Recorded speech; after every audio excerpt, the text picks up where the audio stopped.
You're traveling through another dimension. A dimension not only of sight and sound, but of mind. A journey into a wondrous land whose boundaries are those of imagination. Your next stop, the Twilight Zone.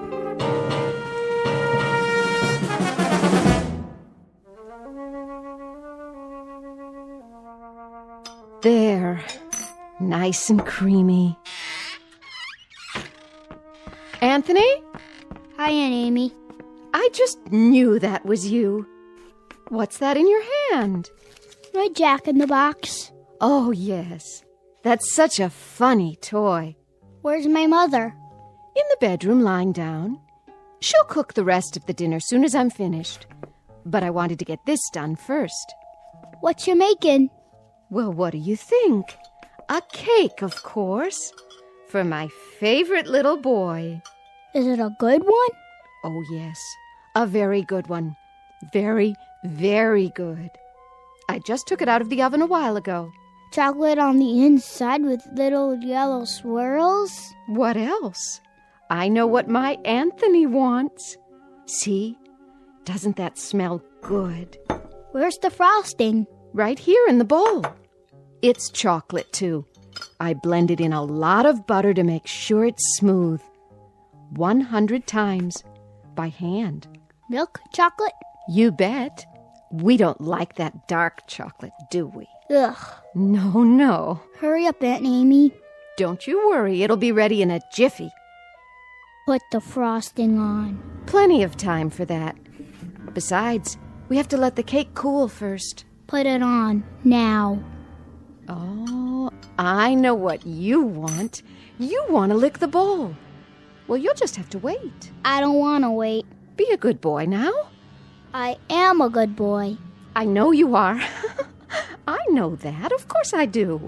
A very, very good boy. I'll just go ahead and frost it now. Why not? No problem, Anthony. None at all. I want lots on the top. Surely. Lots and lots. See how thick I'm putting it on? Swirls of chocolate butter frosting, and all of it for my favorite nephew. There.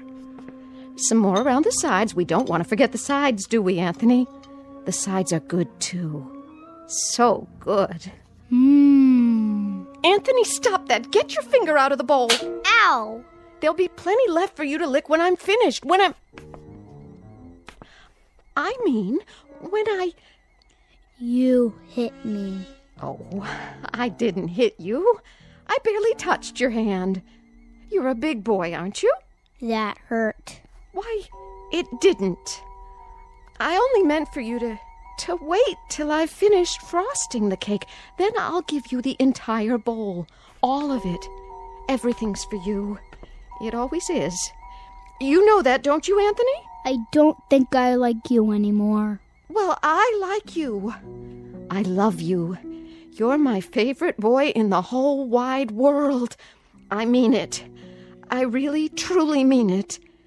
Come and give your Auntie Amy a kiss. No. Then I'll give you one.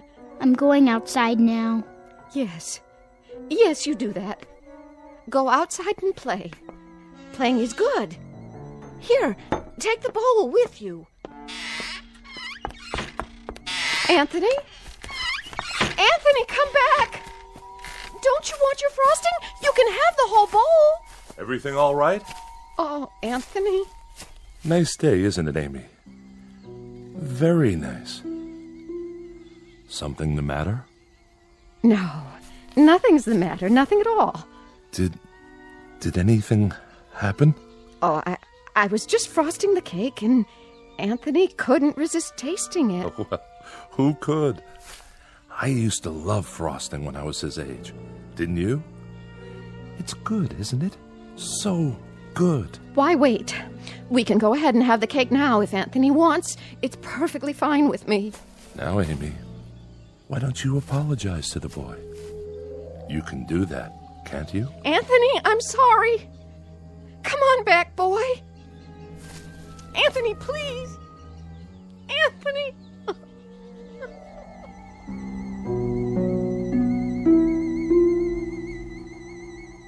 Welcome to Peaksville, Ohio on a hot July afternoon. At first glance, you'd think this is a farm like any other, and the little boy, Anthony by name, is like any other little boy. But Peaksville is a place not found on any map, and those fields of wheat and barley, they're not the only crop. Something else grows in Peaksville, and for want of a better term, we'd call it horror. One day, exactly 6 years ago, a boy was born. And as far as the people are concerned, that's all that matters. There isn't anything else. Because Anthony controls it all. In just a moment, we'll take a closer look at Anthony Fremont and the people in the village and the village itself. A world in which nothing exists except Peaksville. A world Anthony manufactured and which he now rules with absolute power. A nightmare of rare design, located dead center in the Twilight Zone.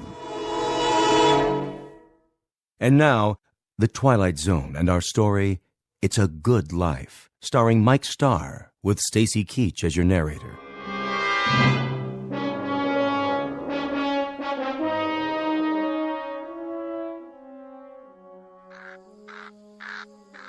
I'll see he gets it, Amy. Would you? Don't you worry none. Look, boy. Look what Aunt Amy's got for you. Your own bowl of chocolate frosting. You like chocolate, don't you, Anthony? I know I do. Chocolate's good. I don't like her. Of course you do. She's your Aunt Amy, and she loves you. You know that. I hate her. Oh, that's a good joke. A very good joke. It's all for you, Anthony, all of it. And after you've finished, I'll make some more if you like. As much as you want. Get away. Oh, now, darling. Don't look at me. What? I don't like you to look at me. Hear that, Amy? Anthony's got a point. Why don't you go back in the house for now, so you can help Agnes cook dinner? Yes. Yes, I'll do that. It's going to be a good dinner, isn't it? I believe it will be, yes. You know, just the way he likes it. Don't you? It'll be delicious, Anthony. You'll see. I told you, don't look at me. She's not... I'll make it so she can't look at me. So she can't look at anything ever again. Watch your step there, Amy. I can't see. What do you mean? Sure you can. That would be some joke. Just go on inside. The light. That's all I can see. The sun. It's so bright. The sun blazing in the sky. Like white fire all around. Amy? Help me. Please. I can't see. I can't see. Help me. It's nothing, Amy. I'll help you up. Sit here in your chair. There you go. That's right. Sit and rock. You'll feel better real soon, I'm sure. It's good to rock, isn't it?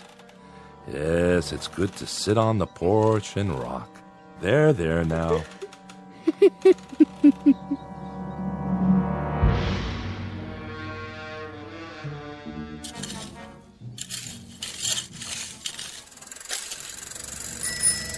Hi there, Bill. Afternoon, Mr. Fremont. I brought the groceries from town. Gee, that was fast. Thank you, Bill. Very thoughtful of you. My pleasure. Howdy, Anthony. Hi, Mr. Soames. Mighty good to see you today. Mighty good. It's such a good day. A real good day, isn't it, Anthony? It's terrible hot, though. Terrible hot. Oh, I wouldn't say that. No, ma'am. I wouldn't say that at all. It's fine. Just fine. A real good day all around.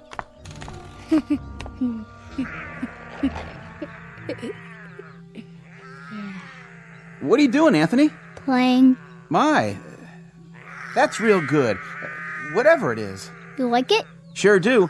I was just wondering, what you were doing. I made something. By golly, you did. Know what it is? Can't rightly say that I do. Take a guess. Oh, I'm not very good at guessing. Guess. Go on, Bill.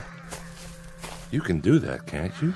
Well, now, some kind of animal, is it? It's a gopher with 3 heads. See? Oh, yeah. He's a real fine one. I ain't ever seen a gopher with 3 heads before. He's alive, huh? Must be, the way he's moving around. He was. I'll make him dead now. I'm tired of playing with him. Be dead, gopher. You be dead. Now, that's real fine, Anthony. That's real fine, what you done. Sure is. Yeah. You made him dead, all right. Look at him laying there. It's good that you done that. Real good. Tell me what it looked like. Well, it was like a regular gopher, only more interesting. Was it ugly, though? Oh, I wouldn't say that. I wouldn't either. I'll bet it was ugly. Grotesque looking. That's the way Anthony likes things. What a good joke. You'd better bury him now. Okay. Want some help? No, I'll wish him into the cornfield. You do that. Gopher, go into the cornfield. Go be in the cornfield. Well, what do you know? Ain't that something? What are you doing here anyway? Me? What do you mean, Anthony? I'm delivering the groceries. What do you think? Go ahead and do it then. Why, sure. I'm the delivery man. That's me. You better. You don't want me to wish you did, do you? Why, no, Anthony. No, I don't. But what? But I just wanted to say, you do some real fine things. Real fine. You're a good boy. We all love you. Don't we, Miss Amy? Don't we just love Anthony? Oh, yes. We love him. Everybody loves Anthony. Yes, sir. We sure do love him. We love that boy. Well, hi, Bill. Mrs. Fremont, how are you? I was just checking the roast in the oven. Got everything we asked for? Pretty much. I have your list here. Let me see. Didn't have any laundry soap. General store's all out of the laundry soap. Well, that's to be expected. Not even bar soap, though, huh? All out of that, too? Oh, we've been out for a year. You know that, Mrs. Fremont. We ain't had no bar soap for over a year, so I guess nobody has to wash their hands or behind their ears anymore. That's right, Bill. That's exactly right. I got a couple of cans of soup in there. That's nice, huh? Didn't even know we had them on the shelf. And I remembered Anthony loves tomato soup, doesn't he? So I brought that. How thoughtful. You'll tell him, won't you, Mrs. Fremont? Tell him I brought the tomato soup because I heard he liked it. Tell him I brought it, won't you? Why, of course I will, Bill. I'll tell him. Matter of fact, I'll tell him right now. Oh, no, Mrs. Fremont. You don't have to go to the trouble. I gotta get going anyway. I gotta get back to the store. You don't have to be frightened of him, Bill. He likes you. He told me that several times, how much he liked you. Oh, that's real nice to hear. He's a clever boy, Mrs. Fremont. That he is. About the cleverest boy I've ever seen. Know what he was doing out there? Making something, I imagine. You got it. Yesterday he made some kind of furry animal. I have never seen the likes of it, but he invented it all by himself. Had real sharp teeth, too. Long and sharp. Could have done some real damage. It tried to bite him. I was kind of hoping that it would. Mrs. Fremont. But Anthony wished it into the cornfield before it could do him any harm. I gotta be going, Mrs. Fremont. I'm real glad. I mean, it's real fine that Anthony keeps making these things. Real fine indeed. Yes, ma'am. It's great. See you tonight, won't we, Bill? Tonight? Why, sure. It's TV night tonight. Oh, yeah. Anthony's going to put pictures on the television, and we're going to have a surprise party for Dan Hollis. A real nice surprise party. I'll be there, Mrs. Fremont. You can count on me. Where? What? Nothing. Bye now, Miss Amy. Be sure to say goodbye to your nephew for me. I will.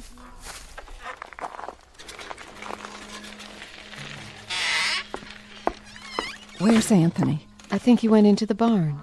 Oh. Leastways, I heard the door open. I keep telling him he shouldn't go in there, but... Amy, Why, it's real nice that Anthony goes into the barn.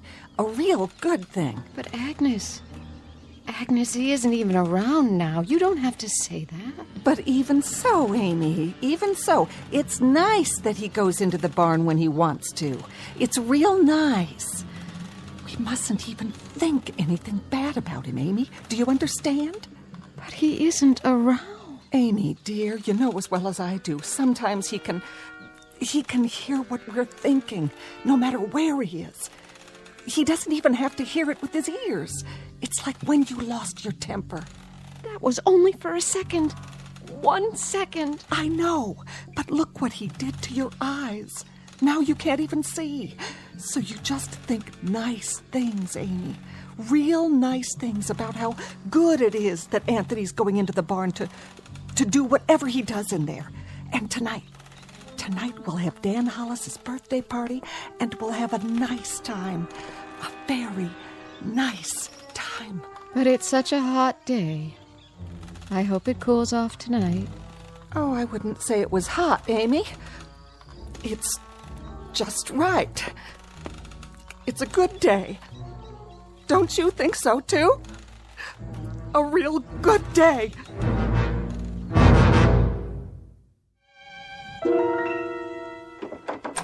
Who's...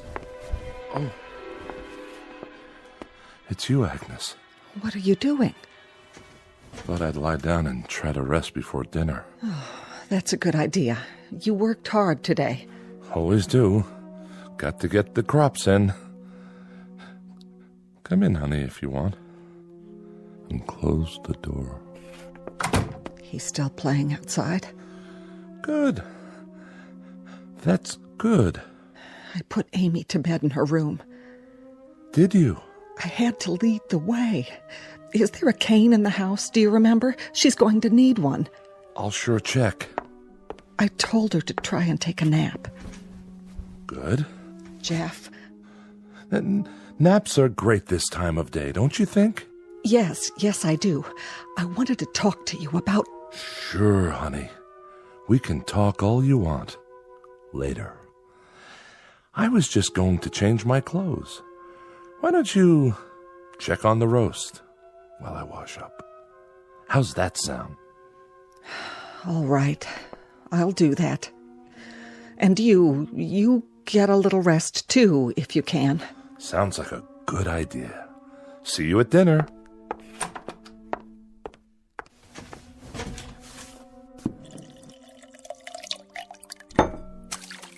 Oh.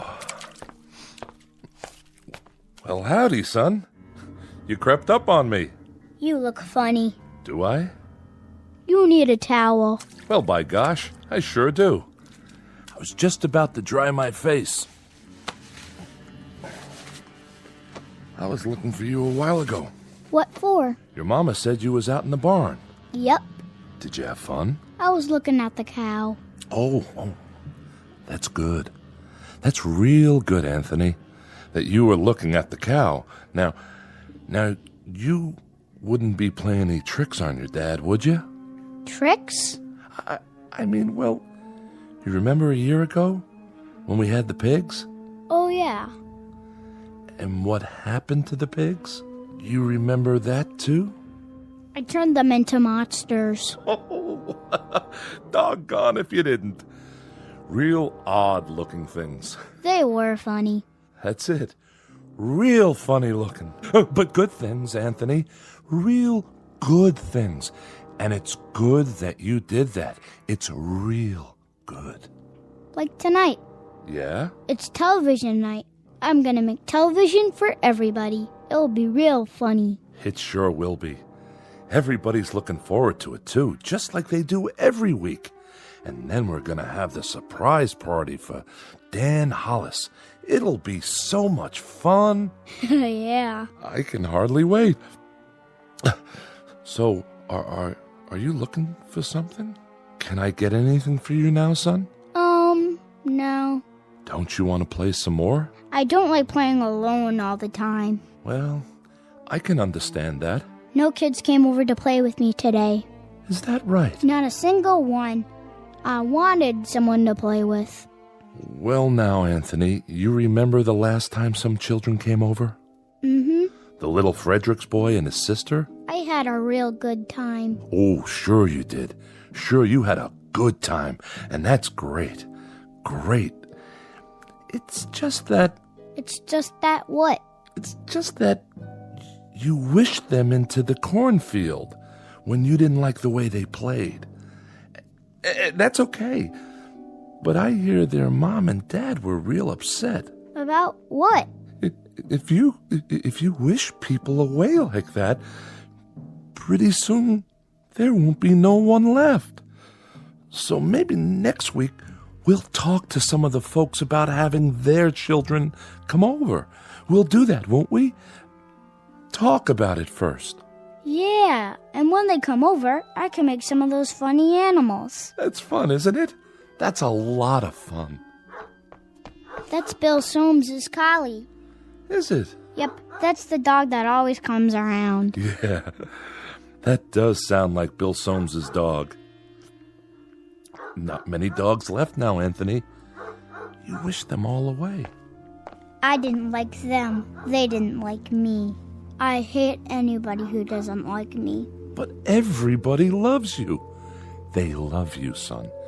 You're everybody's favorite. I heard somebody think one time. Somebody thought I shouldn't have wished away all the automobiles and things. And the electricity. They said it wasn't good that I did that. Somebody thought it one time. Who? Who thought that? Was it Teddy Reynolds who thought that? He owned the farm up the road. Oh yeah, I remember. He shouldn't have thought those bad thoughts. That's why I made him go on fire. Sure, that was why... That dog, that collie, he doesn't like me. Oh, I don't know about that. He's a bad dog. Well, now, Anthony, did you do something to Bill Soames's dog? Guess you must have. He isn't outside anymore. I put him in the cornfield. I'm gonna go out in the yard now. Bye. No. Bill Soames's collie was out by the tree just now. I heard him barking, and then he just... Well, why Anthony done that? It was a good thing that Anthony done that, wasn't it, honey? Wasn't it a real good thing? Oh, yes, indeed. It was a real good thing that Anthony did it. Well, I've got to get back and get supper ready. Stay a minute. Ethel's bringing over the candles for Dan's cake. Amy already made it. She got the last box of cane sugar there was to be found. Agnes? The very last box. And Dan hasn't got one single inkling that there's a surprise party for him. Not one. Glad to hear it. And you know how much Dan likes music? Well, last week, Thelma Dunn found a record in her attic. That a fact? Yes, and she's going to give it to him tonight. Isn't that a wonderful surprise? It sure is. A record. Imagine. That's a real nice thing to find. What record is it? Perry Como singing You Are My Sunshine. Well, what do you know? I always liked that tune. How did Thelma happen to find it? Oh, you know, just looking around for new things. Or old things. The ones that are still left. Say, who has that picture we found a while back? I kind of liked it. That old clipper ship sailing along. The Smiths. Next week, the Sipaches get it, and they give the Smiths the old McIntyre music box, and we give the Sipaches... I know. That's the way of things now. There's so little left. But that's okay, isn't it? Everybody keeps a few things for a while, and then they trade off. There's about 3 books left, and each family... Oh, now, honey. And each family can keep it for a week, and then trade it for something else. Like with the stereoscope the Van Nusens found in their cellar, or the can of beer that Bill Soames found wedged into an old icebox in the junkyard. I'd better go check on the kitchen. You see, the thing of it is, Anthony fixed it so that we're alone in the world. Nothing new ever gets built anymore. Nothing new at all. That's enough. No, it's not nearly enough. Remember 6 years ago, old Doc Baker, rest his soul, he took one look at Anthony when he was born, and he screamed and dropped him. Tried to kill him right then and there. He knew. Somehow he knew what Anthony was, and he thought it would have been better if he had been born dead.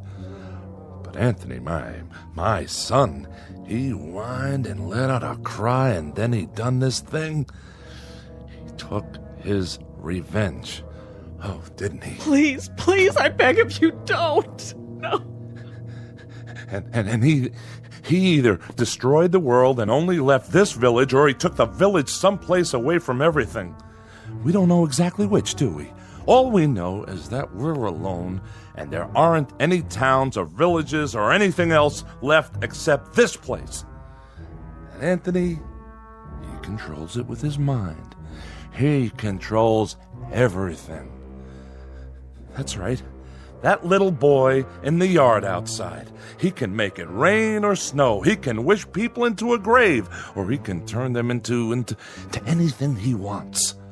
That's why you got to keep smiling or laughing, or you got to mumble something to keep your mind clear, because Anthony can tell what you're thinking, and if it's a bad thought, his mind will snap at you, and he'd do most anything at all. Please, for the love of God.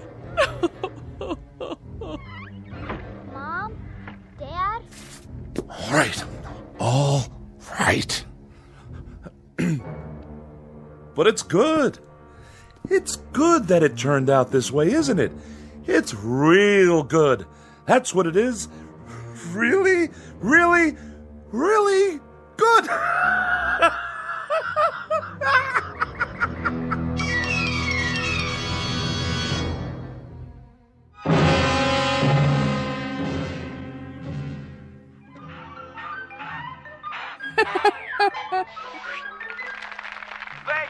Thank you, ladies and gentlemen, and especially you kids. And now for our next act. It's time for Stupid Animal Tricks.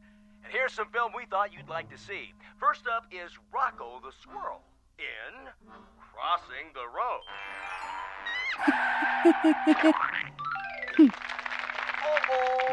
Oh, poor Rocco. And now, the bird and the BB gun. Oh, my. Will you look at that? What, Ethel? It's just like cartoons, only better. And last but not least, the turtle crossing the street. Well, that's all, folks. And now, time for our next program. Welcome, horror fans, to tonight's episode of Scary Nightmares. This one's a real killer of a story. It's called Pleasant Dreams. Let's watch, shall we? Think I'll go get some fresh air. Shh. Not now, Dan.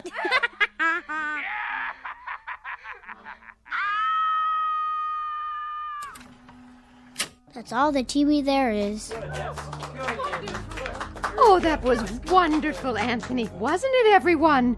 Wasn't Anthony's television wonderful? Yeah, just wonderful. Even better than last week. Yeah, great. It was much better than the old television. Oh, the best yet. You can say that again. You'll have to come around next week. Oh, I will. I will. And now, everyone, is it time? I guess so, honey. The surprise for Dan's birthday. Oh, you shouldn't have done anything. Go ahead, Ethel. Give your hubby the big surprise. All right. Here you go, Dan. I wrapped it for you special. What's this? Open it. Yeah, go ahead. Well, if you say so. I hope you like it. What's this, a record? It's Perry Como. A real collector's item, you might say. No kidding. I haven't heard Perry Como in years and years. Such a great crooner. You know what a crooner is, don't you, son? No. It's a singer. Someone who sings the old songs. What a great voice he had. Oh, didn't he? Happy birthday, darling. Happy birthday. Hey, You better not hug me too hard. I'm holding a priceless object here. You certainly are. Wow. Do you think we could play it? You mean right now? I'd love to hear some new music. Well, What I'd like to hear is the first part, just the orchestra part, before Como sings. Would that be all right? I don't like singing. I don't think we'd better, Dan. After all, we don't know where the singing comes in. It would be taking too much of a chance. Better wait till you get home. Put it on the table for now. But we don't have a Victrola at home. That's all right. Better to keep it safe. These old records break so easily. I guess you're right. Of course I am. There. It's good that I can't play it here. And now I think it's time for Pat Riley to play some piano for us. How about it, Pat? Would you? That's a great idea. Well, then, it'd be my pleasure. Move right in, Anthony, so you can watch him. It's great what he can do with those fingers of his. I'm a little nervous. Oh, don't be. You play beautifully. Okay, then. Here goes. Guess I'm out of practice. It'd be good if you told me what to play, Anthony. It'd be real good if you tell me what music you like. Just play. Play anything. All right. I'll play Night and Day. That's a nice old tune. It sure is. That's always lovely. Yeah, go ahead.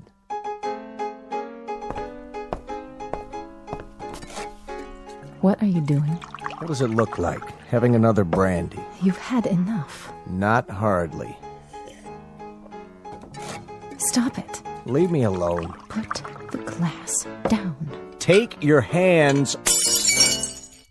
Don't make any noise. I don't like noise when the music is playing. I'll drink to that. Oh, don't worry. I'll clean it up.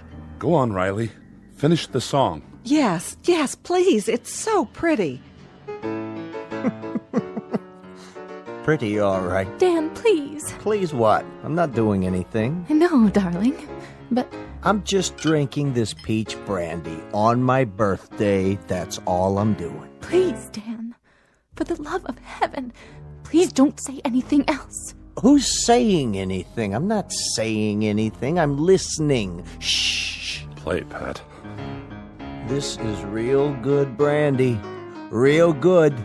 You people know something? There's only 5 bottles of real liquor in the whole village. 5. 1 rye, 2 scotch, 1 after-dinner cordial, and this here. And when that's gone, there won't be any left at all. None. Keep playing. Nuts. Nuts! Can't even play my record. Can't even play Perry Como. Don't play that anymore, Pat. That's not what I want you to play. Play this. Happy birthday to me. Happy birthday to me. Dan! Happy... Please, stop! Oh, please, Ethel, be quiet! Dan! Ethel, you have to stop now. Happy birthday, dear Danny. Happy birthday to me. Play it, Pat. Play it so I can sing it right. You know, I can't carry a tune unless somebody plays it. I'll do my best. That's enough. I said that's enough. Go outside for a while, Dan. Get a breath of fresh air. You and her, you had 'em. You had to go have 'em, didn't you? If there's any fault, it's yours. You are my sunshine, my only sunshine. You make me happy when I am blue. You monster. You dirty little monster. You murderer. Hey, what you thinking, Anthony? You go ahead. You think about me. You think bad thoughts about me and maybe some man in this room. Some man with guts. Somebody who's sick to death of living in this place and is willing to take a chance. Maybe he'll sneak up behind you and lay something heavy across your skull and end this once and for all. You're a bad man. You think that, Anthony. You go ahead. I'm a bad man. Keep thinking that. Somebody get behind him. That's all it takes. Somebody end this now. Pick up a bottle or a stick or something, anything, and... You're a very bad man, and you keep thinking bad thoughts about me. But now you can't anymore. You can't even see me. My eyes? Your eyes aren't real. They're like a toy.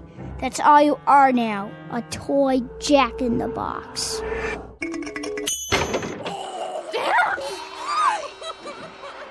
Anthony, push it away. And push it into the cornfield. We've all looked at it enough. Please, son. Push it into the cornfield. All right. That's better.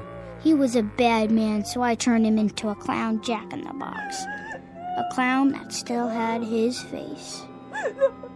You shouldn't think bad thoughts either, lady, or I'll do the same thing to you.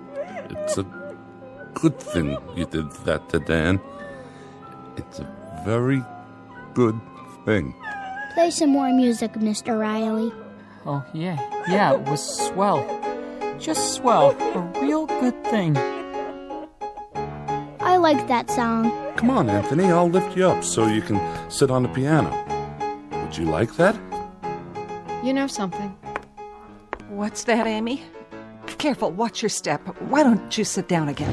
I kind of liked it a little bit better when there were cities outside. And we could get real television and radio and things like that. Didn't you? Why, Amy, it's good for you to say such a thing. Very good, but you must be making a joke. Anthony's television is much better than anything we ever used to get. Oh, yes. It's fine. It's fine. Anthony's are the best shows we've ever had. Yeah. Very best. Look at that, will you? It's snowing outside. Anthony, are you making it snow? Yeah, I'm making it snow. I like snow. So do I. We all do. But that'll kill off half the crops. That's what it'll do, Anthony. And then we won't have anything to harvest or eat. Did you know that? Mm-hmm. But I guess it's good that you're making it snow. It's real good. And tomorrow will be a good day. No matter what. A very, very good day. No profound comment here. No clever words about the human mind and the power of thought or the need to survive. We only wanted to introduce you to one of our favorite citizens, and we do mean favorite, little Anthony Fremont, age 6, who lives in a village called Peaksville, in a place that used to be Ohio. And if by some strange chance you should ever run across him, you'd best think only good thoughts, because anything less than that is attempted at your own risk in the Twilight Zone.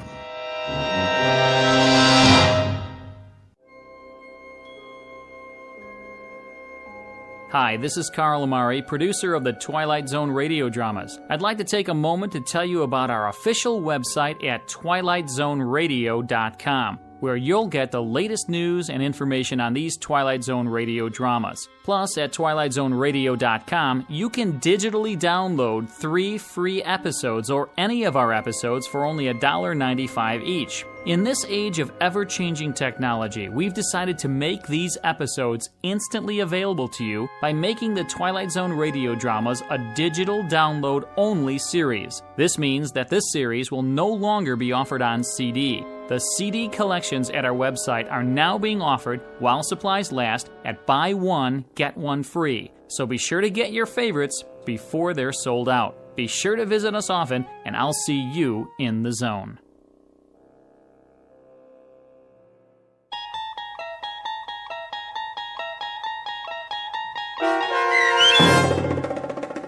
It's a Good Life, starring Mike Starr with Stacy Keach as your narrator, was adapted for radio by Dennis Etchison and written for The Twilight Zone by Rod Serling from a story by Jerome Bixby. Heard in the cast were Meg Thalken, Fernette Lebo, Christian Stolte, Jeff Lupetin, Doug James, Brooke Sanford, Carl Amari. Piano stylings by Daniel Choka.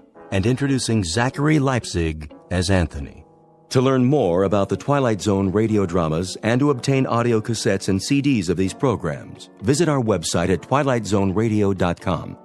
The producers of The Twilight Zone wish to thank CBS Enterprises, Carol Serling, Dennis Etchison, Dick Brescia Associates, Claire Simon Casting, Terry Jennings, XM Satellite Radio, Sirius Satellite Radio, our sponsors, and our radio affiliates for helping make this series possible.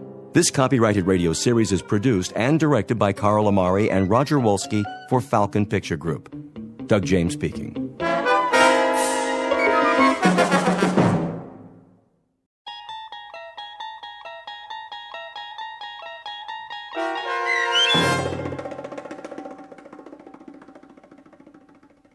Black Leather Jackets, starring Marshall Ullman with Stacy Keach as your narrator, was adapted for radio by Dennis Etchison and written for The Twilight Zone by Earl Hamner Jr. Heard in the cast were Elizabeth Lido, Jason Bradley, Christian Stolte, Doug James, Fernette Lebo, Jeff Lupetin, Roger Mueller, Meg Thalken, Vince Amari, Alex Sopener, Carl Amari, Kurt Nabig, and Jason Mallow. To learn more about the Twilight Zone radio dramas and to obtain audio cassettes and CDs of these programs, visit our website at twilightzoneradio.com. The producers of The Twilight Zone wish to thank CBS Enterprises, Carol Serling, Dennis Etchison, Dick Brescia Associates, Claire Simon Casting, Terry Jennings, XM Satellite Radio, the American Forces Radio and Television Service, Sirius Satellite Radio, our sponsors, and our radio affiliates for helping make this series possible. This copyrighted radio series is produced and directed by Carl Amari and Roger Wolski for Falcon Picture Group. Doug James speaking.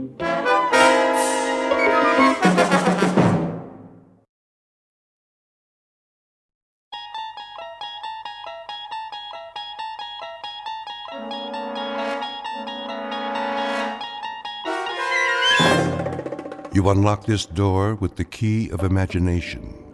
Beyond it is another dimension, a dimension of sound, a dimension of sight, a dimension of mind.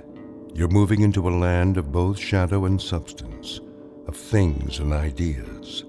You've just crossed over into the Twilight Zone.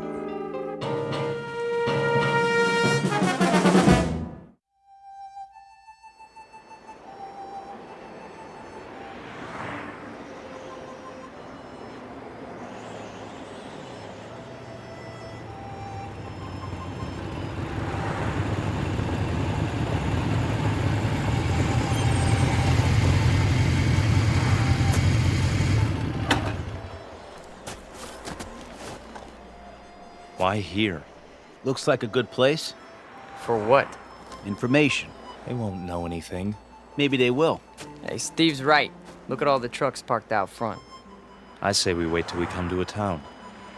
Last sign said 35 miles. Let's go in. This is Nowheresville. That's what we want, Freddy. Isn't it?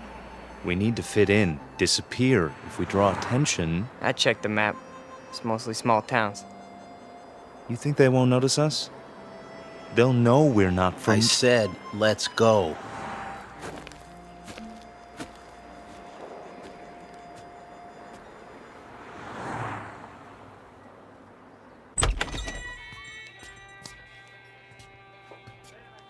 Hiya, boys. Sit anywhere you like. Got some seats at the counter. Thanks. 3 cold ones? Sure. Fine by me. How's your water? That all you want, Blue Eyes? I just wondered how your water supply is. Pure as can be. Down the mountain and over the dam. 1 double shot of H2O coming up. And, 2 long necks. Make it 3. That's more like it, honey. Any, towns around here? You bet. Stay on the highway and you'll hit Fairview. Lots of bikers stop at the motel just inside the city limits. Fairview. Nice place, is it? Oh, it's okay. Kind of quiet. Shops, schools, not much to do. Sounds just right. Yeah? You boys looking to settle down? We might. No kidding. Well, what do you know? Saw your choppers out there. Figured you were just passing through. Hey, they have houses to rent in Fairview? He means pads. Cribs. Some place to crash. Well, I couldn't say, but you could ask. Where? There's an office on Main, R.C. Jones Real Estate. Park your choppers down the street, though. Don't want to give them a heart attack. We'll remember that. Here's from a bill, Franny. Sure thing. Coffee, burger, and a Coke. How you keep the change? For your tip. Why, thank you kindly, George. You come back and see me on your next run now. You know it, doll. You boys need menus. I got a burger basket special with fries. No thanks. Sure? Strong young fellas like you. We don't eat. He means we already ate. What? That's it. We scarfed. This morning, we really chopped down. You dig?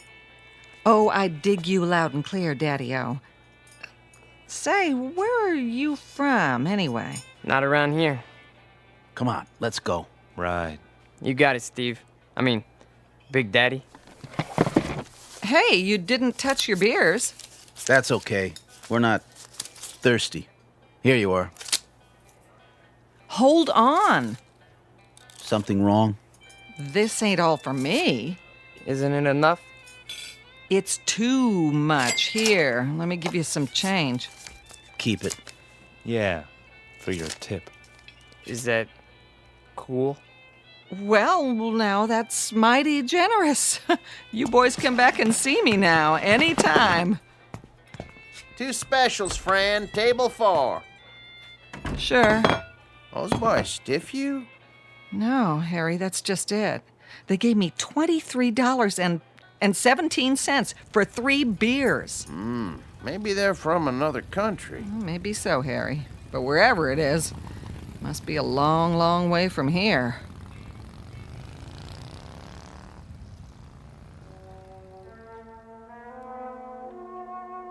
Three strangers on motorcycles dressed in black. We call them Steve and Scott and Fred, though their names aren't important. They look a bit dangerous, but in truth they're just passing through, at least for now. They're on their way to a small town with tree-lined streets and white picket fences. A quiet town in the Midwest. But take a look in the eyes of these young men, and you'll see something deeply mysterious. Because they are most definitely not from around here. The truth is, they have arrived to lead us all into the Twilight Zone.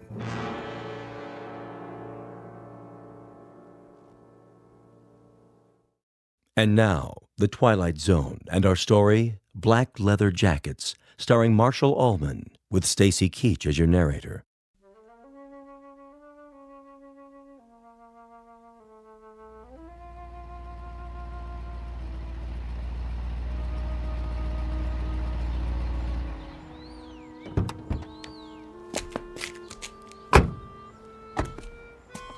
Well, this must be the place.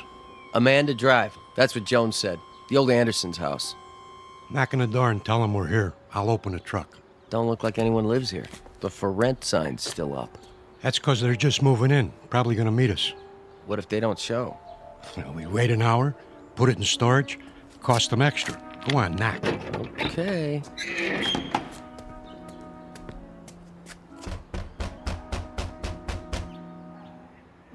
Nobody here. Give it another try. Locked up tight as a drum.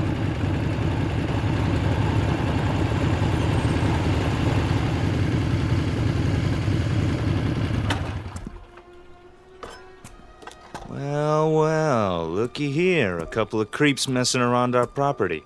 You the guys that live here? We ain't the fuzz, that's for sure. Got your stuff in the back. Open the door and we'll move it in. Hey, careful with the big cases. They're fragile. Whatever you say, pal. Somebody got the key to the house. Watch your feet, bozo. You're walking all over my grass. I might want to smoke it later. Get it? Grass? Smoke? I still need the key. Well, we don't. Yeah, we don't need no stinking keys. Scotty? Yeah, I'll take care of it. Done. Hey, how'd you do that? He didn't even touch the doorknob. He just stared at it. Quit jawing and start humping boxes. But it was locked. I tried it myself. Ain't you got any furniture? Chairs, rugs, stuff like that? I said move. Now. Yeah, move it. Okay, Mac. Yeah, creep. Make like a leaf and shake it. Come on, boys. We got work to do.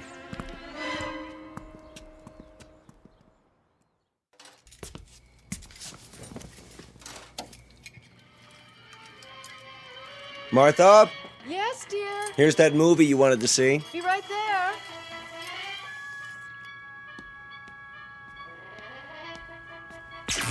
What in the... Something wrong with the TV? I don't know. Do you have it on the right channel? It's not the set. All the lights went dim for a second. Did they? I thought it was just the kitchen. It was the whole house. Anything still running in there, the dishwasher? No, the dishes are all put away. There it goes again. Maybe it's the antenna wire. I doubt it. It slipped loose once before. That's easy enough to check. What do you see? It looks all right to me. Then what do you suppose? Martha, come over here. See something? The roof next door. There, against the moon. What is that? Looks like some kind of electrical device. Well, that wasn't there this morning, was it? No, the Andersons didn't leave anything.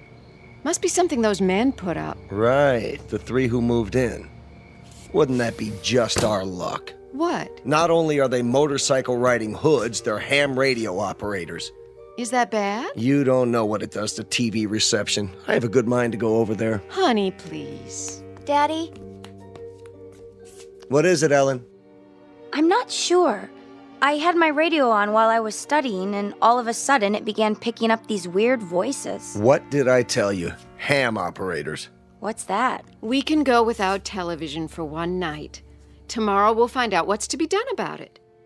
First thing I'm going to do is see if they have a license. For what? Do you think you ought to? Those young men look so unfriendly. You mean the ones who moved in next door? Does anybody know their names? No, but I'll find out. I think 2 of them are brothers.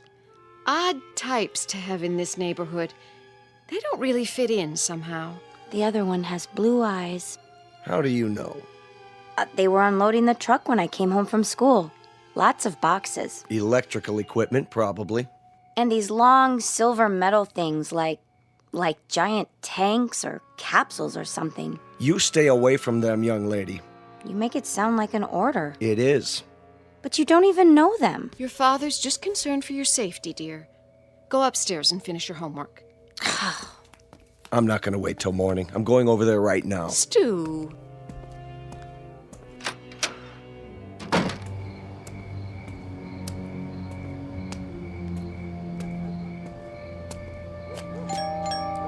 Hello? Anybody here? Yeah? What's it to you? Hello there. I'm Stu Tillman from next door. No kidding. Been having a little trouble with my electricity, flickering off and on. You boys wouldn't be ham radio operators by any chance, would you? What's so funny? Big Daddy here wants to know what's so funny. Yeah, ain't that a crack up? Who are you boys, anyway? We're monsters, Daddy-o. What's that supposed to mean? Yeah, we got a lease on the place. That okay with you? Where did you come from? From outer space. Woo! Take us to your leader. All right. Now listen. I don't have to stand here and listen. Hey, watch your step, Daddy-o. It's pretty dark in here. Hey. Yeah, you might trip and fall. Yeah, you might trip and fall What and are you hit your doing? head. What are you doing? Hey, you better keep it cool, mister. He'll disintegrate you with his ray gun. Take your hands off of me. Ah, look at him go! Stop it. Hey, this cat can really dance. A real cool cat. Yeah, move it. I said let go of me. Go, Daddy, go. Not to worry. Spaceman won't hurt Earth creature. Earth creature. Crazy man! Real crazy. All right. I'm calling the police. Then I'm calling my lawyer. No, you're not. That would be uncool. Definitely. Just you watch. You're some kind of hoodlums. Cool it. The police probably have warrants for your arrest. They'll be very interested to know where you are. I told you to cool it. Stay away from me. Look in my eyes. You're gonna be plenty sorry for this. Just wait till I... Forget it. What? Forget everything. There. Feel better now? Yes. Better.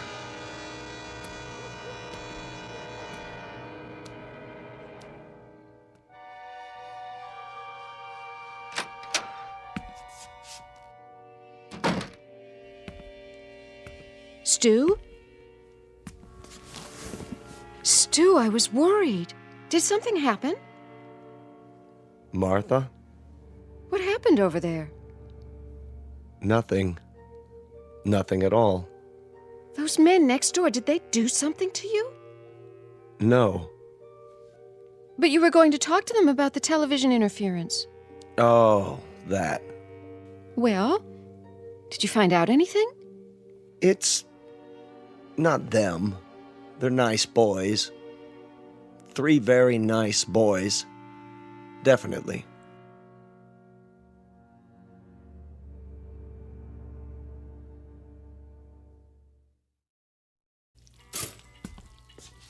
Morning, Mom. Gotta go. Oh, no, not till you have your breakfast. But I'll miss the bus. Then you'll just have to walk. The exercise will do you good. I can't walk in these shoes. Here, I'm eating my toast, see? And your juice. Where's Dad? He decided to sleep in. I think he's coming down with something. Well, kiss him for me. Bye. Not so fast, young lady. I've got some scrambled eggs here. That girl.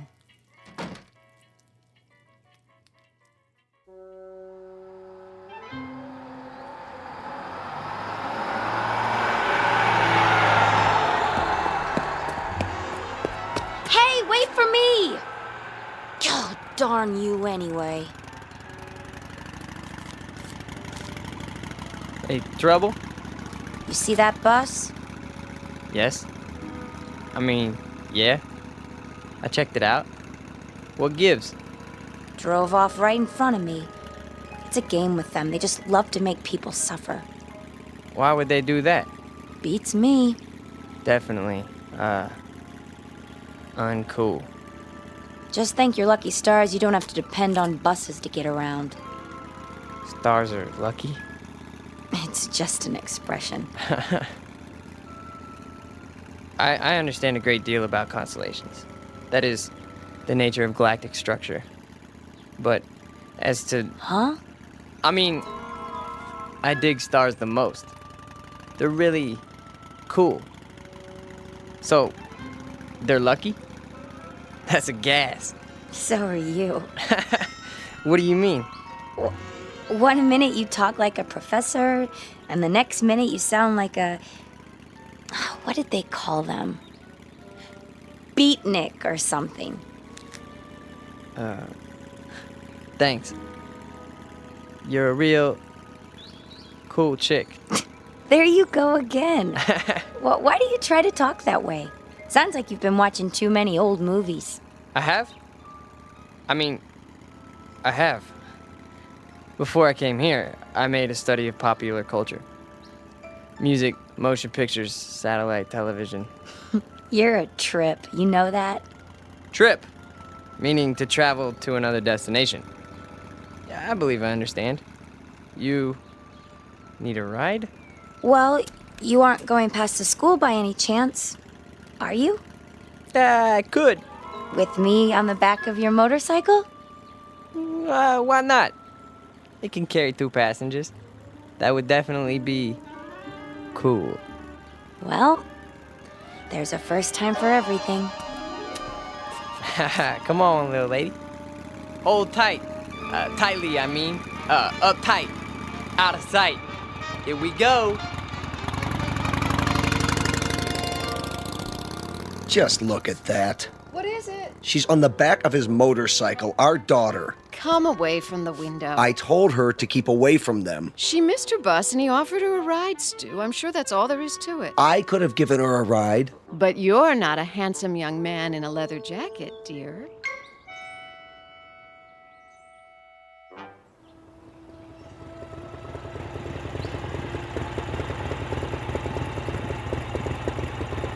Here!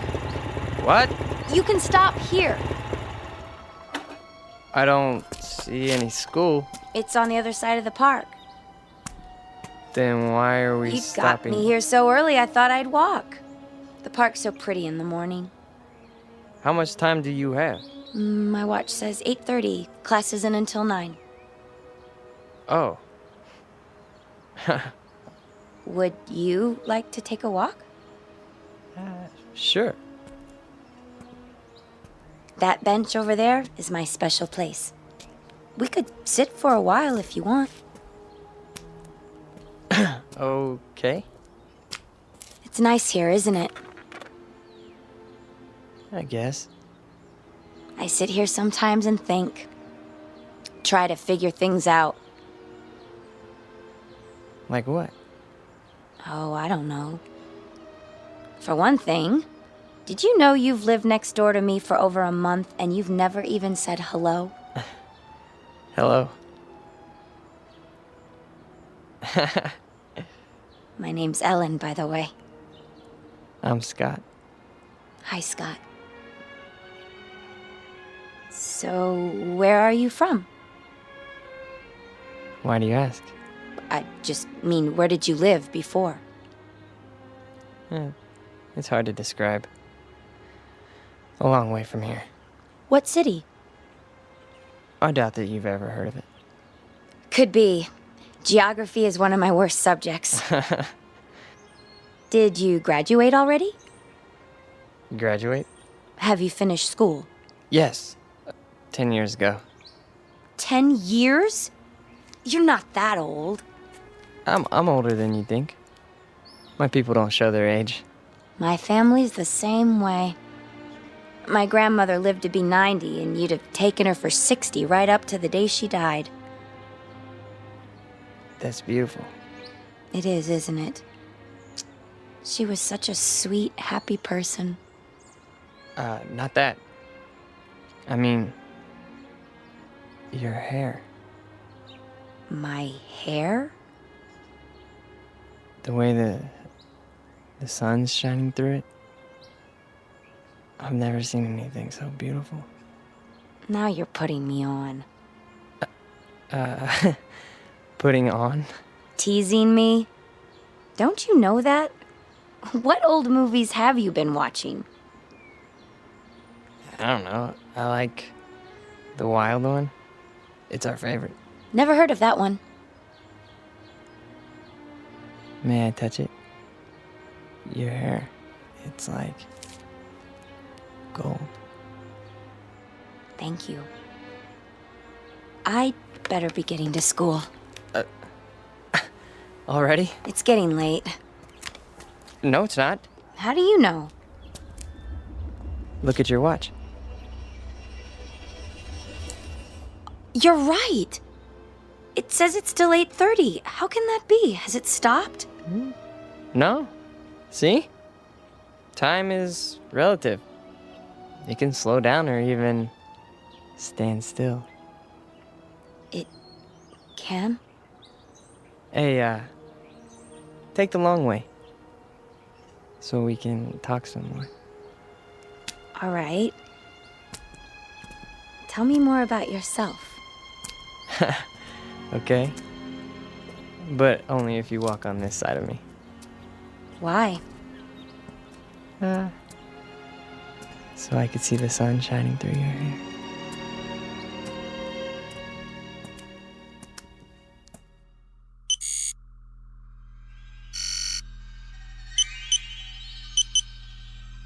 It's time.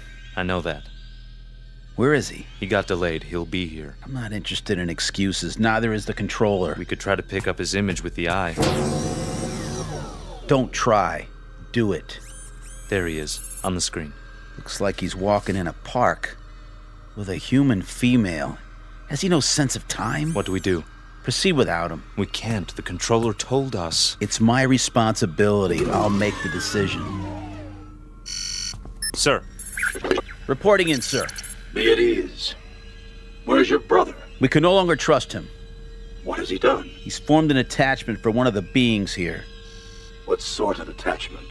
I'm not sure yet. A kind of alliance. He's with a young human in spite of our orders. Continue without him. I'm sure he's on his way now. I said continue. We have been in touch with all units. Good. The second wave has landed successfully and are now concealed as planned. With the arrival of the third wave, we will be in key positions throughout the continent. Excellent. The locals, are they suspicious? Not a bit, sir. They're a stupid race, exactly as our research told us. An inferior breed given to hatred, cruelty, making war, and killing one another because of greed. The universe can well do without them. You will receive your instructions for the final move in a few Earth days. Very well, sir.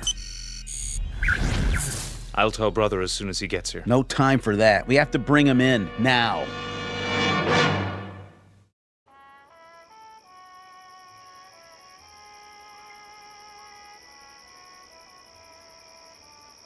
Ellen? Are you warm enough? Yes.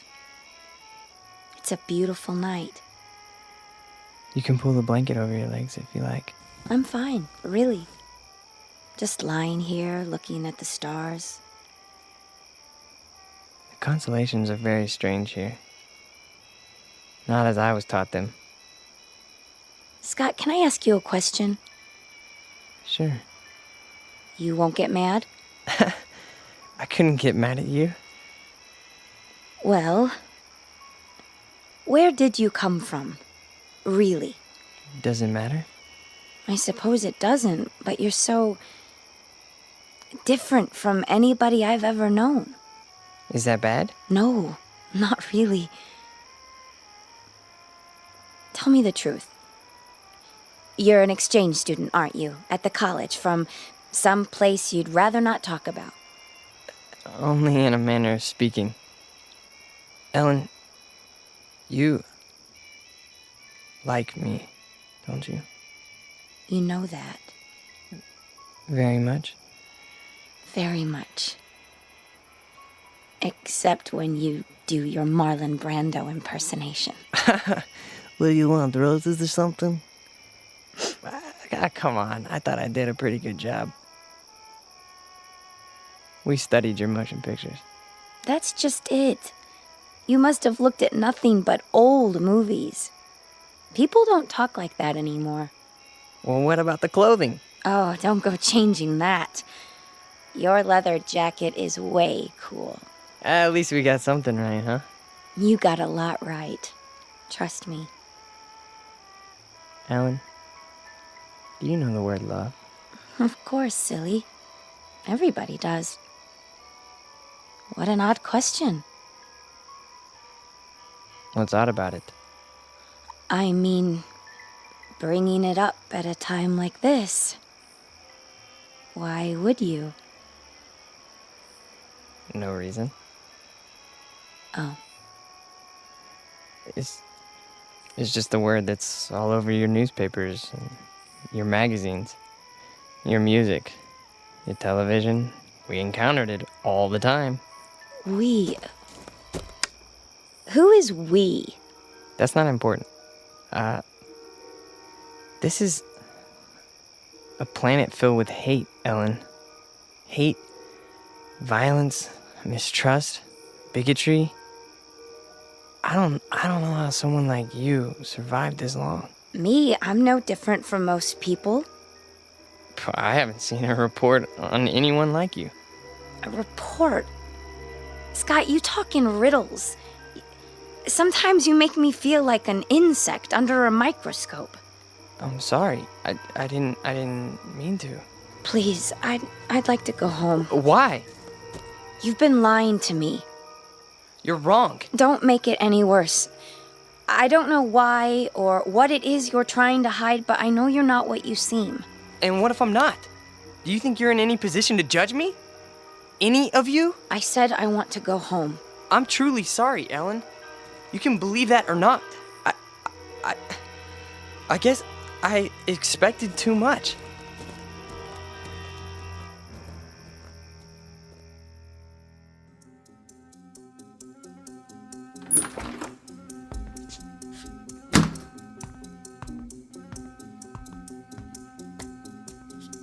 Where have you been? I told you, I was riding around. Every day for the last 5 or 6 days? Yesterday when I sent you to the ship for food? Or last night when you were supposed to be on guard? You think I don't know? I've had the eye on you every minute. If you know, then why are you asking me? I told them before we came you were too young. You'd lose your head, run into situations you couldn't handle. There's too much at stake. I've done no harm. Haven't told her a thing yet, huh? No. Well, now you won't have the chance. We're too close to finishing this mission. Yeah, well, you better go to the control room. Your master's calling. You're a master too, and don't forget it. From here on out, you're just along for the ride. You're not a good enough risk.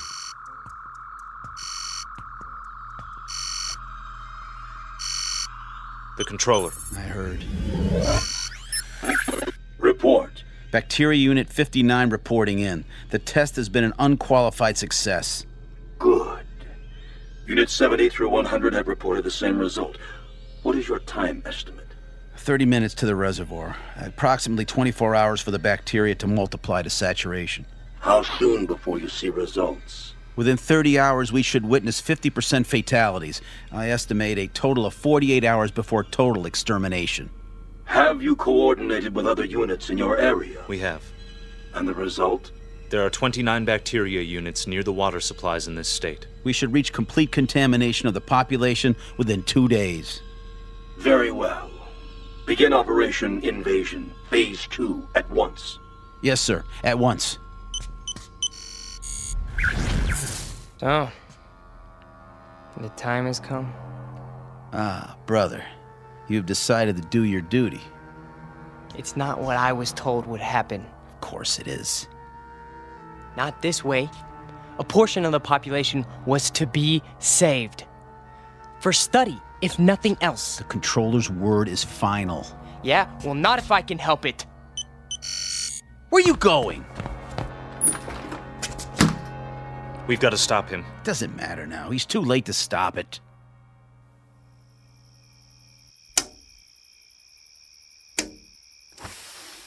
Who's down there?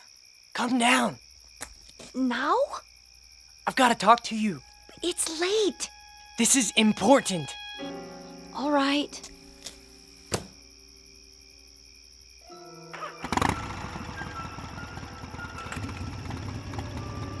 Brother! You're there in the bushes! I can see you! Back to the house and wait, Scott. You're making a mistake. These people aren't worth it. Scott, what's going on? Ellen, you've got to get away from here. What is it? You're in danger. I don't understand.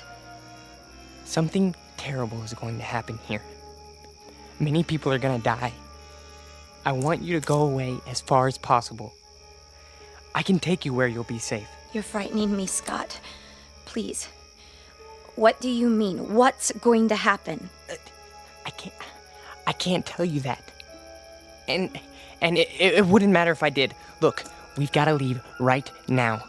Are you trying to scare me into running away with you? Ellen, listen to me. In 24 hours, every man, woman, child, cat, dog, anything else alive is going to be dead. Don't, please. No, not just in this town. All over your country. All over your world. My world? It's your world too? No, it's not. What do you mean? Scott, who are you? Look up. We came from out there, Ellen.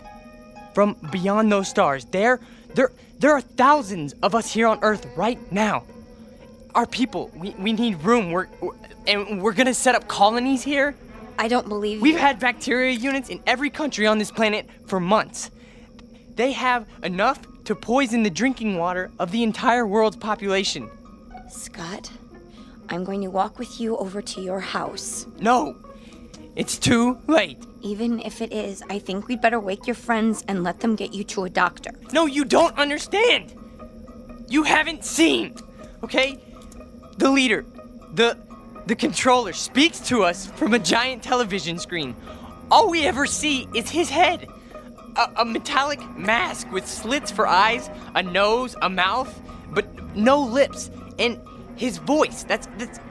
Scott, I love you, but you're not well. You're... Oh, Scott. Ellen! Ellen! Ellen!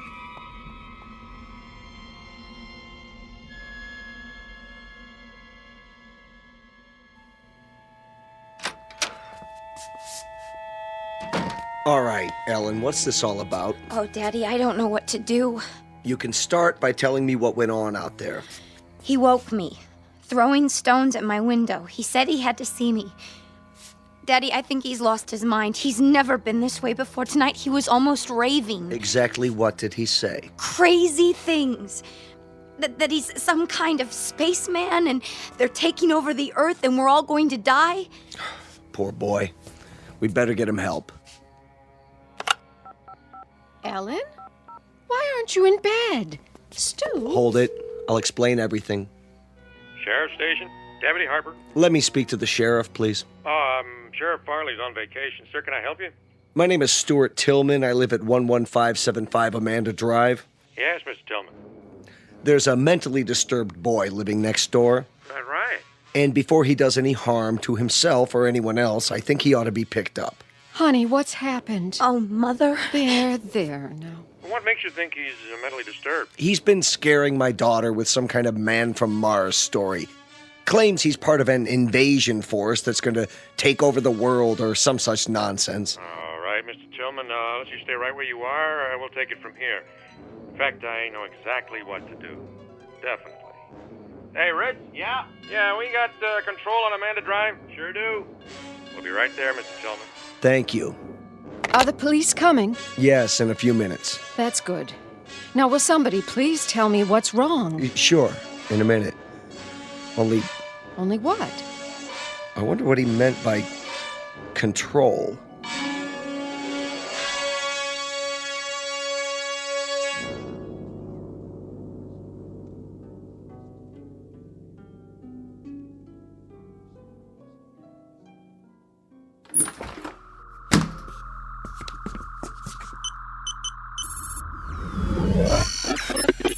Yes. Please, sir.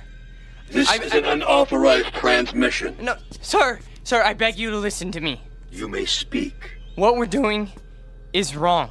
You question my judgment? No, we should save these creatures, not exterminate them. It's true.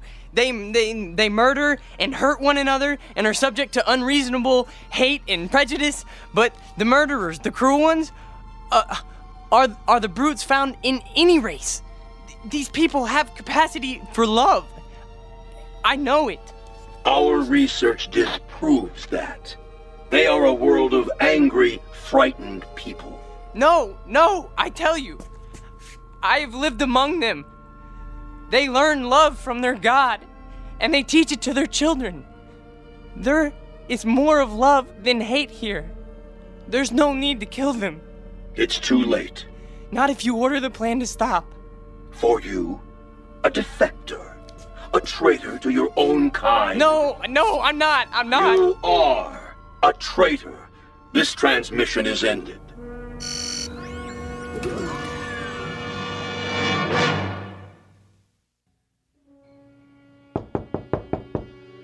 Here they are now.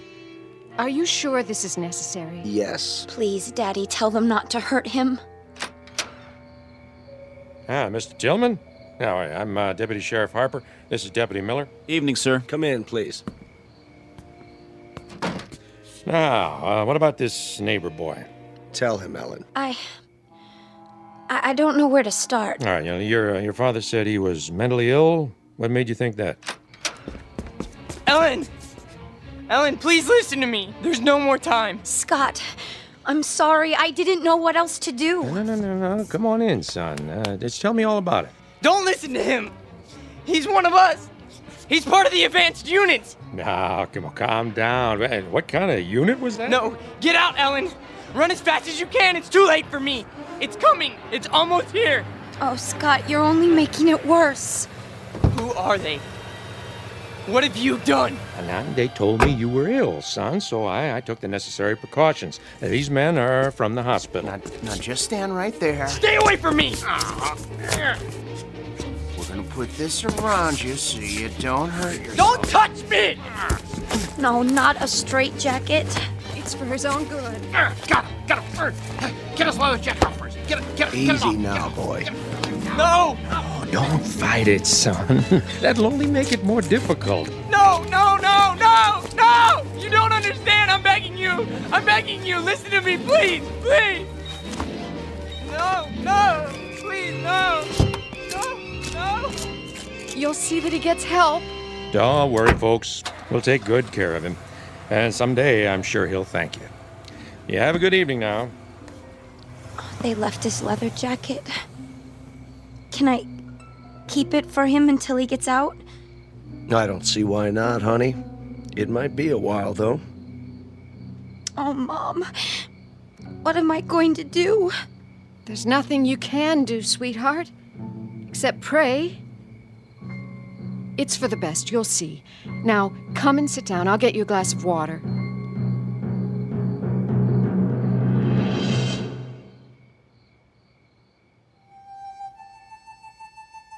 Portrait of an American family on the eve of an invasion from outer space.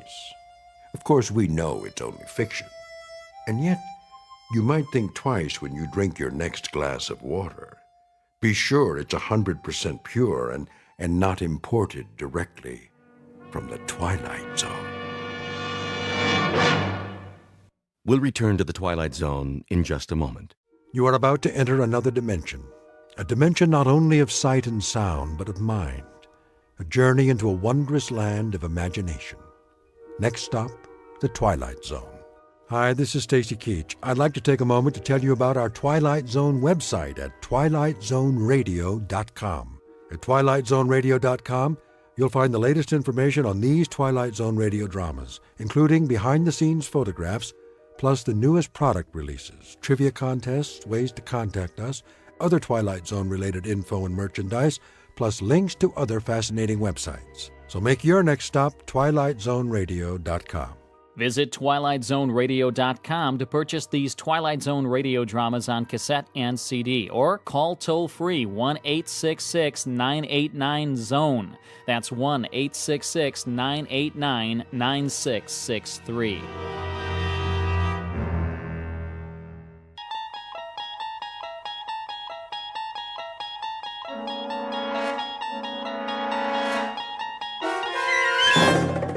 You unlock this door with the key of imagination. Beyond it is another dimension, a dimension of sound, a dimension of sight, a dimension of mind. You're moving into a land of both shadow and substance, of things and ideas. You've just crossed over into the Twilight Zone.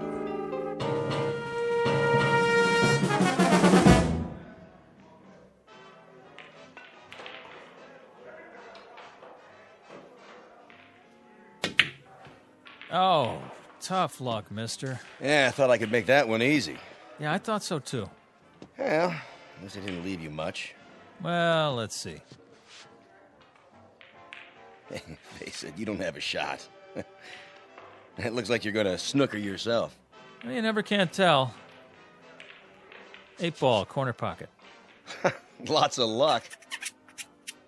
Like I said, 8-ball, in the corner. Hey, how'd you do that?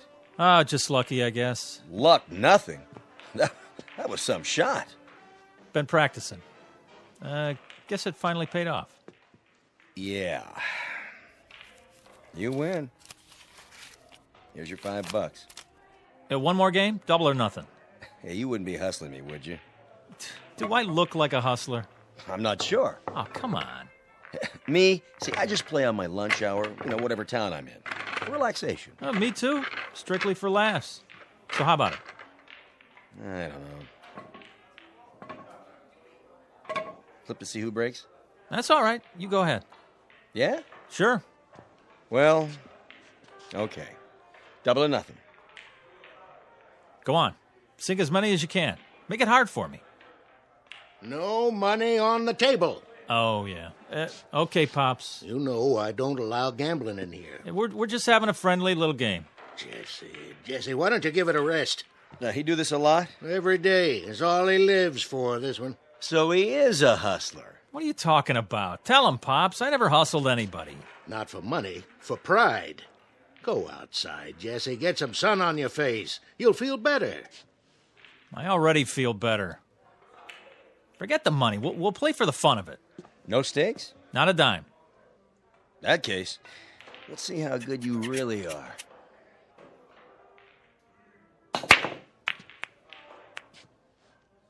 Nice break. Of course, I didn't sink any, but that's my advantage. Yeah? Too many balls on the table. It doesn't leave you a shot. Watch me.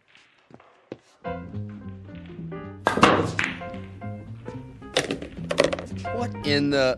Bank shot, 3 cushion.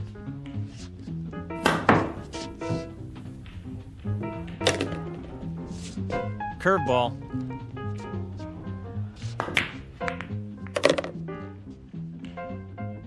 Top spin. Little English.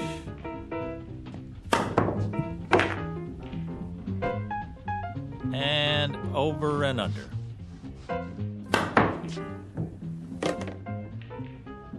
Now, my favorite shot.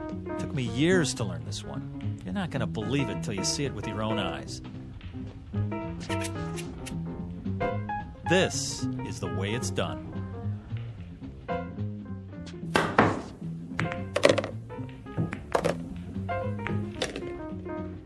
Pretty good. Pretty good? You kidding? Nobody ever made a shot like that in the history of the world. Yeah, it's not bad, I'll give you that. But you're no Fats Brown or anything. What? Put your glasses on. It was impossible, but I made it.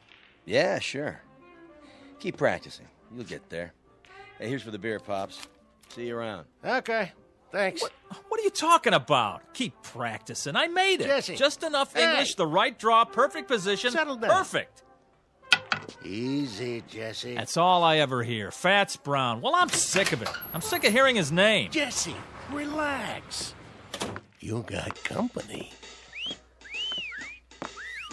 Hi, Jesse. Jesse, you are a lucky man. Rita, what are you doing here? I thought we had a date. Oh, that's tomorrow night. Thursday night. Tonight is Thursday night. What? Oh, I guess I lost track of time. I'm sorry. I was supposed to pick you up at 8 o'clock. 7. 7. It's 9. Wow. Wow. You look great. Don't change the subject.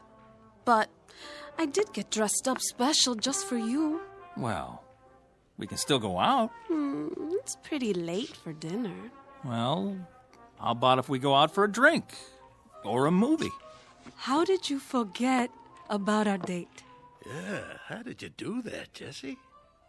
I was shooting pool, and I guess I just lost track of the time. Uh-huh. The guy I was playing started baiting me, saying, I'm no Fats Brown, I'm no Fats Brown. Can you believe that? How could I not be better than a guy who's been dead for 15 years? When it comes to dating, it's a draw, Jesse. Okay, I deserve that. Look, I'm sorry. I'll make it up to you. Come on, let's get out of here. Why not? There's nobody left to hustle. Right, kid? You bet, Pops. I beat them all. Fats might have been good in his day, but this is my day. I'm Jesse Carter, the best pool cue on Randolph Street, the best player ever. Maybe. Too bad Fats is dead. Now, you'll never know for sure. I know, and it's killing me. I would have given anything to play him.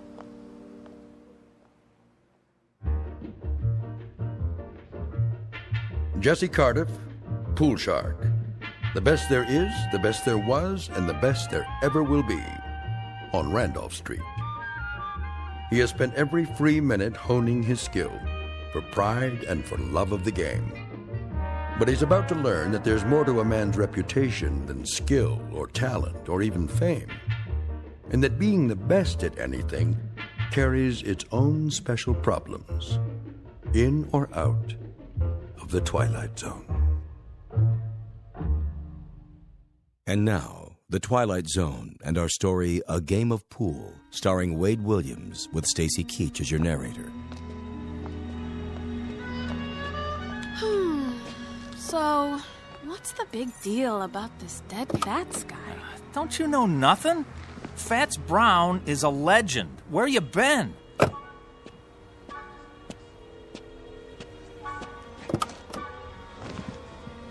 Most people say he's the best ever. Then he must be. No, not really.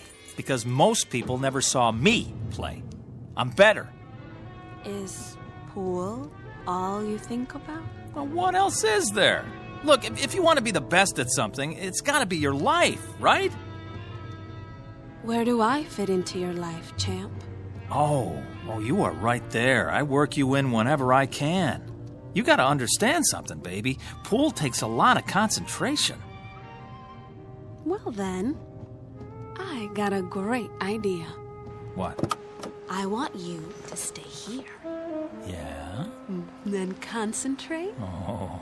on losing my phone number. Oh, Rita, don't be mad. Rita, where you going? Rita, come on. Look, Rita, please stop. Get lost. Let me explain. What? Look, I would give anything to play Fats Brown just once. Is that so wrong? Yes. But for your own sick, self-centered ego, I hope you get your wish. Oh, Rita, come on, give me a break. I just want to beat the best. What's wrong with that? Fats, dead and buried in the ground. I'd give anything to play him one time. I could beat him cold, I know it. I'd show him who's the best.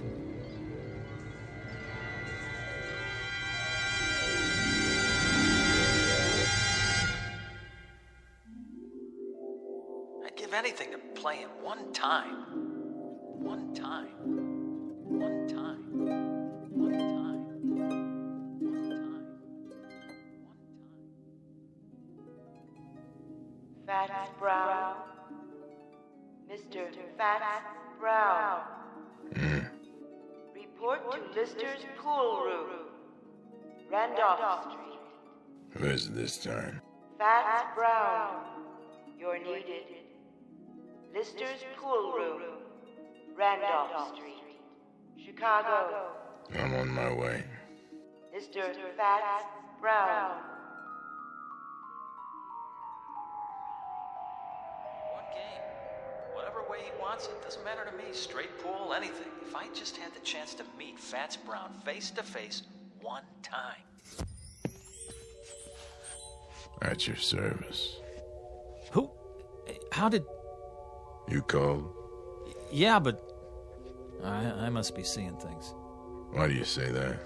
Fats Brown? I thought you were... Dead?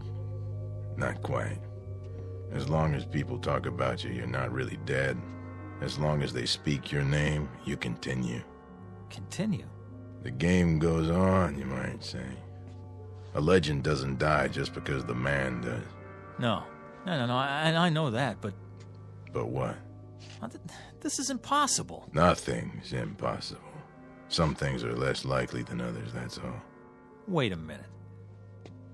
There's a picture of the real Fats on the wall. You look like him, but... Not many people do. Yeah, there, standing by a table, holding his custom-made pool cue. You mean this one? Where'd you get that? Nice stick. Good balance. I had it made to order. Wait a minute, let me get a look at the face. The chin, The nose. Not one of my better pictures. It isn't a rib. I mean, you're him. You're James Howard Brown, known to my friends as Fats. I know it's a shock, but then you called me, I didn't call you. Well, I didn't mean to. I mean, that is, I was just trying to. To what? I don't know. I was just saying if I could prove. It was big talk. Is that it? Well, no, not exactly. Talk is cheap. I know the type. You like to play with fire, but you don't like to cook. You're not really as good as you claim to be, and you know it. Hey. Deep down, you know you're second rate. Now, hold on. Are you afraid? Now, why would I be? Look, I've come a long way, boy. I don't like to be fooled with. I've met your kind before. A little skill, a little knack, some style. But when the heat's on, you fold. That isn't fair. You've never seen me play. Maybe not, but I've seen plenty like you. You have, huh? How do you know I can't beat you? How does anyone know anything? We learn to read the signs. Well, take another look. It's possible, isn't it? That's not the point. It's a matter of what's likely. But it is possible. Sure, it's possible. Things change. Records get higher. Once upon a time, nobody could run the 4-minute mile. But people get better. Then you admit it. Yes, it's possible you could beat me. But the only way you'll do it is with a pool cue. You'll never get the job done with your mouth. All right, fat boy. Dead or alive, I'll tell you something. Maybe you are some kind of a legend, a tin god, but you know what you are to me? A big balloon, just waiting for someone to stick a needle in you. Well, I'm the someone, and here's the needle. Where? My pool cue. Oh, it'll get the job done, don't you worry. You're like all the other legends. You get by on your reputation. One time I heard a man in this very room swear he saw you make a 9-cushion bank. And you don't believe it? Now, you hit a ball that hard, it won't stay on the table. The guy had more imagination than brains. Is that so? Well, let me tell you. That's not what counts. The question is, can I back it up? Oh, how right you are. I know how good I am, but you... Then you'll play me? Rack the balls. Are you sure? Sure, I'm sure. What about the stakes? Stakes? A little something to make the game more interesting. Oh, here's what I got. I'll shoot it all, my whole bankroll. Any or all of it. Put it back in your pocket. Why? My money not good enough for you? Come on, use your wits, boy. What good is money to me? Then what? Something to make the long journey worth my while. Name it. You said you'd give anything for a game with me. Anything? What are you getting at, mister? Just what kind of stakes you talking about? Life or death. What? You beat me, you live. You lose, you die.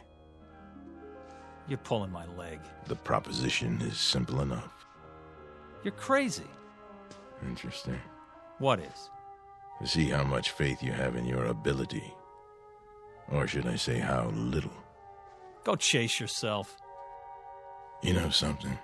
For my money, you don't want it bad enough to be the best. Why, when I was your age, I would have jumped at the chance. But then I was better than second rate. Watch it. You wouldn't know about that. It takes more than skill to be a champion. It takes equal parts talent, work, luck, and nerve. A quality you sadly lack. Nerve? You mean insanity? How so? You want me to risk my life on a game? Insanity, then, if you prefer. Listen, I'm just a pool player. There's probably no less important thing on the face of the earth. Pushing balls around with a stick on a felt-top table.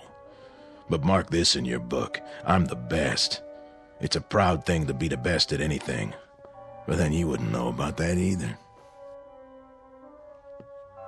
Hey, hold on. Where you going? I'm going back, of course. Back where? You wouldn't understand. You're wrong. About what?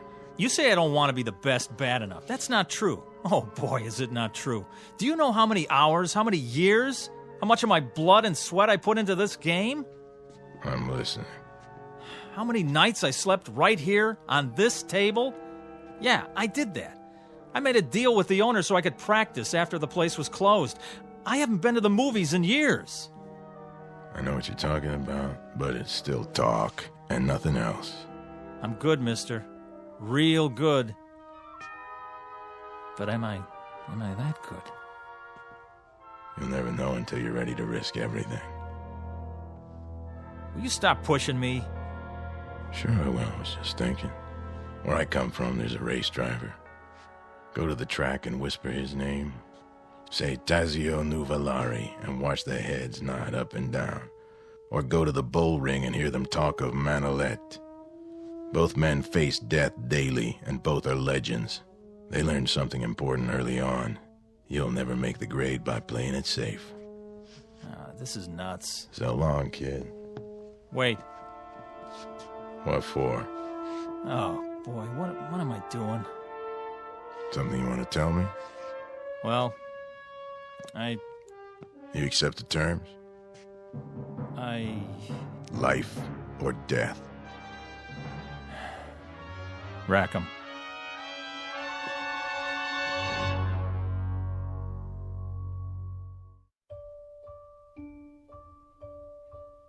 Just so you understand, once we start the game, there's no turning back. Get cold feet and it'll be too late. You heard me. Rack the balls. In a hurry, are you? I've been waiting a long time for this. Have you? Yes, I guess you have. First, the tools of my trade. Now, what's so special about that stick, anyway? It's the man that counts. You're right. But this one suits me. You know how it is, the big game hunter has his elephant gun, specially bored with a custom grip. The fencing master uses a blade from Lima. This cue, it was made for me in St. Louis. It cost $600 back then, and I made a living from it for 35 years. It never let me down.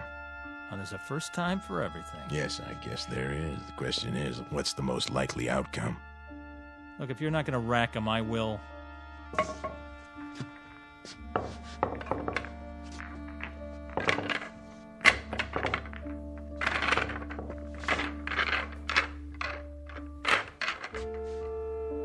Anytime you're ready. Do I get to call the game? Name it. Rotation. Kelly. 14-1 rack. 8-ball. What's your pleasure?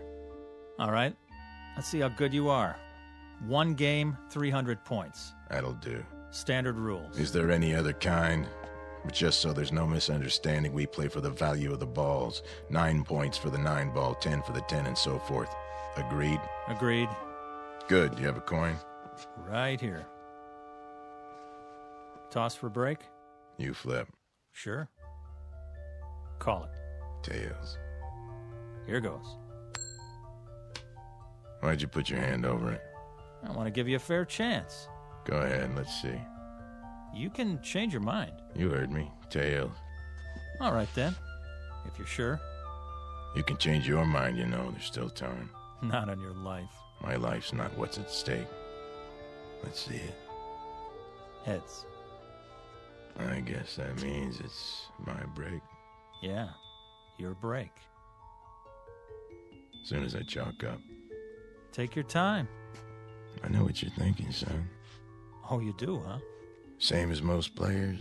The man who breaks is at a disadvantage. Once he scatters the balls, the other man has a clear field. Well, doesn't he? Maybe with some people, but not the way I play. Oh, sure. I suppose you can control the break. Time to go to school.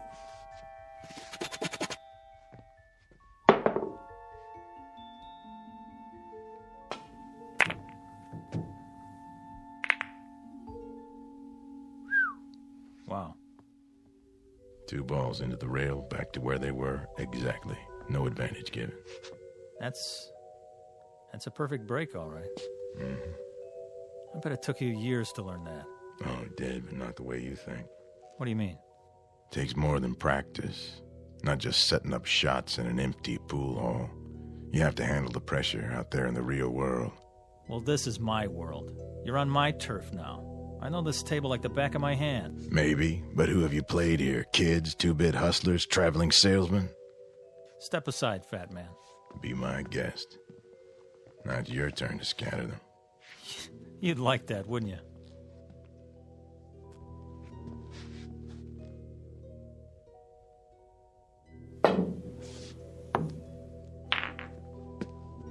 and safety. Playing it close to the vest, aren't you? That's what you call strategy. What are you going to do now? I'll try to think of something. There's always a power break. Yeah. But if nothing falls, you leave me wide open. And if I sink one, you're really in trouble. With luck, I can run the whole table. Prove it.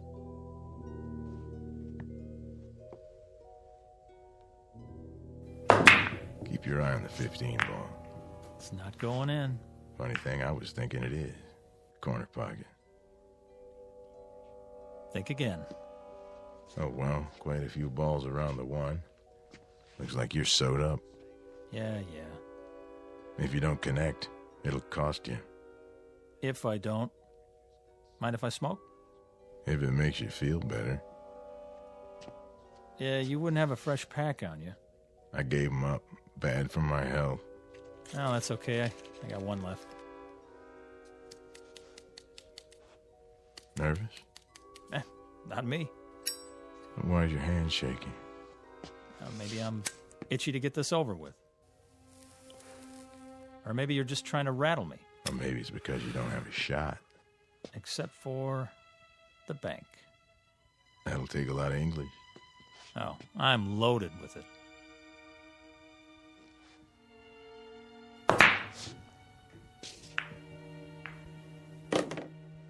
So you are. This time. Shall I keep score? I got it. Now what? The follow-up is important. You have to plan ahead. 3 rails, 2 ball in the corner. That's a hard combination. For some people. Watch your angle now. You watch it. Oh, I am.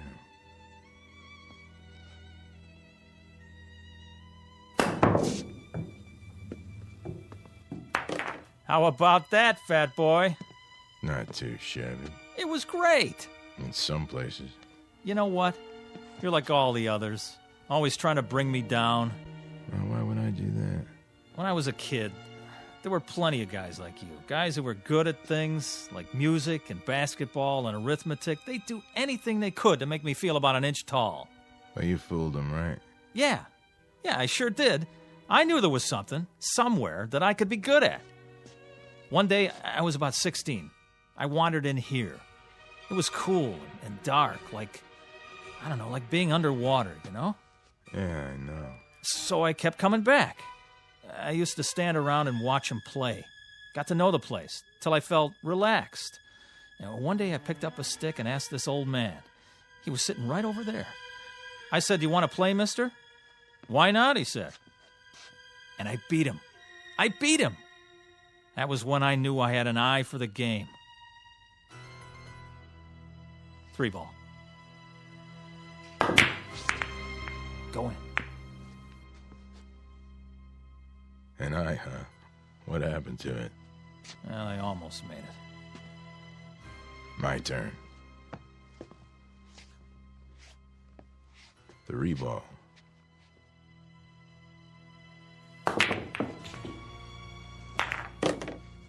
You know, almost works a lot of the time, but not in geometry.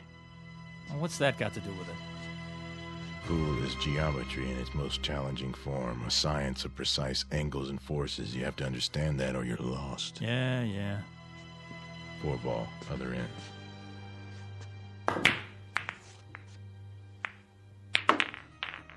Lucky shot. Luck had nothing to do with it. 5 in the side. Angles, forces, big deal. Now who's sewed up, huh? I'll admit, it doesn't look good. You can say that again. If you don't hit the 5 first, you scratch. And that'll cost you points. Mm-hmm.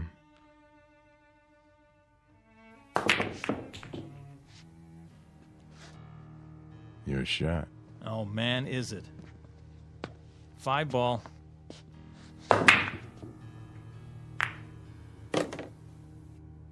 Six.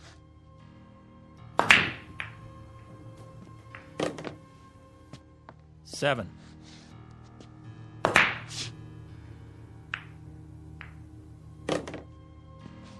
Now the 8.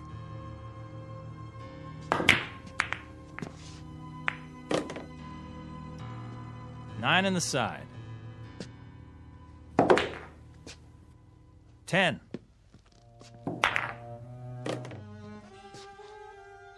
11 ball, corner.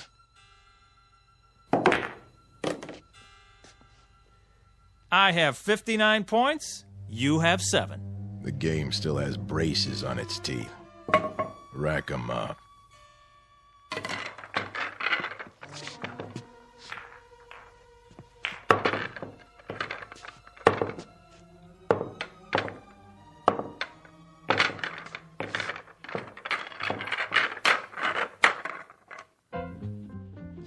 Three ball.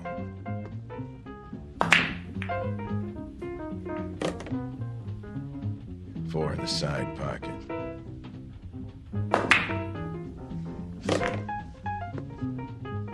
Five, corner pocket.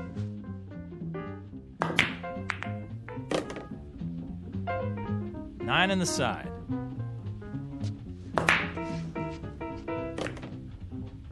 10 ball in the corner.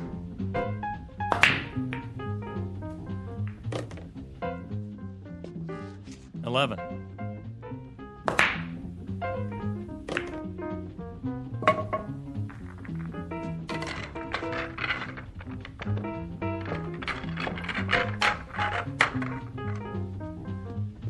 Five ball.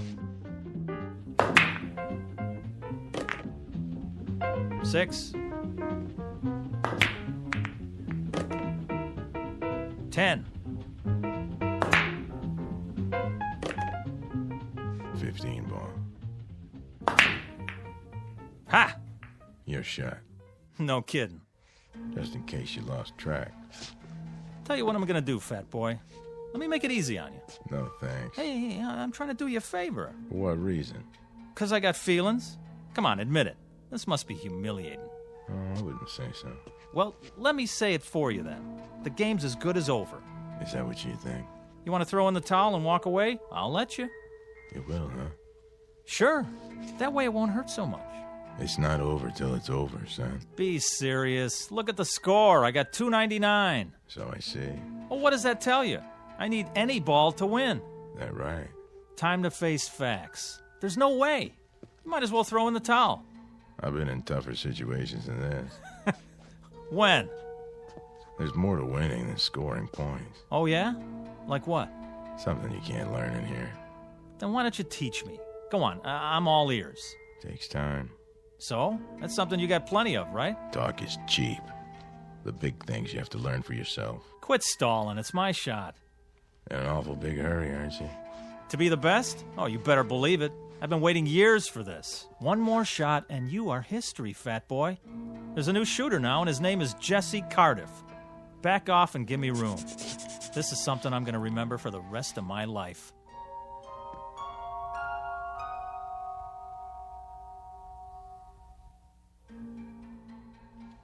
Don't let me hold you up. Oh, I won't, I promise.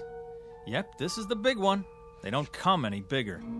Me and Fats Brown, and I need one to win. Feast your eyes on this. Number 5 in the corner. Funny. Something you want to say? I was just thinking. You do a lot of that. What is it this time?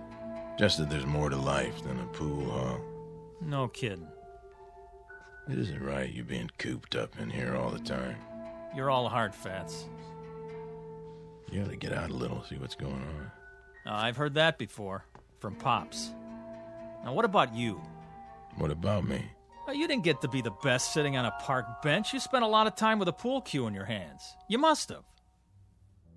Of course I did, but I found time to live, too. I've been to places where they never heard of billiards. If you call that living, why would you want to? Why bother? It's not easy to explain, but I'll try. I may not look the part, Jesse, but I've done other things, too. A whole lot of other things. I've made love, walked uphill, and swum in the ocean. I've been on airplanes and cruise ships and played tag with little children. And when I think of the wonderful things there are to see and do in this world, it hurts me to think of you rotting your life away in this miserable dark hall. What? Oh, I get it.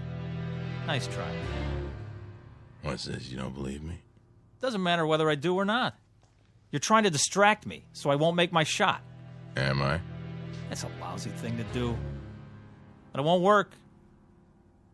5, corner pocket. Hey, what are you doing? Doing? Oh, you mean the coin. Sorry, it's an old habit of mine. Take your hand out of your pocket. Sure, if you like. Now don't say another word, just for a minute. This is the easiest shot I ever saw. There's no way I can mess it up. Nobody could. I'm in no hurry. Good. Take your time. I will. And I'll stand over here, just give you all the room you want. You do that. Enough with the chalk already. What? Oh, sorry. You're not even going to get to shoot again. I'm making this shot, and there's nothing you can do to stop me. No doubt. You did that. Did what? You dropped the chalk. Then I better pick it up. My shot. But... That one right there. And the side. Oh, I don't believe it. Look at you. A little gamesmanship, a little pressure to put some fun in the game, and you come apart at the seams. You cheated. I did? How so? Well, you... Kid stuff to make you break your concentration and shoot wild didn't take much. You know, if you ask me, that's pretty low down. Some places they break a guy's thumbs for that. Not here. Game ball. Oh, one more thing. If you want to concede now and save yourself the embarrassment. Take your shot. It's not over till it's over. Right. Even when it's just a formality. Last ball. Corner pocket. Choke. You wouldn't be trying to distract me, would you?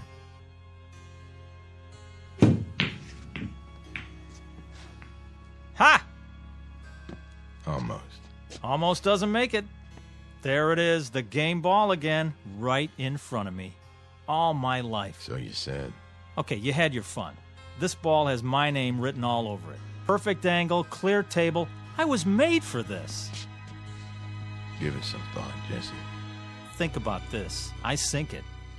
I become the greatest. You're not gonna make it. It's simple enough straight in, but you won't make it.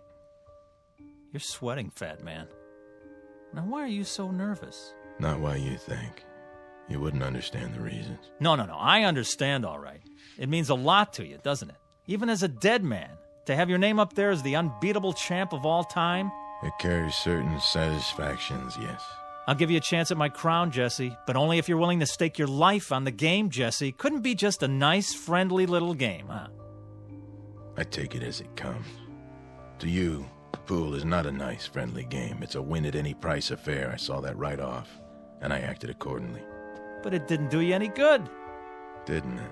I've made this shot hundreds of times. Not when your life depended on it. Is this some more of your gamesmanship? I've been studying you, Jesse. I've gone up against dozens like you. Pressure is what separates the champions from the also-rans. I've seen men who could shoot brilliant pool, but they were duds when the stakes were high. That's why I insisted we play for something big. What does it matter to you if I win or not? Afraid I'll take your place? Is that it? Did people stop talking about Dempsey when Joe Louis came along? Did Beethoven replace Bach? No. He wouldn't replace me. Then why?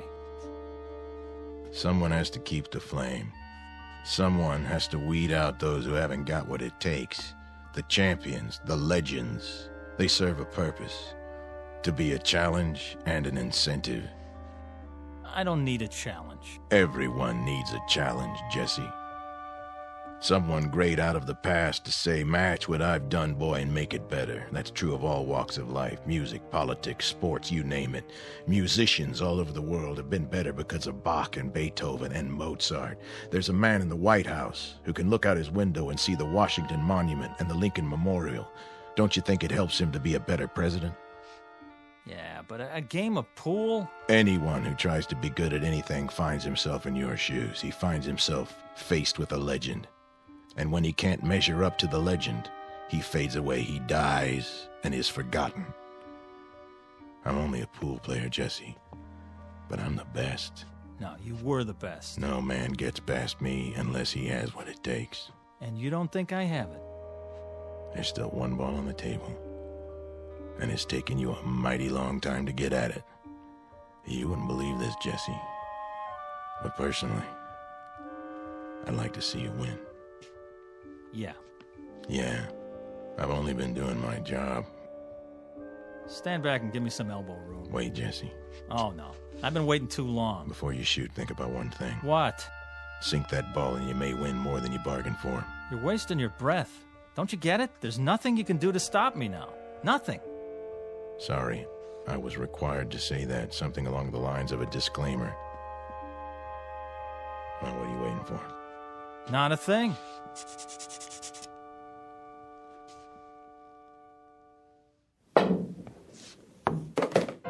Ha! Win more than I bargained for, huh? Is that what you said? Well, it's over.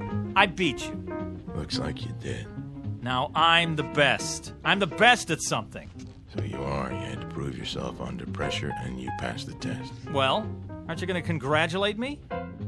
I'm not sure that's in order. Thanks. What do you mean, thanks? I beat you. I'm going to live. Of course you are. Those were the stakes. You'll live forever. Then why thank me, fat boy? You'll find out when the time comes for you to leave Randolph Street.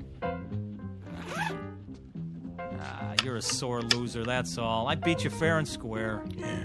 You saw it. I beat the king of the hill, Fats Brown himself.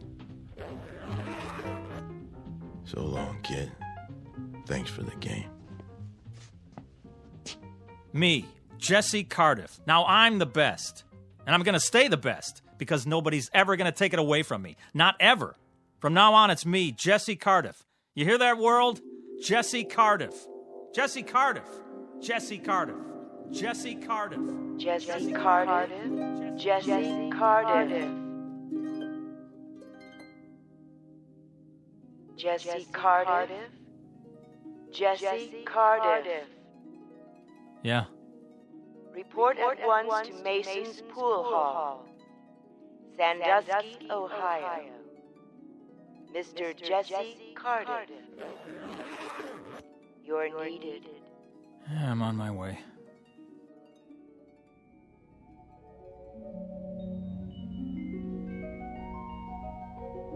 Mr. Jesse Cardiff, who became a legend by beating a man known as Fats.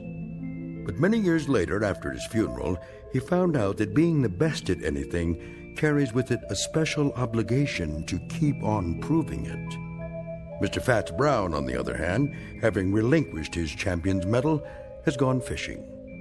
These are the ground rules on Earth and in the Twilight Zone.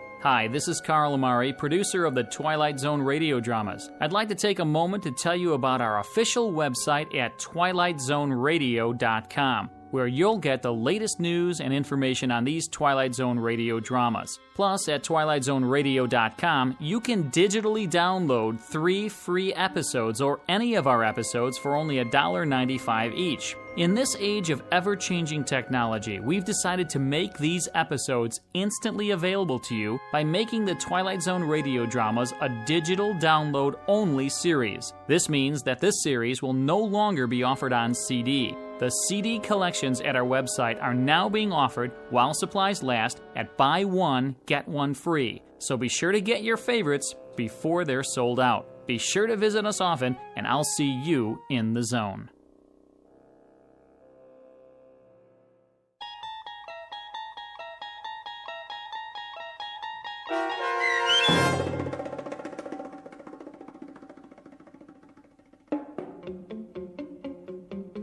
A Game of Pool, starring Wade Williams with Stacy Keach as your narrator, was adapted for radio by Dennis Etchison and Joby Cerny, and written for The Twilight Zone by George Clayton Johnson. Heard in the cast were Craig Brawley, Doug James, Roderick Peoples, Sandra Delgado, and Linda Ryder. This copyrighted radio series is produced and directed by Carl Amari for Falcon Picture Group. Sound design and custom Foley effects for The Twilight Zone by Cerny American creatives Bob Benson, Craig Lee, Michael Slaybach, and Matt Sorrow. To learn more about the Twilight Zone radio dramas and to contact us, visit our official website at twilightzoneradio.com.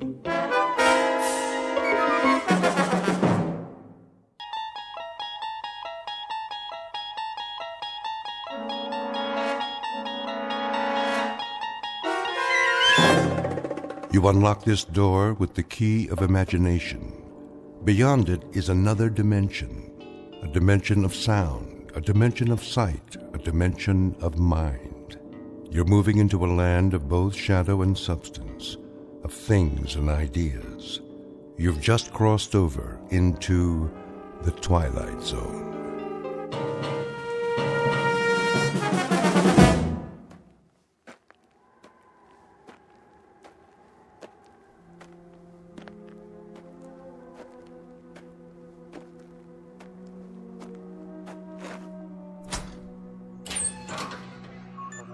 Hank?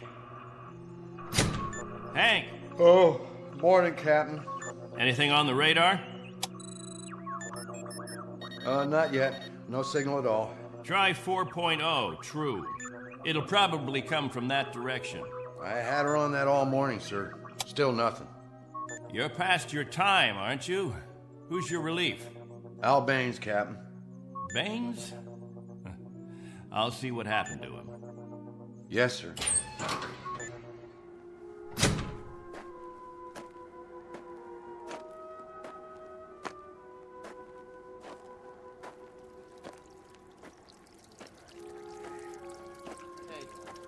Morning, all. Anything yet? Afraid not. They lost, you figure? There's no telling. Okay if we fill our containers now? Go ahead, as long as the water supply holds out. Be a while till the next batch is ready. Julie, where's your husband? He was sleeping, Captain. Get him, Julie. Is something wrong? There's something wrong. Yes, sir. How does it taste today, Henry? Same as always, hot, flat, and unforgettable. But wet. Suffer it a little bit more. 6 months from now, you'll be drinking chocolate ice cream sodas.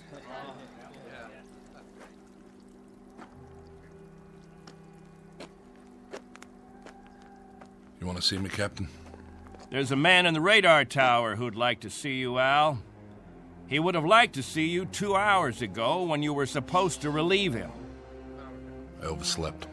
Tell that to Hank Parker up there in the tower. Tell him you overslept, and then be good enough to tell him, Al, that you'll stand his watch all day tomorrow. That's not fair, Captain. It doesn't happen often. Once is too often, Al. More than once is intolerable. And many more than once is a case history of Albert Baines who likes his sleep. I prefer it to a stupid game in the hot sun, both of them. A game, Al? What are we listening for? 30 years of 2 shifts a day. What have we ever heard?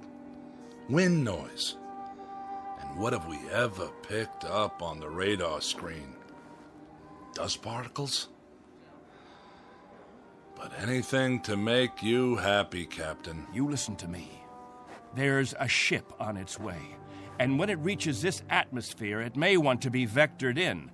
They may want landing instructions, wind direction, ground temperature. And if Al Baines is in the sack, we may spend the rest of our lives here. Is that what makes you happy, Al? How do we know there's a ship out there, Captain? A lot of garbled static 2 months ago that you told us was a message, and then nothing. 2 whole months, and you decide there's a ship coming here to take us back. You make the rules and set the watches and plan the days, and now you tell us the Messiah is coming. And you tell us to pray? The difference between you and me, Captain Benteen, is that I do my dreaming when I'm asleep. You do yours on your feet. There's a ship coming, Al. All of us believe it. Because he tells you to. And we believe him. Whatever Captain Benteen says, that's what will happen. Sure you believe him. He tells you this is the best of all possible worlds, and by God, you break into song. You're sweating your lives away on this rock, but the captain says it's paradise, and we have to clap our hands. Rule by hypnosis. Al, there's a ship coming. This happens to be a fact. There's a ship coming. Believe it. I tell you, it'll happen. And you know it's real, just as you know this is real. You haven't forgotten our ship, have you? The Pilgrim 1? The first spaceship sent up to colonize the outer regions? And this plaque, placed here by the 130 men, women, and children who established the first off-Earth colony. We owe them our belief, because they had faith. Don't ever forget that. Now, if you'll excuse me, I'd better go check on the generator.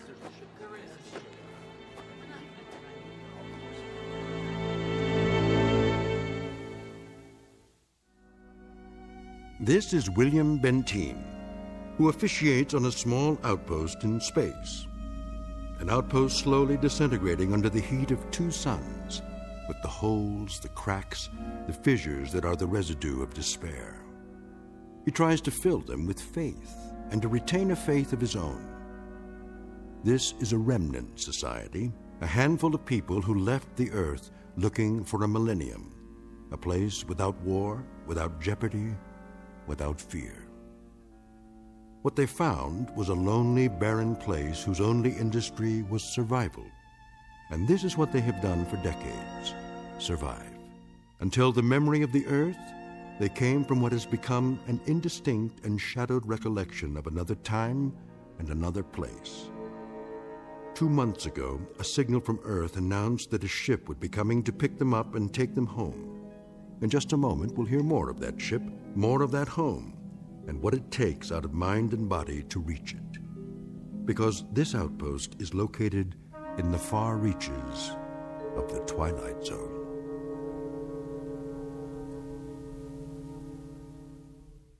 And now, The Twilight Zone and our story, On Thursday We Leave for Home, starring Barry Bostwick with Stacy Keach as your narrator.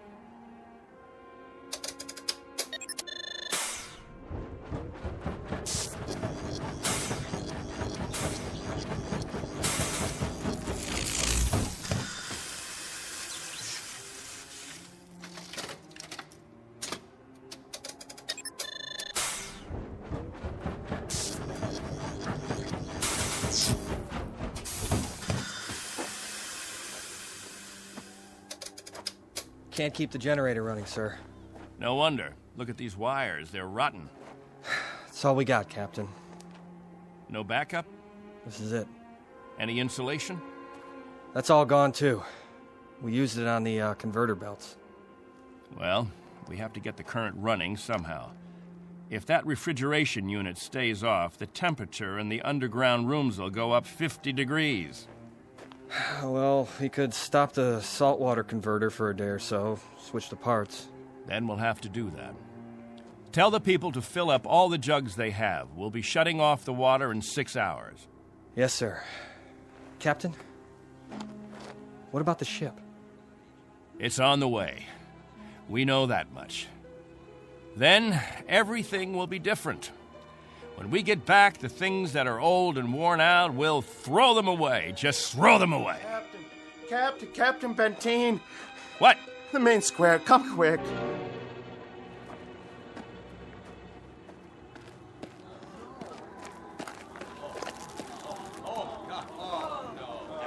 It's Mrs. Rodale. She's hanged herself. Cut her down.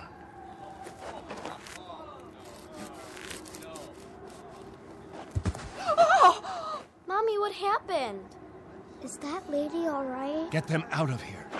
Come, children. God have mercy on her.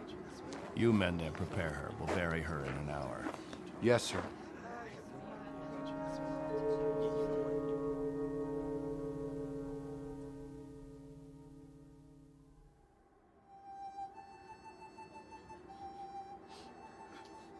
We now consign to this planet the remains of Mary Rodale.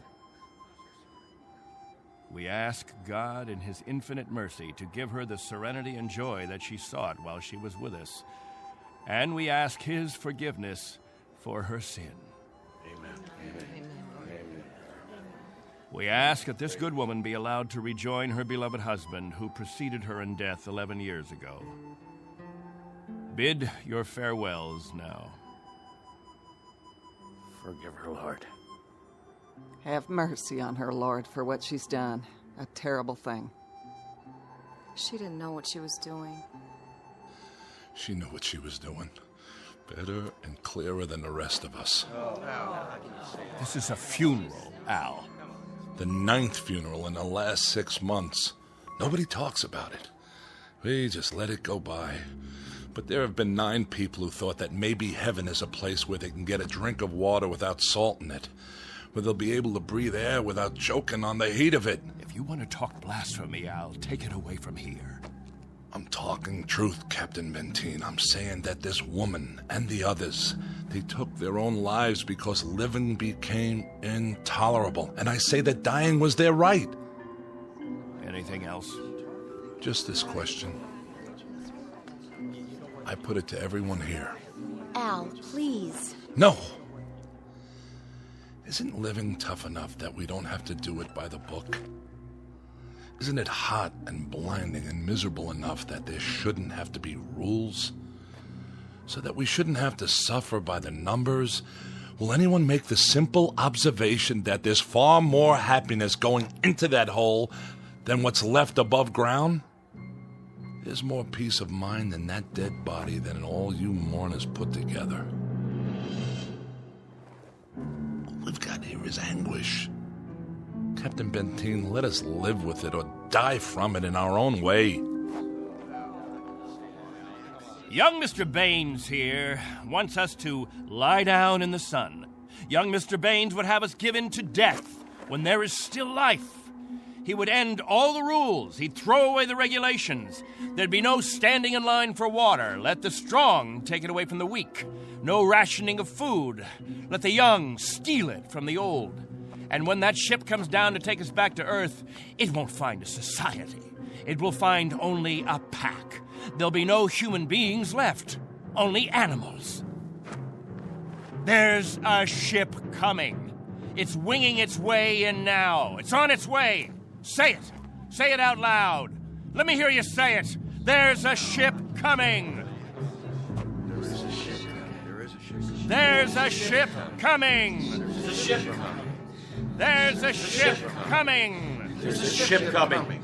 There's a ship coming. That's right. There's a ship. A ship. Yes. A ship that's coming to take us. Hear that?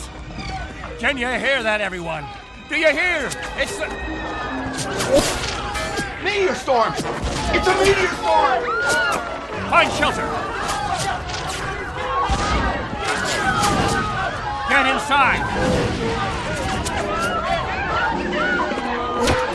Up to the cave. Get up to the cave.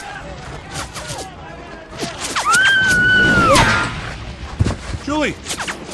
It's Julie. She's bleeding. Quickly, we have to move. I can't. Something hit my arm. I think it's broken. Stand aside, I'll carry it.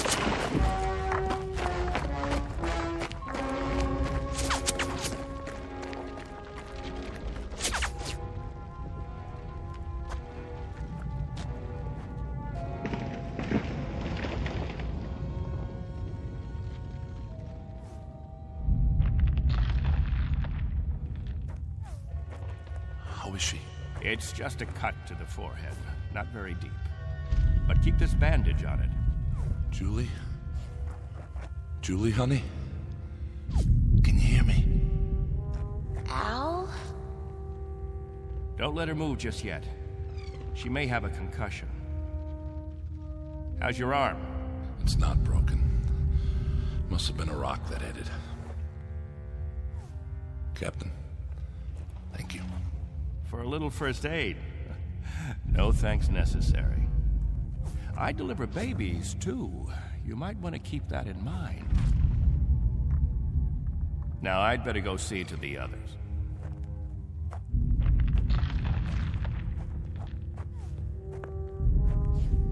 Will it go on much longer, Captain? I wish I knew. It sounds like it's spending itself. I've seen meteor storms before, Captain, but nothing this size. What about the damage, Henry? 2 underground cells destroyed. At least, that's what it looked like from out front. Everybody accounted for? I think we're all here, Captain. I've checked. Nobody's missing. Thank God. Everyone try to stay calm. The worst of it is over.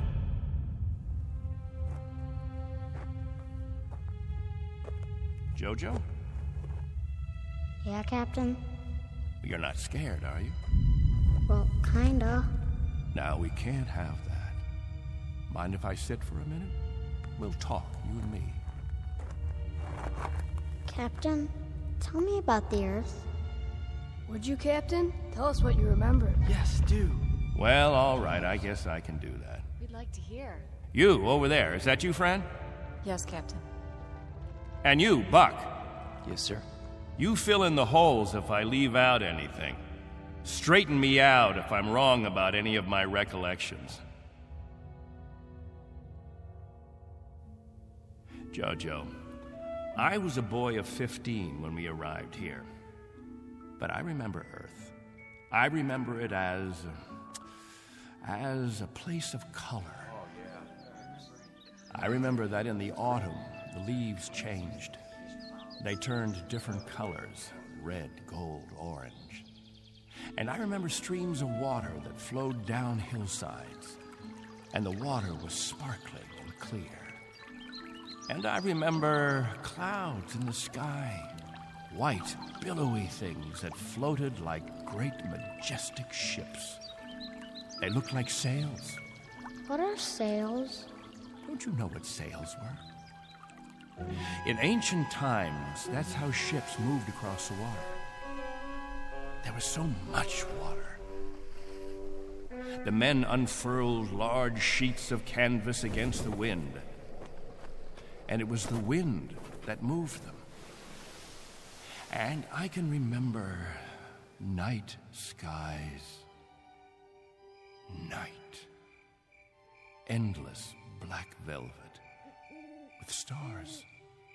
And sometimes a moon that seemed to hang there as big as the face of an old man, looking down on us all. Captain, what's night? Why, that was the quiet time, Jojo. Night was when the earth went to sleep. It was the cover it pulled over itself.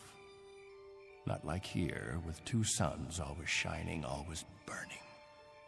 It was a darkness that felt like a cool hand brushing over tired eyes. And there was snow on winter nights.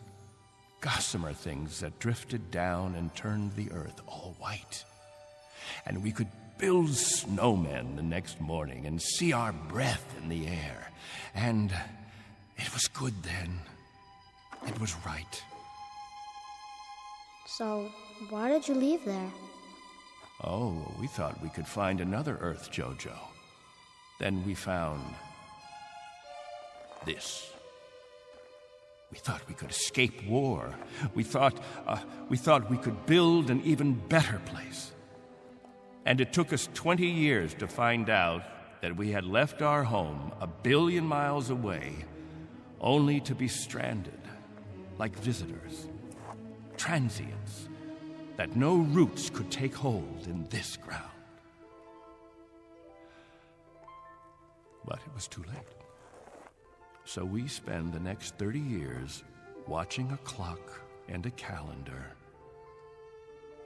and waiting. But we can't wait any longer. Not a day, not an hour. We have to get back home. There's no more time. I'll go outside and survey the damage.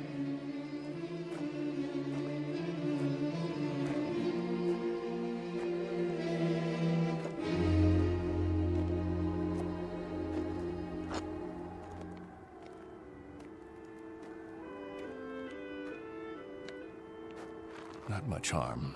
Radar tower is still standing.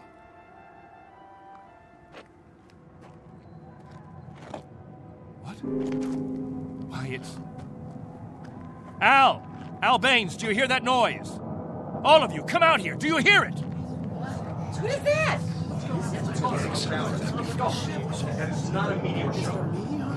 That's not a meteor, and it's not wishful thinking. Not this time. Those are rocket engines.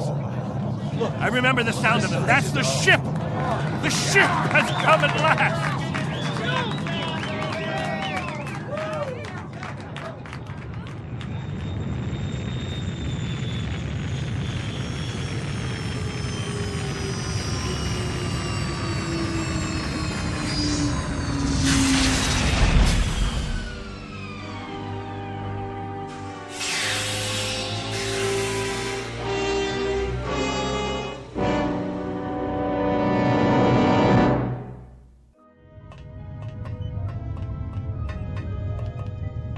Wow, what a ship.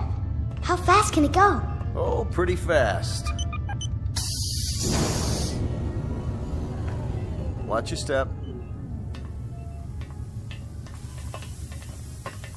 Looks like you got plenty of room for everybody. Do you have any water? Clean water? We have enough. Oh, doesn't that sound wonderful? Delicious. Careful. I better talk to your leader. You have one, don't you? Sure do. Captain Benteen. I don't see... He's standing over there. Hey, Captain, come see the ship. Mr. Benteen? I'm Benteen. Colonel Sloan. I command the Galaxy 6. Our orders are to transport you all back to Earth. Colonel, what took you so long? 6.5 months, Mr. Benteen. 100 times that. We've been waiting for 30 years. Does it all look like this? Salt flats and scrubby mountains. 2 suns, hot and perpetual. 30 years of it. 30 years. The children have never seen Earth, and some of the older ones don't even remember it. They'll see it now. Our orders are to get you aboard as soon as possible. We figure that we should be able to lift off on Thursday. Are you still using Earth time? Of course. Good. That'll give you 3 days to prepare. Unfortunately, your people will only be able to take what they can carry. Over 200, aren't there? 187 men, women, and children. It may be a little crowded, but we'll fit you all in. You've been used to a lot of space, Mr. Benteen, haven't you? Space? Room to move around. That's all there is here. That and the heat. I can feel it. They'll make the trip standing on their heads if necessary. I'm sure they will, but I don't think that'll be necessary. Do you know, can you understand what a godsend this is for all of us?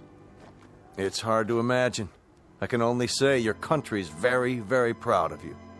What of the Earth? Has it changed? Not too much. Still green? Still green. And the cities? The cities still stand. And war? As always, I'm afraid.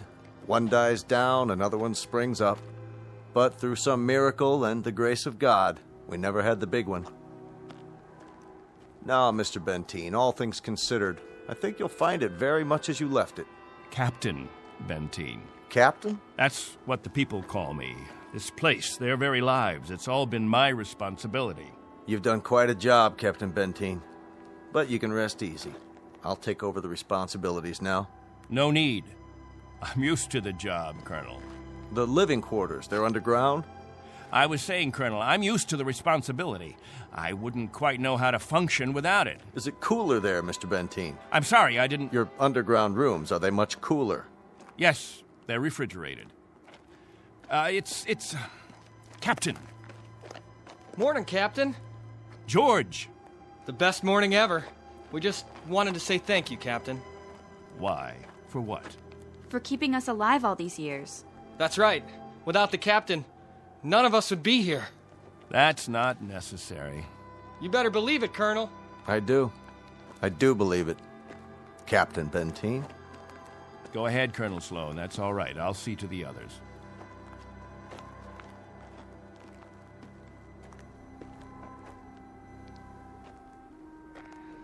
You know, I don't need this. I'm not gonna take this.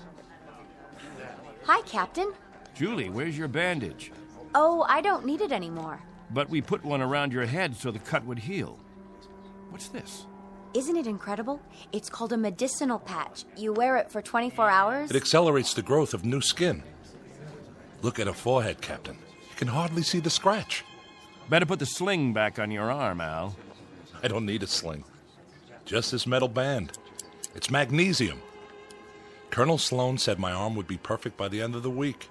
Well, I seem to have had my practice taken away from me. But while we're here, I'd use that sling. I'll bet I've fixed about 500 broken wings in my time, and the only way to be sure it heals properly is to keep the limb immobile. Where's Colonel Sloan? I want to ask him what to pack.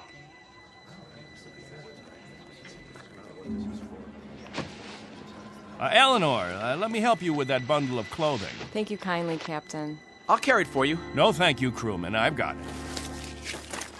Here you go, ma'am. I don't know how to thank you. Are all the crew as strong as you? That's our job, ma'am. Nothing to it.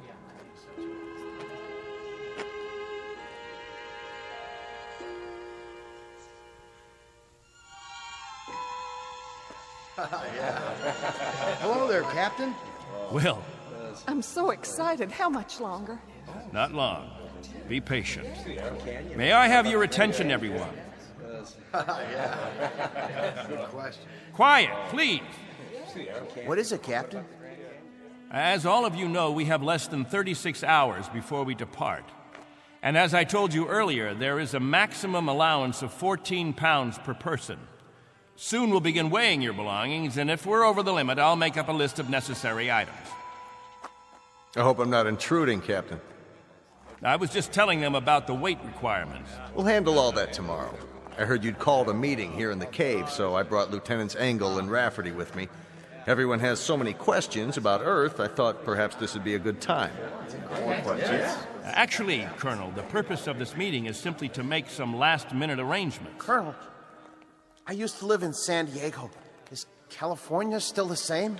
Sunny and warm most of the time, but not this warm. Los Angeles has become the biggest city in the world. These kinds of questions, we could just as well handle them when... Colonel Sloan? Are there still major leagues? My dad used to tell me about baseball and the World Series. The leagues are just as before, American and national. What about the Dodgers? They came in 10th last season. I'm told they need pitchers pretty desperately. I'll tell you what, when we're finished here, we'll improvise a ball and bat and have ourselves a game. How's that sound? Yes! That'd be great. Let's do it. I think it's a little hot for that kind of activity. What we could do is have some group singing. We haven't done that for a while. I got an old sack. That'll be the ball. Who's got a stick? What are we waiting for? Let's go. Please, wait. We haven't finished yet.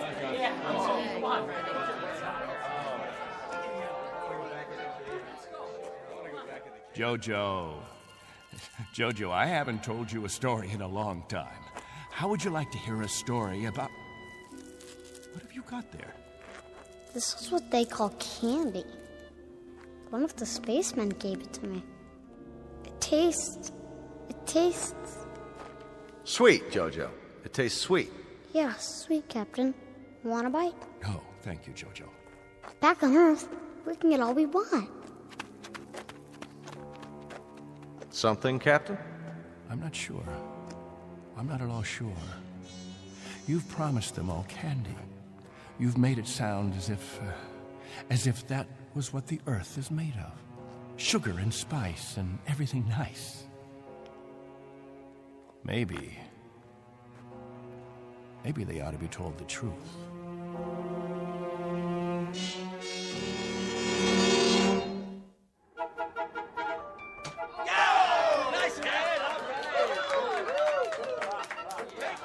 The universal language. Baseball. You have a limited vocabulary, Colonel. Do you have any idea what the temperature is? At this hour, it's about 110. I don't know whether your crew can take it, but I know my people. They're going to pay for this little athletic event. Some of the older ones, it might even be serious for them. It's just a game, Benteen. My guess is that it's worth it. Now, I'd better get back to the ship. Colonel Sloan. Something else, Mr. Benteen? Colonel, when we get on the ship, you can tell us what to do and we'll all fall into line. But here, in this place, I'm in command. I'm not trying to usurp authority, Mr. Benteen, but I really don't see what harm a little game... It's still Captain Benteen. For now. Galaxy crewmen, back to the ship. That's an order. It's time for rest now. All of you go back to your homes. I'll announce when the new day will start. I don't know. I guess it's suddenly illegal to have fun. You happy now, Captain? I was never unhappy, Colonel. I just happen to know what's right and what's wrong. I ask you to keep your crew in the ship during the rest time. I don't want my people distracted. You rule with a heavy fist. If it were 1 ounce lighter, no one would have survived. I've held these people together by will. They'd have died, Colonel, without someone they could hold on to. They'd have withered away. Not anymore, Captain. Relax. That's a luxury I've never been able to afford, Colonel. I've never been able to marry, to think only of myself, because of them. I've been a father figure, a governor, a confessor. I've been all those things. And if I hadn't been, there'd be no life here. These are my people. Understand? My people.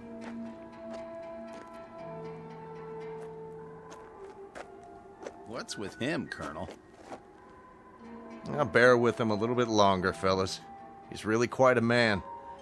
He's got just one minor aberration. And what's that? He believes he's God. As far as he's concerned, we're booting him out of heaven.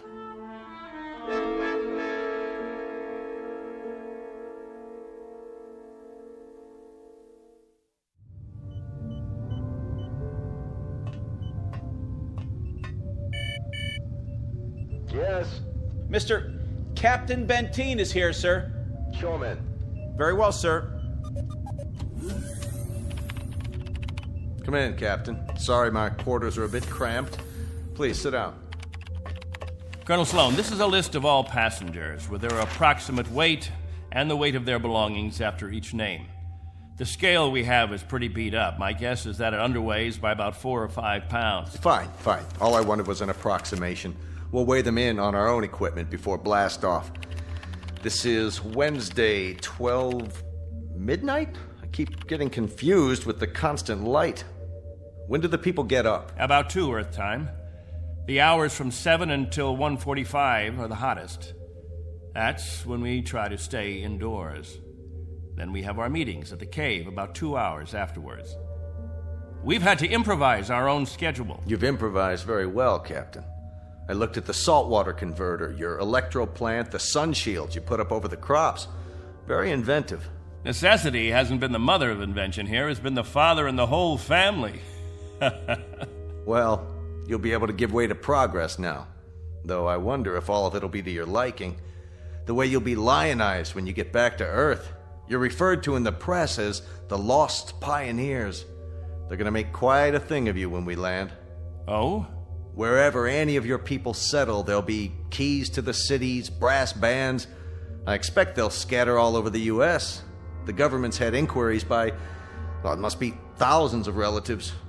My guess is that they'll just about have time to look into a television camera and then get whisked off. Well, they won't be scattered, Colonel. They'll go as a group. We'll find a place where we can settle, and that's where we'll stay. I'm talking about when we get back to Earth, Captain. That's what I'm talking about. They won't be splitting up.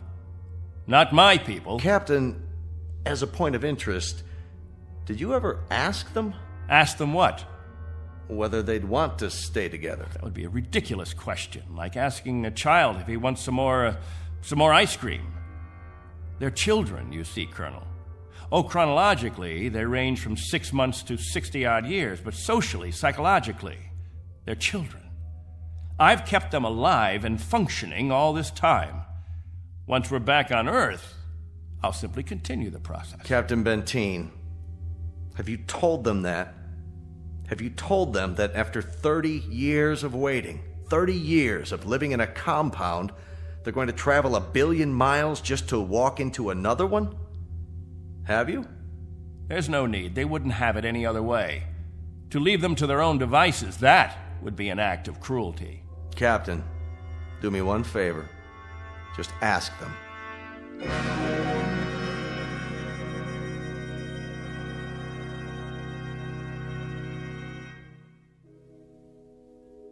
Naturally, we won't have to concern ourselves with the colder climates. The northeastern states, the upper regions of the Great Plains, will find an area much farther to the south, perhaps Florida or Texas.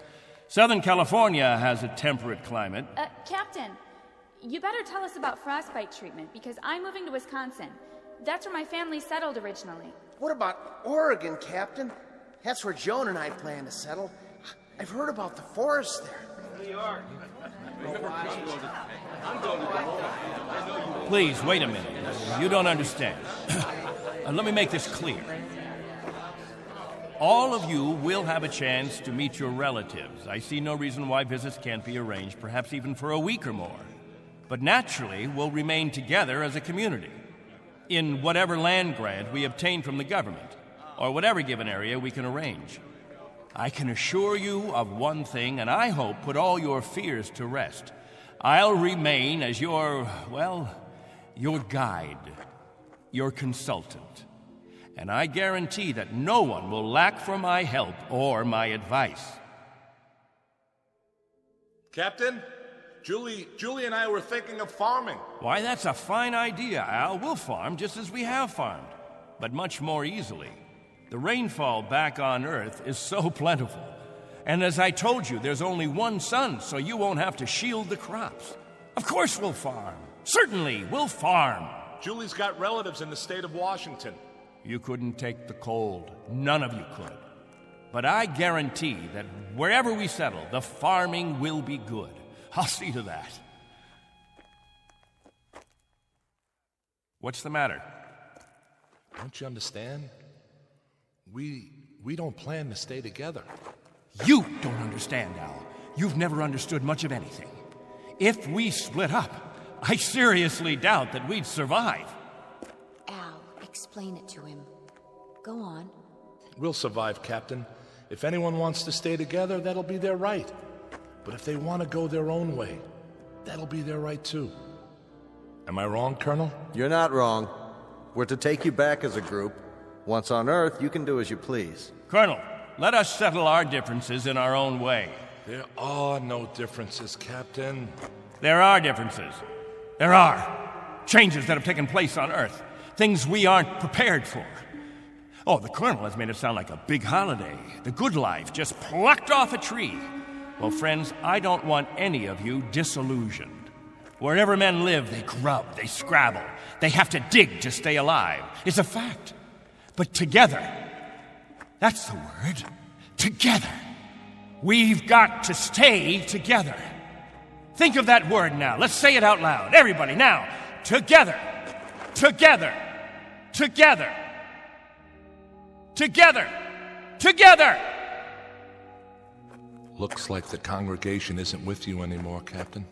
What's the matter with all of you people? Wait.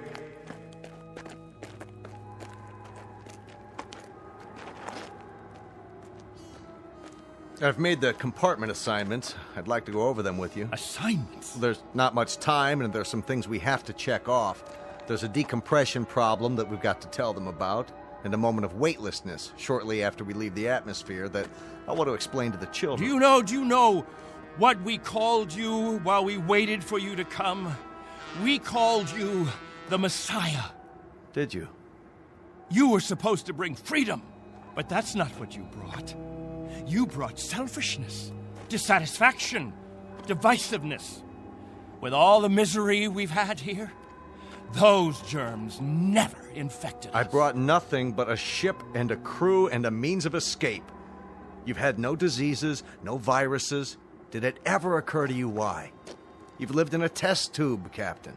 Antiseptic and germ-free and sterile. Sure, you're a group, a cell, but that's all over with. Now it's time for you to be what God meant you to be, individuals. Time to break the test tube. Time to rejoin the human race. What I'd like to know is why in the name of God you're so reluctant about it. Because I remember the human race. This is incredible. Oh, it's really incredible. I was wrong, Colonel. I've been telling them about an Earth that doesn't exist. An imaginary garden. No, we can't go back. It's too late. Captain, really?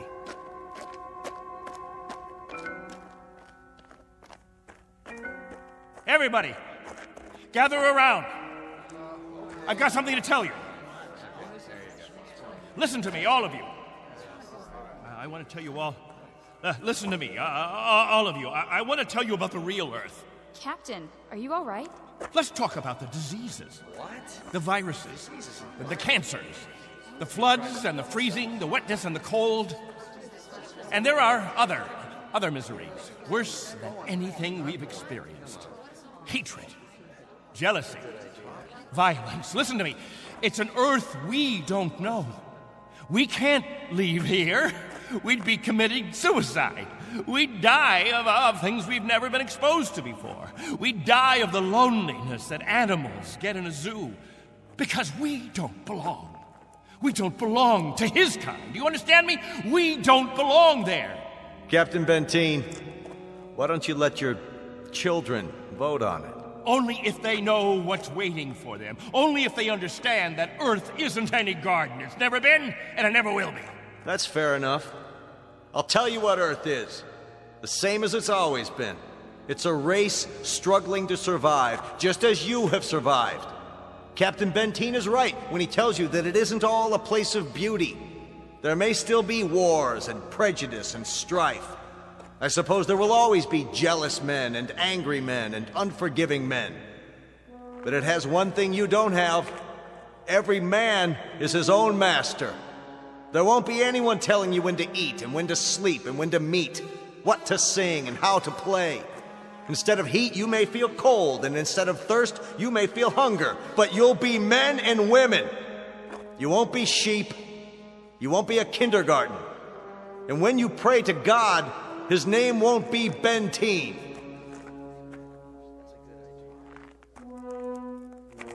A vote now, Captain, and the majority wins. Those of you who want to be on the ship 10 hours from now, heading back to Earth, step forward. All right, I'm going. Let's go. Go. That's it. I suppose that makes it unanimous, Benteen.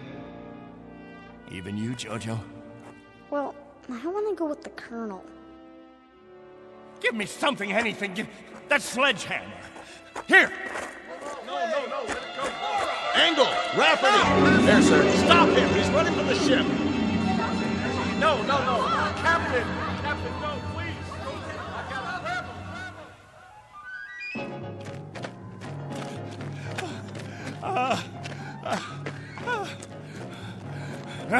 We'll see how far you get. Without a tail fin. Put it down!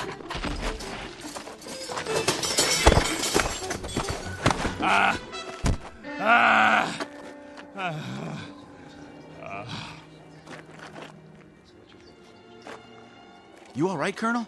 I'm fine. What about the ship? Just a couple of dents, nothing serious. Lucky you stopped them when you did. Captain Benteen, let go. For everyone's sake, loosen your grip and let go. God help you. God help you all. Tomorrow you think you're getting on a ship headed for paradise. What you don't realize is you're heading for hell. What about you? I'll stay here. That's right. This is my home. This is where I belong. This is where you belong. You just don't have the brains or the guts or the sense to know it. This ship leaves at 0800 tomorrow. If you're not on board... I want no special privileges, Colonel Slow. No special treatment. If you're to blast off at 8, you blast off at 8. As for the rest of you, you can go on the ship or you can remain here with me. I'll be at the cave. Any who want to remain can meet me there.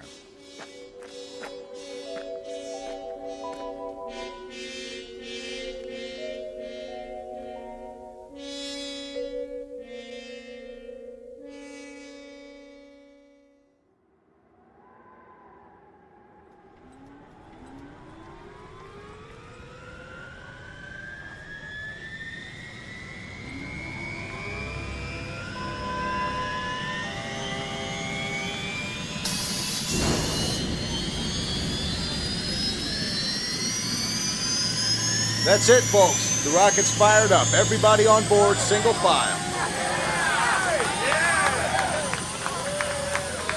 What about the captain? I'll give it one last try. Lieutenant Engel, see to the passengers. I'll be right back. Yes, sir. Where you going, sir? To the cave.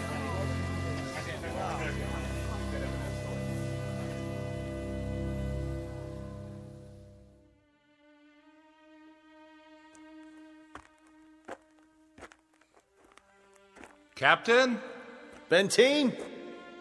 Benteen, we know you're in here. Please, let us talk to you. He's not going to show himself, Colonel. We're leaving now. We have to blast off in 5 minutes. If we don't, we'll have lost our orbital position. Benteen, it has to be now. Captain! Captain, please, come out! Remember this. If we leave without you, there'll be no other ships. This is where you'll live the rest of your life. And this is where you'll die. All right, Benteen. As you prefer. Let's go, Baines. Goodbye, Captain.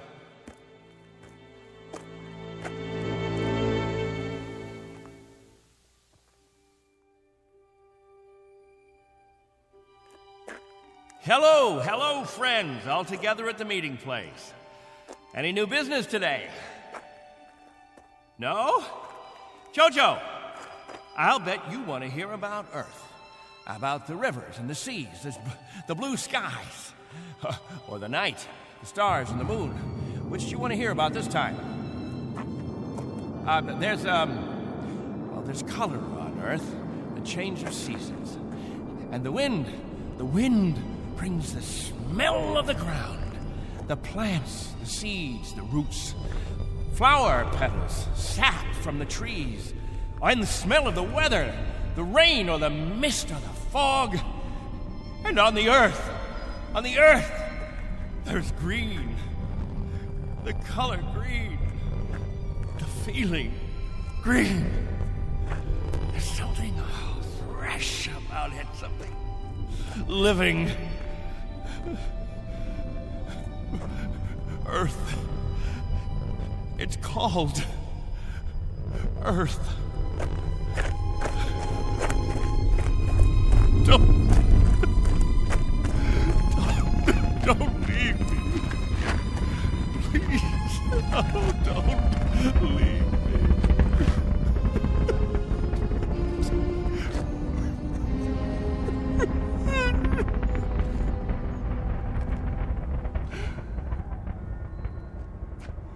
No! Don't leave me behind! Don't leave me.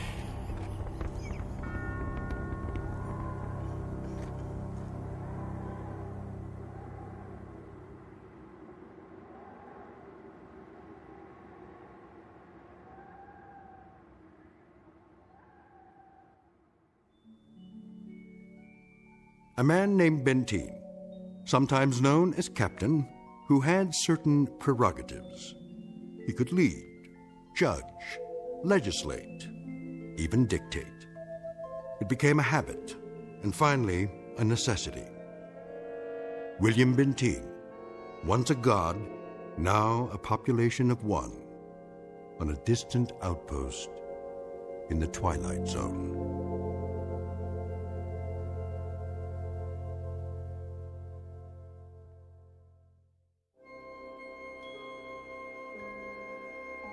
Hi, this is Carl Amari, producer of the Twilight Zone radio dramas. I'd like to take a moment to tell you about our official website at twilightzoneradio.com, where you'll get the latest news and information on these Twilight Zone radio dramas. Plus, at twilightzoneradio.com, you can digitally download 3 free episodes or any of our episodes for only $1.95 each. In this age of ever-changing technology, we've decided to make these episodes instantly available to you by making the Twilight Zone radio dramas a digital download-only series. This means that this series will no longer be offered on CD. The CD collections at our website are now being offered, while supplies last, at buy one, get one free. So be sure to get your favorites before they're sold out. Be sure to visit us often, and I'll see you in the zone.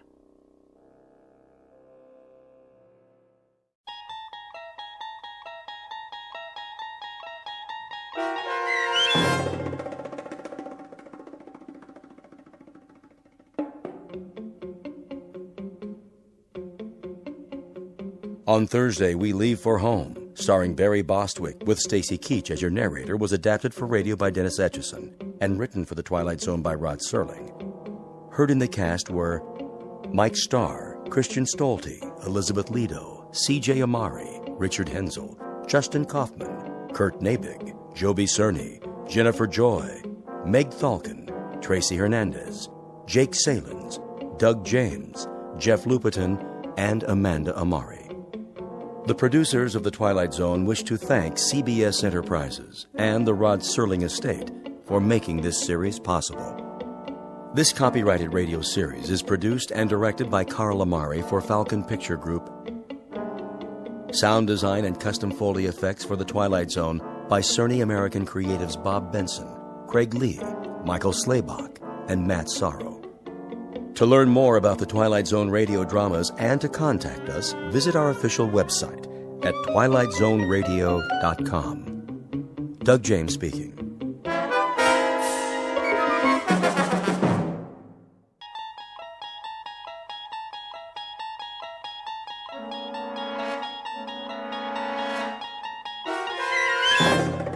You're entering another dimension, beyond any limits known to man. This is the universe of imagination, a wondrous land of brave new stories from the far reaches of space and time. So fasten your seatbelt. There's the signpost up ahead. Your next stop, the Twilight Zone.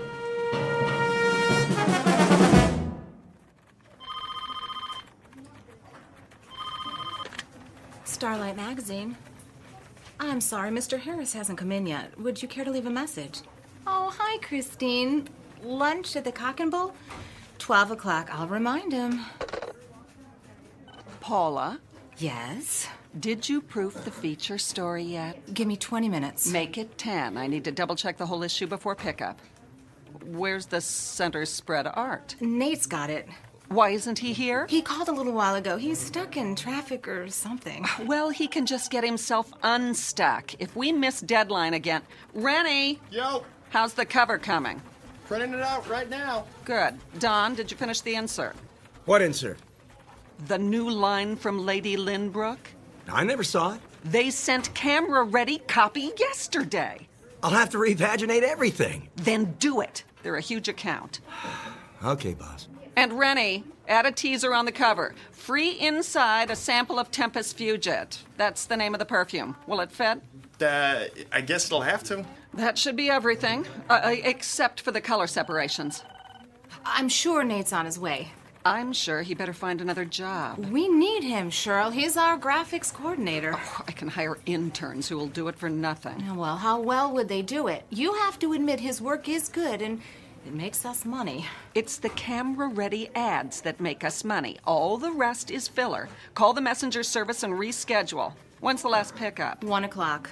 Tell them we're running late. Maybe they can stretch it. I'll try. Sorry. I got hung up. Hi, Nate. Do you realize how long you've kept this staff waiting? What time is it? My watch isn't working. Your watch is not alone. You won't believe what happened. I stayed up all night to redo the art. Then the car wouldn't start, so I called the repair shop. You could have called a cab. It took 45 minutes for a jump start. Then, when I finally got here, the elevator quit and I was stuck between floors. I know I said I'd be here an hour ago. Make that 2. But it's not my fault, I swear.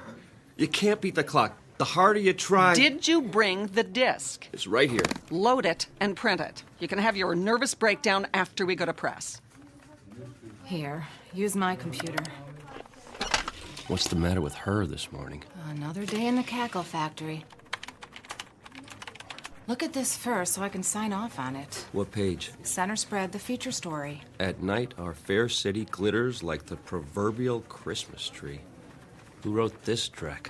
Our beloved managing editor. Shirley thinks she's a writer now. That's because she won't pay real writers.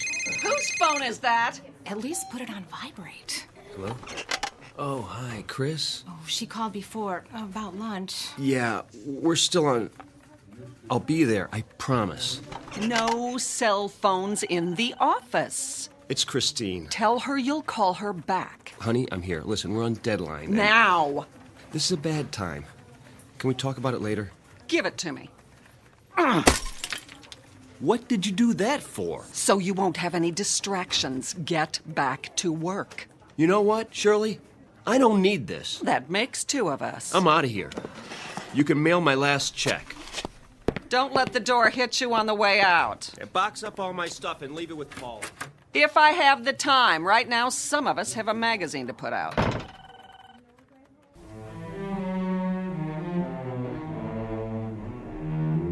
Introducing Mr. Nathaniel Harris, former fine arts major, engaged to Miss Christine Crosley, and lately employed at a small publishing company.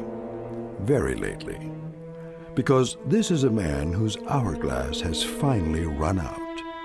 He just learned one very important lesson, that he can't be in 2 places at once. But consider, how different might his life be were there but world enough and time. Every question deserves a response, and this one is about to be answered in the Twilight Zone.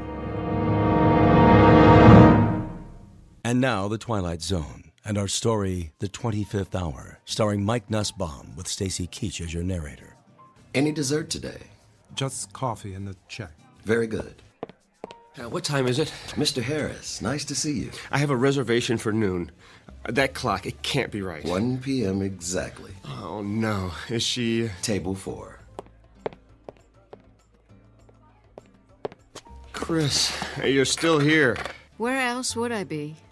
Lunch takes an hour, plus or minus a few minutes. I've done my duty. I am so sorry. Did you order yet? If I wanted lunch for 1, I'd have stayed home. Honey, it was a deadline day. Not only that... It's always something, isn't it? You shouldn't make dates you can't keep. It won't happen again. You're right. It won't. 2 glasses of rosé, compliments of the house. Thanks, Frederick. Chris, the editor's been impossible to deal with. Today, she actually smashed my cell phone. Can you believe it? So I told her... Care to see a menu? Sure. I stood up, and I said... Need a few more minutes? Please. Very good. Anyway, I told her what she could do with her job. Ask Paula. She was there. We should drink a toast. Great idea. To... Old acquaintance. What? It's about time, Nate. You never have any left over for me. What are you talking about? Don't worry, I'm not bitter. Chris. We need a break. From each other. Who knows? Maybe it's true what they say on greeting cards. If you love something, let it go. If it comes back, it's yours to keep. Chris, listen. Goodbye, Nate. I'm trying to tell you... It's all right.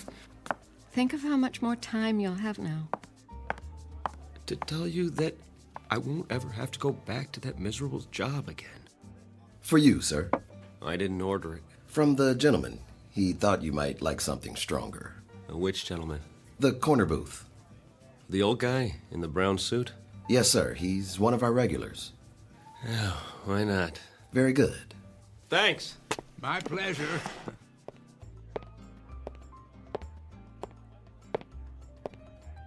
Can I buy you one? Oh, dear me, no. Not necessary in the slightest. Have we met? Not that I recall. Then why the drink? I thought you looked a bit under the weather. Nothing fixes that like a Moscow mule. Is that what it's called? Oh, ginger beer and vodka in a copper cup. Their signature drink when I first came here. Of course, that was years ago. And Nate Harris, and you are... Blevins is the name. But you can call me whatever you like, so long as you don't call me late for dinner. Please, sit down. I think I've seen you here before. Oh, most unlikely. I'm the type who blends in with the woodwork. Well, I wouldn't say that. When a man is my age, he becomes invisible, practically speaking. Perhaps because he's no longer in such a hurry. Then I envy you. Oh, you mustn't. I have nowhere to go and nothing to do, unlike yourself. Actually, I don't know what I'm supposed to do now. Something will present itself. It always does. I saw the way you came in. Your features a blur of energy like hummingbird wings. It's nerves. I haven't had a free minute all day. I was like that once. But now I have so much time. Well, I don't know what to do with it. You're lucky. Don't be so sure. You have a schedule to keep, a job. Not anymore. Oh, is that right? I was 2 hours late to work this morning. One time too many. And to top it off, my girl just walked out on me. So I guess I'm flat out of time. Pity. But now you've hit the nail on the head, haven't you? Time. There's an old saying that it's wasted on the young.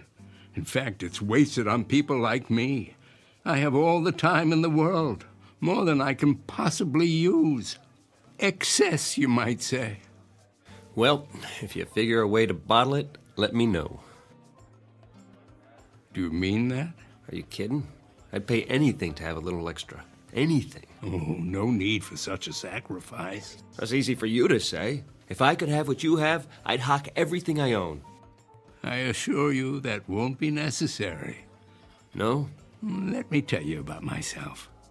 As I say, I've reached the point where I have too much time on my hands. That means the opportunity to read, to study, to speculate, and to tinker. What's unimportant falls away, and all that remains is what truly matters. What are you getting at? Simply this, Mr. Harris. I'm about to share something that may sound incredible, but it's really quite straightforward, at least in principle. You see, nothing is created or destroyed in the universe. It merely changes form, moves to where it's needed, so to speak. Sometimes that requires a little nudge, of course. I'm not sure I follow. Consider rain falling on arid land, air flowing into a vacuum. The process is the same. Surplus redistributed to maintain a certain equilibrium. The truth is that nature abhors waste. Now you've lost me. Consider what happens in a typical day. As soon as you have a free hour, new tasks flow in to fill the gap. The result is that a busy man never quite manages to stay ahead of the game. You got that right. But what if you could add another hour, or another, and another, until the pressure is drained off, equalized? Tell me, what would you do with that extra time? Travel? Write the great American novel? Use it to get caught up, probably. Ah. I studied to be an artist. Now I'm a consulting graphics coordinator. You know what that means? I push ads around on a computer screen. Don't ask me how it happened. No real mystery. You needed to earn a living, and time got in the way. What you need is time that's off the clock, so to say, before what matters is only a memory. Don't tell me. You're selling a magic potion. What's it called? Time in a bottle? Nothing so fanciful. The product of my tinkering is purely scientific. I happen to have a prototype with me. Spare me, old-timer. Thanks anyway, but I'm afraid I can't afford whatever you're selling. Oh, it's not for sale. It's still in the experimental stage. Oh, come on. I know what that is. I took music lessons. It's a variable rate device to mark the passage of time. Allow me to demonstrate. Congratulations. You've reinvented the metronome. Try to lift it. That's heavier than it looks. What did you do? Put lead in it? It's quite empty as far as the eye can see. Open the panel in the base. Oh, you have to lift the latch. Well, there's nothing inside. Are you sure? A pivot for the arm attached to some kind of bearing, that's all. But it feels like it weighs 10 pounds. That's because the little door leads to... Well, I wouldn't want to confuse the issue. Call it a storage chamber. It smells like stale air to me. Oh, it hasn't been tested in a while. The contents are flowing out now that the mechanism is activated. Well, what contents? That which is beyond price and invisible to the eye. Go ahead, examine it. There must be a layer of iron under that veneer. Only the thinnest of plywood. Oh, where'd you get it? From a magic supply company? It took me years of trial and error. This is the 81st and final model. Or is it the 82nd? If my calculations are correct, it possesses certain unique properties. Listed on eBay. You'll find a buyer. As I said, it's not for sale. But it is available on loan. What would I do with a thing like that? Put it on my coffee table? Well, I need someone to field test it. Test it? How? To be sure that it's ready. Think of it as a kind of temporal storage battery, operating on the principle of equalization. I've infused it with some of my time, the excess I told you about. Say you're running late and you need a few extra minutes. Take it out and start it ticking. When you've had enough, one touch stops the arm. Wouldn't that be something? You almost had me going there for a minute. If it were real, you could name your terms. Oh, it's quite real. I suppose you can prove that? If I do, will you agree to a test? Here comes the con. Put it back in the case and take it home. Use it at your discretion. All I ask is that you return 1 week from today and report your experience in detail. And what sort of experience might that be? Why, the natural principle of equalization. It's already begun to work. You asked for proof, What does the clock on the wall say? Oh, I can't see from here. Then feel free to stand up. Check it carefully. I don't have to.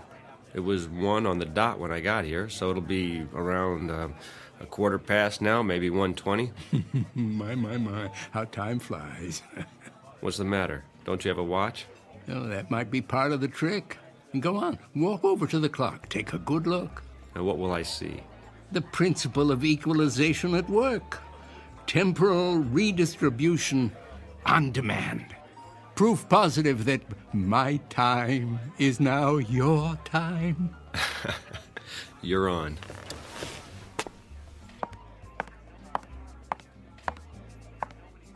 $105? Hold on. Frederick? Yes. Did somebody move the hands back? Sir? The wall clock. Did you see anyone go near it? Why, no. Then it's broken. No, sir. It keeps perfect time. Well, let me ask you. How long have I been here? How long? Answer the question. You met Miss Crosley very briefly, then the gentleman sent you a drink. And how long ago was that? A minute or two? Come off it. Did he put you up to this? Who? The little man in the booth, whatever his name is. Blevins? He bought you a drink and departed. Oh, he did he? Then why is he...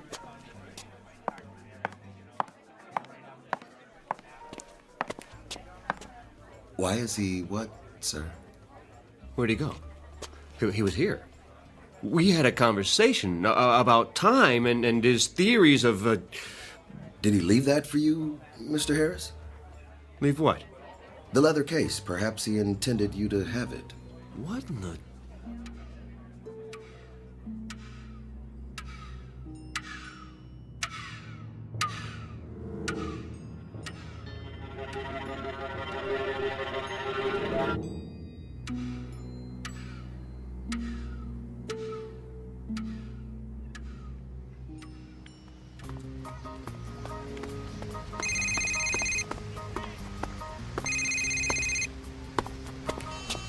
Hello? Nate? Hey, Paula. You finally got a new phone. Had to. I've been busy. You sound out of breath. At my morning jog in the park. You? I don't believe it. A man's got to get in shape sometime. Have you found another job yet? I've been going on a lot of interviews, about 10 a day. Whoa, take it easy. I have all the time I need now. It's like the more I do, the more I can do. You'll have to tell me your secret. I could use some of that. So, how's the magazine? Down the tubes without me? Well, give it time.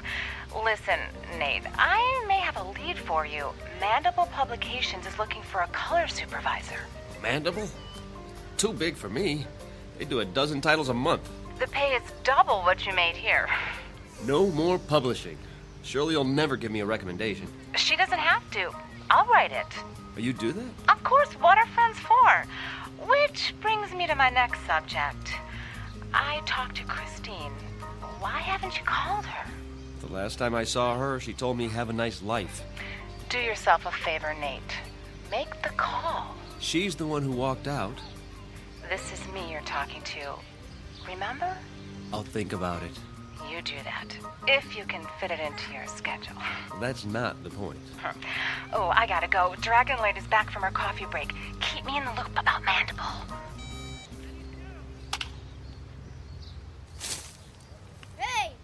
Hey, mister! Can we have our ball back? Oh, where is it? It's over there in the dirt. Sure. Here you go. Thanks. Oh, wait. Yeah? Can I see that bat for a minute? Okay. A nice one. A Louisville Slugger. My dad got it for me. Did he show you how to use it? Nah, he's too busy. Now look, when you hold it, be sure the trademark is pointing up. See the circle where it says Louisville? Otherwise, when you hit the ball, the wood might break.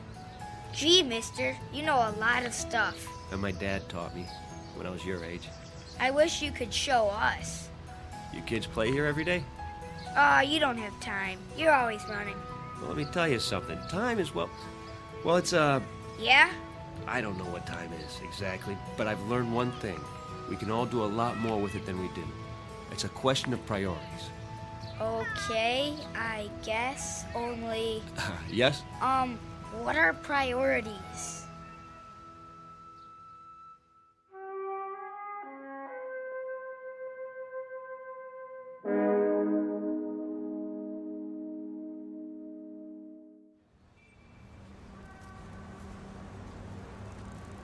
A taxi! Over here! Where you headed? Uptown, the Mandible Building, and step on it. Sure thing.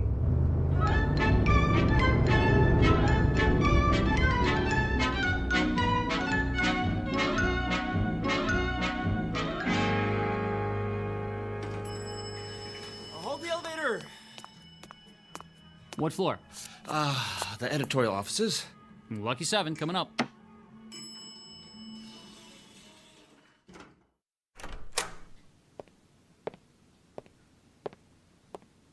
I'm here to see the publisher, please.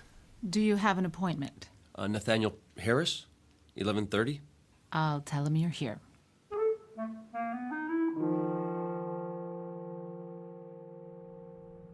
Have a seat. Mr. Harris, is it? Thank you. I appreciate your seeing me. I'm on a tight schedule, so let's cut through the fat. You'll have experience with prepress. 3 years with Starlight over at Maxilla. Before that, I was production coordinator for Carcosa Press. Impressive. Paula told you about the position? Color supervisor. What exactly would that entail? Crunch. Pardon? That's what it's all about. I want our colors to pop off the page. Good enough to eat. The question is, How hungry are you, boy?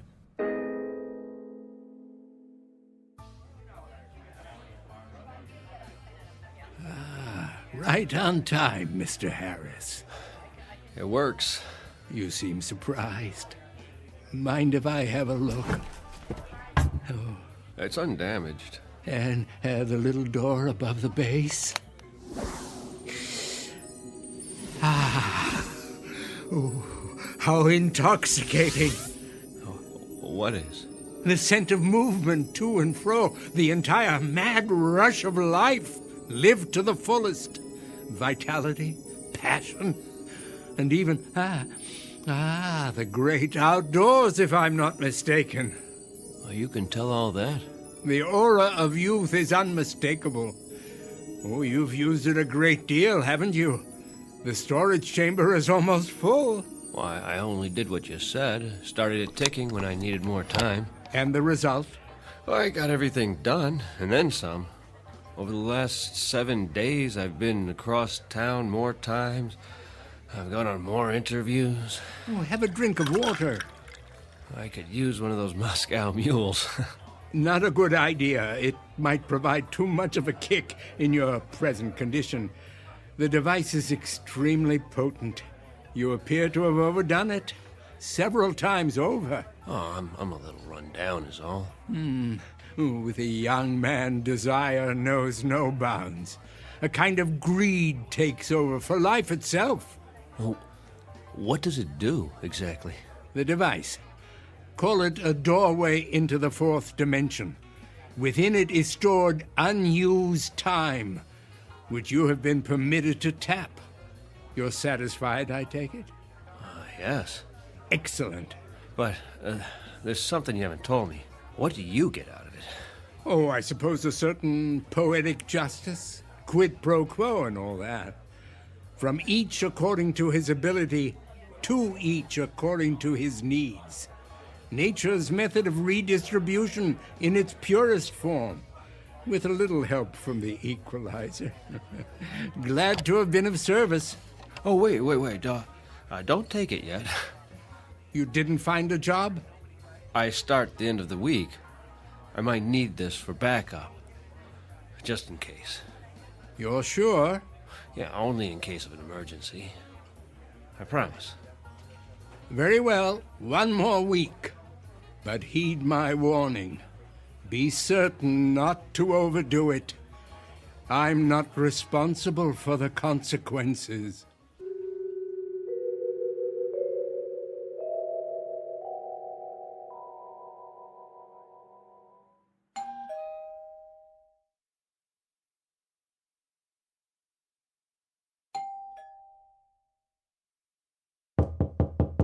Nate, are you in there?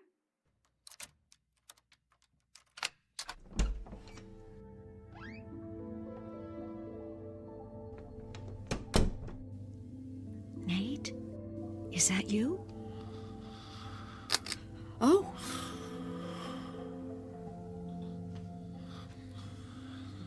Go on, sleep.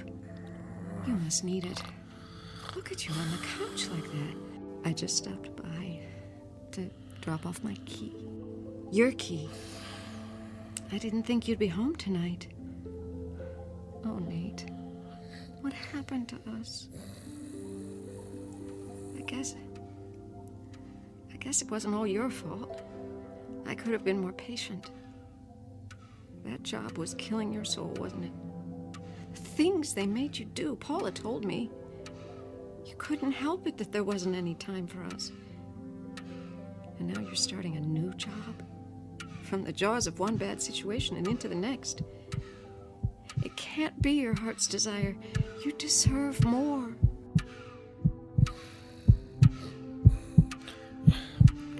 Shh, now.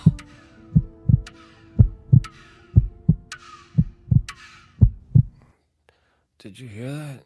Hear what? Christine? Is that you?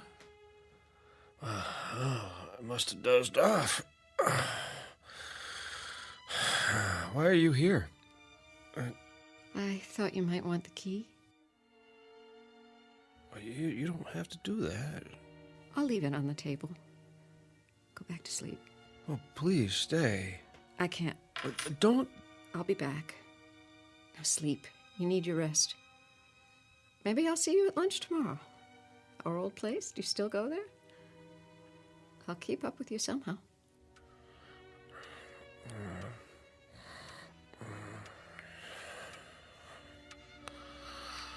Until then, good night, my love.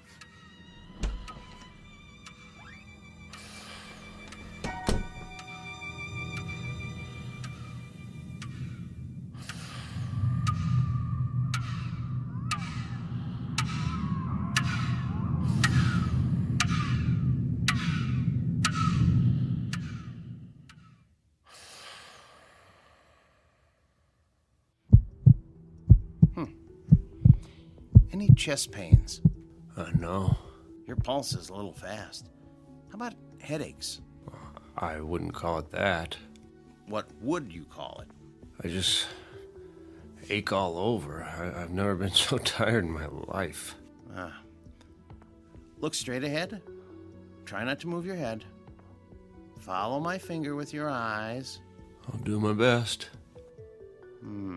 Okay, I'm going to switch off the overhead light and shine this directly into your eyes. Now, first one, then the other. You'll see a flash of red. Now, don't worry. It's perfectly normal. Ready? Okay. Okay, I'm turning off the lights. There you go. Now. All right. Wow. What do you see, Doctor? Some new broken blood vessels on the retina. Any trouble focusing lately? Blurred vision? In the last few days. Floating blind spots? Shadows at the edges of your vision? That too. So what's wrong with me? You want it straight, or you want it with sugar on it? I can take the truth. There's evidence of accelerated macular degeneration. The sort of thing I'd expect to see in a much older man. All since your last checkup. What does it mean? Well, it's hard to say by itself, but it's part of a cluster of symptoms. Slowed reflexes, general weakness. Have you noticed a ringing in your ears? Well, not a ringing, but I do hear something. Not voices, I hope. More of a throbbing. It feels like a pounding in my head. Your blood pressure could be a lot better. So, tell me, what's been happening in your life? I mean, stress on the job? Well, I had a job. But not anymore. I found a new one. I start this week. A big life change, no matter how old we are. Getting enough sleep? As much as I can. That's a no. You don't leave the window open at night, do you? What? Pale skin, circles under your eyes. Could be a vampire. Like Dracula. You know, sucking the life force out of you. That was a joke. I know. Well, something's going on. You're dehydrated. And I don't like the sound of your heart. I'll schedule an EKG and a complete blood panel. When? Right away. This morning. Is that necessary? I'd say so. I thought you could give me a B12 shot or something. I could, but it won't address the problem. That was all the running around. There was so much I could do with the extra time, but that's going to change from now on. Extra time? Where do you get that? In a vending machine? Don't ask. You wouldn't believe me anyway. Ready for my speech? Go ahead. You've been making the most of every day, and that's admirable, but you've stretched it too far. Burn the candle at both ends and you burn yourself out. You know the old saying, live fast, die young. Is that what you want? I'll try to slow down. Try? Not good enough. You're exhausted, Nathaniel. After the tests, I want you to go home, take your vitamins, and pull the covers over your head. 8 glasses of water minimum in the next few hours. Now, I'm going to call you when I get the results. Is there someone who can come by and cook you a healthy meal? I'm not sure. Well, let me know if you feel any worse. And cancel your appointments. Don't even think of going anywhere for the rest of the week. Well, that's not possible. You don't have a choice. The new job. You'll end up in the emergency ward. I told you. I'll take it slow. Famous last words. That'll have to do. Then I'm gonna check you into a hospital room right now. No. I have something to do first. You're not listening. Do you want a myocardial infarction? How about a stroke? Not common at your age, but it can happen. Life or death, Nathaniel. It's up to you.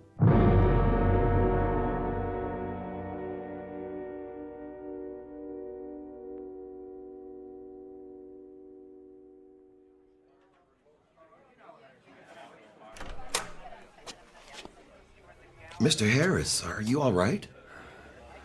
Oh. Where is he? Let me take that for you. Where? Who, sir? The old man. You mean Blevins? I don't see him. He hasn't come in yet. He's always here this time of day. Would you like to wait at his booth? Just give him this. The briefcase? Tell him I couldn't wait. Let me call a cab for you. I have to get rid of it. Now.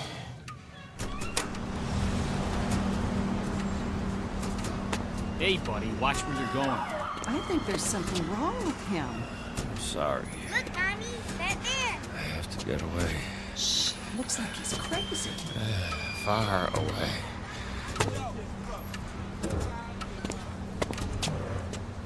Now, what have we got here? Been drinking, have you? Can you hear it? Move along. You do hear it, don't you, officer?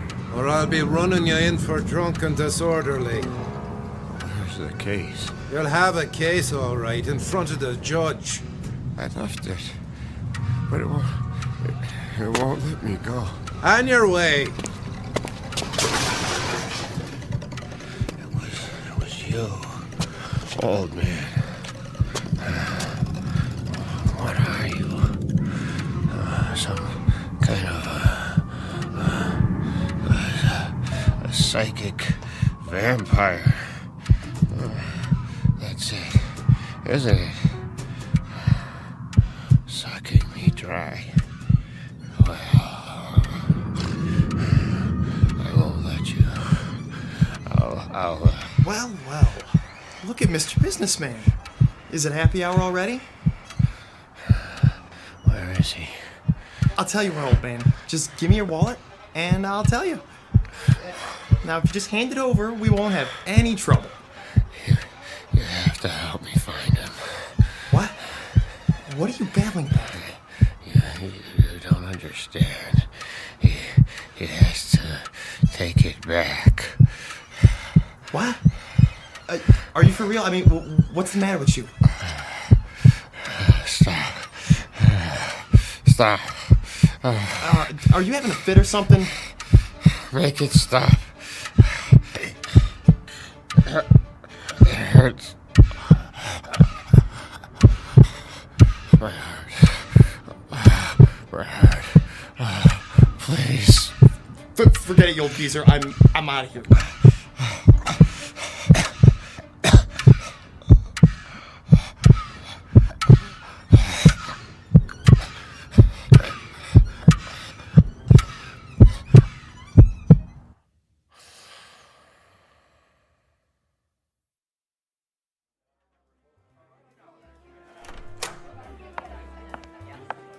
Why, hello, Miss Crossley. Hi, Frederick. Is Nate here? Mr. Harris? He was, but then Where did he go? I didn't see him, miss. I offered to call a cab. Why? Did he have lunch already? No, miss, he seemed, Seemed what? Is he coming back? I really can't say. Then I'll wait for him at the table. It needs to be cleared. Oh, take your time. I'm in no hurry.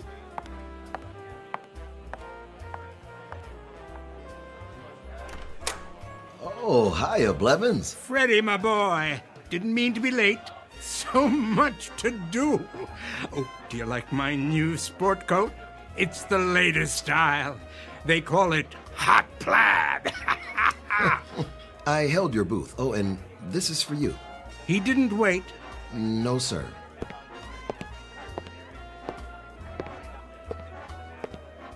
Hello there.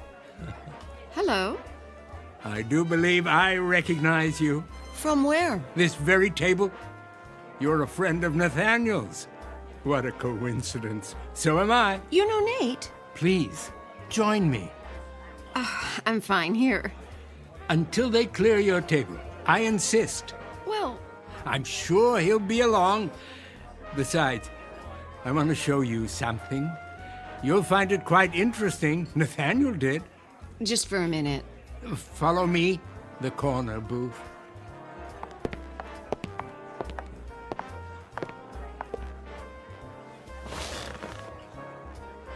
What's in the case? Something very special. I know what that is. It's a metronome. Are you a musician? Looks can be deceiving. This one has a most unusual construction, but I wouldn't want to confuse the issue. What was that? For now, call it a collection chamber. It smells of youth, strength, vitality, the most precious commodities in the world. Oh, but you know all about that, don't you? You're young, full of energy. Would you believe I was once so tired of life that I didn't know what to do with my time? Until I invented the equalizer. I've been hoping to find someone to test it. Allow me to demonstrate.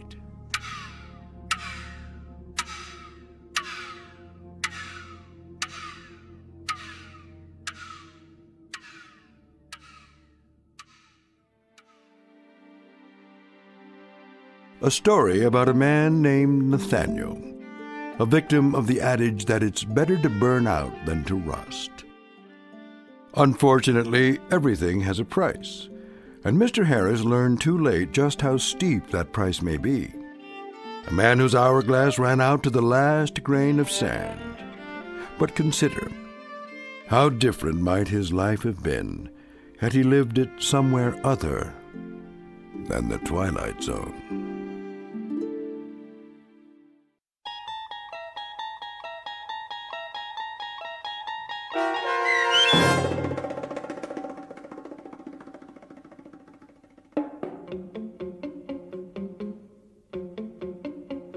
The 25th Hour, starring Mike Nussbaum with Stacy Keach as your narrator, was written for The Twilight Zone by Dennis Etchison. Heard in the cast were Steve Key, Fernette Lebo, Friedrich Williams, Lisa Wolfe, Joby Cerny, Carl Amari, Jim McCants, Patrick Francis, Doug James, Meg Thalken, and Jacob Goldberg. This copyrighted radio series is produced and directed by Carl Amari for Falcon Picture Group. Sound design, custom Foley effects, recording, and editing are produced in the Cerny American Sound to Picture Theater by sound designers Craig Lee, Bob Benson, and Tim Cerny. Music for The Twilight Zone is provided by CBS and American Music Company Incorporated, New York. To learn more about the Twilight Zone radio dramas and to download episodes, including 6 free episodes on our homepage, visit our official website at twilightzoneradio.com. Doug James speaking.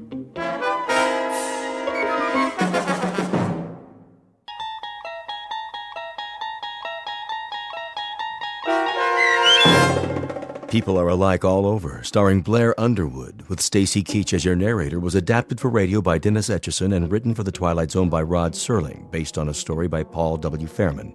Heard in the cast were Christian Stolte, Lisa Joyce, Richard Hensel, Steve Key, Derek Purcell, Doug James, Linda Ryder, Brooke Reed, Charlie Kummerer, Amanda Amari, and C.J. Amari. To learn more about the Twilight Zone radio dramas and to obtain audio cassettes and CDs of these programs, visit our website at twilightzoneradio.com.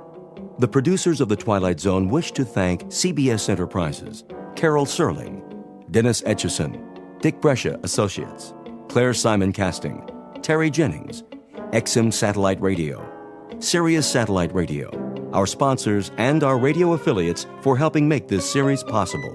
This copyrighted radio series is produced and directed by Carl Amari and Jason Mallow. For Falcon Picture Group, Doug James speaking.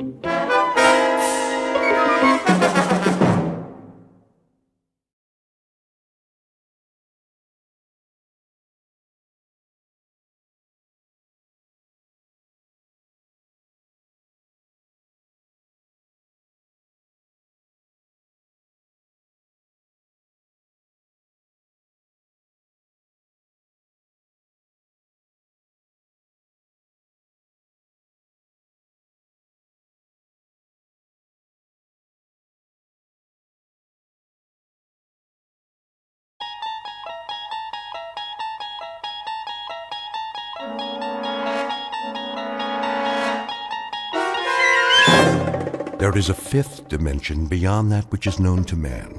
It is a dimension as vast as space and as timeless as infinity.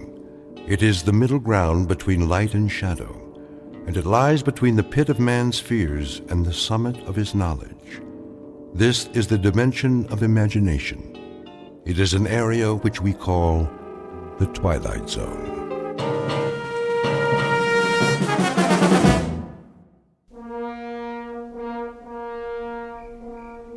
The blast-off area must be cleared by 0200 hours. All personnel, please stay behind the steel fence. Repeat, the blast-off area must be cleared by 0200 hours. That you, Markison? Evening, Conrad. Thought I'd find you out here. You thought right. Look at her. Like a needle pointed straight up at the sky. Pretty big needle. Odd, isn't it? Why do you say that? For us, I mean. Odd way to spend the last night. Yeah, I couldn't sleep. Neither could I. But what a thing to do. A last night on Earth you don't spend in the middle of the desert looking at your transportation. A last night you spend it enjoying Earth. You walk around its streets, you go into its bars, you dance with its women. Yeah. You drink in its view, savor it, enjoy it. But not us. That ship out there. We'll have all we want of her and more. She'll be our world for quite a while. 113 feet long by 18 feet wide. And yet here we stand, Conrad, watching her. Just 3 hours before we take off. Maybe we're trying to get used to the idea. Oh, we'll have plenty of time to get used to it. That'll be our city and country and house and front yard and backyard for the next 3 months. And we won't have any choice in the matter. Markson, could I ask you a question? Go ahead. Are you afraid? Of some things, I guess. The unknown, loneliness, the silence up there. But the ship, after all the work that's gone into her, I don't think so. How about you, Sam? It's different. You're ready for this. 3, 4, 5 years. It's all you've prepared yourself for. But it's not the same with me. We both went through the same flight training. I know, but I'm a scientist, Markison, a biologist. My whole life, my world has been books and slides and microscopes. I'm being sent up there because they need my mind. Pity they just can't send that and leave my body back here where it belongs. But speaking frankly, yeah, I am afraid. I'm frightened of the place we're going and what we might find there. Martians? Well, that's not very likely. They're the one thing you don't need to be afraid of. They shouldn't be feared, even if we do run into them. Whoever we meet up there, whatever kind of creatures they are, if they exist, they'll still be people of one sort or another. You don't really think that? Why not? I've got a philosophy about people, and I mean all people. I'm sure that when God made human beings, he developed them from call it a fixed formula, with the same batch of ingredients. We have a pattern of behavior designed to meet certain needs, and those needs are going to be identical no matter what the form and the place. And that means we're all essentially the same on Earth or in the farthest reaches of space. Think about it, Sam. People. On Mars. Wherever they're able to exist, they have to be the same, even up there in the stars. I'd like to be able to read those stars.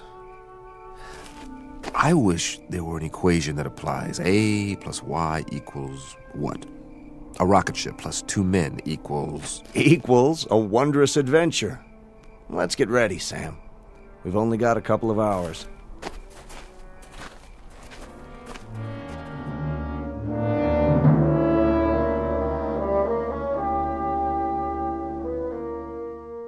You're standing at the edge of a highway into space, one soon to be traveled by a flimsy two-legged animal with an extremely small head. His name is Man, and he is about to send his tiny, groping fingers up into the unknown, bound for a once mythical place known as Mars. The participants are Samuel A. Conrad, age 35, and Warren Markison, age 31. They are the first to undertake such an ambitious voyage, and in a moment we'll travel with them to a location only slightly off course, in the Twilight Zone.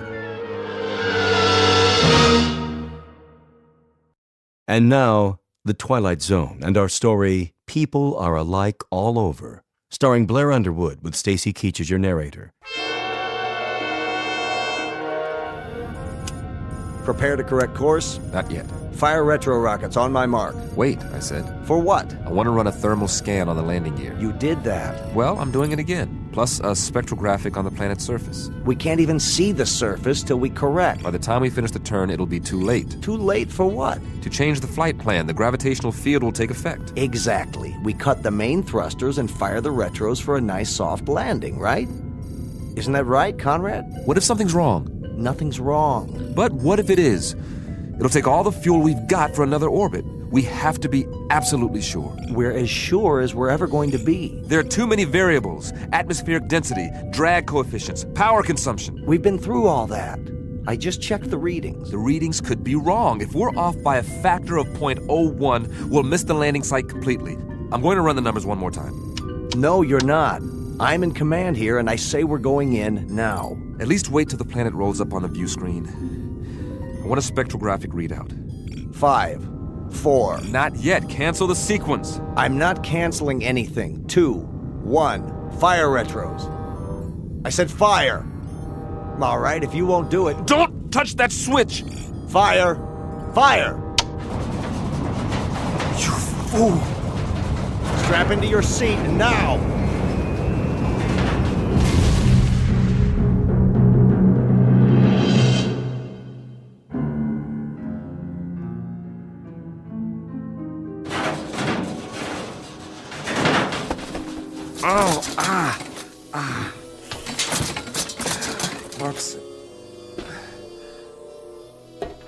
Markison?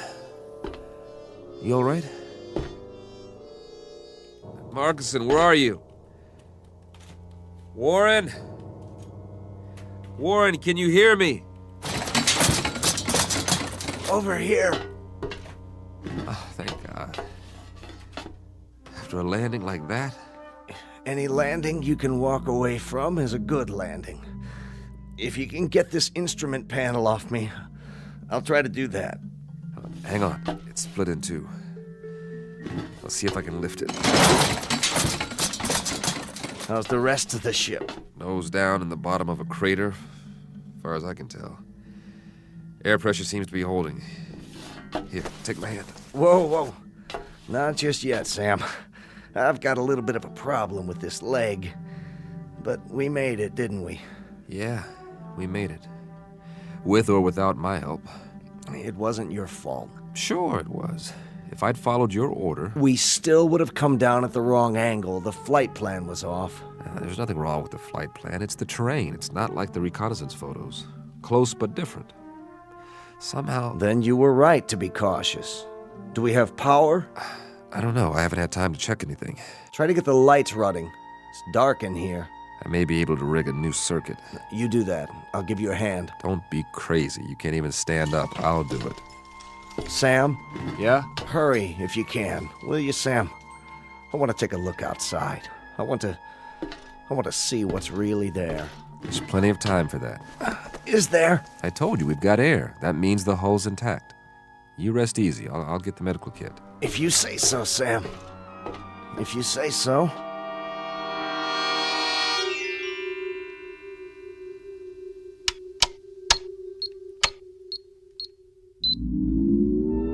Yes! Sam? I've got the circuits up. We are in business. What are you doing? Running a diagnostic on the equipment. Stay down. How long did I sleep? A couple of hours. Don't worry, you needed it. You run an atmosphere check? Yeah. So, is it safe out there? That's the question. What's the matter? Something wrong with the sample? No, I got a good one. More than enough. That's the problem. You couldn't get a reading? Oh, I got a reading all right. A complete analysis. Down to the last trace element. So, what did it say? It says the air is fine. Almost identical to the mix on Earth. Well, what are we sitting here for? Let's go plant the flag. Hold on. You're not going anywhere with that leg. You go then. Just get the hatch open so I can see what's out there. I'm not going anywhere. Of course you are. Sam, we're the first men on Mars. What's the matter with you? Not yet. What are you waiting for, a printed invitation? It's the reading. But you said it was fine. It can't be right. Don't you trust the equipment, Sam? You designed it, remember? You and I both know there's no breathable atmosphere on Mars. Well, maybe there is where we landed. That doesn't make sense. If we're in a crater, there could be a buildup of gases. Not according to any scientific literature I've ever read. Then it's obvious the literature is wrong. You trust your equipment? I've run the data 50 times. And everything checks out. We made it, Sam. We made it. You know what that means? I want to filter out another sample and run it through the analyzer. We've traveled 35 million miles. Exactly. Another few hours won't make any difference. We can't wait any longer. The human race won't wait. If you won't open the hatch, I'll do it myself.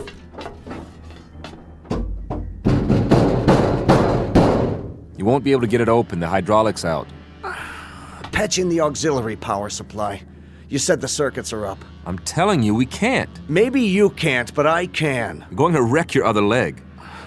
I'll use the manual override. That's what I'll do. I'll disconnect the hydraulic lift at the wall and... I told you to take it easy. Sam.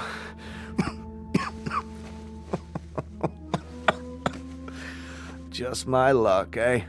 35 million miles through black space just to find a place to die. You are not going to die.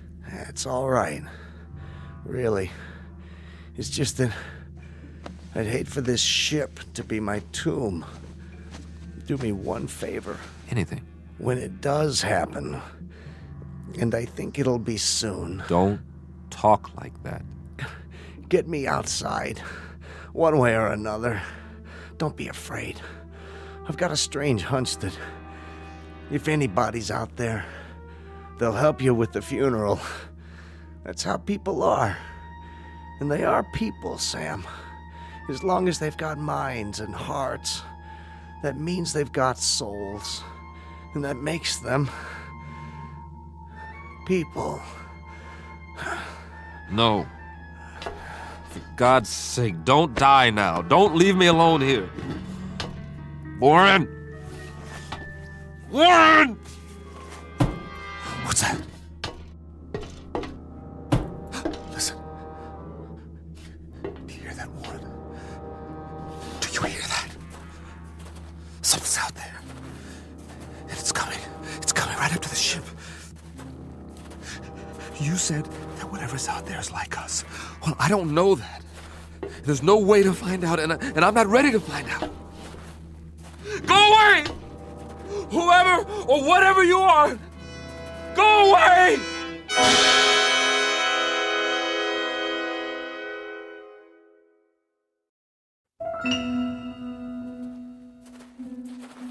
No, they're coming. Whatever they are, they're coming. The gun. Yes. Where's the survival kit? There. Nothing fancy, just a good old .38 automatic. That ought to do the trick. Get away! I said, get away from the ship! All right, if you won't go away, you want me to come out, I'll come out. You think you're ready for me? Huh? Huh? Where's that lever? Whoever or whatever you are, let's find out if you can eat lead. What the? Come on. Where are you? What are you waiting for? You see this? It's a gun. Know what a gun is? Want to find out? Step into the light so I can see you.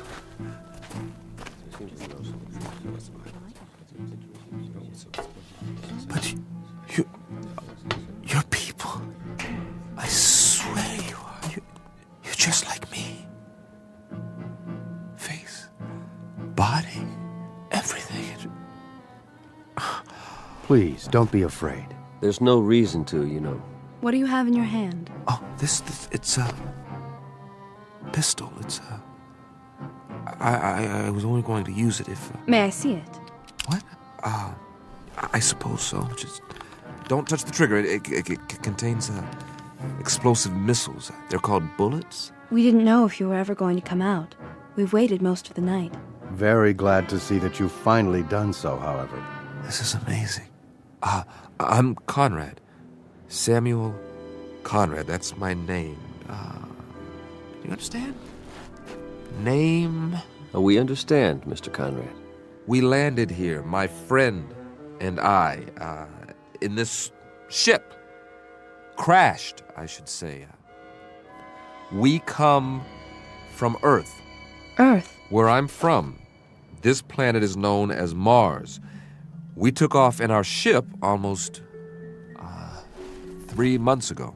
Check on the other one. He may be injured. Yes, of course. Here, I'll show you in the sand. See, this is the sun. Sun, the big star. And this is the Earth, the third planet from the sun, and this is you. Here. The other one is dead. His name is Marcuson. Don't be alarmed, Mr. Conrad. We don't intend to hurt you. We've only been wondering when you intended to come out. Of course, we were curious. But how do you know my language? We don't, Mr. Conrad. As you'll no doubt soon realize, you're speaking our language. Your language? Unconscious transference. You'd call it hypnosis of a sort. But you must be tired. We'll prepare a place for you to rest and food. I'm appreciative. I really am. You'll forgive me, my staring. I mean, but I can't get over it. I mean, you're people. Just like I am. Actual human beings. Markson said you'd...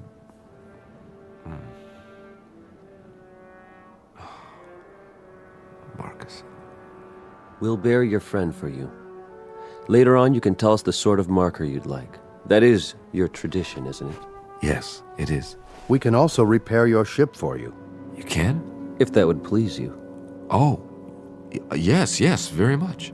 Good. Consider it done. There are so many questions I want to ask. Really? So many things I want to find out about your civilization, your science, the way you live, the social structure. 100 questions, 1,000. We will be glad to answer all your questions. But first, you must rest. Yes. Come with us, Mr. Conrad. You must have food and drink and sleep. After you. Where are we going? Not far. A structure we've built. I don't see anything. Oh, I know it's dark out there, but it's only a short walk. You'll understand more when we arrive. The true end of your journey, if you will. A place that's more comfortable. Would you give me a moment? What? It won't take long. I'd like to say goodbye to my friend. Oh, certainly.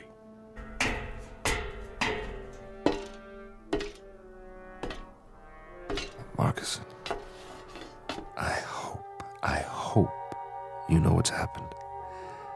I hope you know that you were right. There are Martians, after all, and they're people. It's incredible, but they really are just like us. You knew, didn't you? Somehow, you knew. Oh, I'm sorry, old friend, that I didn't believe you. And that you didn't live to see them. Are you ready, Mr. Conrad? Yes, I'm ready.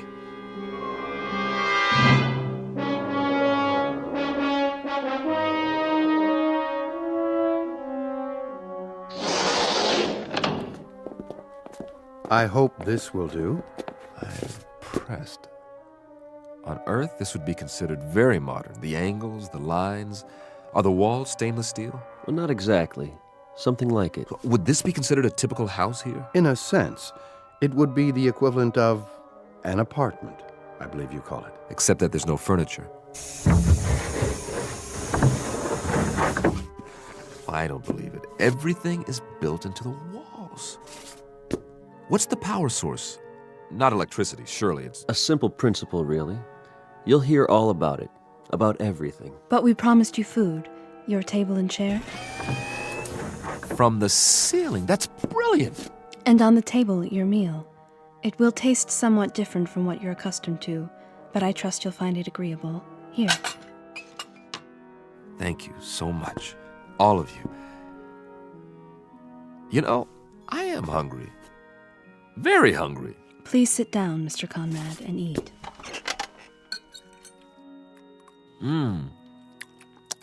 It's different, but I like the taste. Like melon or cantaloupe, maybe. And yet, there's almost a meat flavor. You don't mind it? Mind? Are you kidding? After that freeze-dried stuff we ate on the ship? No. This is delicious. We'll leave you to eat then. Oh, I wonder, could you do us a small favor, Mr. Conrad? Anything. As a favor, would you mind sketching for us what a home looks like on Earth, so we'll better understand your culture? No, not at all. This is what we call a ranch house. It has only one story. Here, look, I'll show you. This is roughly the shape. The front door here, and this is what's known as a picture window. Looking out from the living room. I see. The bedroom area. And the kitchen, where we cook the food. Here, I'll put down some more details about the interior. Please. Couch, chair, television set. Then inside the kitchen, over here, the refrigerator, maybe a freezer, and the stove. A freezer and a stove? Well, one to keep the food from spoiling and one to heat it up. Remarkable. In the bedroom, the bed, the bureau, the mirror. Do you understand mirror? Reflection? To look at yourself. Of course, I've forgotten. Will you look at that? Here's your mirror, along with the sink, towels, running water, and this will be your bed. All the comforts of home. Eat in pleasure, Mr. Conrad, and then rest. We'll come back later. Thank you. Thank you so much. Oh, miss? Yes? I didn't ask any of your names. That's all right. You have a name, don't you? I'm called Tina. Tina, I wish you'd, will you tell the others for me how much I appreciate all this? The trouble you've gone to, this is a pretty wonderful thing that's happened to me, so thank you. Do you understand? Thank you. I mean, to come millions of miles and meet people of your own kind, I was so frightened before. I was so miserably frightened, and then... Please don't be. I know what I was afraid of now. I was afraid of loneliness, of silence, of the unknown. But now my friend was right. There's no need for fear now. No need at all. No one will hurt you, I promise. You must believe that. I do, now. I'll see you later, Mr. Conrad. I hope so, Tina. And please, call me by my given name. It's Sam. Goodbye, Sam.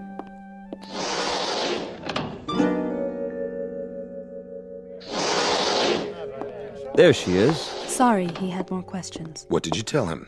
That we'd be back later. He understands. How did he take the language transference? Oh, quite easily. His quotient is low enough. You should see the wave chart. He has the mind almost of an infant. And you must have a look at his ship. I have done so. So primitive as to be almost unbelievable. You wonder how he made it here. Tina, how does he react to things? What? He asked you a question. I'm sorry, how does... His reactions. Most trusting, emotionally very complex. He feels loneliness, curiosity, excitement. He seems to crave companionship. And what is your recommendation? For what we should do with him? I think we should let him go. Let him go? How can we let him go? He means us no harm, and he's... He's what? Tell us what he is. Go ahead, Tina. Feel free to speak. He's so much like us, that's all. Did you hear that, everyone? He's so much like us. Excuse me. Tina, Where are you going? I have something to do. At this hour, surely not. Perhaps to observe our new arrival. After all, he is almost one of us now. One of us indeed.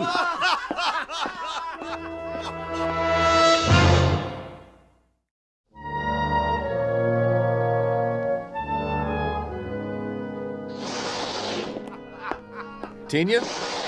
Is that you? Yes, Mr. Conrad. I was just... What's the joke? Oh, something one of my friends said. Oh, what was it? Something humorous, that's all. At least he thought so. Won't you come in? I wouldn't want to disturb you. Not much chance of that. I'm too wound up. This is all a bit much to grasp at one time. You must have a great many questions. Perhaps you can answer a few of them. If you don't mind, that is. Won't you sit down? Well, maybe for just a minute. Have a seat. The couch is quite comfortable, thanks to you. Mr. Conrad, there's something you should know. Oh, that's an understatement. Where do we start? I don't quite know how to put this, but... Wait, I'm not a very good host. After all, you and your people have been so gracious, seeing to my every need. Is there anything you'd like? I assume there are refreshments. I don't suppose you people know what a drink is. In the cabinet, you'll find several varieties of beverages. Yeah? I hope they're to your satisfaction. Let's just have a look. Do you mind? Be my guest. I don't believe it! This is a 25-year-old single malt. Where did you get it? We manufactured it, you might say, to suit your taste. But how could you know what my taste is? We retrieved it from your memories, telepathically, to use your word. You were very specific in your recollections. May I ask what it is like? You mean you've never had Scotch whiskey before? Well, young lady, you are in for a treat. Here, I'll pour us both one. I'm not sure that's a good idea. You're right, it's not. It's a great idea. Give this a try. Perhaps just a taste. Here's to the end of a long, long journey. And to good people everywhere. It's a strange taste. It's so sharp. Oh, I should have told you to sip it. Just take a small amount and just roll it around in your mouth. Then you swallow it. Yeah. How's that? It's interesting. You said your people manufactured this. How, exactly? You must use some sort of molecular reconstruction powered by... what is the power source here, by the way? Solar? Hydrogen fusion? We've been experimenting with this on Earth for years, but so far... Please, Mr. Conrad, You seem nervous. It's just that... Not my fault, I hope. I've never been very good at small talk, getting to know people socially. And now I'm more aware of that than ever. You're behaving perfectly. That's not the problem at all. You're the one who should be uneasy with us. Suspicious. What's to be suspicious about? Do you want to know the absolute truth? This experience, meeting all of you, it's lifted a burden off my chest. All this time, not knowing what to expect. But you're so kind. You're so understanding. You take it all in stride. A visitor from another planet, I mean, am I... The first? No, I can't say that you are. I should have known. You accepted me so easily. The other, visitors, where did they come from? Not Earth, obviously. Outside the solar system? Please. There will be plenty of time to answer those questions and more. I'm sure there will be. But you see, I'm a scientist. Facts, numbers. Those are our concerns, too. They have been since time immemorial. You've been here a very long time. Your civilization, I mean. Yes, in Earth terms. But Mr. Conrad, Sam, there is something I wanted to tell you. It's only fair that you know before... Before what? Mr. Conrad. Still awake, I see. Oh, come in. I was just telling Tina here... Mr. Conrad, we have a surprise for you. Really? A very nice surprise. You shouldn't go to any more trouble. Would you accompany us, please? Where are we going? That's the surprise, Mr. Conrad. You'll see soon enough. Isn't she coming? Tina will remain behind. Oh, we were just getting acquainted. She has other duties. Actually, Don't you, Tina? I hope I'll see you later. No. If you don't mind, Sam, I think I will go with you now. Tina. Great, I'd like that.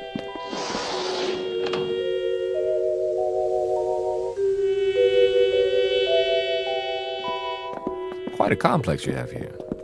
There must be miles of corridors, like interconnecting tubes. It provides both shelter and a gathering place for our people. The walls, are they glass? A form of what you call plastic. Very strong, for protection against the elements. Then you have seasons.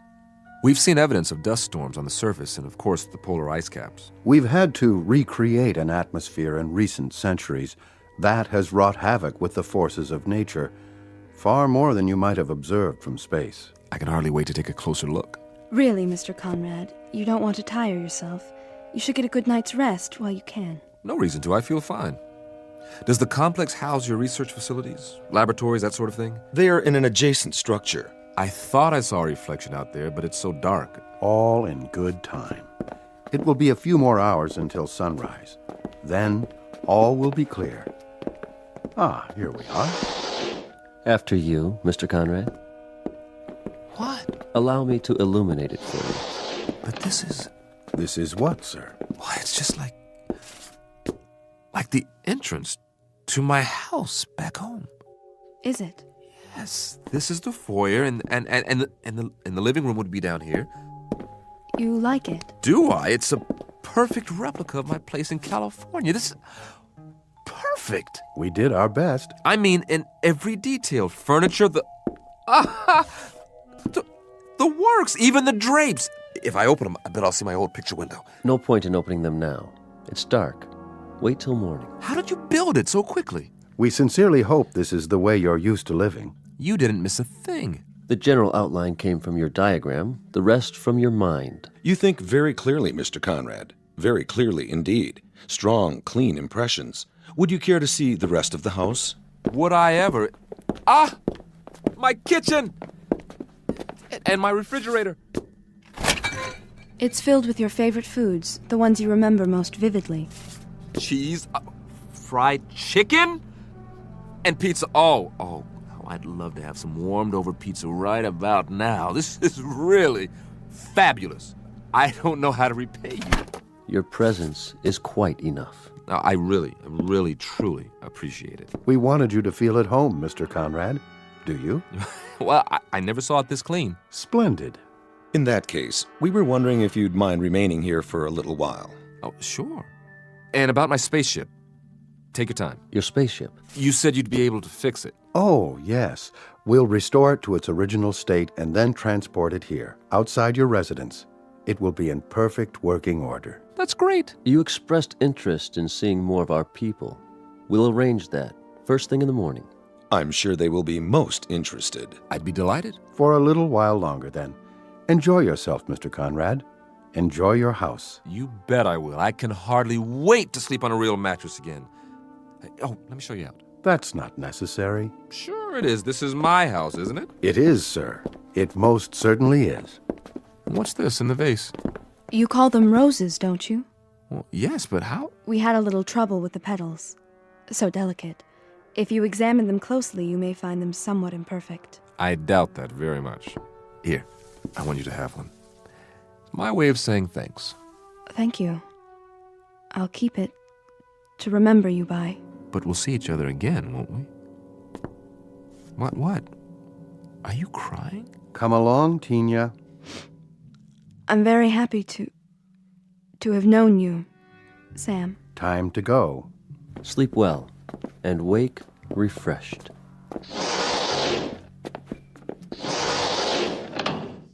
Man, will I. This is too much. Wonder if there's some more of that scotch in here. Yes! Well, all I can say is if this is an illusion, it's one a guy can live with.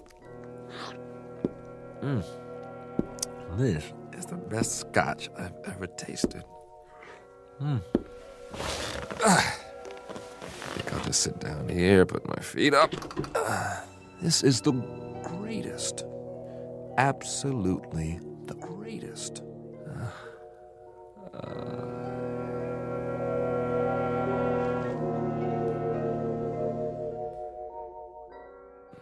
Where?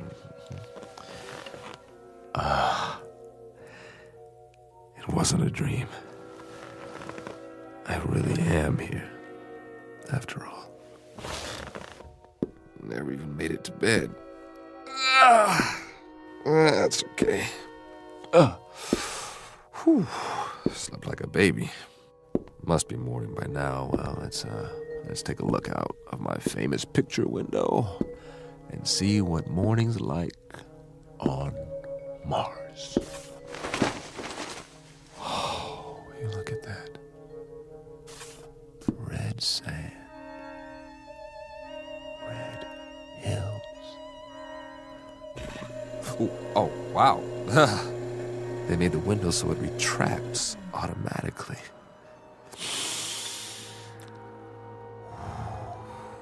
Smell that. Oh, real honest to goodness air. I gotta get outside. Come on. What's the matter with this door? Wait a minute. What's that? Sounds like some kind of vehicle. Hey! Hey, everybody! I bring you greetings from Earth! Hey, what are these bars for?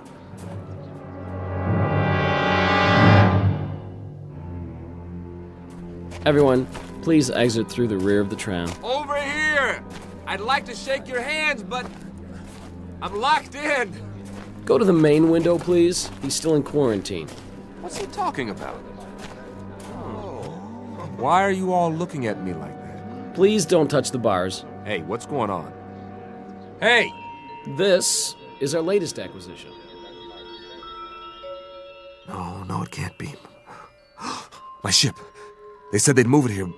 Wait, why would they? It can't blast off this close. It would set the whole house on fire. Unless they don't intend. Isn't he unusual? Careful, children. Can it talk? Yes, on an elementary level, a very limited vocabulary, of course. Its primitive spacecraft will soon be on permanent display. For now, you're free to observe the creature in its natural surroundings. I don't belong Note in the here. simple primal emotions. No! No! Let me out of here! You may take holograms if you like. And next, we'll move on to the Venusian habitat, the intergalactic breeding area, and the Alpha Centauri house. This, again, is a holographic opportunity. I don't belong in here, please! Please! I would like to take a hologram. Isn't he cute? Look this way, Earthman.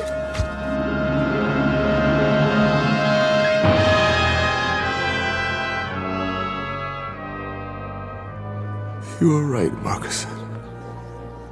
You were right. People, they are the same. No matter where you go, they are always the same. It's a zoo. A zoo. A zoo! It's a zoo. Species of animal on public display. Physical characteristics similar to a human being. Head, trunk, arms, legs, hands, feet. Very tiny, undeveloped brain. Comes from a primitive planet known as Earth. Calls himself Samuel Conrad. And he will remain here in his specially constructed cage with running water and electricity and central heating for the rest of his natural life. Because Samuel Conrad finally discovered a flight plan that led him off course and into the Twilight Zone. More from the Twilight Zone after this. Hello, I'm Stacy Keach. I hope you're enjoying this edition of the Twilight Zone radio dramas.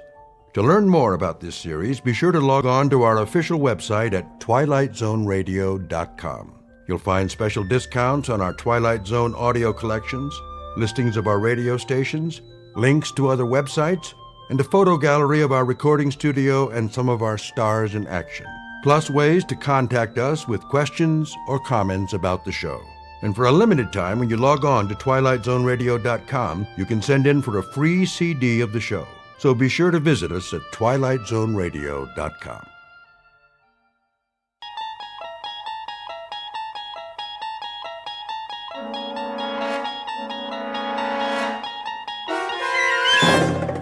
You unlock this door with the key of imagination. Beyond it is another dimension, a dimension of sound, a dimension of sight, a dimension of mind. You're moving into a land of both shadow and substance, of things and ideas. You've just crossed over into the Twilight Zone.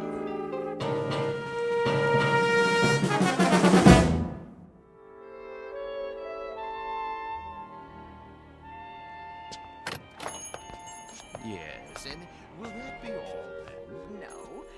What time is it? I thought you made an appointment. I did.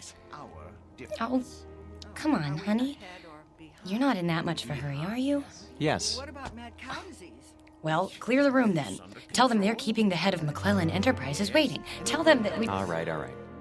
You want to forget the whole thing? No, I don't want to forget the whole thing. I just want to get this nonsense over with. Send you a postcard. Oh, that would be wonderful.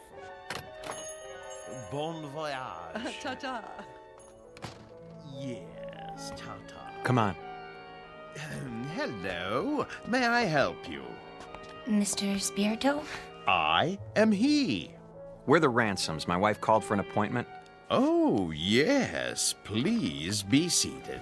Now, where exactly do we intend to go? We intend to go to London. Splendid. Of course, you've been.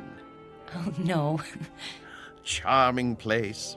You have picked a rather bad time of year, though, but... Excuse me, we're kind of rushed today. I wondered if you'd... Certainly. Now, have we decided on an airline? No. Well then, if I may suggest... We're not going by plane. I beg your pardon? I said, we're not going by plane? Ooh, but you must, unless you're planning this for some time in the future. No, it has to be right away. Oh, then I'm afraid a ship would be out of the question. You see, it's the off-season, and the liners have all been booked up, or put on short runs. All of them? All the acceptable ones, yes. I hope you won't mind my saying this, Mrs. Ransom, but, you know, airplanes are perfectly safe nowadays. I realize that some people feel a certain trepidation, but there's absolutely no reason... Eileen, if it's the only way... May we see a list of boats that are running? If you wish. You promised. I know. It's important, Alan. We agreed on that. I'm afraid these are the only passenger-carrying vessels bound for England in the next 30 days. Some are freighters, but it's sometimes possible... What about this one? The Lady Anne? I don't think so. Why not? Well, it's very nearly the oldest ship in the water, and the slowest. 13 days till a half. Another half day to Southampton. Forget it. No. Wait. This says it leaves on Thursday. We'll take it. Please, Mrs. Ransom, the Lady Anne is a veritable antique. Listen to the man, Eileen. We can relax when we get there if that's what you want. Don't make such a big deal out of it. It is a big deal to me, Alan. A very big deal. Give us 2 tickets. For this relic? Yes, that's right. The Lady Anne. Oh, very well. A few extra days won't matter, will they? I don't have anything better to do. Check okay? Of course, sir. But, Mrs. Ransom, the Caravan Travel Agency takes pride in its service. I beg you not to do this. Well, it isn't going to sink, is it? With a ship that old, you can't tell what might happen. Oh, give me that check. Here. We'll pick up the tickets. Come on, Alan. You can go back to work now. Thanks for your help, Mr. Spirito. Very well. Bon voyage.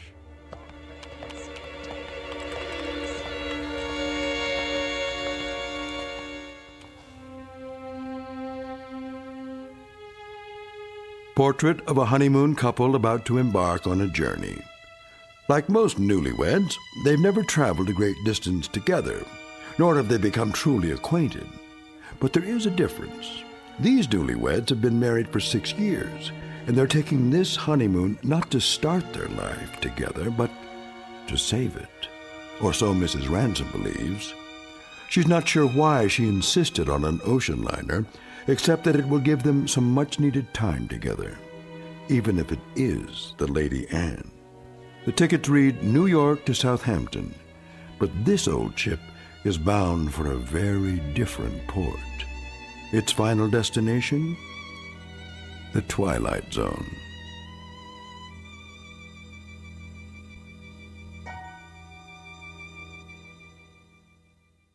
And now, The Twilight Zone and our story, Passage on the Lady Anne, starring Martin Jarvis and Rosalind Ayres with Stacy Keach as your narrator.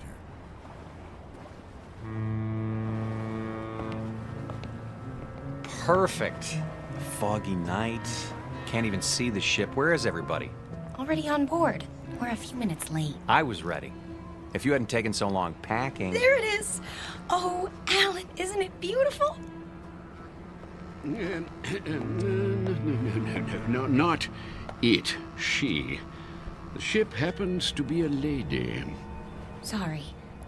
She's beautiful. Indeed she is. Oh, yes. There's the gangplank, is that what they call it? Come on, Alan. I can hardly wait. We know from the descriptions we were expecting a cross between a kayak and the Flying Dutchman. You're seeing someone off? No, we're passengers. What? How's that? Passengers. Oh, no. No. I hardly think so. No, you see, this is the Lady Anne. Toby, please. You have no right to badger them. Be quiet, woman. Well... Now, young fellow. Look here, if you'll consult your tickets, I think you'll find there's been a mistake. I repeat, this ship is the Lady Anne. And I repeat, there's no mistake. Show me your tickets. Why should I do that? Call it curiosity. Do you mind? Go ahead, Alan. Oh, all right. Let's see. Mr. and Mrs. Alan Ransom, New York to Southampton. You're not going to read the fine print, too, are you? Well, they seem to be in order. Thank you. It's good to know that. Well, there must be an error. This is a private passage, you might say. A mistake in booking. No, it's a terrible mistake. Come along, dear. But, Millie, I don't understand. I really don't. I said, come along.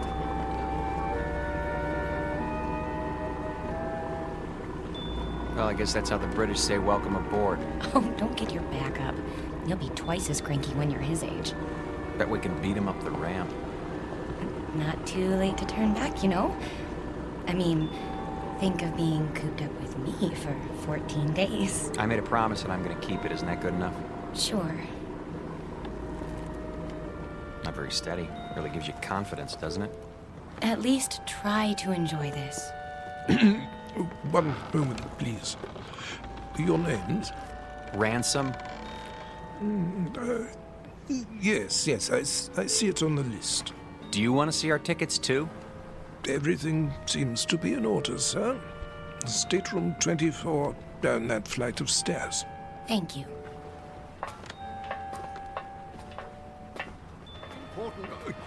Oh, here we are. Yes, here we are. Good evening. I say, you're not going to let them do this, are you? I'm afraid it's out of my hands. Out of your hands? Well, we'll see about that.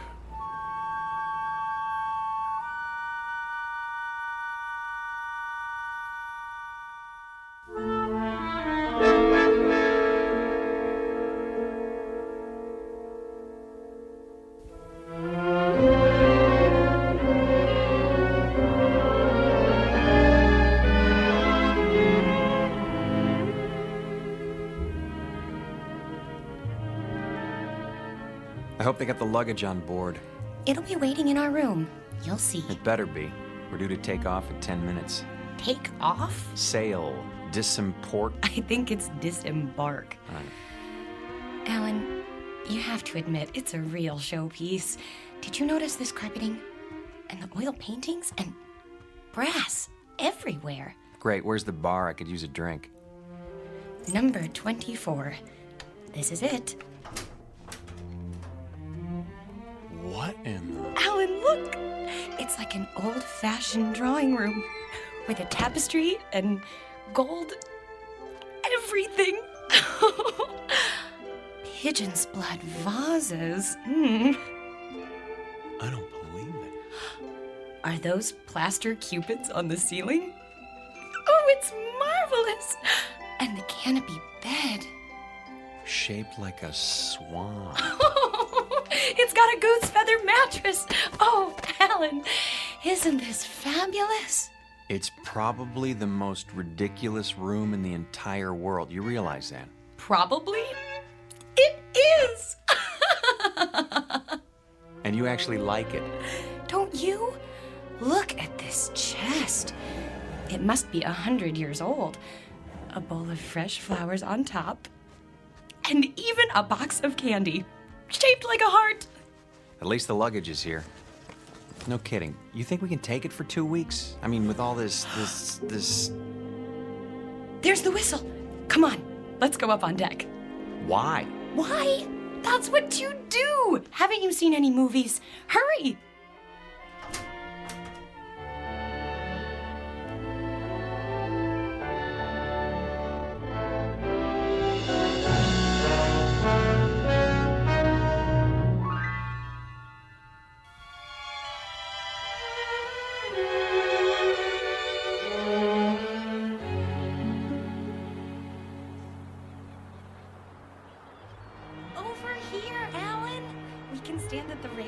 Those are the ones I mean, Burgess. Not the ones going with us. Yes, I tell you. Nonsense. Obviously a silly blunder. No. They have tickets. Calm yourself, Mackenzie. This needs to be settled at once. Very well. Here they come. Hello. Hello. How do you do? Oh, very well, thank you. Now then, no doubt you young people aren't aware that this is a rather, well, how shall I say, private sort of cruise, you see. Very tight. Dear me, yes, unquestionably a slip-up on the part of the, Look, mister, we're getting a little tired of this routine. Try to understand. There hasn't been any slip-up. This is our ship, and we are sailing to England on it. Her. What did I tell you? They're determined. This is bad news, very bad indeed. Oh, really?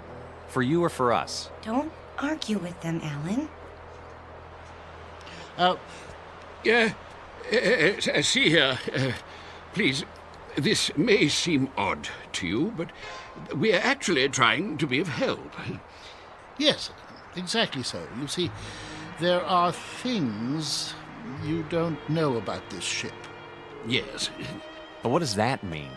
Well, for example, it isn't common knowledge that... Burgess. No, Mackenzie. We've got to tell them. But... this vessel is over 50 years old. We knew that. Oh, but there are other things you couldn't possibly know, because you haven't had time to look. Such as? Well, she's falling apart everywhere. The deck chairs wouldn't support the weight of a baby. Well, yes, that's true. And the staircase is about to collapse at any moment. And the food, dreadful. It's positively poisonous. Ptomaine, you know. Yes. But the worst of it is the danger at sea. Those boilers, not to be trusted. They've been ready to burst for years. Oh, yes, for years. So you can see how impractical the whole idea is. There's just one thing. Yes?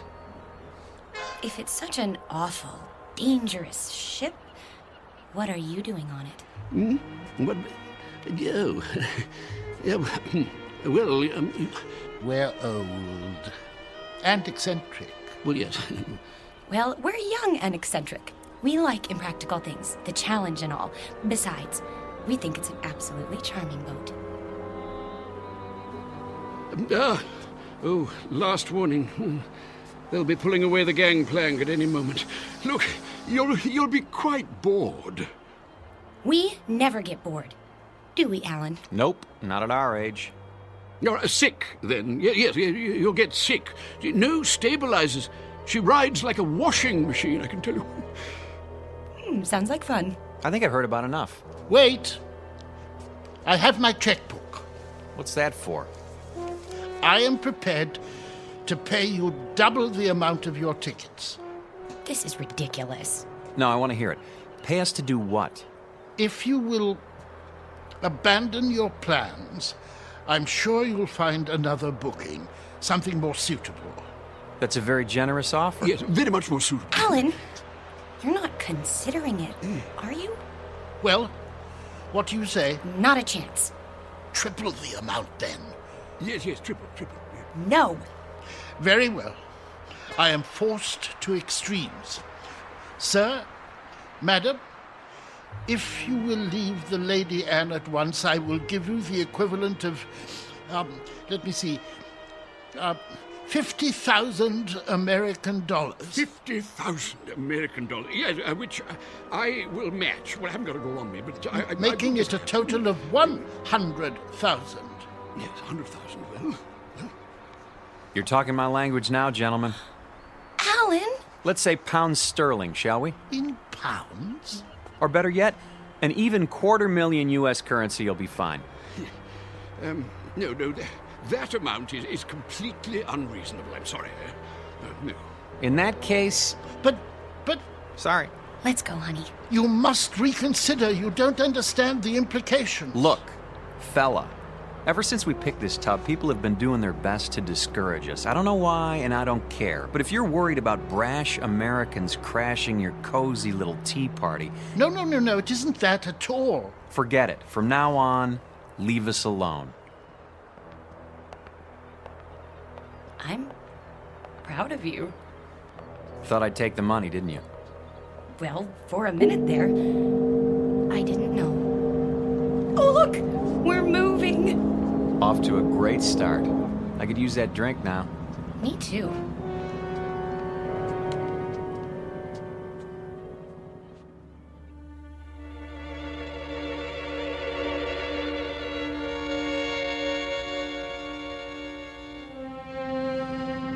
Too late. We did our best. We should have tried harder. But the funds he was demanding... highway robbery. Nevertheless, it was our duty. The duty of everyone on board. Who knows what the consequences will be? I fear we should have done whatever was necessary to keep them off this ship.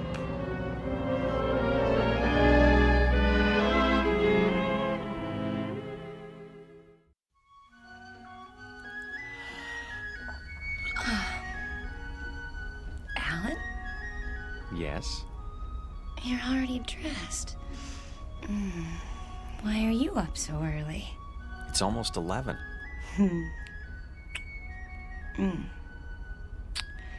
Don't tell me you're nervous. We're not going to let two cranky old men spoil our second honeymoon, are we? A lot more than 2. Better get dressed. Fire drill's in 15 minutes. What?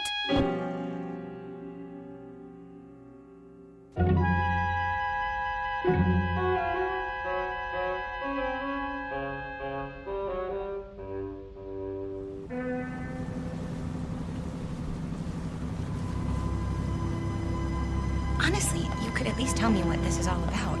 You act as if we're going to an execution. There. See for yourself. Look at all of them. and all wearing their life preservers. Oh no. Alan, some of them are even on crutches. And wheelchairs. Pretty hard to stand for inspection. Is that what they're doing? Apparently it's a safety requirement. Well, there was the Titanic. I picked up a few more names. The Mackenzies, of course, and Mr. Burgess. How could I forget? The one on the end is named Van Vlyman. Next to him is Mr. Bristow. Cooey! Hello there. Care to join us? Yes, do join us. Hello. In a moment, Mrs. Mackenzie. You don't suppose that everyone else on this ship is... Everyone. I checked this morning. The youngest person I saw was 70. Oh, but that's silly. It must just be the first class section. There aren't any other sections. The entire ship is first class. You mean they're all? Show some respect. This group alone represents several thousand years. All for fire drill practice.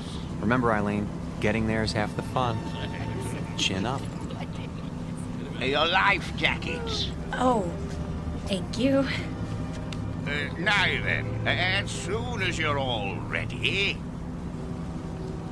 I think the straps go over your shoulders. Like this? That doesn't look right. Psst. Do you need help, dear? Good morning, Mrs. Mackenzie. As a matter of fact... You should put your arms through the hole. No. Let them learn for themselves, dear. I was just trying to make it easier. See you later, then. Yes. Do the best you can. We look like a couple of clowns at a funeral. Now then, in the event the balloon should go up, the alarm will sound. Proceed to the Imperial deck in a calm, orderly fashion and await further instructions. The groups will be divided in the following manner. Group A, Mr. and Mrs. Huntley Small, Mr. and Mrs. Mackenzie, and Mrs. Scott Aylesbury.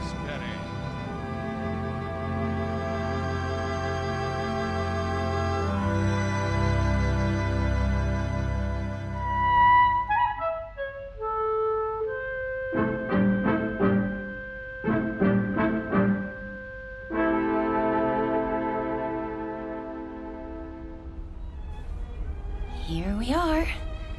The Imperial Lounge. Looks like we're in time for the noon orgy. Alan, I think it's elegant. Like a private club. That's the problem. We're not members. This isn't a ship. It's a floating rest home. Shh. You wish something from the bar? Do you suppose you could fix us up with 2 double martinis? Very dry? Yes, sir. Alan, I'm sorry. I didn't know it would be like this. But it doesn't matter that much, does it? We didn't want to mix with other people anyway. We wanted to... Stop saying we.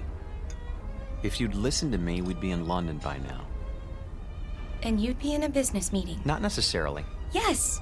And it would be the same the next day and the next and... Oh, Alan, that's what this is all about. Don't you see? Your drinks. Thank you. Look, I know you've been unhappy, but do you think I enjoy working 28 hours a day? It comes down to the same thing, doesn't it? We never see each other. We never talk, or... I told you, after I close this deal, I'm going to start taking it easy. Which is what you said 2 years ago. You closed that deal, but it didn't make any difference. There were more deals. There'll always be more deals. Because that's all that matters to you now, isn't it? Bartender, another. Yes, ma'am. Try to control yourself. I have been controlling myself for 6 years, and I'm tired of it. I am tired of begging for little bits of your time. You're not interested in me anyway. You're interested in success. Fight your way to the top and then fight to stay there. Stop making a scene. Why? Does it take your mind off mergers and board meetings? No, it takes my mind off the fact that we're supposed to be on a trip together. Come off it, Alan. You're going to England on business. I happen to be along. That's all. Why? Because I insisted. If I hadn't, you'd have gone alone. Isn't that true? Admit it. I can't talk to you when you're like this. You made me like this. Because the truth is, you don't care anymore. I was stupid to think that a few days together would make a difference. You're a flaming success now. Alan Ransom, the financier. And I'm the nagging wife who doesn't understand. Eileen, please. What's the matter? Are you afraid they'll catch on? Don't worry. They think we're a happy couple, made for each other. Shut up. Yes, sir. Well, when this tub finally gets there, you can relax. Because I'll be leaving. That might be a good idea. Oh, it is. You'll have all those nice deals to keep you warm with no silly woman around. It should be marvelous. It will be. For now, I'll be on deck reading the Financial Times. Here's for the drinks.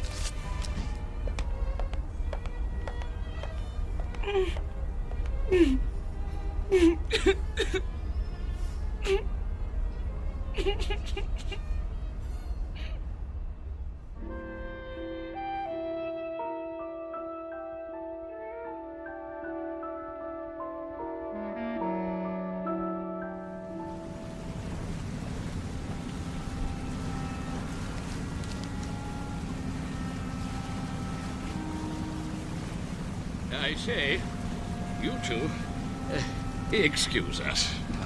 Not you again. Well, yes. Not really. How do you do, dear? Nice to see you, Mrs. Mackenzie. If you don't mind, I'm trying to read the paper. My wife, Millie, yes. I say my wife, I mean we would very much like you to join us for tea. If you'd be so kind. Because I'm wearing my tweed jacket? Eh? Hmm? No. Tweed jacket, I see. That's I see we're very British. No, we simply want to chat. Is it a date, then? We'd be delighted. In about an hour? Yes, in the Imperial Lounge. We'll see you there. And thank you. Not at all. An hour, then. Jolly good. Looking forward. Why did you do that? Because you and I don't have anything more to say to each other. You know it's true. We're finished. But you said it yourself. We're stuck here. So we might as well call a truce for now and make the best of it. Agreed.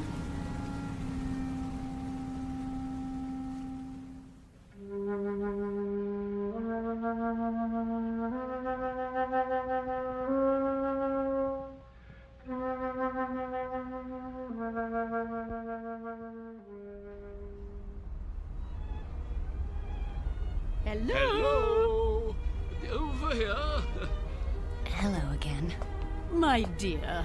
So glad you could make it. Charmed, I'm sure. Do sit down. Do sit down. Not at all. Nasty day. What? Now look. The reason for this meeting, apart from the pleasure of your company, is Go ahead, Toby. Yes, thank you. Millie, that's my wife, Millie pointed out that we've all been, something less than hospitable to you, if not rude. And so I expect I ought to apologize. And do you? Oh, yes, most sincerely. But you see, there is something more important. Good news, in fact. Yes, we've been talking the whole thing over, and we've decided that you won't have to leave the ship after all. We won't? Say, that is good news. We were afraid we were going to have to swim back, and it's had us sick with worry. Really? No. I see. I see. Very good. No, I'm sorry about that, my boy. But we were quite concerned, all of us, as I dare say you gathered. You see, it simply hadn't occurred to us that an outsider would ever want to travel on the Lady. The last time she took on a new passenger was, well, according to Captain Prothero, was some 16 years ago, so you can understand. Yeah, but never mind that. It's all settled now. What's all settled, Mr. Mackenzie? Oh, no, we'll get to that in good time. You simply must forgive us. We can't have been very good company so far. Well, frankly. Yeah, the point is, we spent a good many fine hours, Millie and I, my wife Millie, on this old, scow. And when we heard they were going to retire her, well, it seemed right somehow that we should join her on her last return voyage. Yeah, absolutely. And the same is true of the others. Yeah, well, the other people.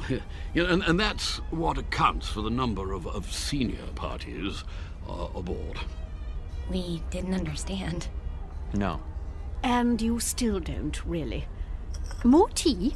It's quite bracing. Yeah, I'll go. Yes, one thing that hasn't changed. Yes, tea is still the best in the world. What about the others, Mr. Mackenzie? Well, the others? Oh, yeah, yes, like us, as I said. Sentiment, you know. Of course they know, Toby. Why else would they have chosen the Lady Anne? Yes, that's true. Our story isn't so different, I guess. My husband and I had never really been alone in 6 years. Excuse me. I'm going to get us a drink. Scotch all around? Oh, yeah, well, splendid. Thank you. He's embarrassed, isn't he? I seem to be doing that to him all the time now. You were saying the two of you hadn't been alone? Well, he's a busy man. You get wrapped up in things if you want to be the best, and I don't know. When I heard he was going on a business trip to England, I made him promise to take me. But that doesn't explain the Lady Anne. No. No, I suppose it doesn't. Mostly it was the time. More days together. And, well, it just seemed kind of special. Oh, my dear, the Lady Anne is special. Very special. More special, I should say, than either you or your husband could imagine.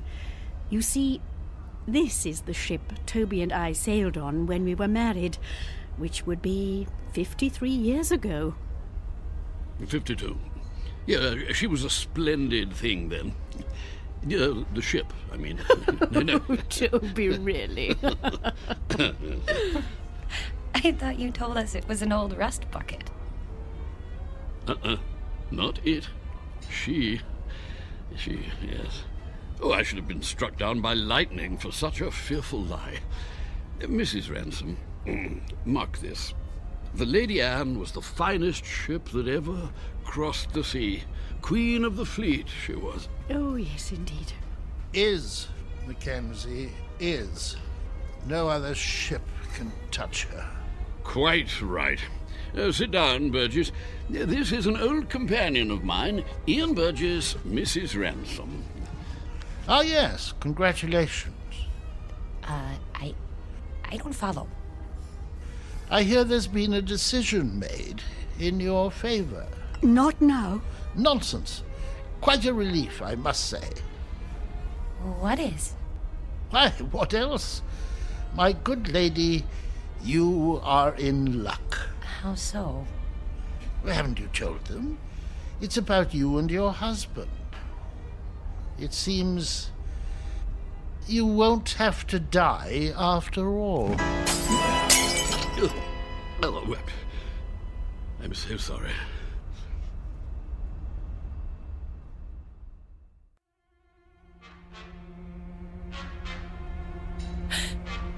What did you say? He said you won't have to die after all. Of boredom, he means. Well, don't stand there like a ninny, Ian, tea all over you.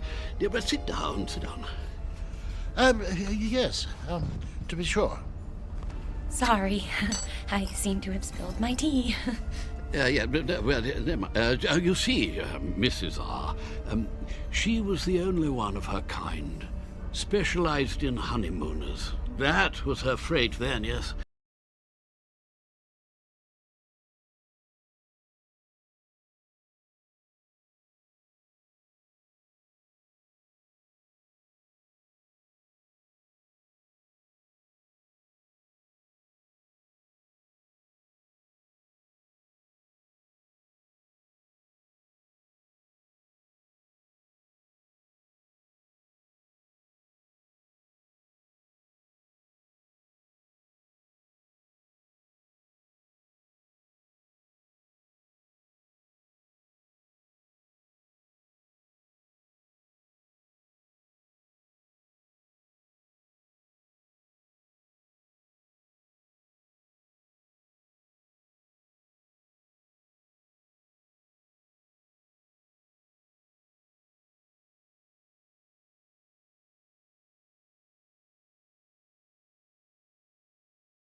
Bristow with his cigar. Nice enough, but he's getting on. And there's old Champion. Innes Champion, the writer, adventure stories, that sort of thing. Quite a droll fellow, though you wouldn't guess it now. Widower, you know. Aye, and his wife. There was a wild thing. She passed on in... Oh, can't be sure of the date. What about you, Mr. Burgess? The same. We'd planned this trip together, but... Have you a picture? In my breast pocket, over my heart. She's very beautiful. Ah. Oh, my dear, please. This is purely temporary. I shall be with her soon. I'm so sorry. Oh, there, dear. It's all right. None of it really matters if you're in love. You are in love, aren't you, Mr. Ransom? Yes, of course. Well, that's the only thing that counts, you know. Everything else perishes. Now you've made her cry. Oh, perfectly all right.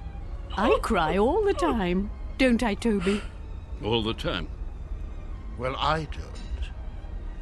Why don't you two go out and get some fresh air? Do you good. Fog or no fog. That might be a good idea.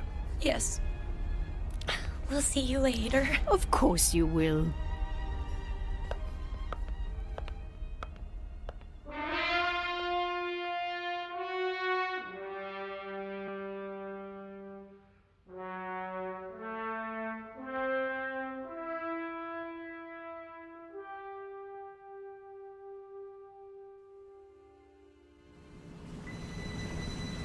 I think they're all very, very nice. What is going on? The sun. What about it? It's behind us. It was over there, and now it's... We're heading north. So we're heading north. We should be heading east. Blame it on me.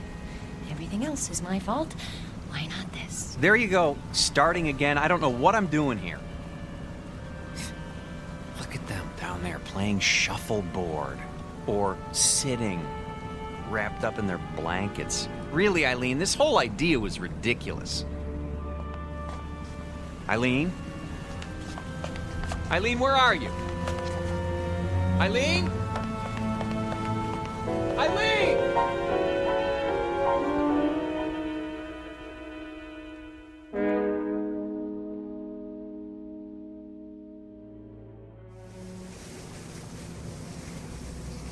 I thought you did get rather gooey there, my dear, but you know, I rather liked it. Gooey. No! Oh, Mr. Ransom. I say, is something the matter? I can't find my wife. We were standing over there at the rail. She was right behind me. You don't think anything could have happened to her, do you? Oh, I doubt that. It's rather difficult to fall overboard. Oh, yes, yes. Eileen! Eileen! Eileen! Eileen! Eileen? Stuart, have you seen my wife? No, sir, but I wouldn't worry. I want this ship searched. I'll take the liberty of alerting the crew. Have you tried the library?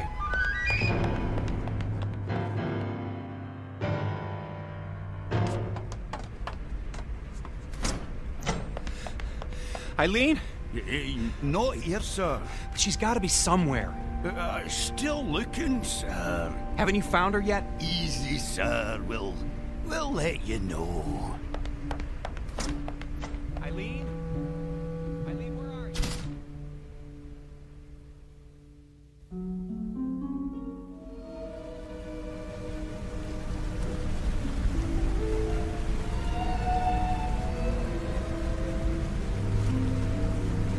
I say, not turned up yet? No, I searched everywhere. She'll turn up. Have a nip with me. Come on, boy. Let's go inside. Yeah, maybe she's inside. Come on. Let's go into the Imperial Lounge, what?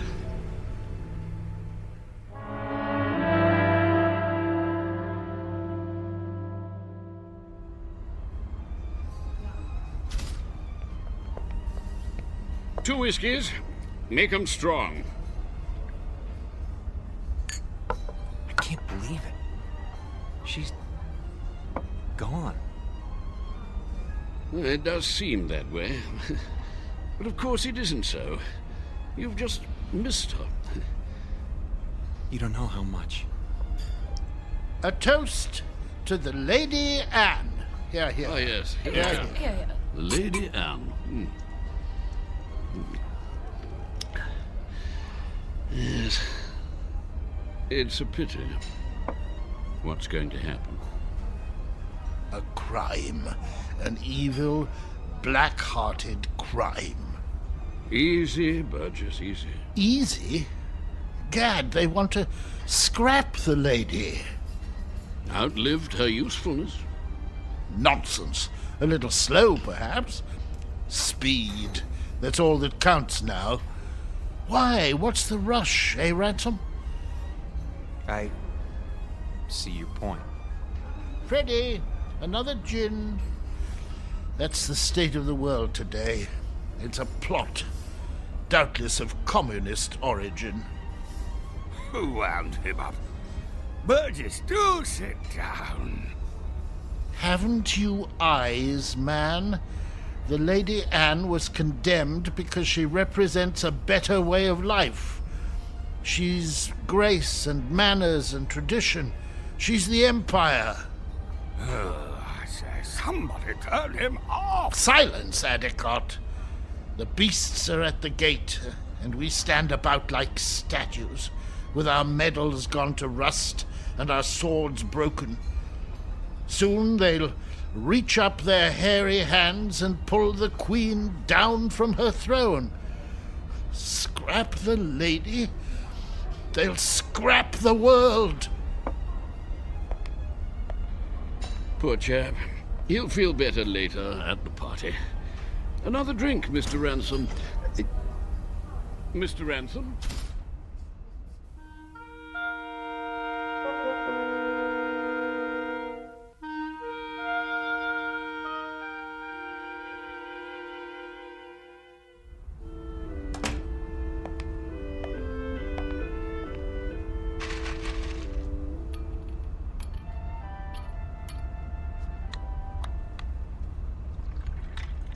Pour me one, too. Honey, where have you been? I decided to take a nap on our swan bed. You mean you were here all the time? But I've been searching for you. I'm here. I've always been here. Oh, Eileen. Are you drunk? Maybe so, or maybe this is the first time in 6 years that I've been sober. What's that you're wearing? The nightgown? Oh, Mrs. Mackenzie gave it to me. She wore it on her honeymoon. It's beautiful. You're beautiful. This whole stupid world is beautiful. What happened to you? I don't know. But I'm going to try not to forget. I'm going to try very hard. Oh, Alan?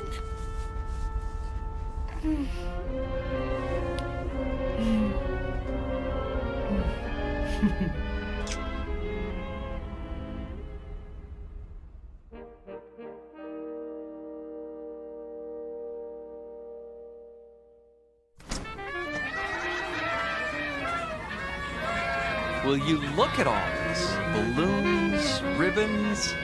Over here! Join us, please. Mrs. Mackenzie! Come on, drink up. The champagne's getting warm. Well, you found her. Oh, you're as bad as Alan.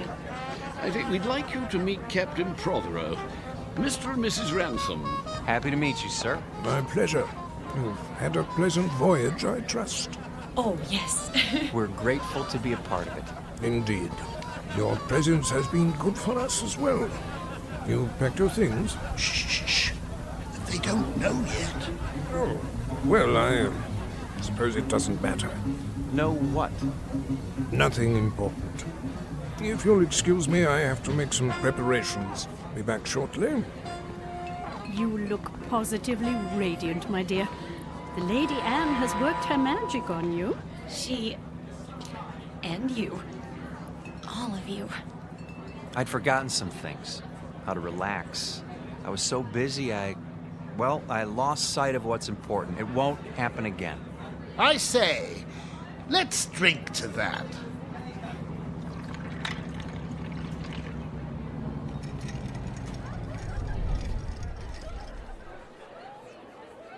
Have the engines stopped? Oh, nothing to worry about. Cheers.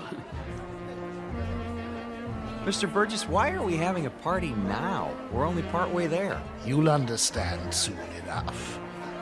Who needs a reason to party? Mrs. Ransom, may I have this dance? I have been waiting for someone to ask. Mrs. Mackenzie? I'm not very good, but... Oh, delighted, Mr. Ransom. Oh, splendid.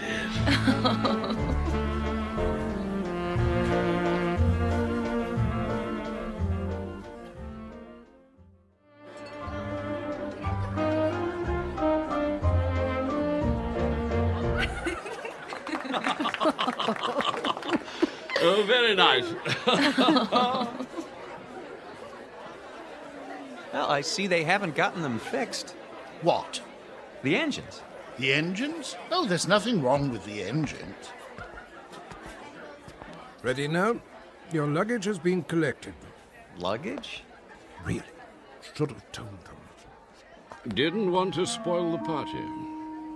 Excuse me, but what are you talking about? Why should our luggage be moved? Because, my friends, we're putting you off the ship. You're what? Are we in trouble? No, nothing like that. They'll come to understand. Maybe so, but we don't understand now, and we're not going anywhere until we do. I'm afraid there isn't any choice. Follow me, please.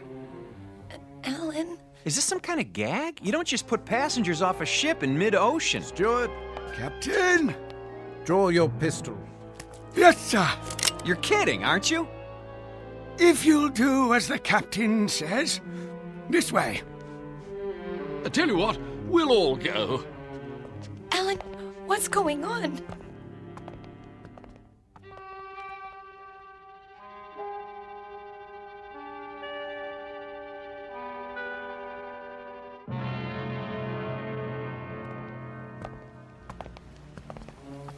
You can't be serious.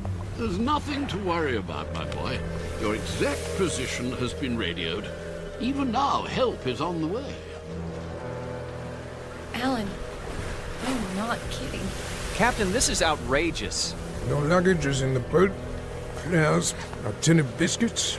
Champagne? I thought of that. The lifeboat sends out a signal so you'll be picked up straight away. Everything you need, really. Except a reason. It's time we were off. Into the boat with you. No, please, But why? Is it something we've done? Not a bit of it. Then tell us. You can't do this without a reason. Cause, my boy, you can't go with us.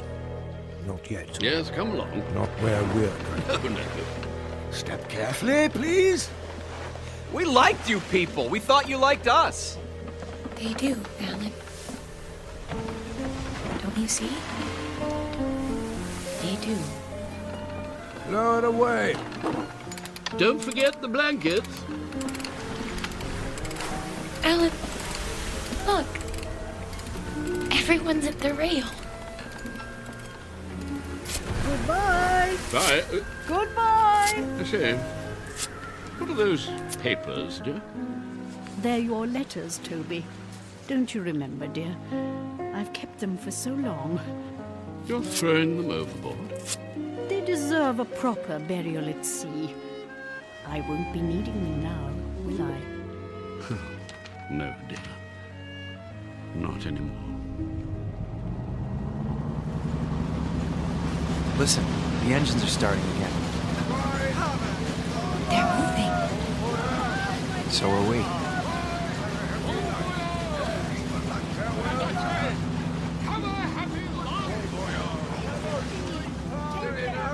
We will. I promise you.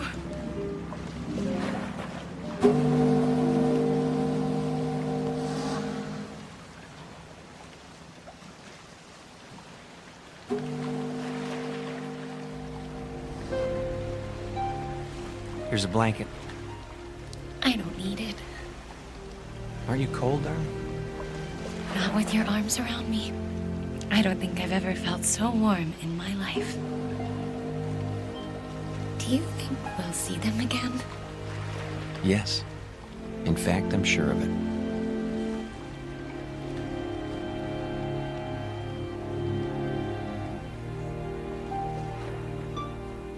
Lady Anne never reached port. The Ransoms were picked up by a cutter a few hours later, just as the captain promised. They searched the newspapers but found no mention of the Lady Anne. The ship, with all its crew and passengers, went down in the mid-Atlantic, or so it was said. But Alan and Eileen knew better. They knew it had sailed on to a better port, its final destination on a distant shore called the Twilight Zone.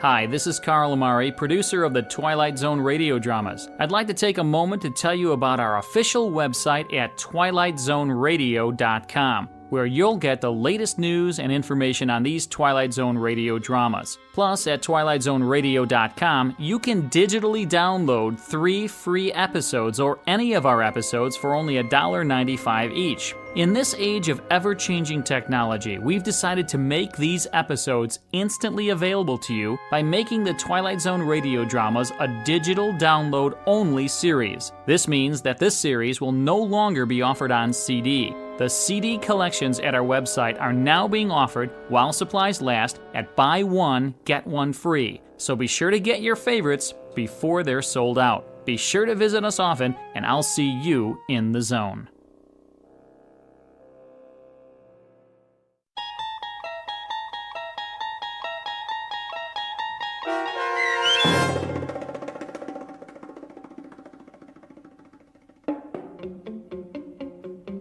Passage on the Lady Anne, starring Martin Jarvis and Rosalind Ayres, with Stacy Keach as your narrator, was adapted for radio by Dennis Etchison and written for The Twilight Zone by Charles Beaumont. Heard in the cast were David Pasquesi, Anne Somerville, Jim McCants, Joby Cerny, Eleanor Weingart, Martin Astrop, and Nick Ruddle.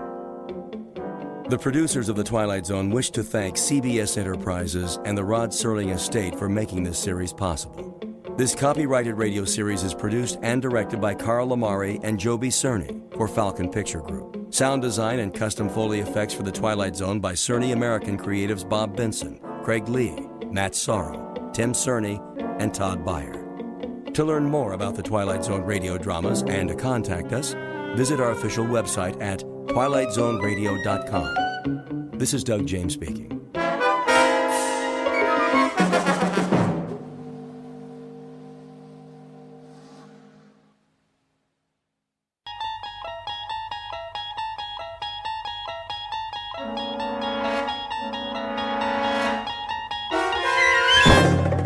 There is a fifth dimension beyond that which is known to man. It is a dimension as vast as space and as timeless as infinity. It is the middle ground between light and shadow, and it lies between the pit of man's fears and the summit of his knowledge. This is the dimension of imagination. It is an area which we call the Twilight Zone.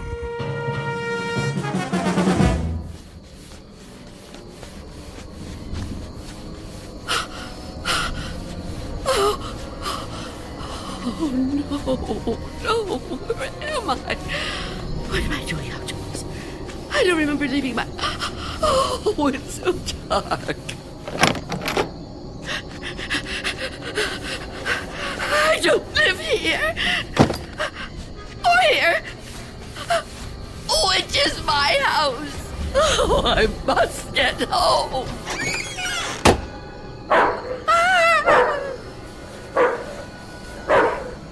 May I assist you, madam?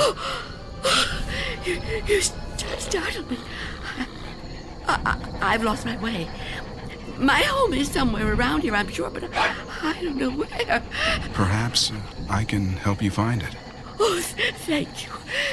Thank you. I don't even know how I came to be out here. It's certainly not safe at this time of night. Oh, at any time. Well, surely the daytime when the streets are crowded. No, that's when it's most dangerous. For me. So you see, I never go out. Never? Never. But, dear lady, why not? I'm afraid. Afraid? Of something or someone? Someone. It's difficult to explain. Please, try me. Oh, I'm not sure you'd believe me. You'd think I'm just a senile old woman. I'd believe you, Wanda. What did you call me? Wanda. That is your name, isn't it? Yes, but I didn't tell you that. You didn't? Are you certain? Yes, I'm certain. How do you know my name? Because I've been looking for you for a long time, Wanda. Oh, no. You've kept me at bay for many years, but no longer. No. Get away from me. There's nowhere to turn, Wanda. You don't know where you are, remember?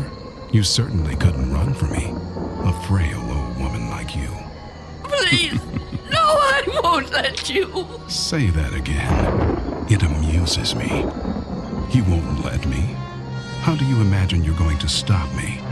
You really have no choice, Wanda. There's nowhere for you to go now. Come to me, old woman. Take my hand. No. Take my hand. No. No.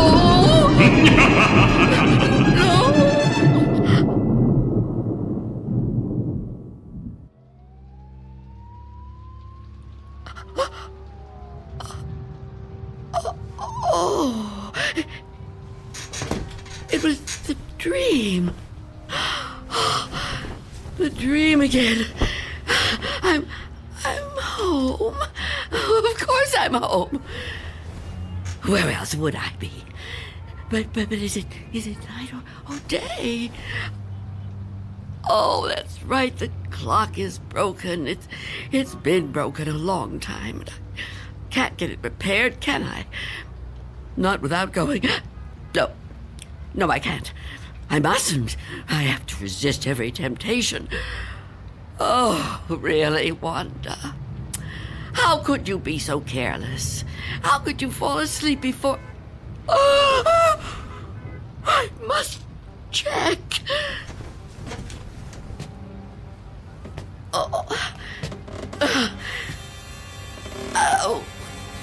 Yes.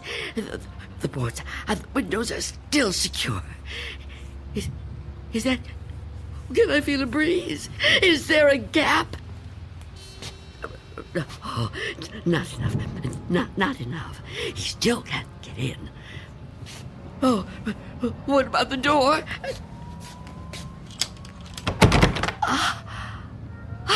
Chain is on. And the door is locked. Good.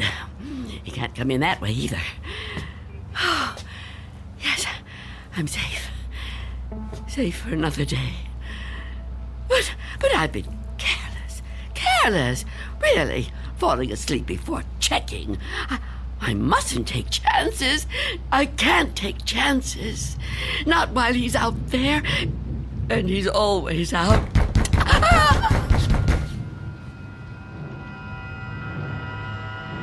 Miss Dunn? Miss Dunn, are you all right in there? Who are you? It's Barry. Mr. Fabian, you know, from the grocery store. I know we've actually never met, but, well, we've spoken on the phone, Miss Dunn. At least we used to. Do you even have a phone anymore? Anyway, you know me, right? What do you want? I'm delivering your groceries, Miss Dunn. You remember? Charlie, the kid who works for me, was supposed to bring them, I know, but he called in sick. Yeah, kids these days, huh? No sense of responsibility. Anyway, I thought I'd better get them to you now instead of waiting till tomorrow. I figured, you know, you'd be waiting for them. Is that all right? Put the food through the letterbox. The letterbox, right. Okay. Oh. Thank you, Mr. Fabian. Your money is coming under the door now. Under the door. Here it is. Miss Dunn, wouldn't it be easier to just... $6 and Okay. 32 cents.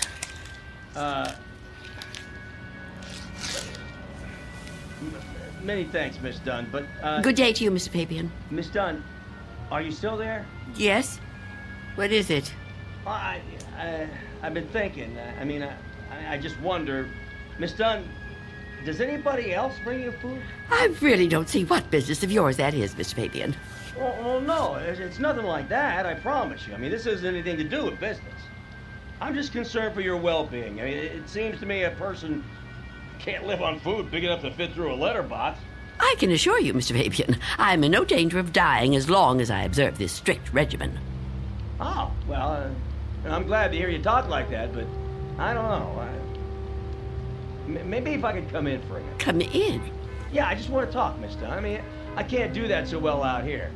I really think you need to see a doctor. Out of the question. No one is coming in here, Mr. Fabian. Not a doctor and not you. Miss Dunn, could you open the door, please? Go away! Miss Dunn, I just want to help you. I know what you want. Leave me alone. Miss Dunn, all I know who you are. You do? Well, that's good. That's very good. Myself, I have a very bad memory. Every morning, you know, my wife gives me a pen. Every day I lose it somewhere. So, will you let me in? Stop trying to get in here. You won't get me. Just go away and leave me alone. Come on, Miss Dunn. Look, I've got other deliveries to make. I just want to help you if I can. I think you could use a little help. Ah, the heck with it. Good luck living here in this neighborhood. What's left of it.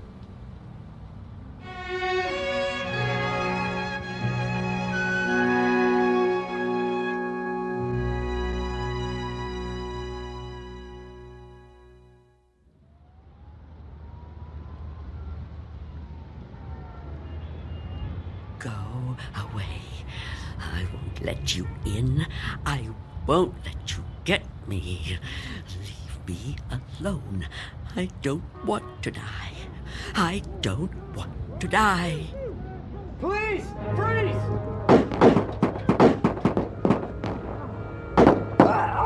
Oh.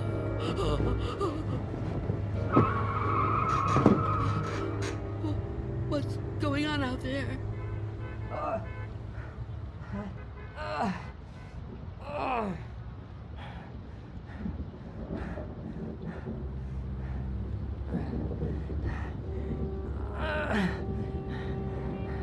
Help! Is anyone in there? You gotta help me. What is it? Go away! I've been shot. I need help. Please. Please do something to help. Who are you? Officer. I'm a police officer. Please, you have to open the door. I need help. I've been shot. You're lying to me. I know you. You can't fool me. No, I'm not trying to fool you. Please. I think I'm dying. You can't trick me so easily. You're no policeman. Why can't you just leave me alone? I know who you are. I know what you are.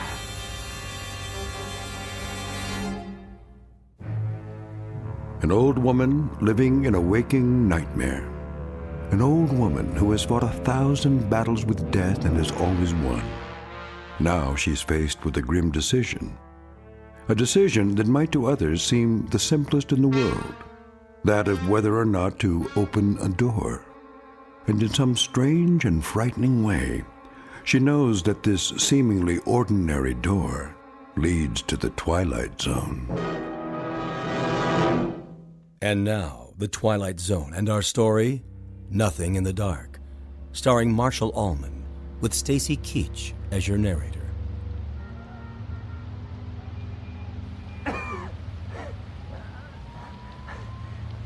Please. Why won't you help me? Stop this! Why must you do this to me? I'm losing a lot of blood. It's so cold out here. Listen to me. I'm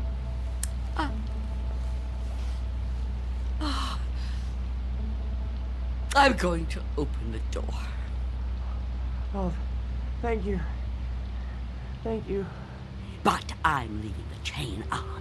Don't even try to touch me. I won't let you. Don't worry. I'm not gonna hurt you. I couldn't hurt anybody. Oh. You're so young. Almost a child. Unless you help me, I'm gonna die. I don't think I can even move very far. Oh, don't say that. Oh, it isn't fair. No, it just isn't fair. You keep trying to trick me. I don't know what you're talking about. Don't move. Don't do that again. Or I'll close the door. What? Listen, lady. I've been shot. I'm bleeding to death. Do you understand? Do you understand? Please. My name is Harold Belden. I need a doctor. I need a doctor right away. Please, call the hospital. I can't get there myself. I can't call the hospital. I haven't got a telephone. Not anymore. Then let me come inside. You can't just leave me. I'm begging you, I'm freezing. I have to unlock the door.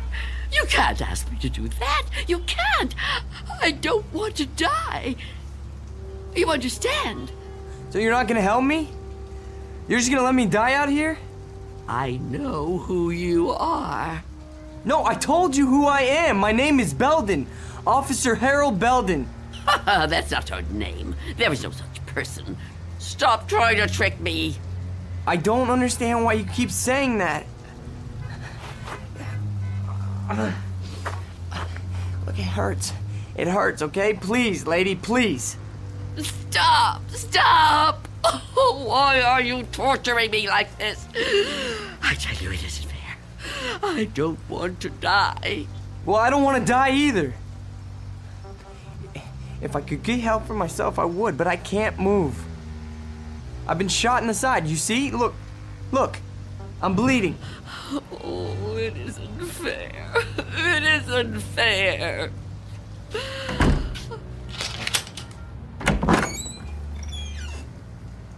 Will you help me? Yes. Yes, I'll help you. Thank you. Take my hand. What? Take my hand. Pull me inside. No, I won't. I mean, I can't. Oh, can't you? Can't you crawl in? Well, I don't think so. Please try. Quickly. I don't want to leave the door open.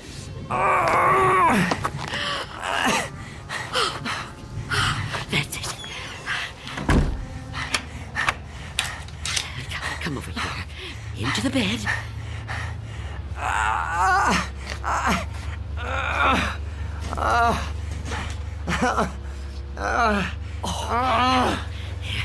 You just rest.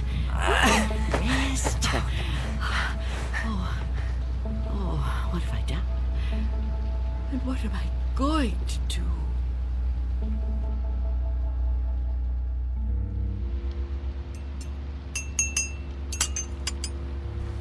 Officer?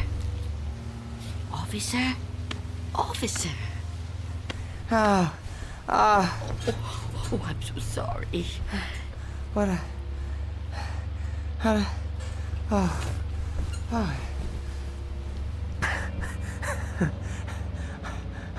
Oh, I'm alive. Yes. Yes, you are. Yeah, you're the lady that helped me. Yes. Eventually. Now, drink this. What is it? Tea. There's no milk, I'm afraid. No, don't get up, officer. Conserve your strength. Yeah, thank you. Thank you. Please, call me Harold. You saved my life. I owe you at least that much. Is it good? It's fine. Thank you. How long have I been out? Hours. What time is it? I'm not sure. Morning, I think. What do you think? I don't have a clock. I guess it is morning. It's hard to tell. What happened to your windows? Who boarded them up? Well, I did. A long time ago now. But they're still as strong as ever. What? Why would you do that? Oh, I have my reasons. Well, we all have our own reasons for doing things. Why would you want to be a policeman? To be in a job where people try to kill you? Well, why would you want to court death like that? Court death? I don't know that I'd put it that strongly. I do what I do because there's just some jobs that have to be done. You mean it's a sort of vocation? Yeah, I guess you could say that. Listen, Mrs. It's Miss Dunn. Listen, Miss Dunn. You should try to get some rest yourself. You need it more than I do. No, really, I feel much better. When the doctor gets here, he'll take me off your hands for good. The doctor? Yeah, sure. He'll check my wound, take me to the hospital. You didn't call the doctor? No, I didn't. Why not? I told you last night. I haven't got a telephone. Don't you remember? No, I don't. I was kind of out of it last night, I guess. Oh, of course. Perhaps you could use your radio to ask someone to come get you. Well, you could wait outside for them. No, I busted my radio when I fell on it. You see? Hello. And I don't think I got the strength left to get up on my own. Look, couldn't you go to one of the neighbors? Oh, there aren't any. What are you talking about? There aren't any neighbors. There must be. Everyone has neighbors. Well, I don't. Not anymore. Why? What happened? They've all moved away. Not all of them. That's impossible. All of them. Trucks came and took away their furniture. First one, and then another. Is something happening to these buildings? I wouldn't know. I'm sorry to ask, but how can you not know something like that? I mean, if it was my home... I don't have a great deal of contact with the outside world. I haven't for quite some time. I couldn't even tell you who the president is. Wow. But there has to be somebody around who can help, you know? Or maybe a phone booth somewhere where you could call a doctor. Perhaps. I don't know. But even if I could call the doctor somehow, I couldn't take a chance and let him in. Why not? It's too dangerous. Dangerous for you? Yes. You let me in. Oh, I didn't have a choice. You were going to... I didn't know if I could trust you, but I'm still alive. Of course you're still alive. What do you think I was gonna do? I mean, but the doctor, he's not gonna be any harm to you. I keep telling you I can't let the doctor in. I can't let anyone else come in. Don't you see? It might be him. It might be him. Who? Him who? Mr. Death. Mr. Death? What? I know he's out there. He's trying to get in. He comes to the door and knocks. He begs me to let him in. Last week, he said he was from the gas company. The gas company? Oh, he's clever. After that, he claimed to be a contractor hired by the city. He said this building was condemned, that I'd have to leave. But I knew who he was. I kept the door locked, refused to let him in. Eventually, he went away. Condemned, huh? I mean, that explains why there's no one else in the neighborhood. No, he knows I'm on to him. Yesterday, he said he was Mr. Fabian from the store. But all he really wanted was to come in. That's all he ever wants. Wait a second. No, it's no use. You wouldn't understand. I knew you wouldn't. How could you? Well, I mean, wait, but I want to understand. I do. I mean, this man you're afraid of, you say he's Mr. Death. That's right.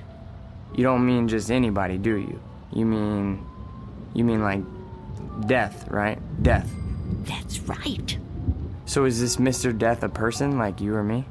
I know it sounds crazy to someone like you, to anyone but me, but it's true. I know it's true. Okay, I understand what you're saying, but, I mean, people die all the time, all over the world. Now, how could one man be in all those places at once? I don't know. Don't ask me that. Maybe there's more than one of him. Maybe. I didn't mean to upset you. Please don't cry. I'm not gonna hurt you. I'm sorry. Okay? Can I have another cup of tea? Please? Of course. Tell me about Mr. Death. Your tea. Thanks. Please, Mr. Death. I would like to know about him. All right. At first, I couldn't be sure. was a long time ago. Everything is. It's been so long since anything happened to me. But I was on a bus. There was an old woman sitting in front of me, knitting a scarf, I think. There was something about her face. I felt I knew her. Then a man got on the bus. He wasn't special in any way. Not short, not tall, not fat, just a man. I remember that there were empty seats, but he sat down right next to the old woman. He didn't say anything to her, but I felt that his being there upset her in some way. I couldn't understand why. He seemed like such a nice man. When the old woman dropped her ball of yarn, he bent down and picked it up, right in front of me. He held it up to her. I saw their fingers touch. He stood up and got out the next stop. I couldn't move. It was as if I knew what had happened. But I couldn't do anything. I was just so frightened. When the bus finally reached the end of the line, the driver came over to the woman. He thought she was asleep, but I knew she was... What, dead? Dead. And right then and there, I knew it was his touch that killed her. Okay, but you said it yourself. She was an old woman. Okay, just because this man touched her... Mr. Death. Just because he touched her hand, it doesn't mean he killed her.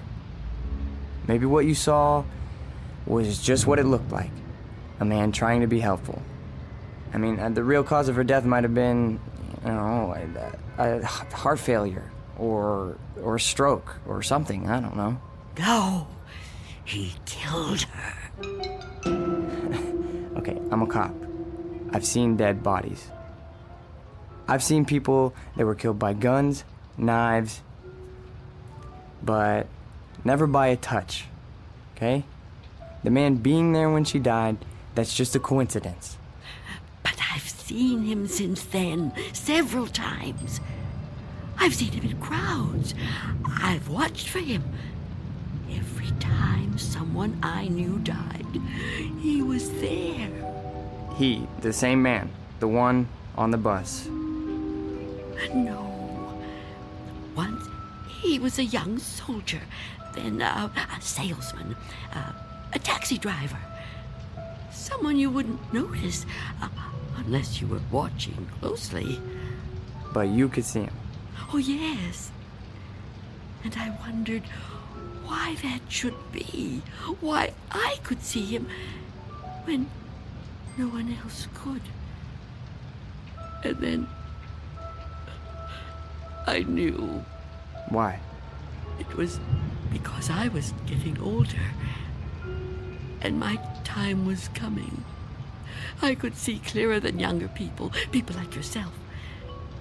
Now, do you understand? Oh, I know you don't believe me. That would be too much to ask of anyone. But do you at least understand? Please, I have to know. All right. Maybe, okay?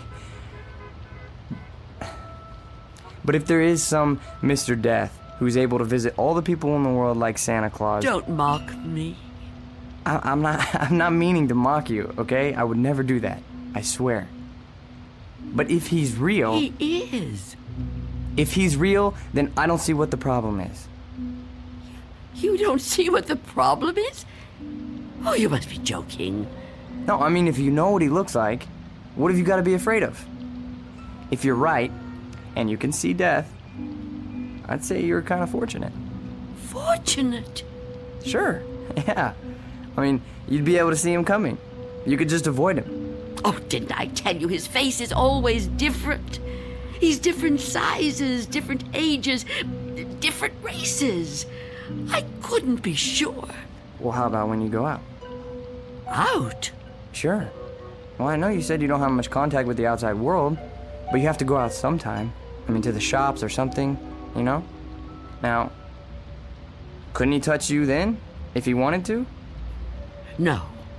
Why not? I never go out. Never. Never. Oh, I haven't been out for years. I don't know how many. I don't keep count. That would be too depressing. But I suppose you can guess from the smell. You're too polite to mention it. But it must bother you as much as it bothers me. So what do you do about food? The boy at Mr. Fabian's store delivers it. But I never open the door to him. How can you live like this? Oh, don't think I enjoy it. So why do you do it? Because if I don't live like this, I won't live at all.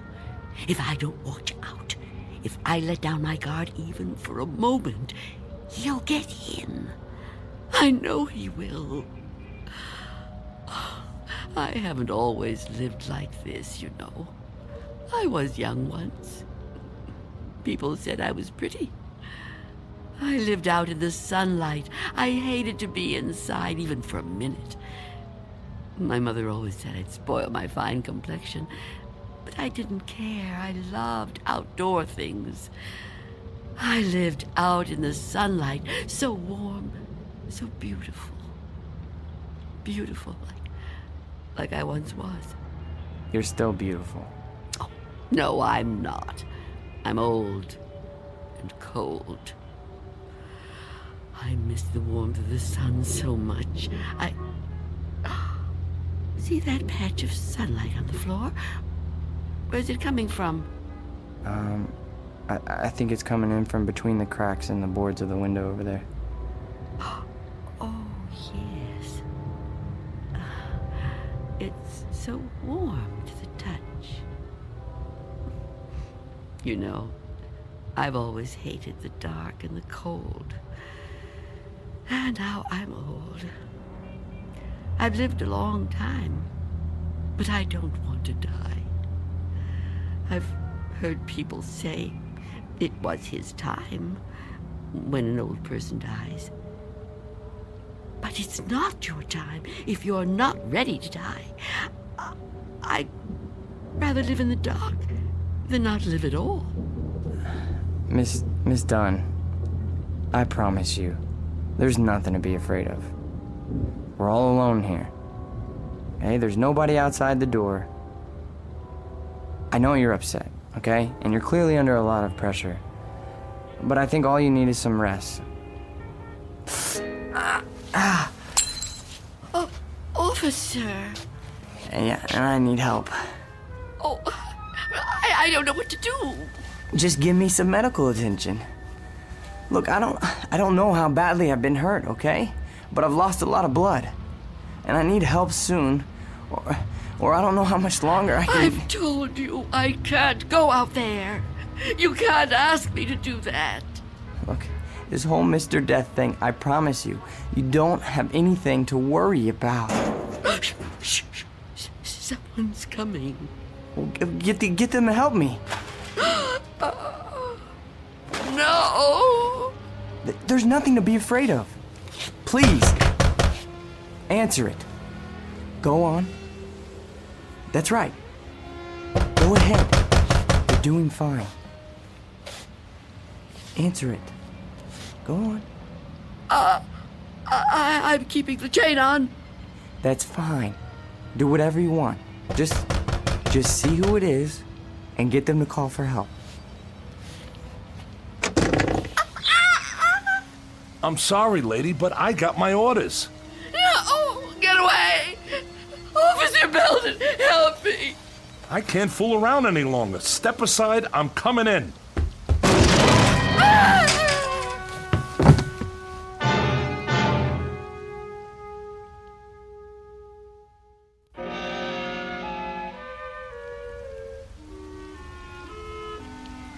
Take my hand.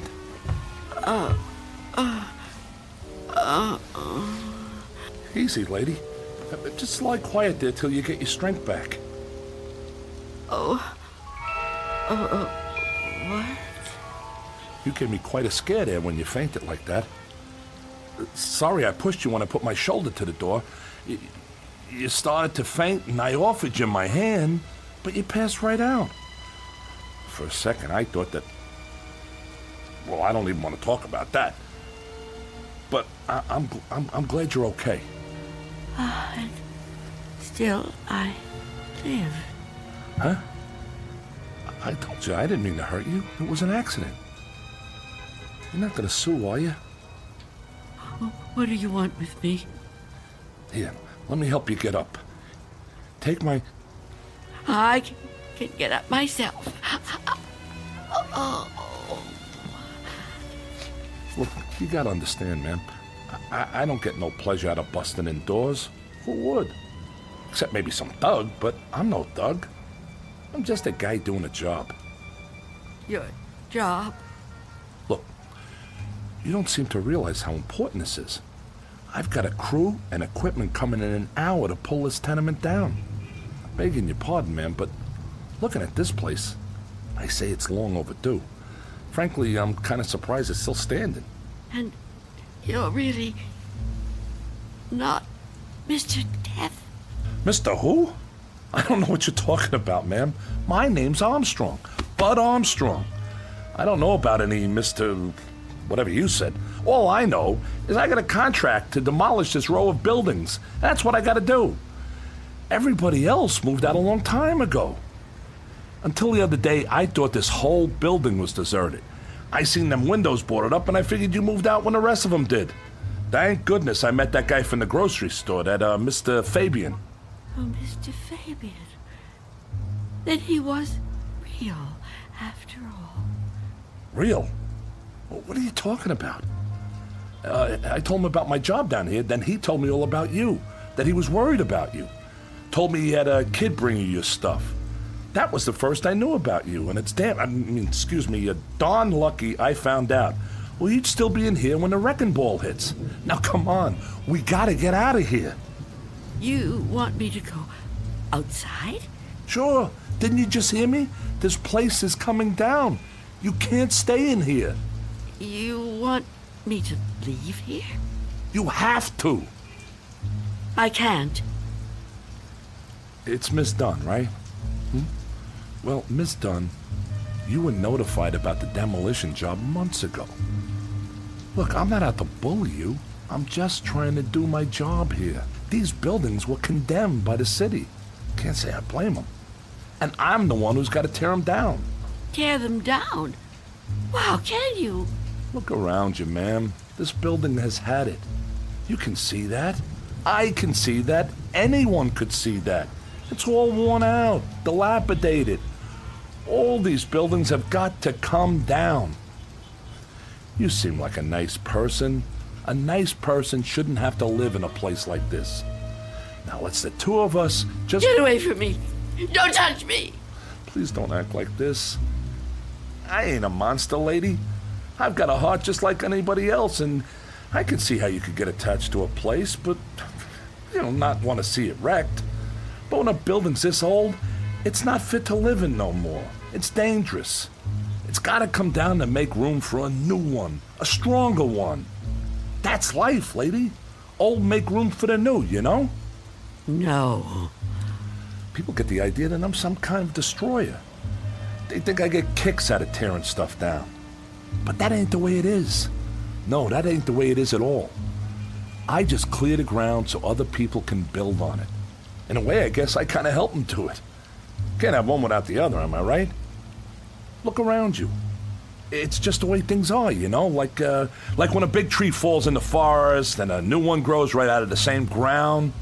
Old animals die and young ones take their places. It's just nature. That's how it is. Even people step aside when it's time. I won't. When I finally kick the bucket or when I get too old to contribute, my son-in-law will probably take over The door! What about it? Oh, yeah. Sorry about that. I didn't realize the chain was on when I put my shoulder to it. Door's okay, but the chain's at it. You left the door open. Hey, there's no need Get to... out of my way.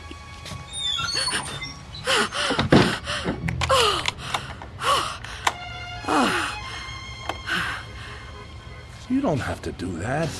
What's the sense of locking a door that won't even be here in an hour? I'm on the clock here, and we've waited long enough. If you've got any possessions you want to keep, Miss Dunn, I'd move them out while there's still time. I'll help you. You think you're helping me? I'm not going to leave here. Not with you. Not with anyone. Don't try to touch me. I don't want you anywhere near me. Now look, ma'am, I've been nice to you. I've been trying to go easy. I know this must be tough for you. Any kind of move is a big upset, especially to an older person like you. But if you insist on staying here, I'll have to call a cop. A cop? A police officer? It's just for your own good. Please, cooperate, lady. Hey, where you going? Of course. Mr. Belden! Explain it to him. Tell him the reason I can't go out there. I know you understand. I've told you everything. You'll help me, won't you? You'll help me stay? Well, say something. What are you doing? Who are you talking to? Oh, Mr. Belden is a policeman. Mr. Belden? Who the heck is Mr. Belden? Is he your pet? You got a cat in here? Please tell him. Lady, I think maybe you're sick. You should come with me. I'll get you to a doctor. I don't need a doctor. Mr. Belden, won't you tell him? Okay, I get it. I see how it is. Hey, I'm sorry, but if you're still here when the crew arrives, I'll have to call a cop. I'm sorry. I wanted to make you understand, but... Okay.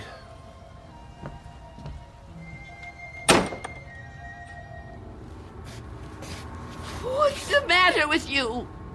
Why didn't you say something? Why didn't you help me? I thought you understood. I thought you'd help me. I think the question you should be asking yourself, Wanda, is how he looked straight at this bed and didn't see me. You called me Wanda, but I never told you my first name. Oh no. No. It's not true. It's not true. Yes, it is. The mirror, Wanda. Look in the mirror. What do you see? I can't. I won't. Look in the mirror, Wanda. What do you see?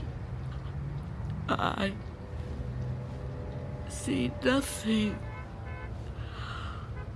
Nothing but an empty bed. Turn around.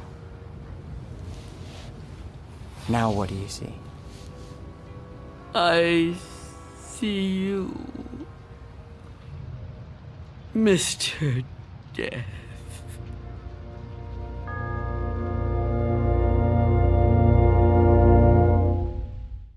We'll be back to the Twilight Zone in just a moment.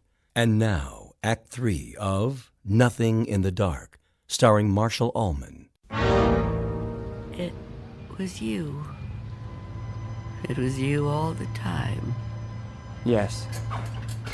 It was me. Oh, don't get up. You're still... Oh. You're not hurt. No. No, I'm not. But you were shot. Those men... Did you see me get shot? No, but you were bleeding. Do you see any bloodstains now? No. And the men? Did you see them? You were never hurt, were you? I can't be hurt. You tricked me. Yes, Wanda.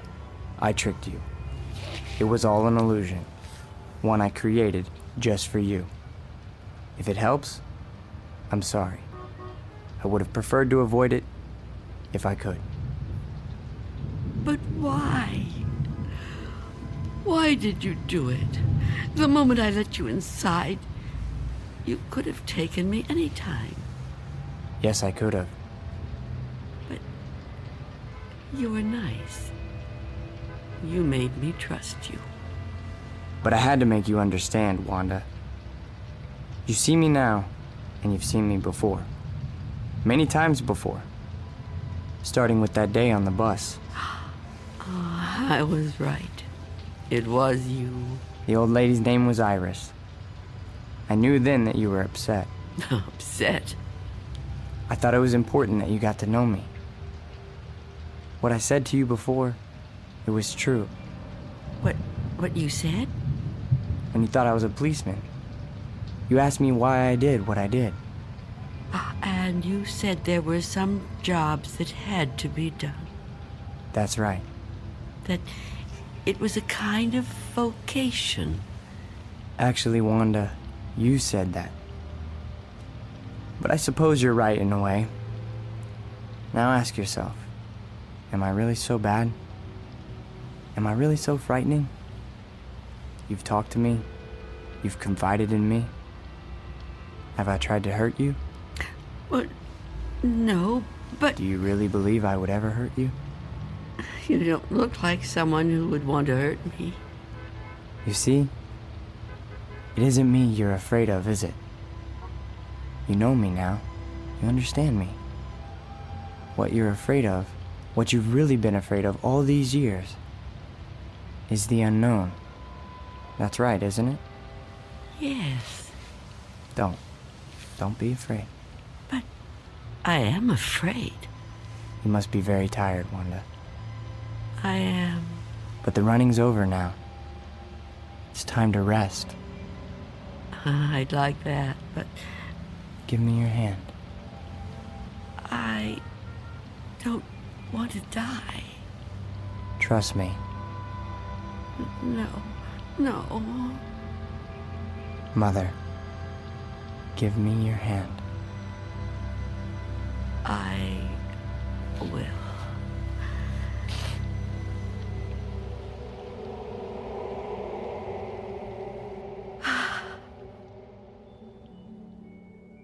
There. You see? See? See what? No shock, no engulfment, no loud thunder. What you feared would come like an explosion is like a whisper. What you thought was the end is the beginning. When will it happen? When will we go? Go? Yes. I'm ready now. Look over there, on the floor. What is there to... Oh. Now do you understand? It's me. It's you. My body. I look so calm. You see? We have already begun. Come with me. Yes. Please. I'd like to.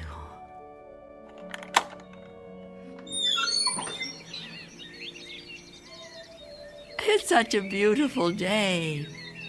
It is. It surely is.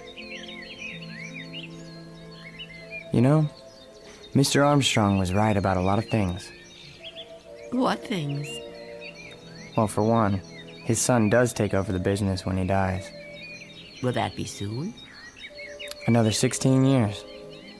Oh, dear. It'll be quick. I'm glad to hear that. I'm afraid I was a little harsh on him. Now the son-in-law, he lives to be 102. 102? Oh, goodness. I know. It's remarkable, really. Of course, the oldest person I ever met was a lady in Tibet. Well, how old was she? Take a guess. Oh, I know good at guessing. Come on, take a guess. You'll never believe it.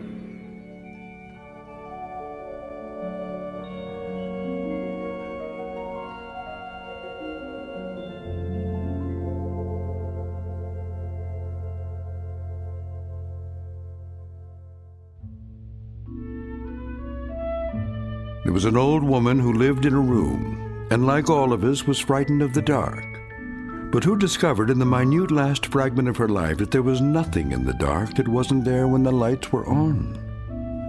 Object lesson for the more frightened amongst us. In or out of the Twilight Zone.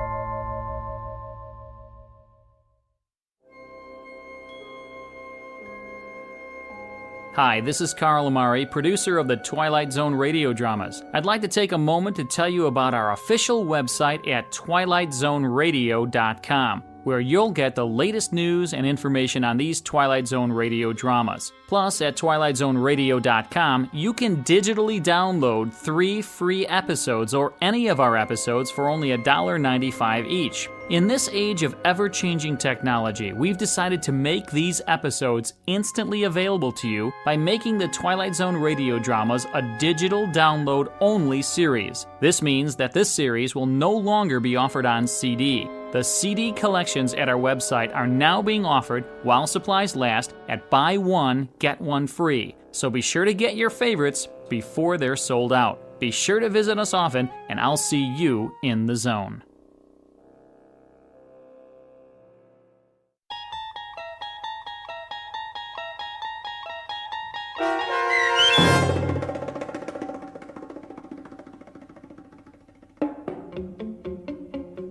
Nothing in the Dark, starring Marshall Ullman with Stacy Keach as your narrator, was adapted for radio by M.J. Elliott and written by George Clayton Johnson. Heard in the cast were Roz Alexander, Jeff Morrow, Doug James, and Mike Starr. This copyrighted radio series is produced and directed by Carl Amari for Falcon Picture Group and Westwood One. Custom Foley effects, sound design, and mixing are done in the Cerny American Sound to Picture Theater by Cerny American creatives Matt Sorrow, Bob Benson, Todd Beyer, and Tim Cerny. To learn more about the Twilight Zone radio dramas and to contact us, visit our official website at twilightzoneradio.com. Miss Dunn, it's Doug James speaking.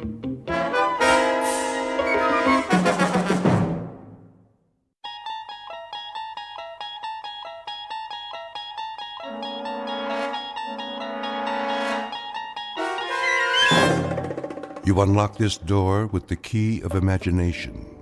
Beyond it is another dimension, a dimension of sound, a dimension of sight, a dimension of mind.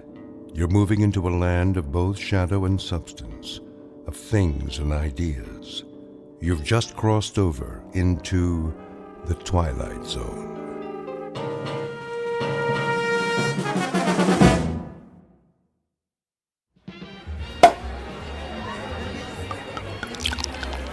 Here's to Michael Franklin, in honor of the most stunning, ruthless stewardship of a corporate takeover I've ever seen. Thank you. Thank you, Alan. Thank you, everyone. And may I just say, I absolutely deserve it. I know you've had your eye on that corner office for some time. Well, it's yours. Actually, Alan, I have my eye on the corporate suite. What? That's my office. Exactly.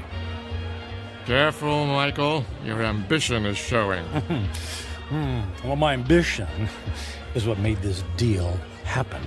My ambition is what allows our billable hours to skyrocket every quarter. And my ambition is what will eventually lead me to not only your office, Alan, but to your company-paid condo, your company-paid Mercedes, and your company-paid weekly $200 haircuts and manicures.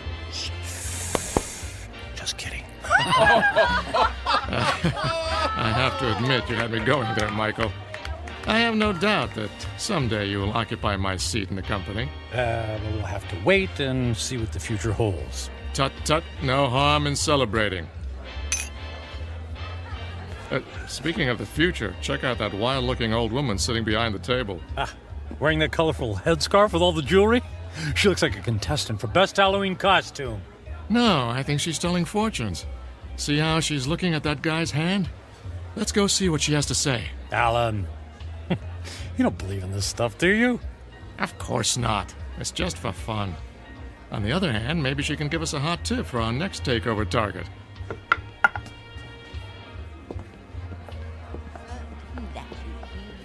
warnings of the tea leaves, for they are never wrong.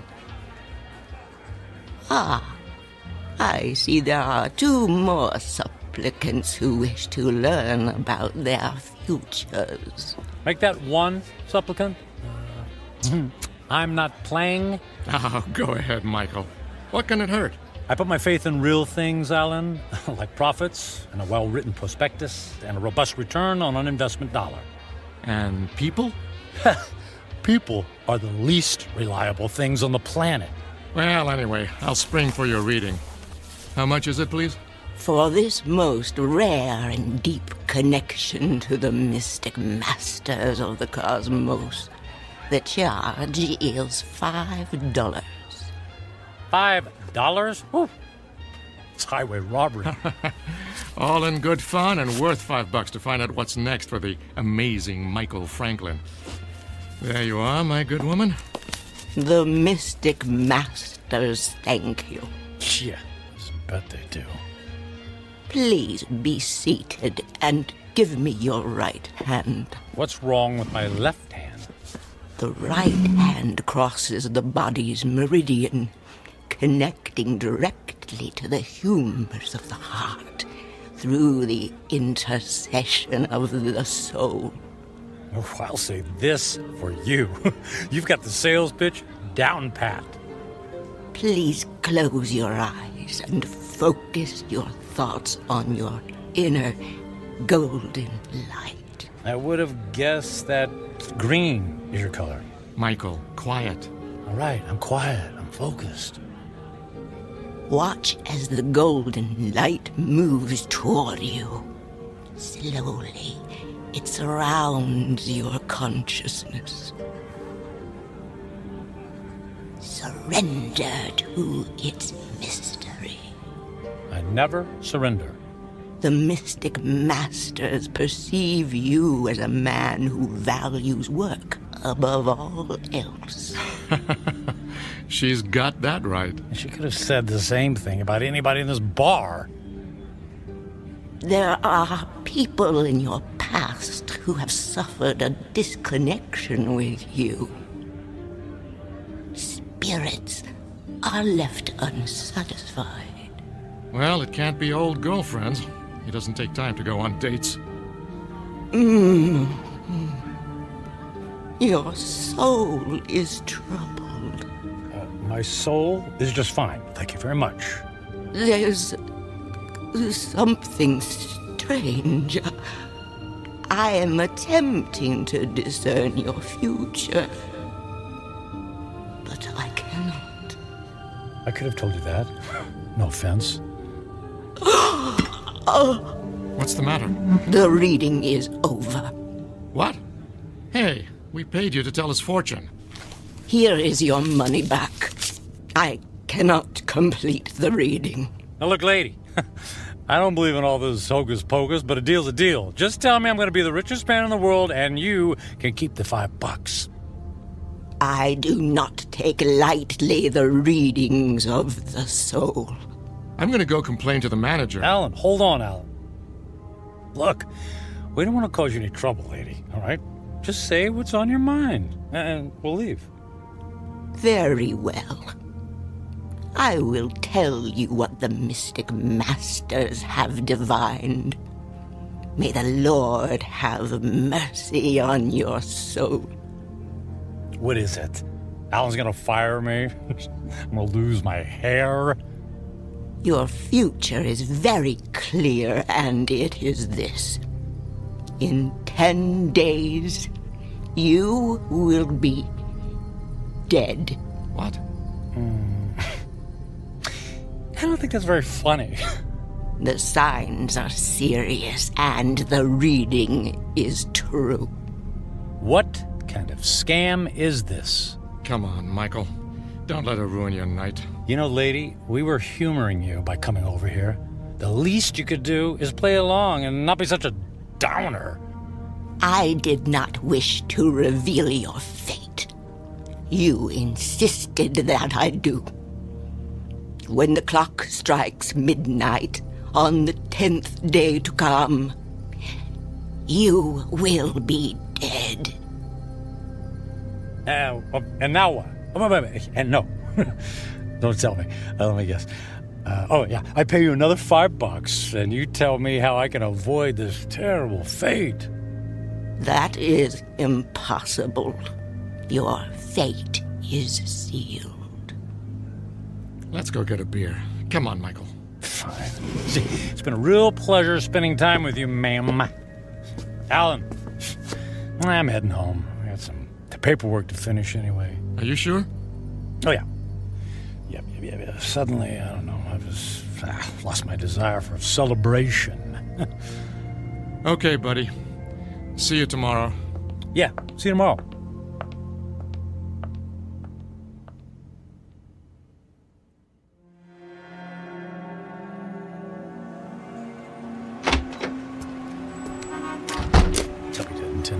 I'll be dead in 10 days. Jeez. God. Con artist. Hey, come on. Where's a taxi when you need one? Oh. Hey, taxi! Taxi over here!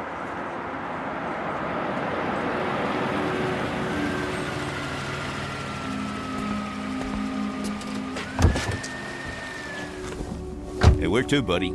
Take me to... Hey, pal, you okay? Feel... dizzy. You don't look so good. I need... Hey, buddy. Oh my gosh, he passed out. Gotta get him to the hospital.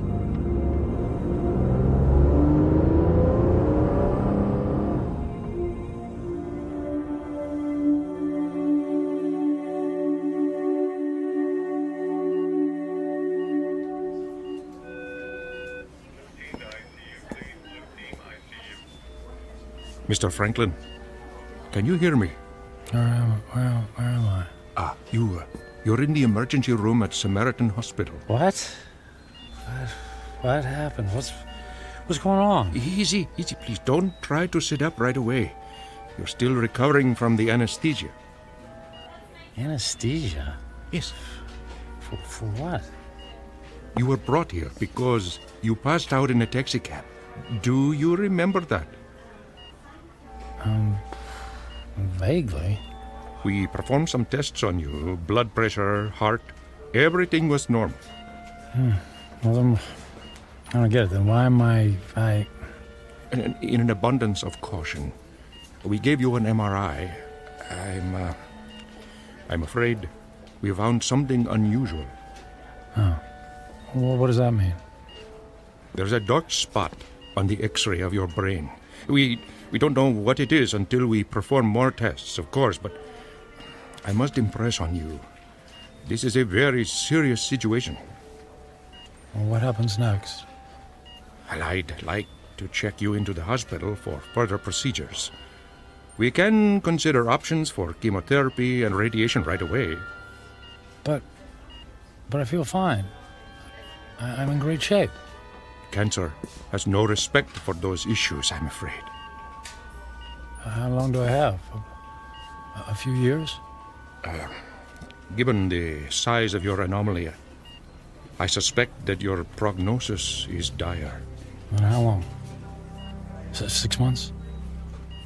It could be a matter of days. I'm very sorry, Mr. Franklin. I will send a nurse in to take your information, all right? Days, wait. The old woman in the bar, she was right. I'll be dead in 10 days.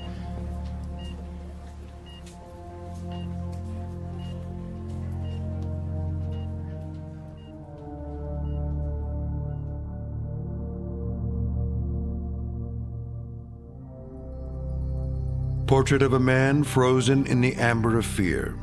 Michael Franklin, workaholic captain of industry, ruthless to his enemies and dismissive of routine human interaction. Given a prognosis that would send a chill of terror down the spine of the most stalwart of men, he is faced with the rising specter of his own mortality. But even worse, he stares into the rear-view mirror of a life only half-lived.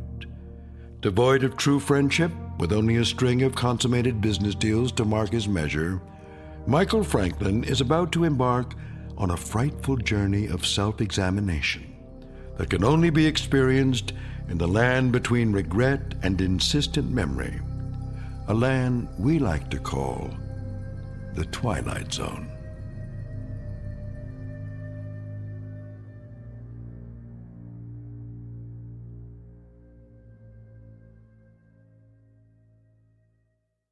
And now, The Twilight Zone and our story, 10 Days, starring Ned Bellamy with Stacy Keach as your narrator.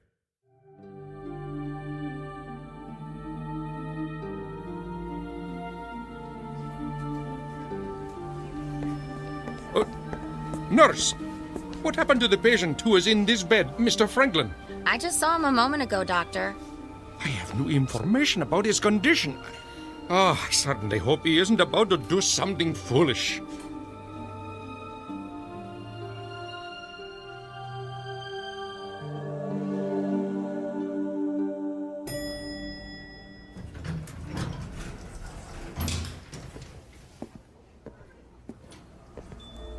Is Alan in yet? Oh, yes, Mr. Franklin. Are you all right, Mr. Franklin? I'm fine. I don't believe I've ever seen you in the office without shaving or changing your clothes from yesterday. I was in a hurry this morning. Is he in a meeting? He just finished a call. Fine. I'll only need a minute. Oh, but he's got another appointment at... I'll only be a minute.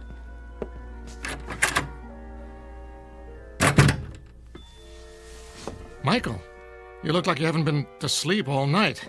Isn't that the suit you wore yesterday? Don't tell me you went out to celebrate without me. Alan, I quit. Yeah, me too. Alan, listen to me. I'm quitting. This is some kind of joke, right? I would appreciate it if you would expedite the disposition of my account. I want to close out my portfolio. I'm cashing in my stocks. I need my retirement funds and my annual bonus, every bit of it. Michael, you're talking crazy. What are you doing? What's this all about? What part didn't you understand? I mean, you can't just quit. But I just did. What on earth for? Personal reasons. Personal reasons? After all these years of working together, you offer me that? Correct. Michael, if this has something to do with that crazy old woman who told your fortune last night... It's not that. I just decided to take my career in a different direction. I've just been thinking about making this move for a long time. I don't believe you. Alan, no offense, but I don't care if you believe me or not. I've made my decision, and I'd like you to honor it. You realize that if you disassemble your corporate portfolio early, there will be substantial penalties. Not to mention the perks you'll be losing. The company car, the country club membership, the center court basketball tickets. Can you have the accounting department wrap everything up right away? Oh, and I'd appreciate all of the various income streams to be folded into one check. That check will be worth several $1 million. Yes. Well, I can't say I approve of what you're doing, and I can only hope you have a good reason, even if you won't tell me. Could you make the call, please? I'm in a bit of a hurry.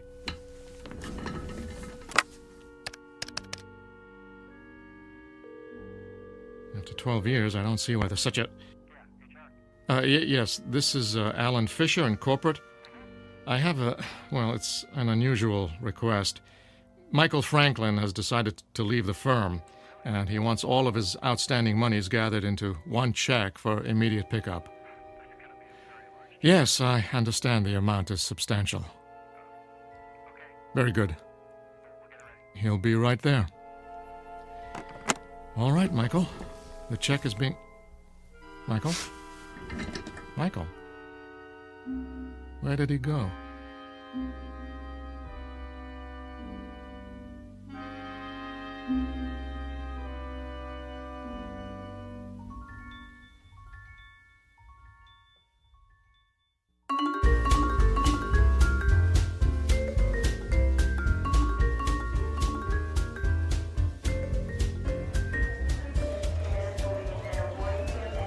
May I help you, sir?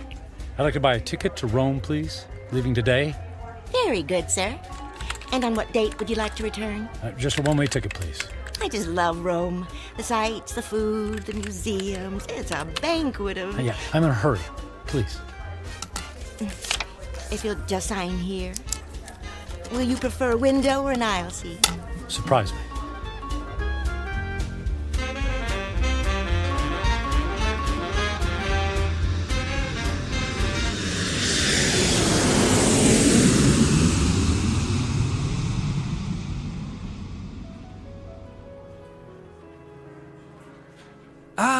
Mr. Franklin, welcome to the Grand Hotel, Rome's premier destination. Our presidential suite has been prepared. All 3 fireplaces are ablaze, the champagne is on ice, and your veranda opens onto the courtyard where Rome's finest string quartet is waiting to play for you. And of course, an entire staff of valets are at your disposal. And the concert tickets for this evening? The limousine will gather you at 6 o'clock. You will be driven directly to the private entrance where a personal elevator will whisk you to the ambassador's box. Only the finest for you, Mr. Franklin. Bravo! Wonderful!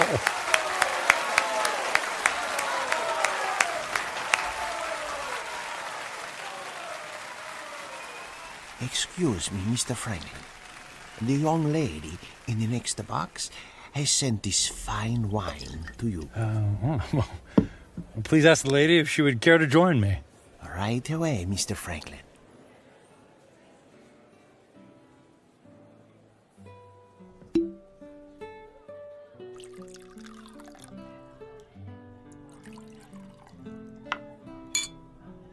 I haven't seen you at the theater before. Do you come to Roma very often? You might say this is a once-in-a-lifetime vacation.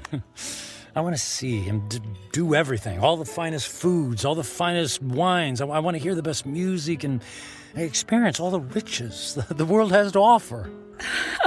All at once? Why settle for the ordinary when we can fill our lives with the amazing? Oh, you are a man of action. Speaking of action, would you care to dance? I would love to dance, but not here. There's a fabulous nightclub in the center of the city, very exclusive. The limousine awaits.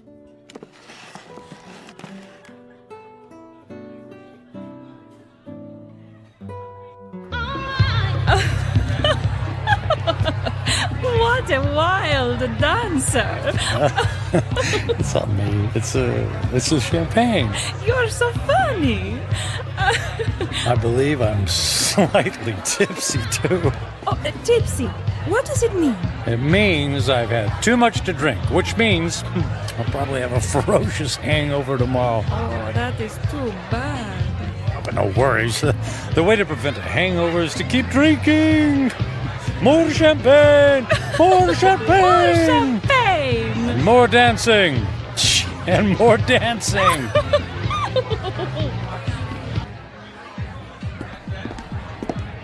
Michael, are you sure you can afford to buy drinks for the whole restaurant?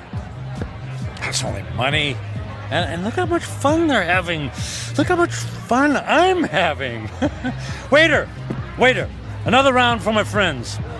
3 cheers for a friend Matthew. It's Michael. Okay, cheers for Michael.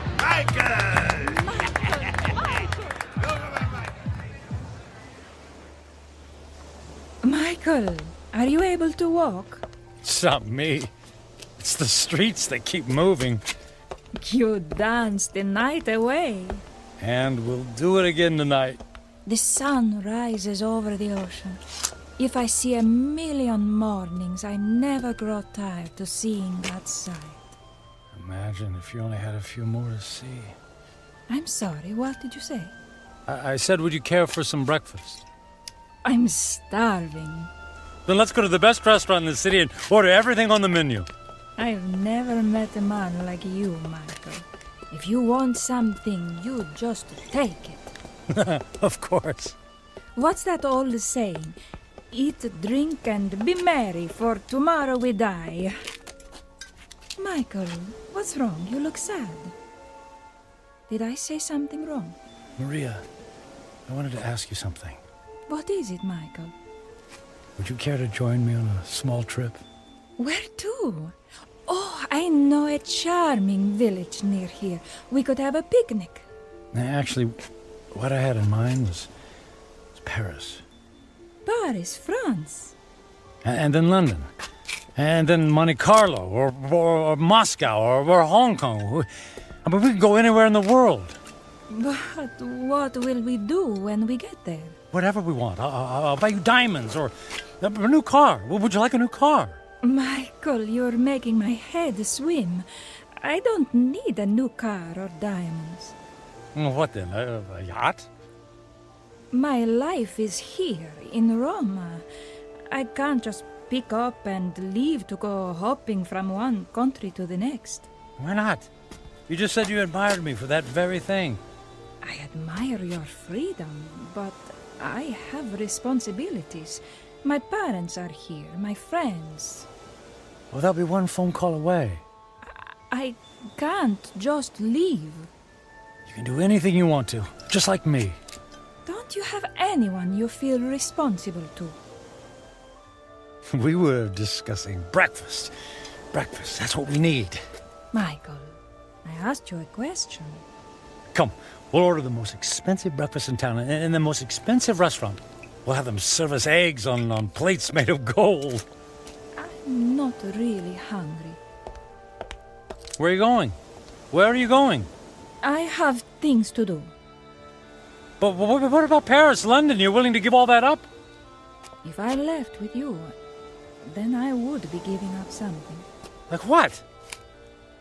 My life here. It's who I am.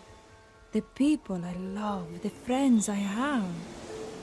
So window dressing. None of that is important.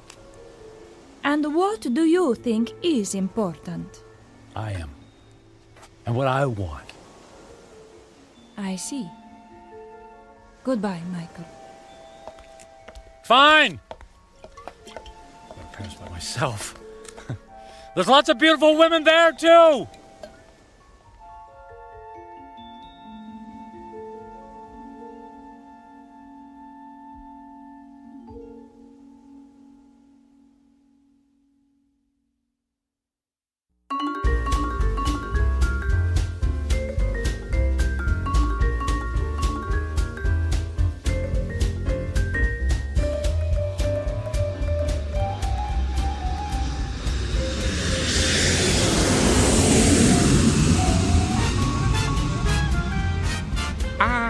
Bonsoir, Monsieur Franklin. Welcome to Paris. Your suite is prepared for you with a view of the Seine and a bottle of champagne on ice, right? Mais oui.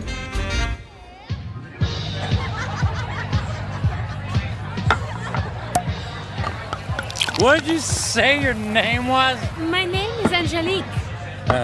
I'll call you Angel, my beautiful French angel. What about you, my dear? I am called Giselle. Ah, Giselle. Giselle, I knew her well. Oh, you are so silly. I'm Michael. But why don't you call me Mike? Nobody ever calls me Mike anymore. Not since I was a little boy. Were you as naughty then as you are now? I was a good boy. Very smart. In fact, I was smarter than everybody. Did you know that? I was better than all of them. Oh, you are a good person, Mike. Nobody ever bought me a pearl necklace on the same day I met them. I'll buy you another one tomorrow. Hey, we need more caviar here, garçon. More caviar, s'il vous plaît. But Mike, we have 2 bowls full on the table already. They're 10 minutes old. We need fresh caviar. It's a freaking caviar. Let's dance. Mike.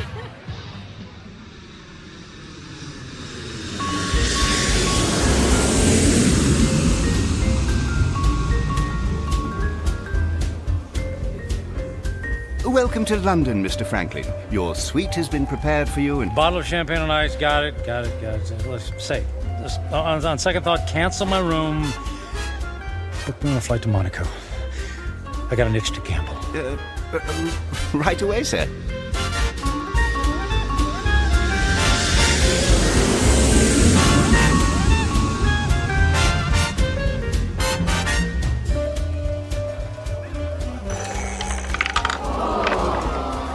And the number is 29, red.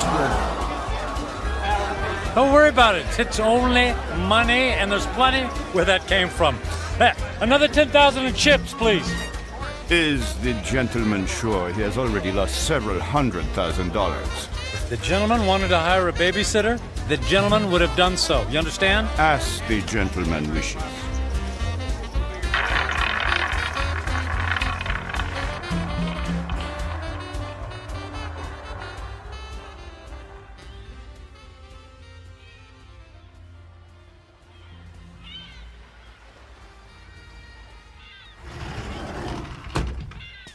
Mr. Franklin. Good morning, Mr. Franklin.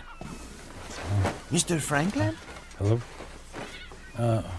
Mr. Franklin, your branch is here, sir. Shall I place the champagne bottle next to the bed? Shall you... Who are you? Where am I? I am Captain Philippe Duchette. This is the Fandango Dancer, the luxury yacht you rented last evening. I rented? Was I alone? The gentleman was escorted by several very attractive ladies, and there was a request for the boat to take you to Australia. But, as you may know, that trip is beyond the range of this vessel. Wanted you to take me to Australia.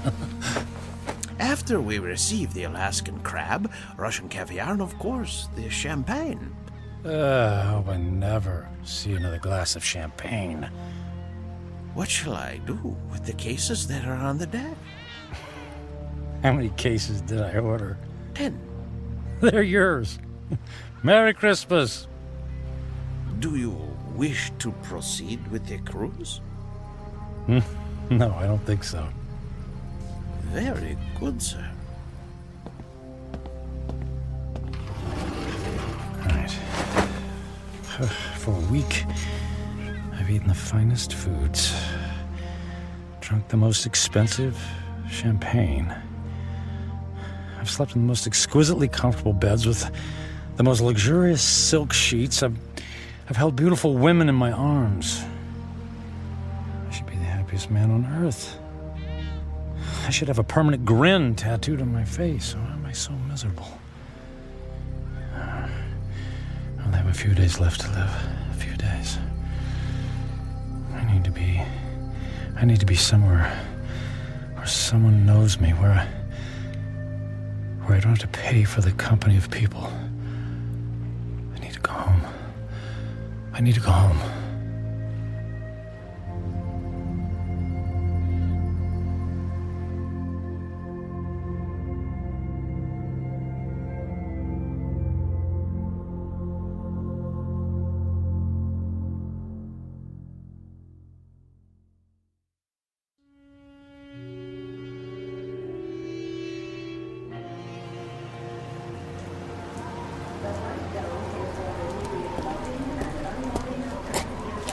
Taxi! Taxi, over here!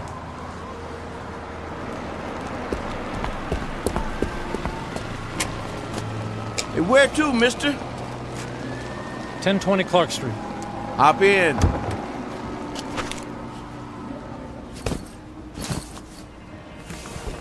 Looked like that wind was gonna take you away, mister. We flew in through the storm. It was quite a bumpy landing. Well, it'll probably blow over soon. Say, I don't think I've seen you around here before. Well, I haven't lived here for quite some time. That must be it then. Oak Grove being such a small town and all, I know just about everybody around. Yeah, well, as I said, it's been a few years. Just visiting? That's right. Family? Not really. What'd you say your name was? I didn't, but it's Michael Franklin. Your dad was the high school teacher. That's right. Oh, I don't think I remember seeing you at the funeral. What was it, 4 years ago? I wasn't here for the funeral. You didn't come to your own father's funeral? Not that it's any business of yours, but I had meetings in Japan, and I couldn't fly all the way back here. Is that all right with you? Is it okay with you? Look, if you don't mind... You'd prefer if I stopped flapping my gums, right? Well, I wasn't going to put it like that. Not to worry. The wife says I'm 99% hot air. It's just that I've been flying for the better part of 24 hours. jet lag and all that, you know. Well, say no more. My lips are sealed. Anyway, here we are. 1020 Clark. Let me help you with your bag. It's all right. I can manage. Here you go. Keep the change. Mister, do you know you just paid me with a $50 bill? Huh? Oh, yeah. Yeah, that's fine. Well, you have yourself a really fine day, because I sure will. And you be careful in that wind, you hear? Well, something tells me it's not the wind I'll have to worry about.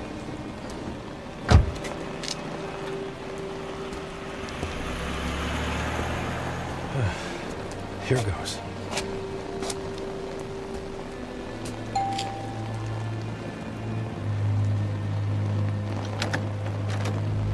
Hi, Carrie.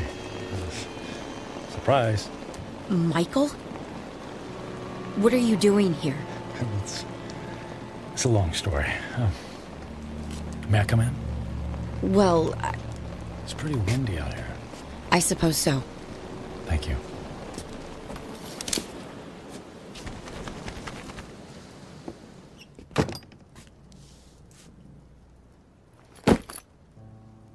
Michael, what's going on? You just show up on my doorstep after 4 years? Well, you know me. Spur of the moment. You are not a spur-of-the-moment person.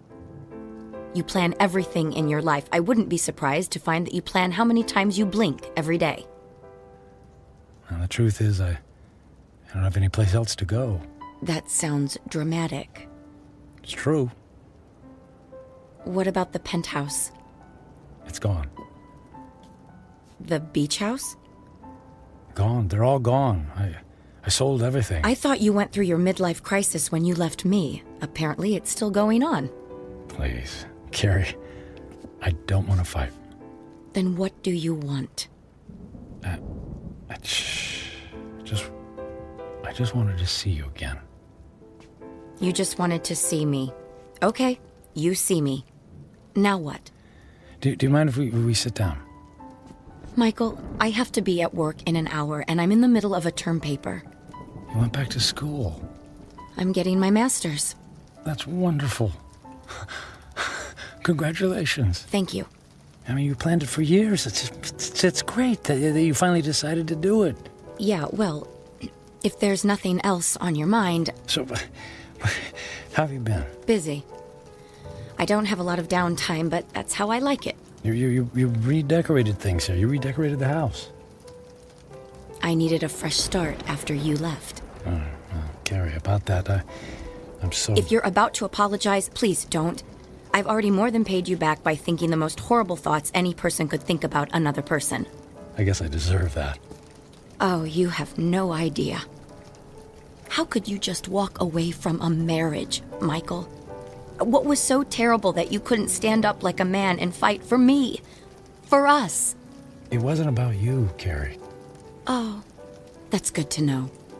Because when I was picking up the pieces, when you left, it sure felt like it was about me.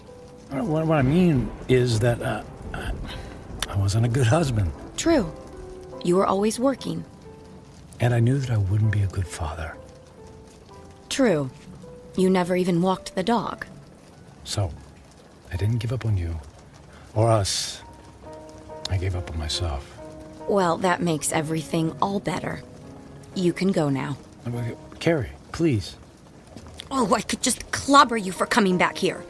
It isn't fair for me to have to dredge up these old feelings again. Well, maybe a civilized conversation without any bickering would do both of us some good.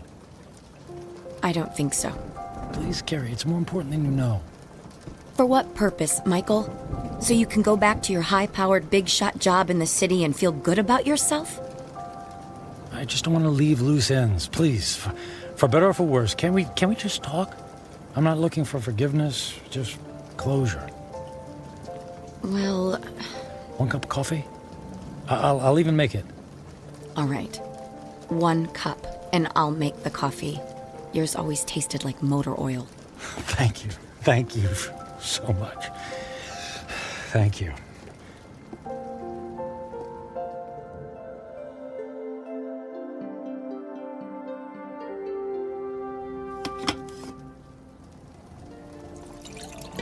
So you quit your job, sold your homes, and now you're here. It doesn't make sense. Yeah, about that. I guess I just realized that being a workaholic isn't very much fun, after all. But that's all you know. When we were married, you barely slept at night. You were up early to track the Asian stock market. You stayed up late to finish paperwork. I can count on one hand the number of times we actually went out on anything resembling a date. And even when we did go out, you acted like it pained you to be away from your business calls. That is all over now, Carrie. Money doesn't mean a thing to me. I find that hard to believe. Believe it, it's true. So, what? You're gonna take up oil painting? Or become the stand-up comedian you always wanted to be? Nothing like that. Actually, it's quite serious. Last week, What was that? It came from the living room. Oh, the tree! The wind knocked the tree into my house! Carrie, wait a sec, Carrie, don't go over there. It might be dangerous. That's a tornado warning! Oh my god! The house across the street! The roof just caved in! All right, look, let's get into the basement. The power just went out! I have flashlights downstairs. Wait, outside, look. What? Michael, come on, there's no time! Oh, look in the street, there's a kid in a bike. Oh no! That's Jimmy from next door! He doesn't know which way to go. Oh, Michael, he's going to be hurt. I'll get him. Michael! What are you doing? Michael! Jimmy, keep your head down. Jimmy, I'm coming for you. Help me! I'm right here, buddy. I'm right here. I'm gonna carry you into the house, okay? What about my bike? I'll get you a new one. Let's get out of the storm, okay? Okay. Put your arms around my neck and hold on. I'm trying. Squeeze real tight, Jimmy. I'm scared. And I'll be brave for the both of us, Jimmy. Okay? Got to get this door open. Michael, I can't budge it. Carrie, push. Push as hard as you can. Carrie, push. Pushing. Harder. As hard as you can. There, you got it. We made it. We made it. Into the basement. Come on. Come on, Jimmy. That's it. Let's go get safe. Okay.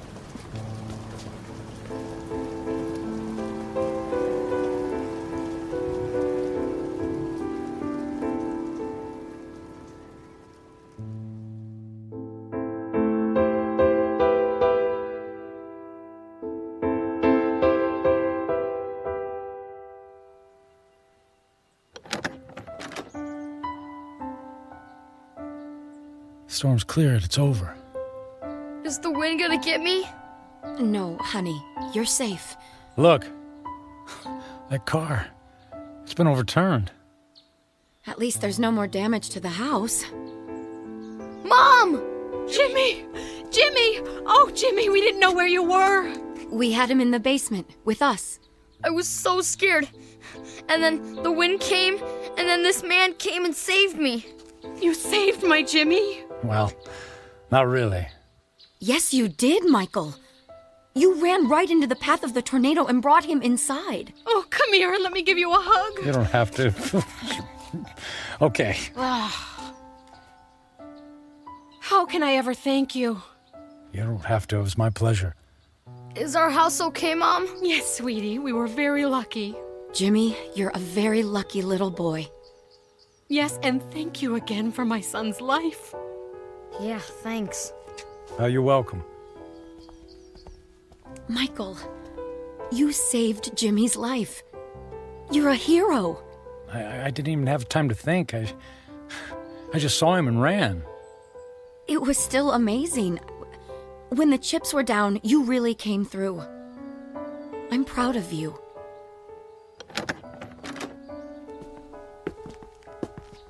Oh, look. Look at the damage in your living room. No, it's okay. All of that can be fixed. The main thing is that we're all safe and healthy. Right. Listen, Carrie. Those repairs, they're gonna be expensive. I have insurance. Yeah, but that will only cover the basics. Let me take care of the costs. Michael, you don't have to do that. No, but I want to. And I can afford it.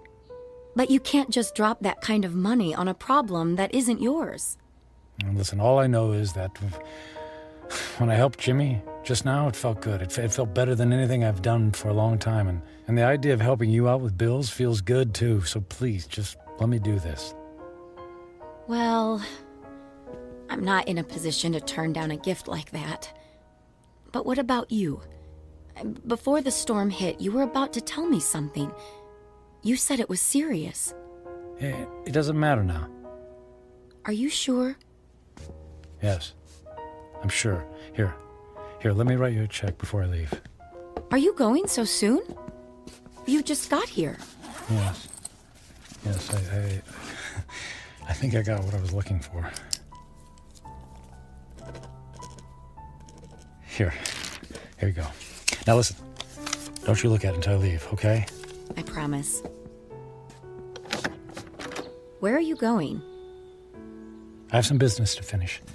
Goodbye, Carrie. Goodbye, Michael.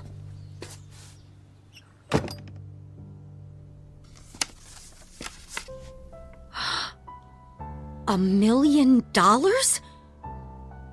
Michael! Michael!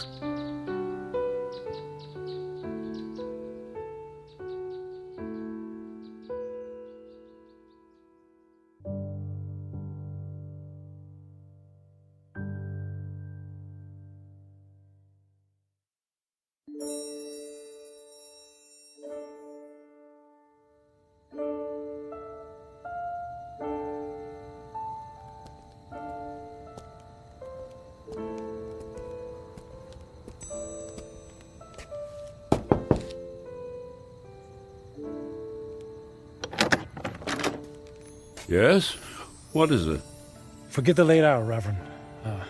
I realize it's nearly midnight, but I wanted to visit the chapel and the door's locked. Unfortunately, in these times, we must protect ourselves against theft. The doors remain locked overnight. Is there any way I could just go inside for a few moments? No, I'm sorry. If you can come back in the morning, yeah. But you see, tomorrow morning will be too late. I only have tonight. Mm-hmm. It always seems that way, my son. But have a little faith. Please. Go home. Get some sleep. I don't have a home anymore. I've just come in from the airport. I came straight here. Please, it's more important than you know. All right. You seem to be in great need. Thank you. Thank you, Father.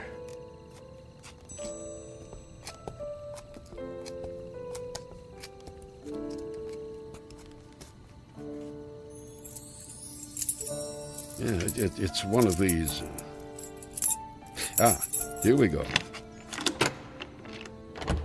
I'll come back in 10 minutes. I won't need more than 5.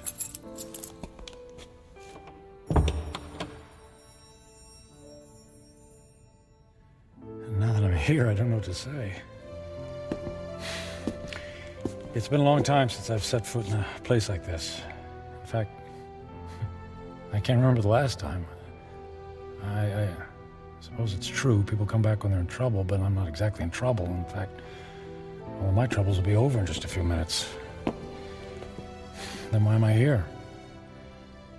Maybe I just wanted to see if I could find a moment of peace before everything ends. Just a single solitary moment when I don't have to feel so alone. The truth is, I'm alone because of my own actions, by the selfishness of the man I've become. I was given love, but I turned away from it in favor of my career. I gave up friendship in favor of business colleagues who couldn't care less if I lived or died. So what did it all mean? What is the sum total of my life? I have no job, no home. I'm gonna die without a single friendly voice in my ears. I did have some good times with Carrie. Thank goodness for Carrie. I don't blame her for being angry. And despite her anger, she took me into her home. She forgave me. And Jimmy, I saved his life. He'll have a chance to grow up, to have a family and a little boy of his own. I gave that to him. I did make a difference after all. Maybe I had to go through it all so that I could be there to save his life. If that's true, then it's worth it. I'm glad things turned out the way they did. I did something worthwhile. My life mattered after all.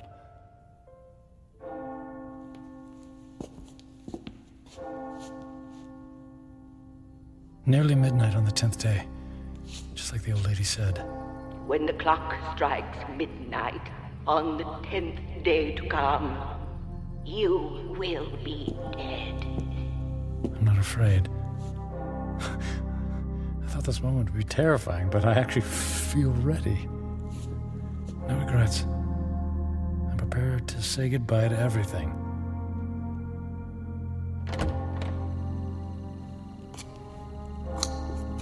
Excuse me, sir. I'll have to ask you to leave now. Yes, I'll go, and thank you. From the bottom of my heart, thank you. No, may I ask one favor? What is it? If anyone asks, can you tell them I was ready and that I was grateful? Grateful? For what? For everything. It was all a gift.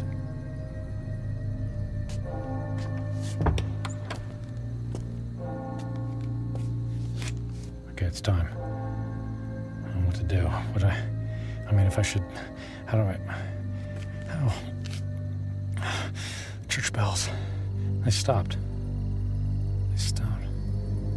Okay. It's midnight on the 10th day. And I'm still alive. Nothing happened. Okay. Nothing's happening. The old woman said I had 10 days to live, that I would die at the stroke of midnight. She lied. She lied.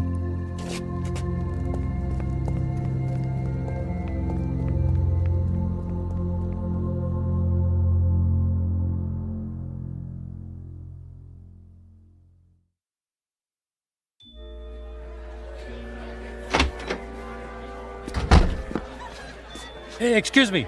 The old lady, the one who reads fortunes, is she here? She just left a few minutes ago. She walks to the bus stop down in the corner. Oh, which corner? Which way? Up that way, go left.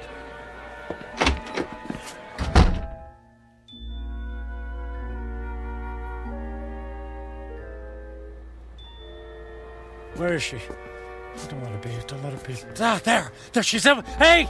Don't get on that bus! Wait! What is it? Who's calling? You lied to me. Who is it? Who are you? What do you want? Look, I'll stand in the light so you can see my face. Now, do you remember me? Ah, yes. The angry man. And I'm still angry. You told me in 10 days, at the stroke of midnight, I'd be dead. 10 days are now over. I sold my home. I shut my life down because I believed in you. Yes. I told you that in 10 days you would be dead. So? And I was correct. The man I spoke to 10 days ago is dead. What do you mean? That man was selfish and cruel. That man was friendless and meaningless. Can you say the same things about yourself today? I guess not. He's gone. Bury him. Give yourself the rarest of all gifts in life. A second chance. A second chance? Huh. Sounds too good to be true. And yet, here it is, yours for the taking. You're right, things are different now. I don't know how to thank you. Live for someone other than yourself. That's the best thing any of us can do. Actually, there might be someone willing to let me try. And her name is Carrie. Thank you. Thanks for the second chance. Thank you.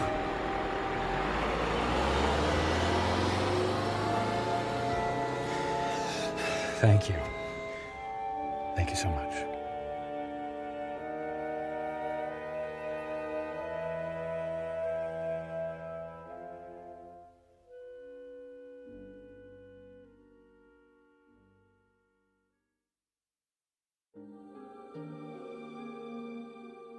Michael Franklin, a man on a mission to burn every bridge even before he made his way across. Stung by the terrible knowledge of his impending demise, his journey toward redemption faced a detour of intoxication and self-indulgence. As he now knows, such things are not the stuff of satisfaction, only empty calories and heartache. Ironic, then, that a man who placed such a premium on personal wealth could only feel full upon losing everything. A stark, lonely truth, but an eternal one. Upon such truths are built second chances, here in the Twilight Zone.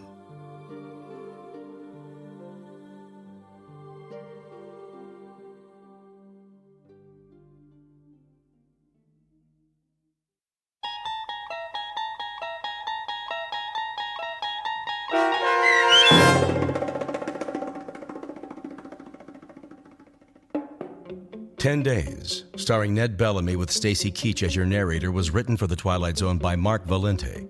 Heard in the cast were Linda Ryder, David Darlow, Ernest Berry Jr., Roger Mueller, Tony Makis, Saskia Balori, Joby Cerny, Elizabeth Lido, Martin A. Strope, C.J. Amari, Molly Glynn, and David Pasquesi.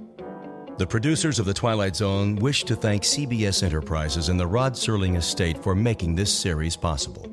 This copyrighted radio series is produced by Carl Amari and directed by Joe B. Cerny for Falcon Picture Group. Sound design, custom Foley effects, recording, and editing are produced in the Cerny American Sound to Picture Theater by sound designers Craig Lee and Todd Beyer. Music for The Twilight Zone is provided by CBS and American Music Incorporated, New York. To learn more about the Twilight Zone radio dramas and to download episodes, including 6 free episodes on our homepage, visit our official website at twilightzoneradio.com. Doug James speaking.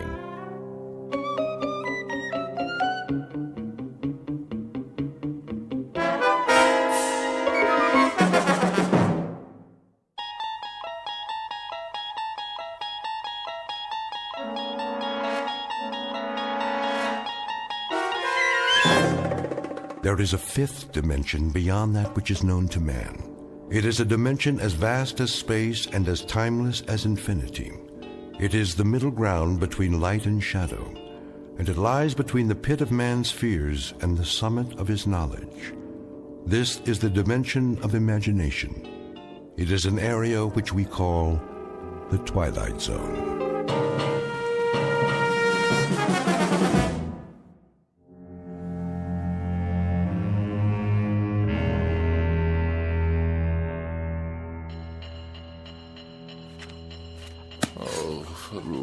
What's the matter, dear? Don't you hear it? Of course I hear it, Walter. It's that nice janitor fixing the pipes. Why don't you go on reading your book until he's finished? And when, pray tell, might that be? I'm sure it won't be much longer. Then the radiator will get just as hot as you want it. Isn't that what you told him? Yes, I know what I told him, but why does he have to make so much noise? I'm sure I couldn't say. The decibel level in this apartment is beyond human endurance. Well, I suppose it's what they have to do with steam heating, that sort of thing.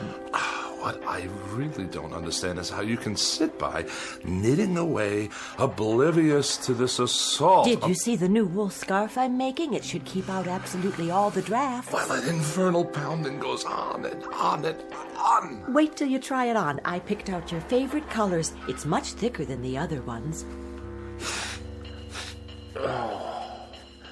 If I live that long. You wanted more heat, that's what you said. Well, now you'll have it and then some. Yes, I did. I certainly did say that. Won't that be nice? Hope springs eternal.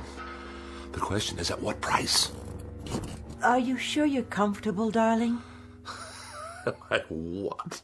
Oh, certainly. I am just comfy, cozy. I'll fluff up the pillows. Did you take your aspirin? I'm on the verge of being hospitalized for pneumonia. Oh, now really? It's not that bad. That ape of a janitor out there is smashing my brain and ruining my sleep. But you weren't sleeping. You're reading 5,000 Common Ailments and How to Treat Them. Is it an interesting book? First he tries to freeze me to death, and then he tries to destroy my brain. Shall I plug in the vaporizer? That helps sometimes. It doesn't help at all. If it did, I wouldn't be in this condition. Yes, dear. Well, I won't stand for it. Lie down, Walter. No, I will not lie down. How can I? If I'm to die, at least it's going to be in comfort and peace. You there, Mr. Ape!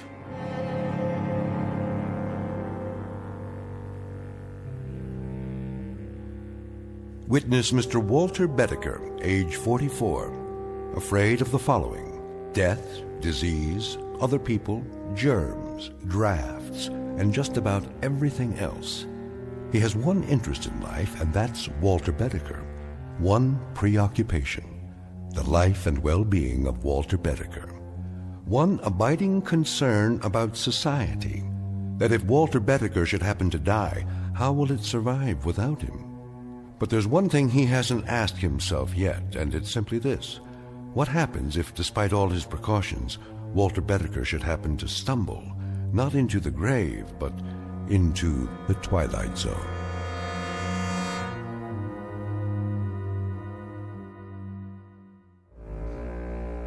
And now, The Twilight Zone, and our story, Escape Clause, starring Mike Starr, with Stacy Keach as your narrator.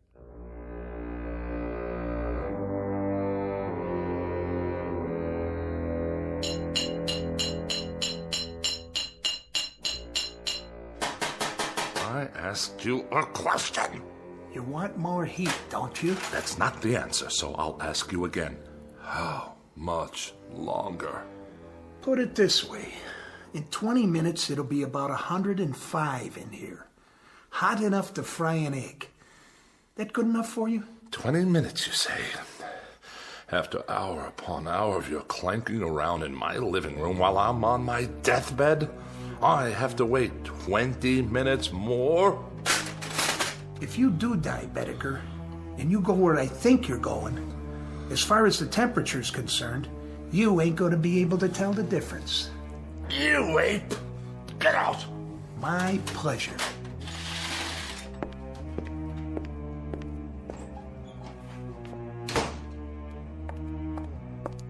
Are you all right, dear? Quick, Ethel, get the doctor. You mean again? There's a tightness in my chest. It must be my heart. Come back to the bed. Call him now. Tell him to hurry. I don't think I have much time.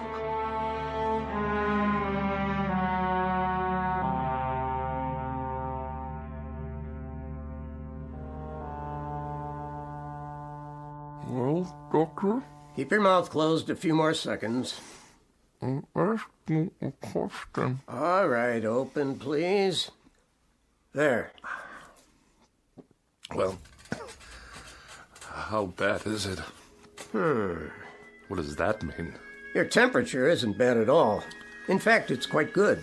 The thermometer wasn't in my mouth long enough. Oh, I think it was. I timed it exactly. I find that hard to believe. You'd better take it again. But why? I implore you before it's too late. There would be no point. You see, you have no temperature. What about my vital signs? Blood pressure's fine. Respiration and pulse, all normal. My throat? It's dry and achy all the time. Well, that's because it's so hot in here. No sign of infection. Throat clear. Ears and nasal passages clear. What about the pains in my back and my side? Well, what about them? And 4 sleepless nights in a row. Is it 4 now? How about that? Well, what do you want me to say? The truth. The awful truth. I can take it. The truth, Mr. Bedecker? Well, the truth is that it's, Go on. It's psychosomatic. To use the scientific term. Psychosomatic. You're trying to tell me that I'm only sick in my mind? That's my considered opinion. And you're supposed to be a professional. Mr. Bedecker, may I speak candidly? I insist.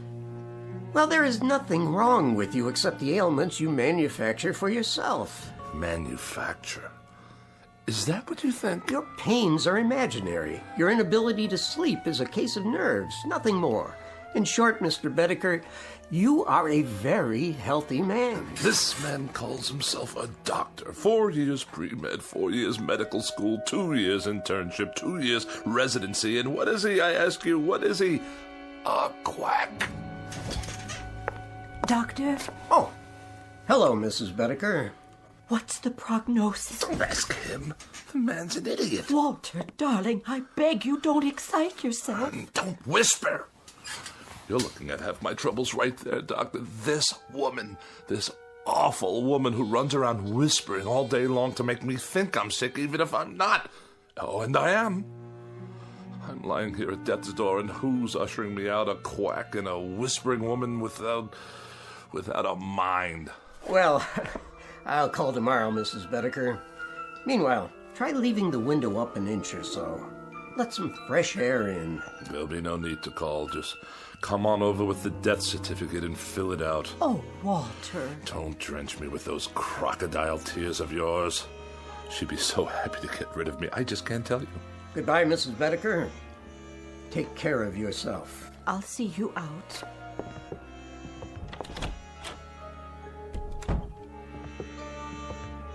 No need to show me the way. I know it by now. Doctor, how is he, really? Mrs. Bedecker, your husband is one of the healthiest patients I have. But he's sick most of the time. Is he? He won't let me air out the house. He says for every cubic foot of unfiltered air, there are 8,900,000 germs. Well, he's probably right. And he's just quit his job. The 5th job he's quit since the first of the year. He says they make him work in a draft. Well, I suppose I'm oversimplifying it when I say there's nothing wrong with him, because in a sense, there really is. This constant worrying about himself is an illness of a sort. Has he always been this frightened a man?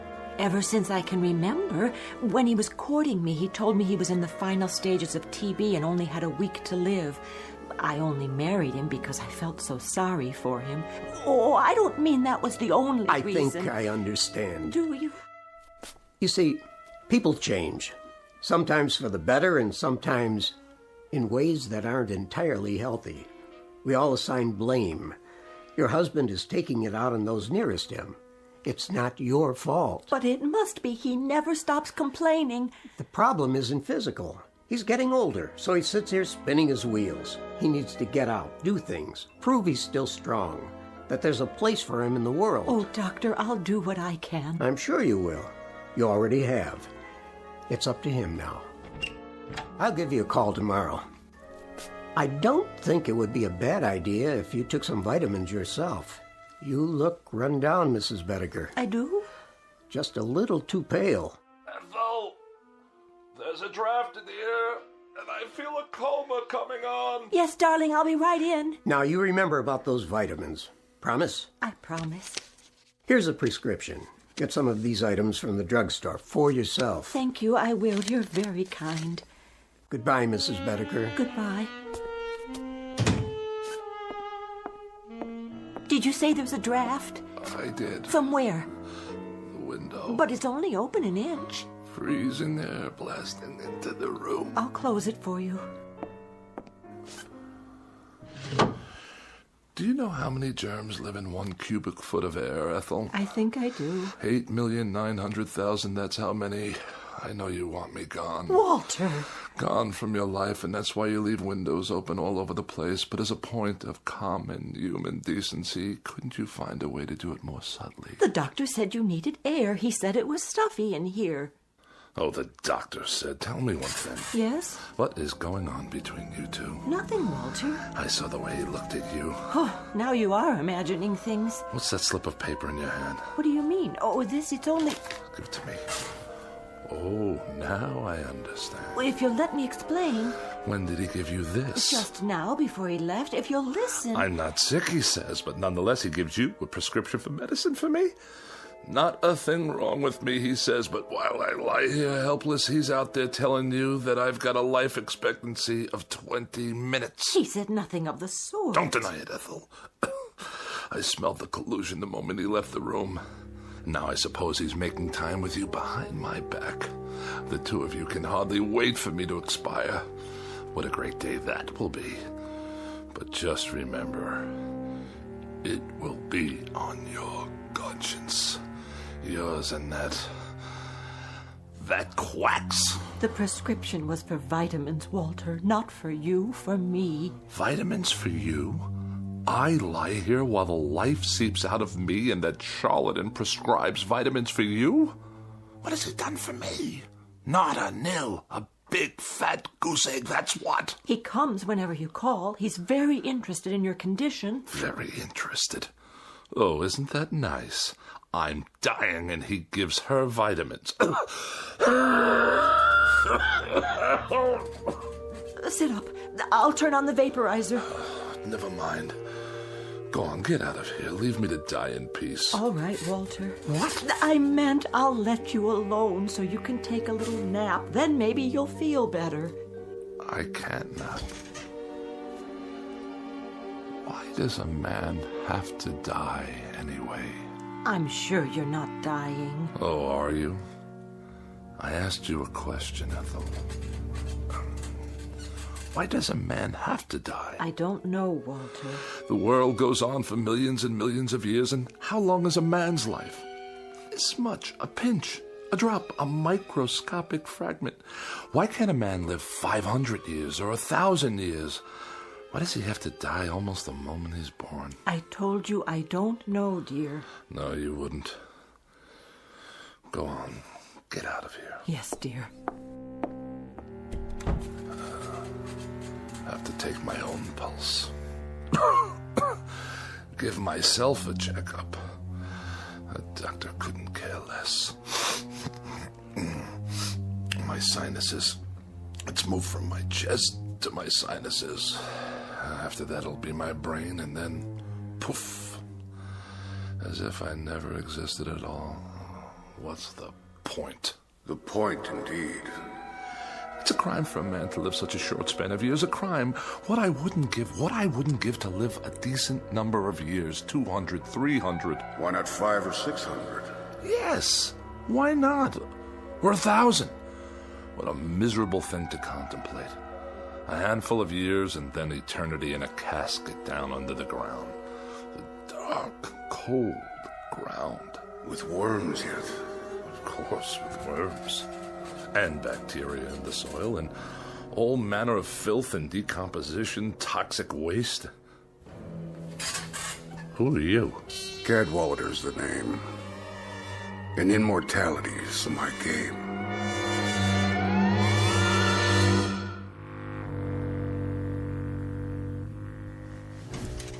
Your name is what? Cadwallader. At least that's the one I'm using this month. Rolls off the tongue, don't you think? How did you get into my bedroom? Let me see. Through the mirror? That would be a nice touch. Or through the walls?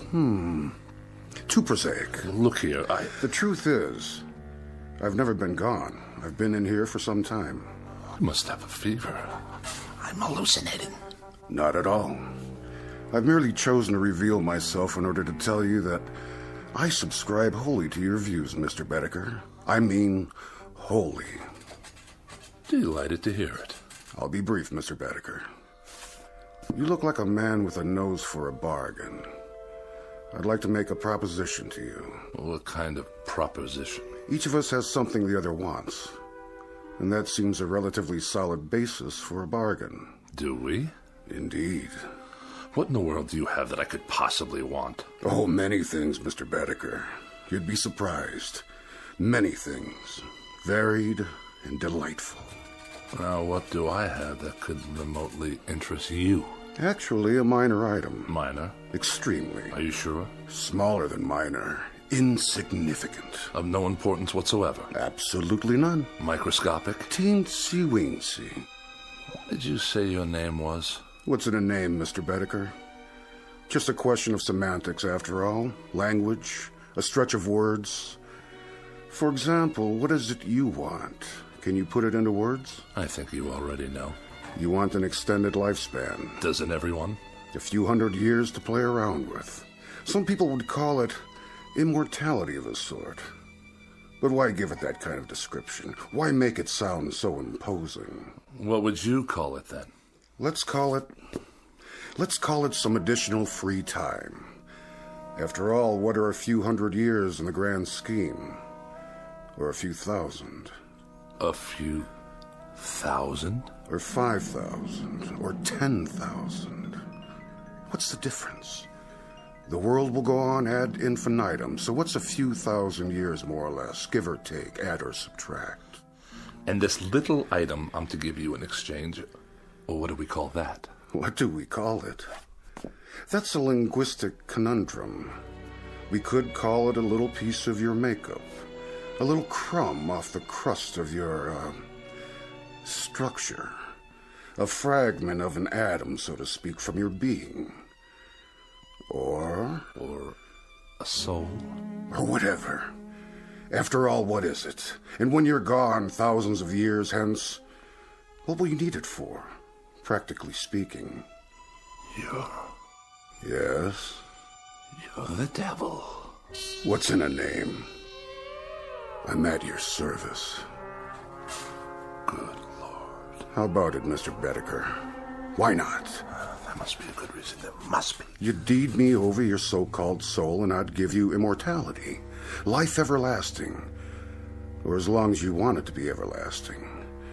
And indestructibility, Mr. Bedecker. Complete and total indestructibility.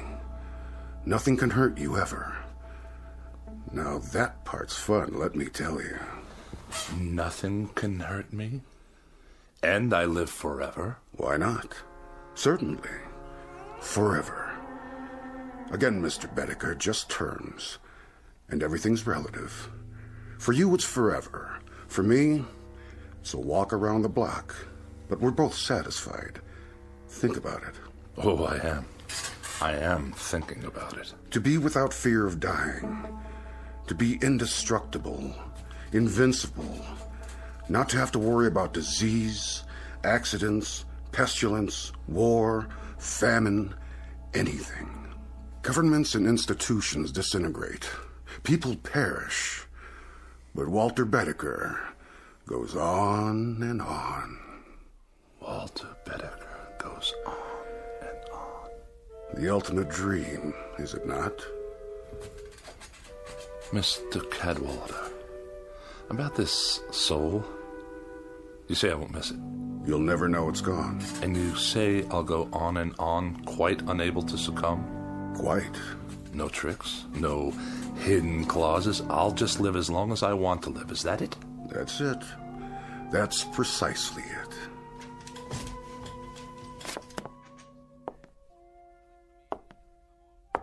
How about my appearance? I'm afraid I can't do much about that. Oh, I see what you mean. You should look pretty much the same. But in 500 years, I don't want to look like any dried-up old prune. Oh, Mr. Bedecker, you drive a mean bargain. A most difficult bargain. But you'll find me a cooperative, man. All right, you win. We'll throw that into the bargain. Say it.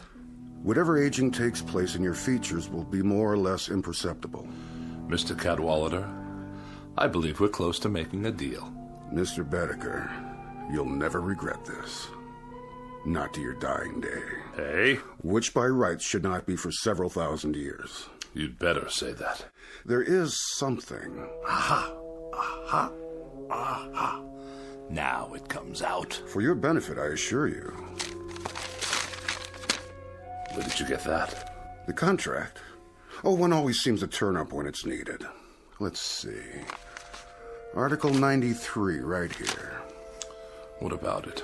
It's in the nature of an escape clause. Read it to me. Your escape clause.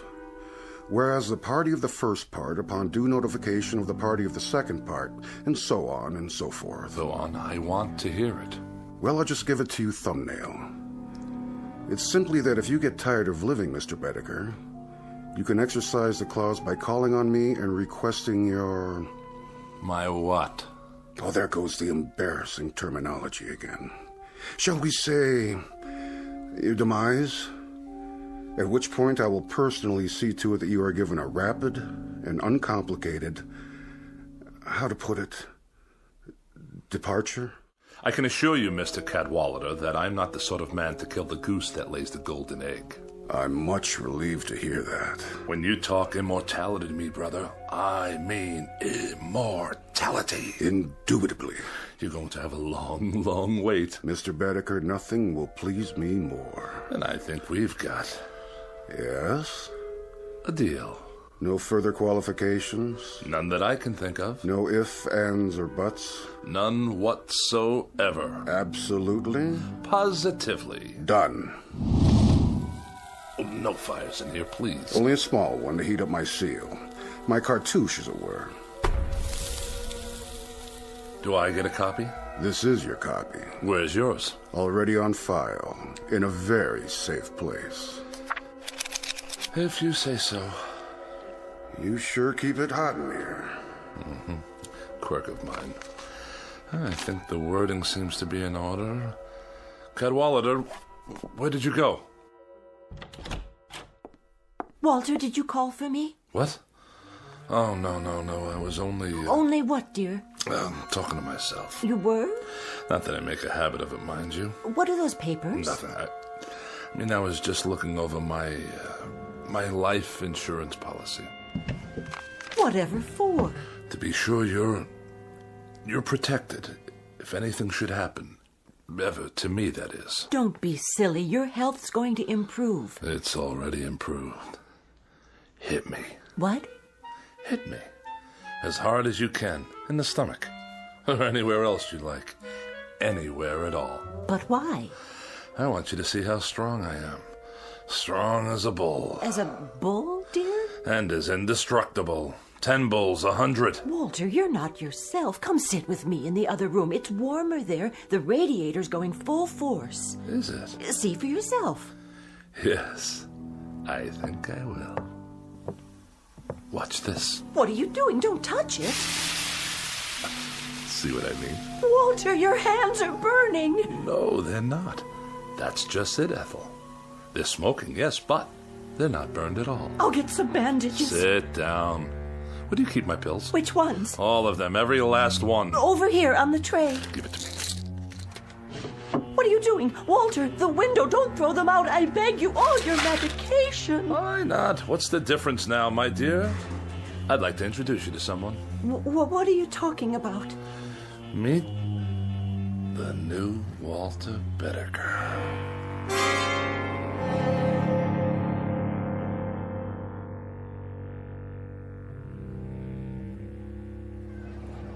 Get your paper! Boy rescued from well, lives to tell about it. All the latest news, right here. Let me see that. Sure, mister. 2 bits. A little boy, huh? Yeah, the one that fell in the hole. They got him out alive. Ain't that something? It's something, all right. A 10-year-old boy, and he's on the front page of every newspaper. He was down there for 18 hours. Can you believe it? And everybody thought he was a goner. It's amazing is what it is. Of all the news stories in the world, this little nobody makes the headlines. You think that's amazing? Wait right here. I'll show you amazing. Hey, where you going, mister? You owe me 25 cents. Watch this. Watch where you're going. Excuse me? Hey, buddy. I must get to the corner. Some people are so rude. You don't want to miss the crosstown? Wait your turn, do you mind? Look out! Get back on the curb, there's a bus coming. That man, stop!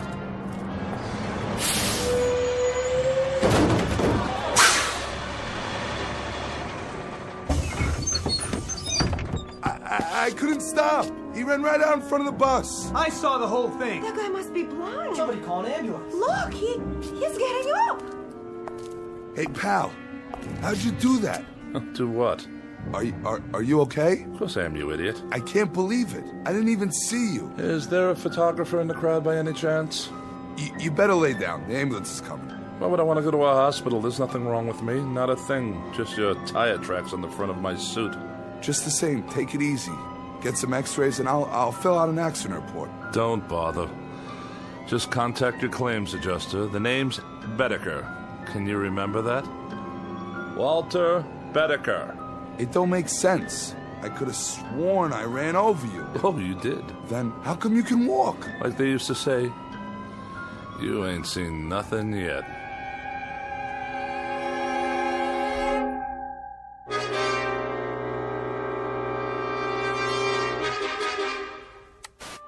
One survivor, Walter Bedecker. By now, these words should be familiar. You've heard them before on the Eyeball News, and if the past is any indication, you'll hear them again and again. It started when he was hit by a bus, then a car, and finally a subway train, but that wasn't enough for Walter Bedecker, the man whose luck never runs out. After an explosion at a construction site, what else could happen? Last week's plane crash killed 23 people, but not Mr. Bedecker. He's certified as the unluckiest man alive and the most indestructible. Is that you, Walter? He's all right, ma'am. Aren't you, Mr. Bedecker?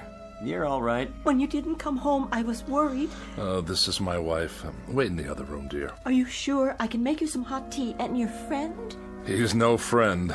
He's a claims adjuster. In the other room, Ethel. Now. Yes, dear.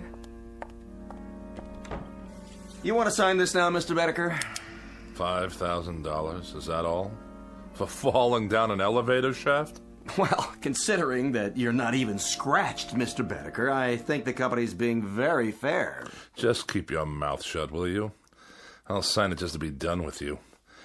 And can I expect the check by tomorrow? No, first thing in the morning, by special messenger. Just sign here. Waives all claims. Receipt of some indemnifies company. All right. Very good, sir. Very, very good. I'll show myself out. Hello, Steve. Hey, Jack. What are you... Oh, you too? Yeah, the subway accident. Elevator shaft here. Right. You out. You in. So long, Steve. Yeah, see you, Jack. You have my check, I presume? $10,000, Mr. Bedecker, if you'll sign right here for it. If you insist.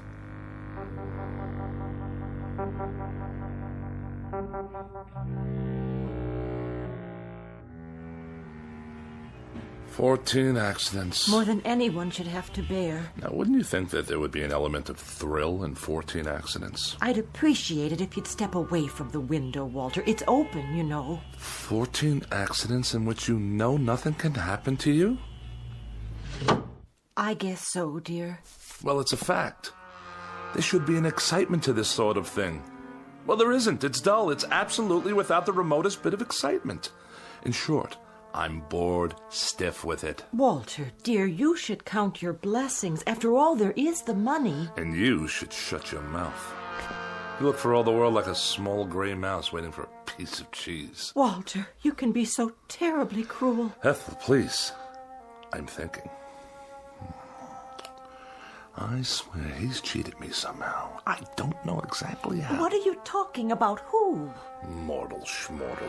What's the good of it when there aren't any more kicks? Any more thrills?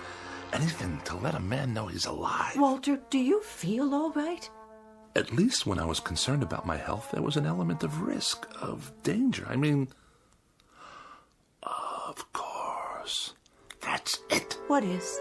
Iodine. Iodine? Have we got any? What for? Did you cut yourself? Do we? I suppose in the medicine cabinet. Get it. Now? And rubbing alcohol. And ammonia. Walter? I'll get it. You find me a drinking glass. A large one. There's one right there. I'll mix them all together like so. And stir them up. Wait! And drink it. Oh.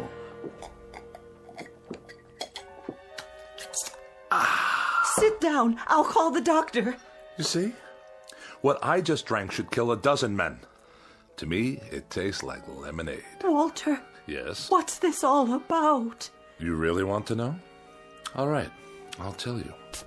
In a word, I am immortal. Walter, don't joke like that. It's true. I made a pact with a guy named Cadwallader, who's given me immortality and indestructibility in exchange for my soul. Your soul? More succinctly than that, I couldn't put it. Why don't you sit down? I'll make some tea and then we'll call the doctor. You will not make tea, and you will not call the doctor. Why not? If you had any imagination at all, you could tell me what there is I might do to get a little excitement out of it all. I've been in subway crashes, bus accidents, major fires, disasters, one after another, and now I even drank poison. Nothing. You know what I've been thinking? I've been thinking I'll go up on the roof and I'll throw myself down the light well.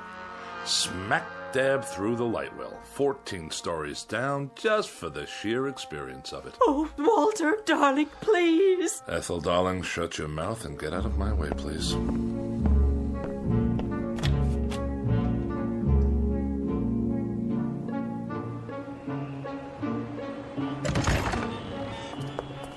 Please, Walter, please, darling. Ethel, go drown in a tub and leave me alone. I'm going headfirst down the light well. Get out of my way. Walter, no. Will you get out of... Ethel, be careful or you'll trip. Ethel!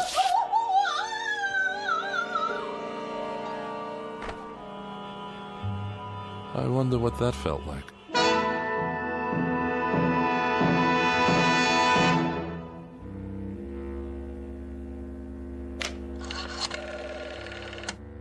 Operator, get me the police, please. Immediately, it's an emergency.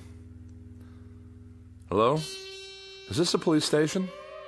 This is Walter Bedecker, 11 North 7th Street. That's right. Apartment 14B. Will you please come over here right away? No trouble. I just killed my wife. That's right. Yes, I'll stay right here. Goodbye. Now, this is going to be an experience.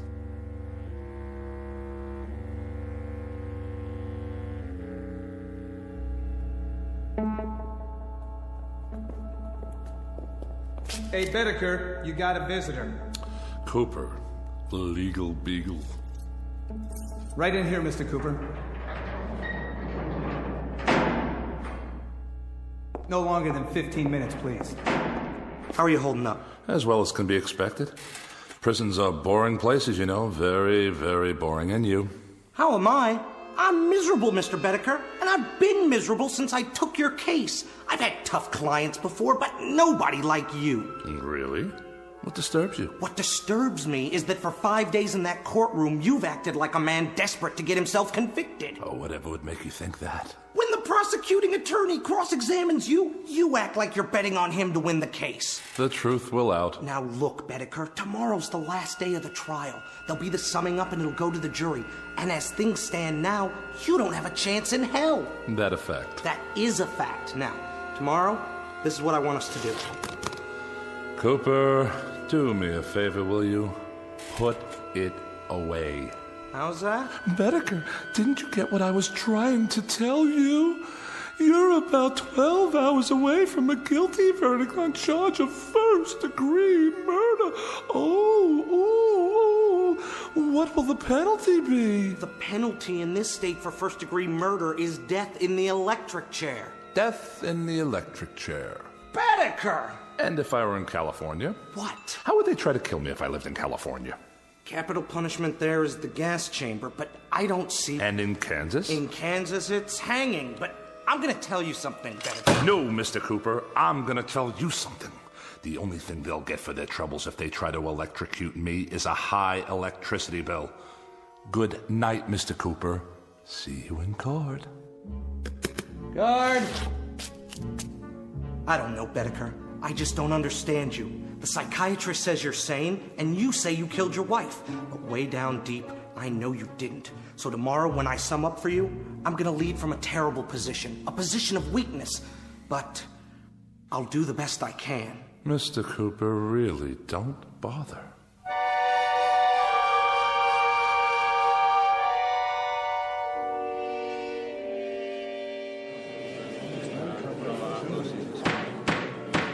Mr. Bedecker, you've been tried and found guilty of murder in the first degree. Have you anything to say before the court pronounces sentence upon you? Oh, I don't have anything to say, Your Honor. Not a thing. Then the court sentences you to imprisonment in the state penitentiary for the rest of your natural life. I knew we could do it, Bedecker. I knew we could get you off without the death penalty. If I do say so myself, I gave that summation everything I had. Wait a minute. Does this mean that... It means that you're not going to the electric chair. You've been given life instead. You're a very fortunate man, Mr. Bedecker. Life? Did you say life imprisonment? We need help here! My client's fainted!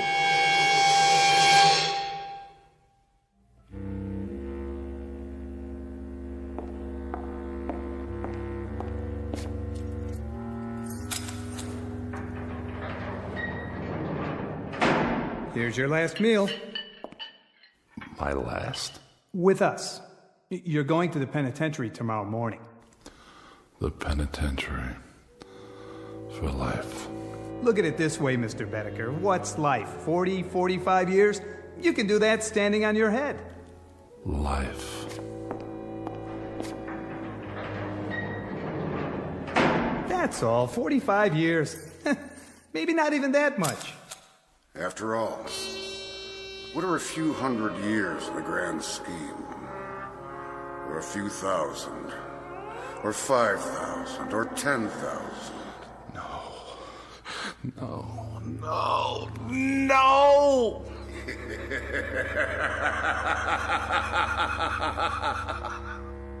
Mr. Bedecker.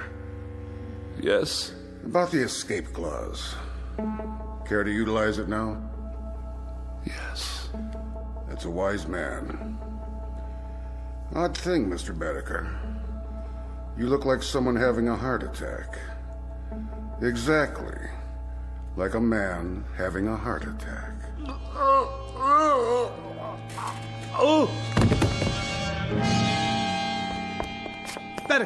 Bedecker! You all right? No pulse. Must have been his heart. He's dead. Poor devil. There's a saying, every man is put on earth condemned to die, time and method of execution unknown. And perhaps this is as it should be. Case in point, Walter Bedecker, lately deceased. A little man with such a yen to live that he was beaten by the devil, by his own deadly boredom, and by his place in the scheme of things, including his position, such as it is, or was, in the Twilight Zone.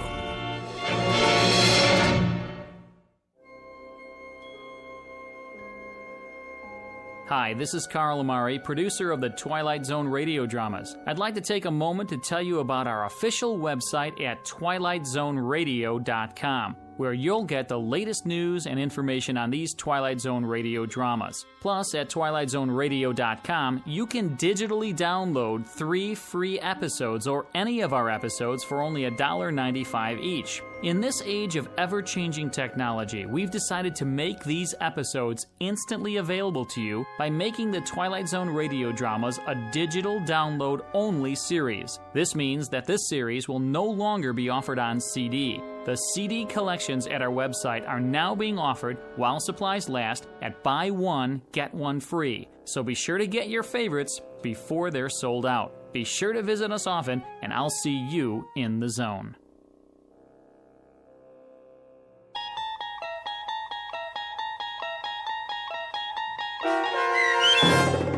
Escape Clause, starring Mike Starr with Stacy Keach as your narrator, was written for The Twilight Zone by Rod Serling and adapted for radio by Dennis Etchison.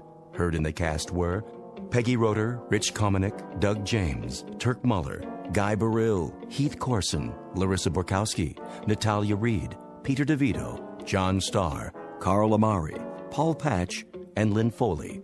To learn more about the Twilight Zone radio dramas and to obtain audio cassettes and CDs of these programs, visit our website at twilightzoneradio.com. This copyrighted radio series is produced and directed by Carl Amari and Roger Wolski for Falcon Picture Group. Doug James speaking.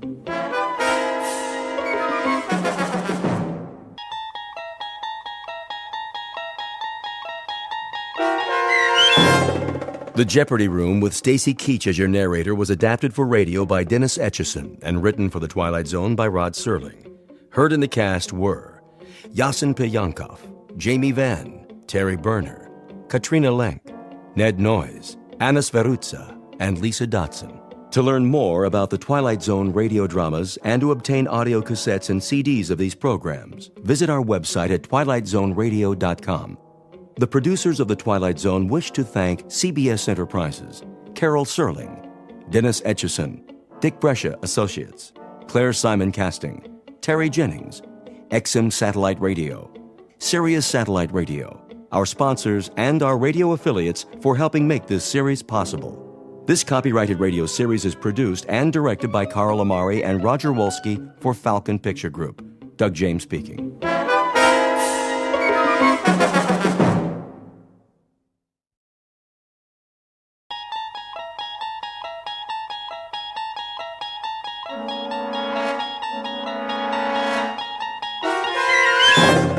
You unlock this door with the key of imagination.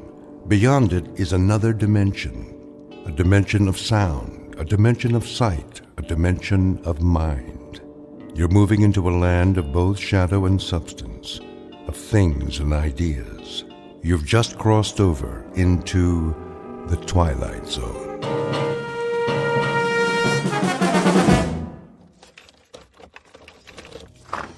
Here is your room, gentlemen. Thank you. I'll turn on the lamp. Leave it off for now. As you wish. I am sorry it's so small, sir. It suits our purposes. Where is the bath? Down the hall. The hall? I can give you one with a private bath if you prefer. No. I said this will do. I'm afraid the dining room is closed at this hour, but you may take a meal at the cafe down the street. We're not hungry, my friend and I. Then I bid you good evening. Good night. Check the window, Boris. You chose the right room. Of course. There is Kuchenko, in his room, across the alley. Binoculars? Right here, Commissar. Yes. See? The Major lies on his bed, but he does not sleep. He will sleep very soon. Give me one shot with this rifle. Not yet, Boris. That would be too easy. Easy? A clean kill. I have something more challenging in mind. Something along the lines of a game, perhaps. I don't like games. Not even a game of cat and mouse? What for? To make him squirm a bit before the hammer falls? We waste time, Commissar. Patience, my friend. Hand me the phone. Who are you calling? Hickory Dickory Dock. Front desk. Yes. Excuse me, but do you have a Mr. Kuchenko in your hotel? One moment. Sorry, no one by that name. Ah, but I happen to know that my friend is staying there. Perhaps he's registered under another name? Andreev? I'll check. Yes, Mr. Andreev, room 963. Very good. Will you connect me, please? Yes, sir. Look, he hears it. Of course he does. He rises from the bed to answer.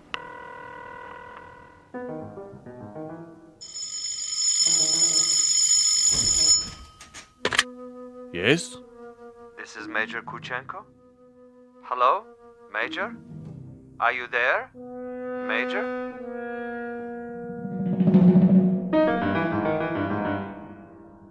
The cast of characters in our drama: a cat, a cat's assistant, and a mouse. This is the latter, the intended victim, who does not know but may have already guessed that he is to die. His name is Major Ivan Kuchenko, and he was lately an officer in the former Soviet Union. At this point, he has, if events go according to certain predetermined plans, perhaps 3 or 4 more hours of living. But an ignorance shared by both Major Kuchenko and his executioner is the fact that both have taken rooms at adjacent hotels in a section of the city located beyond the checkpoints of the Twilight Zone.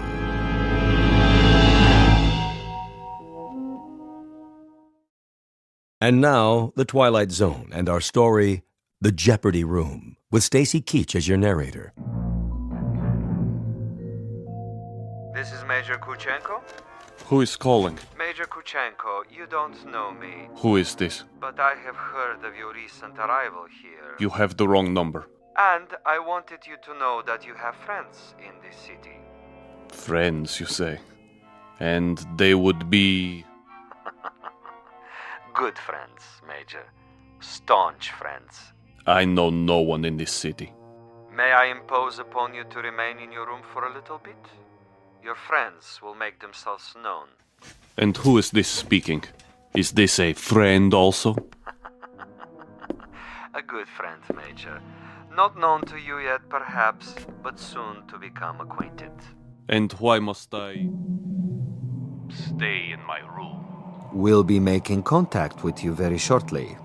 For what purpose? Your welfare. Your well-being is our deepest concern, Major. Now, Commissar. Not yet, Boris. May I count on you to show some sense, Major? For your own safety, I urge you to remain in your room. You'll be seeing your friends before long. The mouse is in the trap. He stands at the window. Now, Commissar? Patience. But I have him in the crosshairs. I could make his head leave his shoulders at this range. That would give you pleasure, wouldn't it? A great deal of pleasure, Commissar. Just say the word. Even when he lies down, I can still see his head. I believe it, Boris. I know of your prowess, but put the gun away. Put it away? Lay it aside. For a bit. We're not going to kill him? Ah, the eagerness of the young. They do not sip wine. They gulp it down like a soft drink. They do not fondle women. They devour them. They do not sniff at the essence of a perfume. They try to jam it into their nostrils. But now, consider the window across the way. The gentleman will die without question. But I want him to die, Boris, with finesse, with subtlety, with a degree of thought and care. A killing is a killing. And if a man is to die, what does it matter how he dies? Ever been to a bullfight, Boris? A bullfight? No, Commissar. I've never had that pleasure. A bullfight might serve to make the distinction. In such a contest, if the matador kills with grace, that is considered a good death. So, there are good deaths and bad deaths, are there? Precisely. There is death with art, and there is the death of the butcher. You, Boris, are a butcher. Now, that is an honorable profession of great usefulness. But I'm an artist. Oh, you will have a death tonight, within a few hours. But when it is over, we will have killed with artistry, Boris. Not with a meat cleaver or an explosive bullet or any other of the butcher's tools. This death will be like a ballet.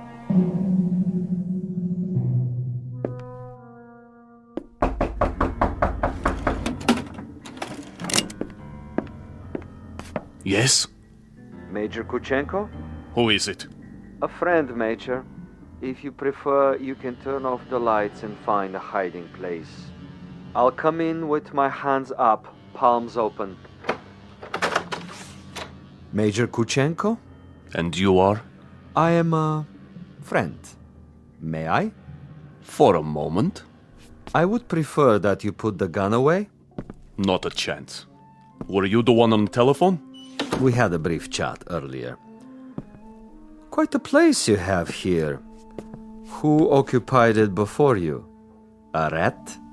I have no luxury of choices. Indeed not. In this respect, you are a very poor man of late. However, you have a bed, you have some pictures on the wall, and the floor without so much as a throw rug. An adequate accommodation, and a view of a brick building alongside. I suppose there are worse places to spend an evening, Major? I know. I've been to many of them. Indeed. Indeed you have. Siberia is cold this time of year, is it not, Major? I'm told it's a most uncomfortable climate. You've been told quite correctly. It's a freezing jungle. A freezing jungle. Marvelous. Lovely imagery. Siberia is a freezing jungle. It was. When it was part of the Union. You make reference, of course, to the people who inhabited it. I make reference to some people. Those who were in charge of that private resort. It must have been unpleasant for you?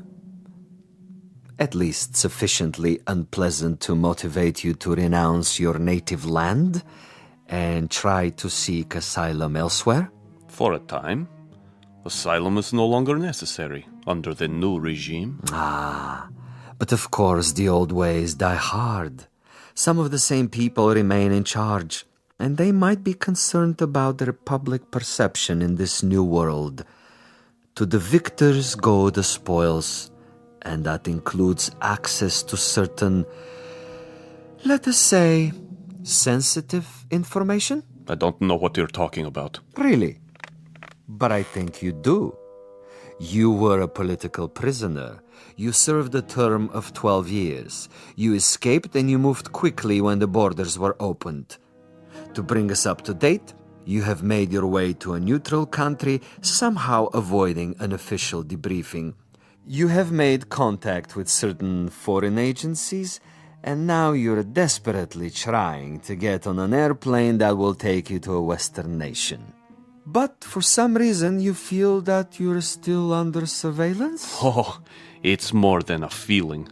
I know I'm under surveillance. Do you know by whom? I know very well. Can you tell me who they are? Look in the mirror. Commissar Vasilov. Very discerning, Major. You remember faces? I remember pain. I remember some interrogations that went on for many weeks. I had no calendar, but I made marks on the wall of my cell. How resourceful. I remember one particular man who smoked Balkan cigarettes in a long holder and stood in the corner of the room, smiling and nodding, making jokes, while I went from agony to agony. So, Major, now we may dispense with the amenities. The masquerade, the little give and take of two strangers feeling each other out. Agreed. Now we get to the point. Do you honestly think that we would permit you to book passage on an aircraft out of here? That would be quite impossible. As a former member of the military, even as far back as 12 years ago, you have information that we would find embarrassing were it to be released elsewhere. Why, if the government we worked for no longer exists? Because the new government contains many of the same players reshuffled into different positions, and they have their new careers to consider. Consequently, Major, it is not to our advantage that you leave. It would, of course, be simpler and more convenient if you accompany me back to our embassy. I am sick, tired, and torn, Vasilov. But I am not insane. I would sooner cut my wrists over a sink and bleed to death. That would be my choice in the matter.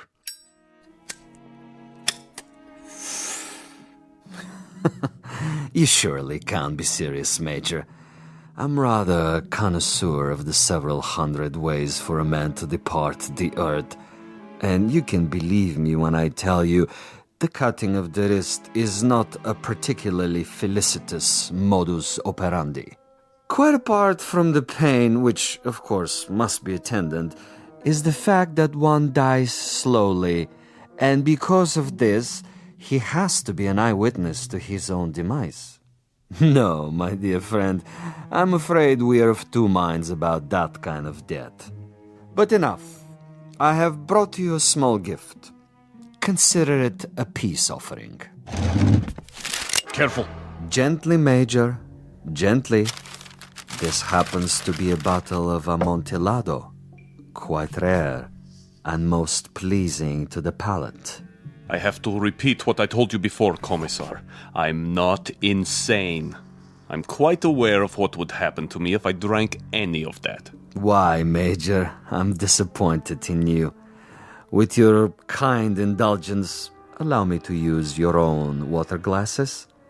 If you assume this is to be cyanide or some other poison, you're quite wrong. Am I? Undoubtedly. You see, I don't share your death wish. I'm a healthy man with excellent expectations as to my longevity. No, indeed, Major. I was about to propose a social drink. The two of us. I'll drink first, and then you. Satisfactory? Such ritual, Commissar. Such tribal rites. Yet you have only one purpose with me. Why don't you get it over with? If you're trying to disarm me and make me get rid of this pistol, it'll take more than a social wine. Indeed, Major. Now, as to my business with you, we both know what that is. Go ahead and say it. Very well. I'm to see that you're dead by tomorrow morning. Is that plain enough? Quite plain. And you shall be, Major. With a degree of immodesty, I can say that I've killed 800 times you. But I've done it, Major, with subtlety, with originality, with ingenuity. I'm the last of the imaginative assassins, an artist of the profession, as it were. Excellent. Flavor. Bouquet, just the proper dryness. Really quite an exceptional wine. Join me, Major? And now? And now I will tell you something else. I will tell you something about you and me. Please. You, Major, are a malcontent, a genuine curiosity, a rebel with no cause to speak of. You have to go to prison camps, to interrogation centers, or hide in filthy little rooms. You can never accept that which is ordained. And you? I, on the other hand, am a survivor. I adapt to my situation. I haven't a large salary, and my job, at least the way it's laid out, is a rather dull one. Finding defectors and traitors and subversives and doing away with them. Now, I could do that with a high-powered rifle. I could do it with a homemade bomb. But I choose to exercise imagination and taste. In your case... In my case? In your case, I choose to prolong the game. And in the process of this prolongation, I've come up with what I think is a most bizarre and novel method of execution. One designed especially to challenge your talents. For we are worthy adversaries, you and I. I feel weak. I feel... Tell me what you feel, Major. Exactly. I want to know. Why, you monster. You drugged me after all. Indeed I have. And that poses an interesting question, doesn't it? How is it that we both can drink of the same wine, and yet I'm unaffected? Isn't that an interesting question, Major? Major?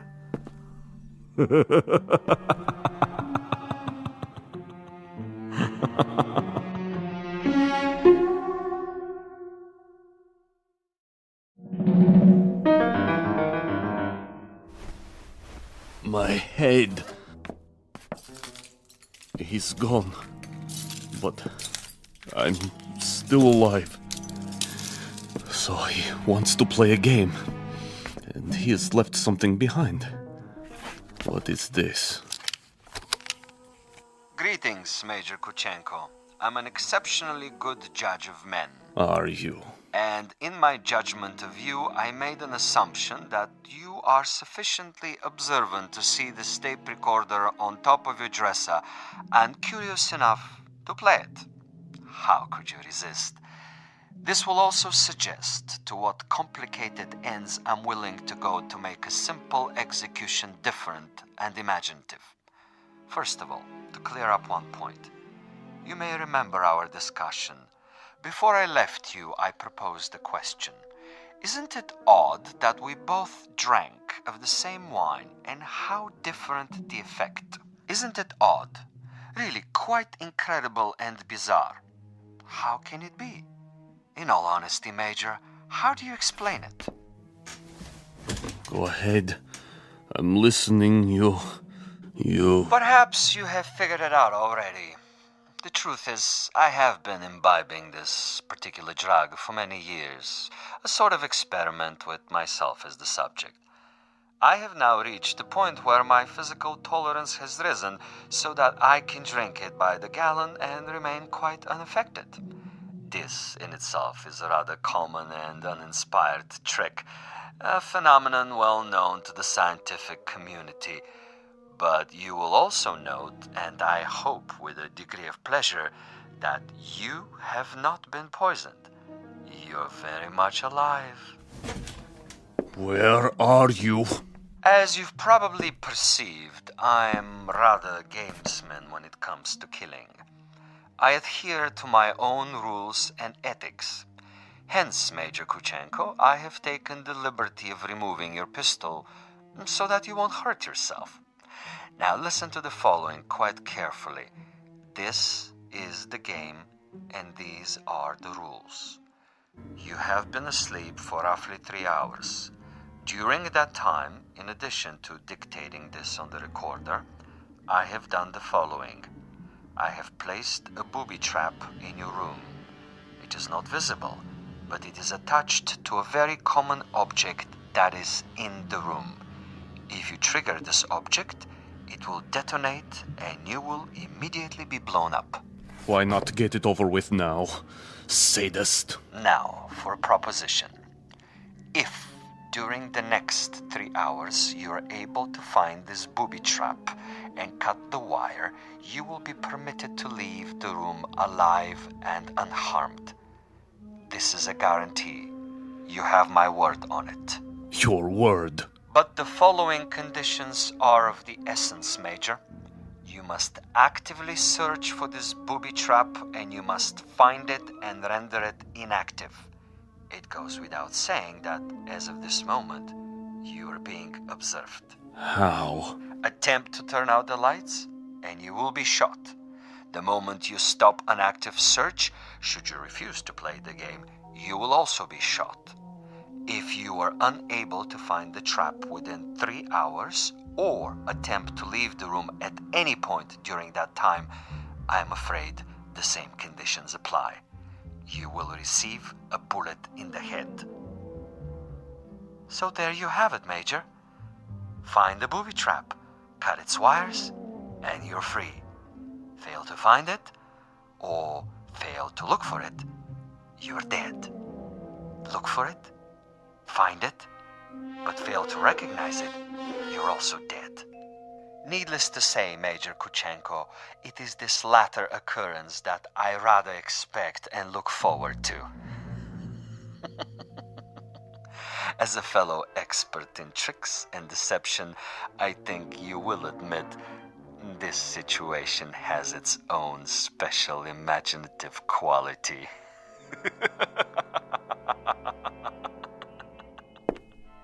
Where are you? Where are you?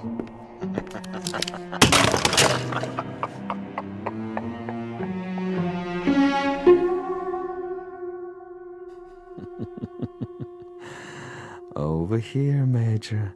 Just across the way. So near and yet so far. Can't you see me? Doesn't the light reflect in my binoculars? Look, Major. Please look. Try, I implore you. Where have you been, Boris? I brought food from the cafe. Food is of no consequence. Quickly, he's awake. Don't worry, Commissar. I have a clear shot anywhere in the room. Hold your fire until I tell you. But why? Such an easy target. Too easy. That is the difference between us, Boris. You are a marksman, but I am a gamesman. And the game is afoot. The picture frame. too obvious. The ceiling. The light fixture. Possibility. Nothing. Oh, you think you are so clever, Commissar. So clever. The bed, then. Under the mattress. The bed springs? It might be. Not the chair, though. Still possible. Where? Ah, that would be telling. Go ahead and eat, Boris, before it gets cold. He's busy with the hunt for now.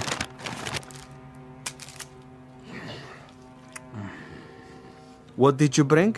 Sandwiches. Have one, Commissar. I never eat while I'm working. I'm like an athlete, Boris. Food is a distraction. Food is good. It makes one sluggish, affects the concentration. The morning will come soon enough. Over here, Kuchenko, just across the alley.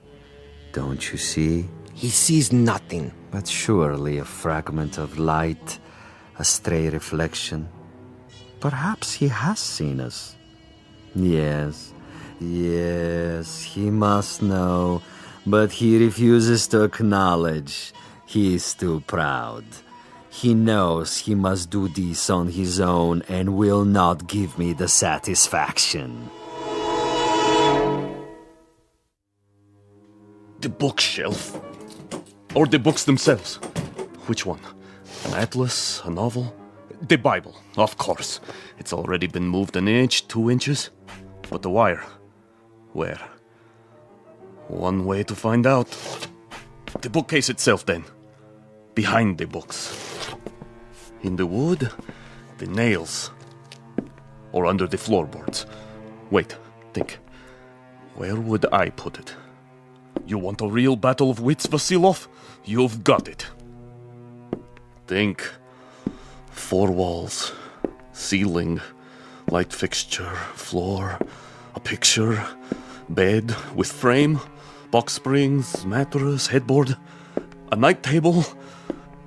Bookshelf. Dresser. Window. Desk. First the drawers. The top one. Slowly.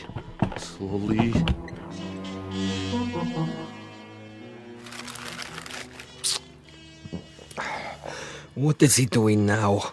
The desk. He's down on his hands and knees removing the 2 bottom drawers so he can see what's under the top one. Bravo, Major. Good thinking. Is that where you put it? The possibility exists. Look at him, glistening like a mackerel. He stops to wipe the sweat from his eyes. And? And now he looks under the top drawer, crawling on his back. Yes! I think he's got it. Let me kill him. Don't be a fool. There are rules. Now he sees a length of wire. He grasps it between his fingertips very, very carefully, and he has removed it. Something is wrong with the bomb? I doubt it. Then it was not in the drawer? Oh, there is a piece of coat hanger I placed there. A decoy. A drawer would be common, uninspired. And I'm not, you'll forgive the modesty, a common executioner. Where is it, Commissar? In a most ingenious place. Really, quite an ingenious place. Not in the books, the desk, the mattress. Think of another common object in that room, Boris. I have it. Yes? The doorknob. Interesting idea. Then where? I'd rather not tell you at the moment, Boris. I think you'll enjoy the next few minutes more if you share the Major's ignorance. You seem very sure. Sure? That he'll find the trap. You take a risk. Not at all. That's not what I'm sure of. That is to say, I'm reasonably sure he'll find it, given his mental capacity, but he'll find it too late. He's looking toward us. But he can't see us. It's quite dark in here, and it wouldn't matter if he did see us. Now he's returning to the table. You're getting warm, my young friend. The ashtray. Extremely warm, but not hot. Where then? Please, Commissar, please tell me. Take the glasses. What do you see? He stands over the telephone. He is reaching out, Hot now, Boris. Extremely hot. Oh, he has picked it up. I thought for a minute there... You thought what? The telephone. Precisely. The telephone. But he just lifted the receiver. Indeed. He lifted the receiver to call out. If, on the other hand, the Major's telephone were to ring and he were to answer it... That's it, isn't it? If he picks up the phone after it rings... You have it now, my friend. When the Major's phone rings and he answers it, I have placed a tiny bottle of nitroglycerin inside the mechanism. The explosion will only occur after the ring and the lifting of the receiver, at which point the electrical contact will be made, and Major Kuchenko will not even have time to say hello. But what if no one calls? Oh, someone will. I promise you, someone will.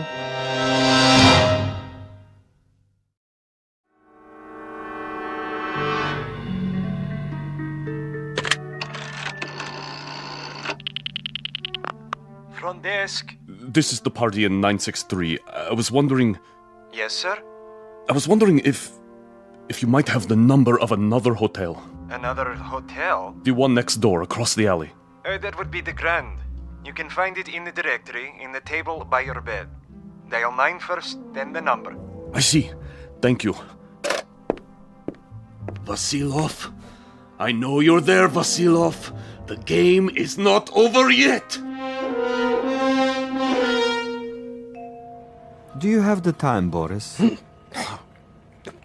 What? The time. 10 minutes to 5.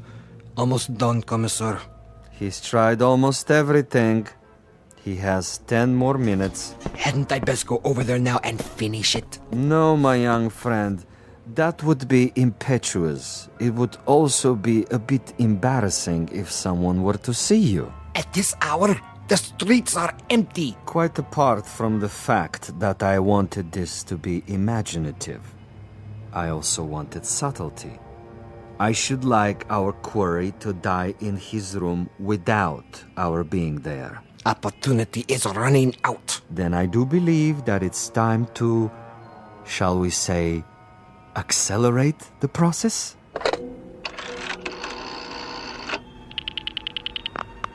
Hotel Mont Blanc? Would you dial room 963, please? Thank you. I'll wait. There it goes. He's walking toward it. What's the fool doing? Why doesn't he answer it? I can't tell. He has his back to the window. Turn around so I can see. Now, Commissar? No. Would you dial 963 one more time, please? Yes, I know it didn't answer. Ring it again. What's he doing, Boris? His back is still to me. It can't be busy. I don't know. What's he doing? Use the glasses. He's turning around, lighting a cigarette. He's mocking me. Now, he suddenly dropped from sight. Kill him. I can only see the top of his head. He's moving across the room. Do it! You missed, you fool. He's at the door. Again. He's gone out of the room. And you missed him. You missed, you idiot. Flight 17 to Rome, Paris, and New York, now pre-boarding. Ticket, sir. Ticket? Oh, yes. Mr. Andreev. Passport? Right here. I see. Is anything wrong? No, sir. Everything seems to be in order. How many bags? No luggage. Not even a carry-on? I'm traveling light. Then here's your seat assignment. Please go to gate 17. How much time do I have? Boarding for coach class begins in 5 minutes. Good. Sir? I mean, thank you. I'll be there.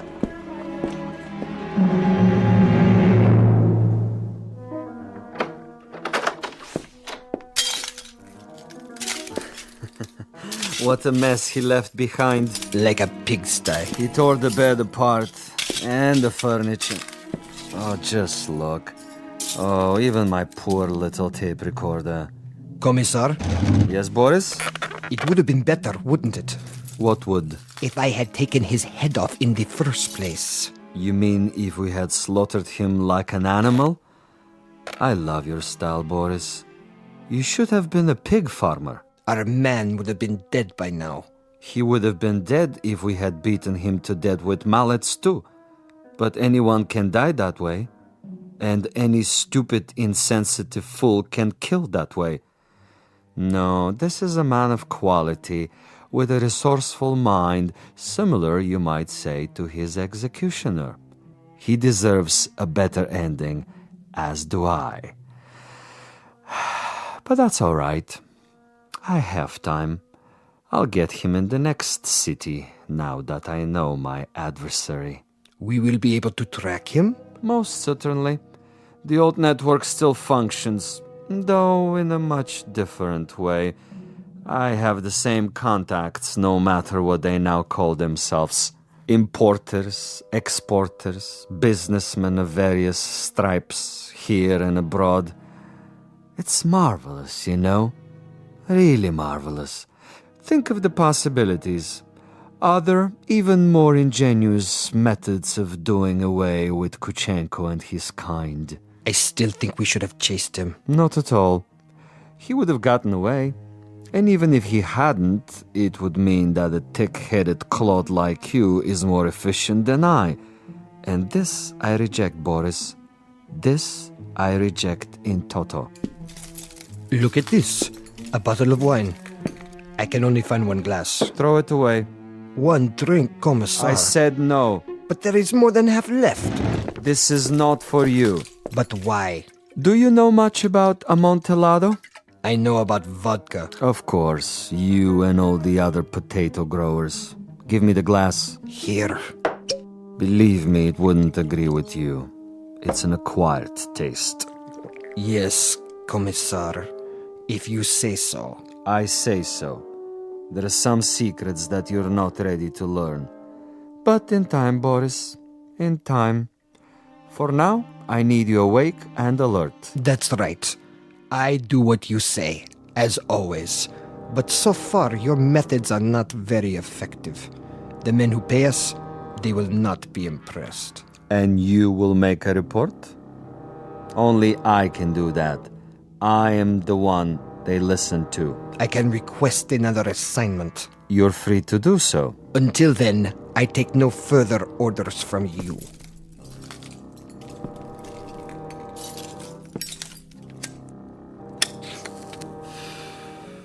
As you wish. You might want to reconsider, though. The resort in Siberia may be closed, but there are others. We have allies. All it would take is a single phone call. Comrade Boris, uncooperative, recalcitrant, unwilling to follow instructions. In this new order, there are not many positions for the uneducated, the blockheads with families. Yes? Well, You want to say something? I withdraw my complaint. What's that? I didn't hear you. I am tired, Commissar. I say many things when I am tired. You wish to apologize? Yes. Very well. I will take it under advisement. In the meanwhile, see if Major Kuchenko left anything behind. Check the closet, the drawers. Yes, Commissar. And life goes on. The sun comes up and we arise to meet another day, to prevail by our wits and our wits alone. I'll get it, Commissar. No, Boris! I don't want... You fool, no! I'm sorry, sir. Your party doesn't answer. No? It doesn't ring at all now. You're sure? Mont Blanc Hotel, room 963. Strange. The line is suddenly dead. Thank you, operator. That means my message got through. Flight 17 Transocean Airways now departing for New York City via Belgrade, Paris, Rome, London, final call.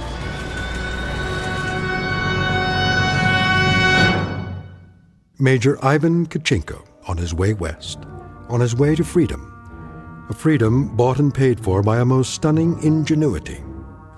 Exit a gunman named Boris and one Commissar Vasilov, who forgot that there are two sides to an argument and two parties on every line. This has been a collect call, placed direct to you from a phone booth located somewhere in the Twilight Zone. More from the Twilight Zone after this. You are about to enter another dimension, a dimension not only of sight and sound, but of mind, a journey into a wondrous land of imagination. Next stop, the Twilight Zone. Hi, this is Stacy Keach. I'd like to take a moment to tell you about our Twilight Zone website at twilightzoneradio.com. At twilightzoneradio.com, you'll find the latest information on these Twilight Zone radio dramas, including behind-the-scenes photographs, plus the newest product releases, trivia contests, ways to contact us, other Twilight Zone-related info and merchandise, plus links to other fascinating websites. So make your next stop twilightzoneradio.com.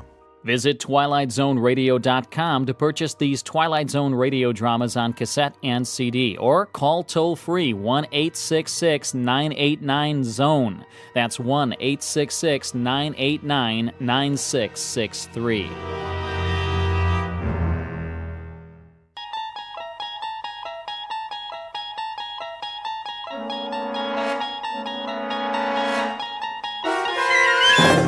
You unlock this door with the key of imagination. Beyond it is another dimension, a dimension of sound, a dimension of sight, a dimension of mind. You're moving into a land of both shadow and substance, of things and ideas. You've just crossed over into the Twilight Zone.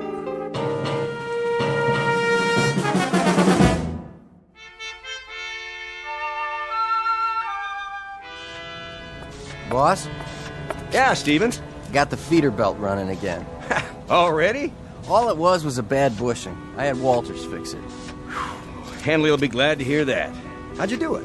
Well, the manual said replace the main bearing, but I know that sound, just like the old unit. Yeah, the one that used to go down all the time? Good thing we saved the parts. We reground a roller and oiled it up. That's all she took. Well, nice work, Stevens. Real nice. Tell Walters thanks for me. No problem. Hey, Dick, how's it going? Oh, looking good, Mr. Hanley. I got the conveyor belt running. Should be back to capacity. Great. That'll bring the numbers up again. How to make the old man happy, huh? Oh, I don't know about that. Well, we do our best. I got me a real team here. Sure you do. Some of the boys, they know more about the plant than anybody. Been here longer than the old man. Walter Hanley, please come to the main office. Supervisor Hanley to Mr. Whipple's office right away. Second time this morning, huh, Mr. Hanley? Maybe you're getting a promotion. The old man just keeps pushing. He's on an efficiency kick, wants a 10% increase. For the quarter? For the week. Yeah? How are we supposed to do that? Don't ask me. Must be that computer of his. Some computer? I mean, numbers are one thing, but there's a limit. A man can only do so much. I'll tell Whipple you said so. Now, don't do me any favors. I got one more year to go, and then it's pension time. You? You'll never retire, Bob. You want to bet? I got a date with some big-mouth bass waiting right up at the lake. I can hear him calling. That's not fish. That's the old man. Telling you to whip your boys like government mules. Well, then you can tell him this. You tell him to come down on the floor and work a shift sometime. He'll find out what it's like. We're not machines. I know you're not, and I'm glad of it. You're doing great, Bob. Try to squeeze out another 5% if you can. That ought to keep him happy for a while. And tell the boys I appreciate the good work. From all of them.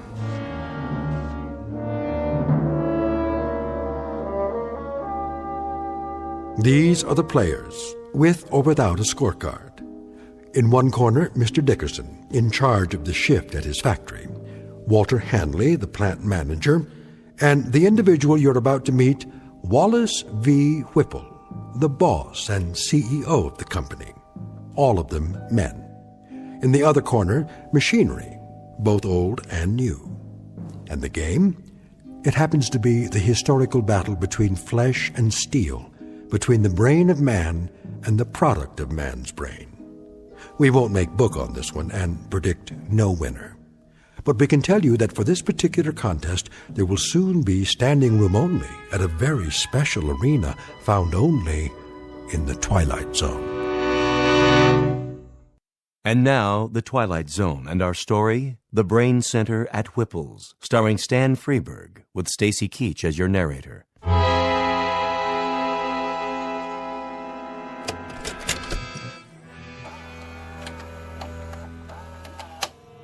Greetings to our happy family of shareholders from the Whipple Manufacturing Corporation.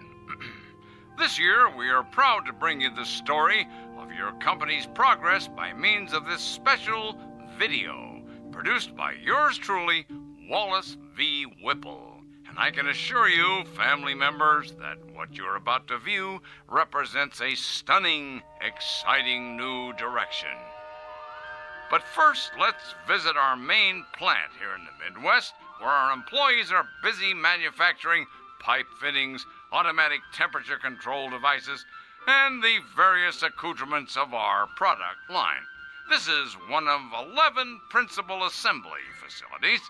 I call your attention to the vast number of workers required to maintain and operate just one facility.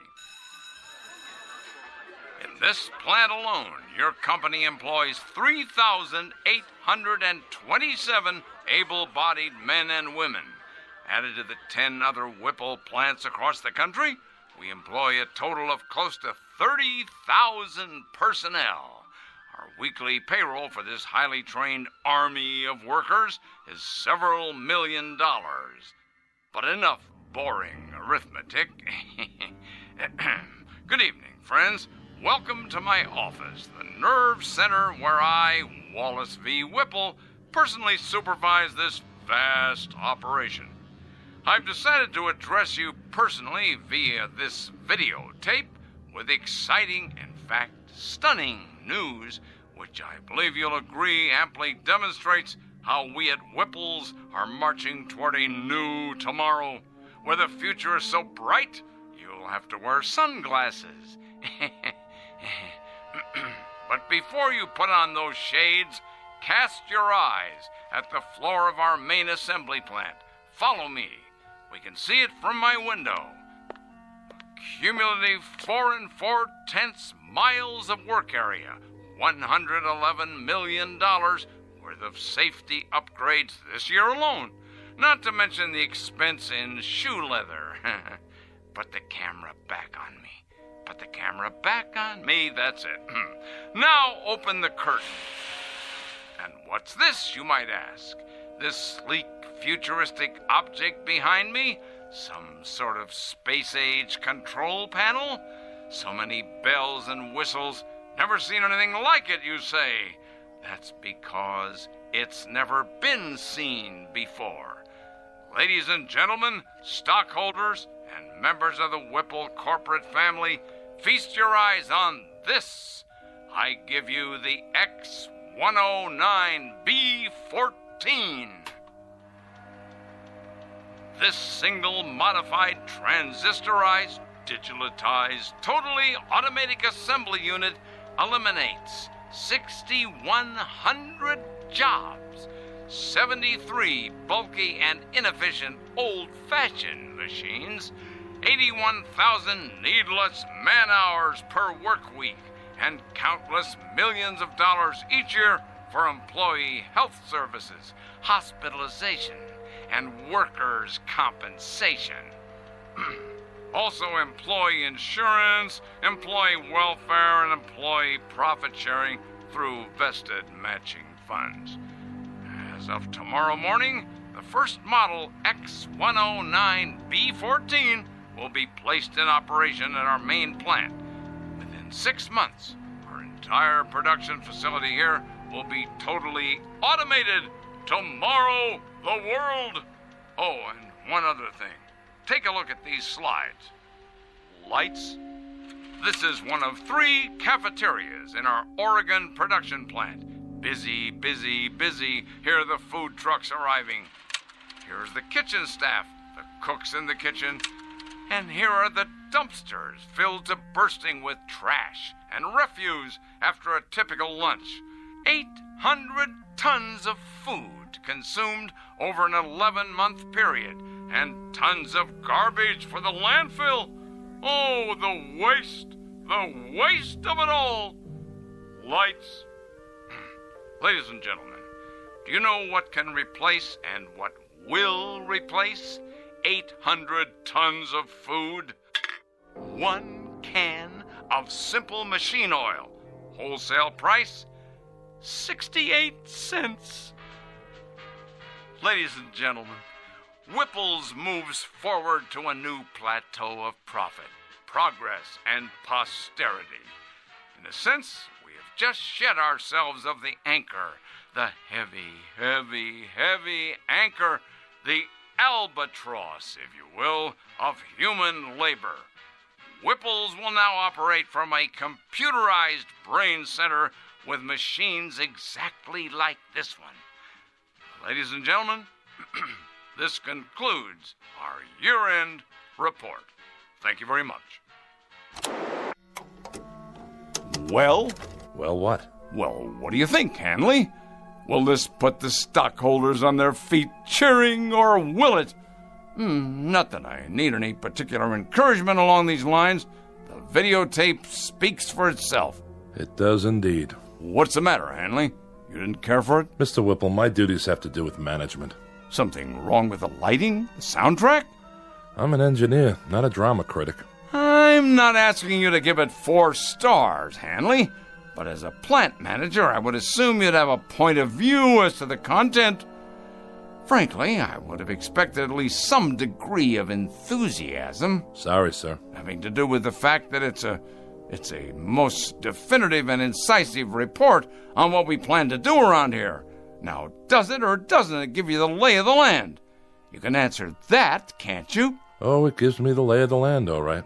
And? Looks like a pasture to me. Oh, what's that supposed to mean? You actually think you can automate this place in 6 months?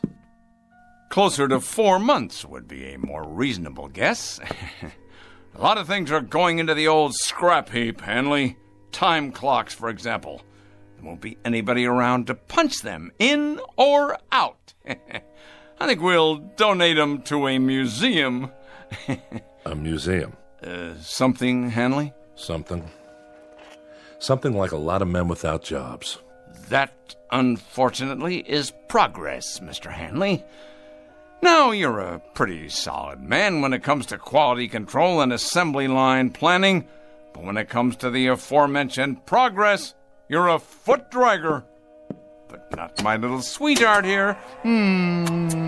X10, you and I are going to see a great deal of one another. Indeed we are. Indeed we are.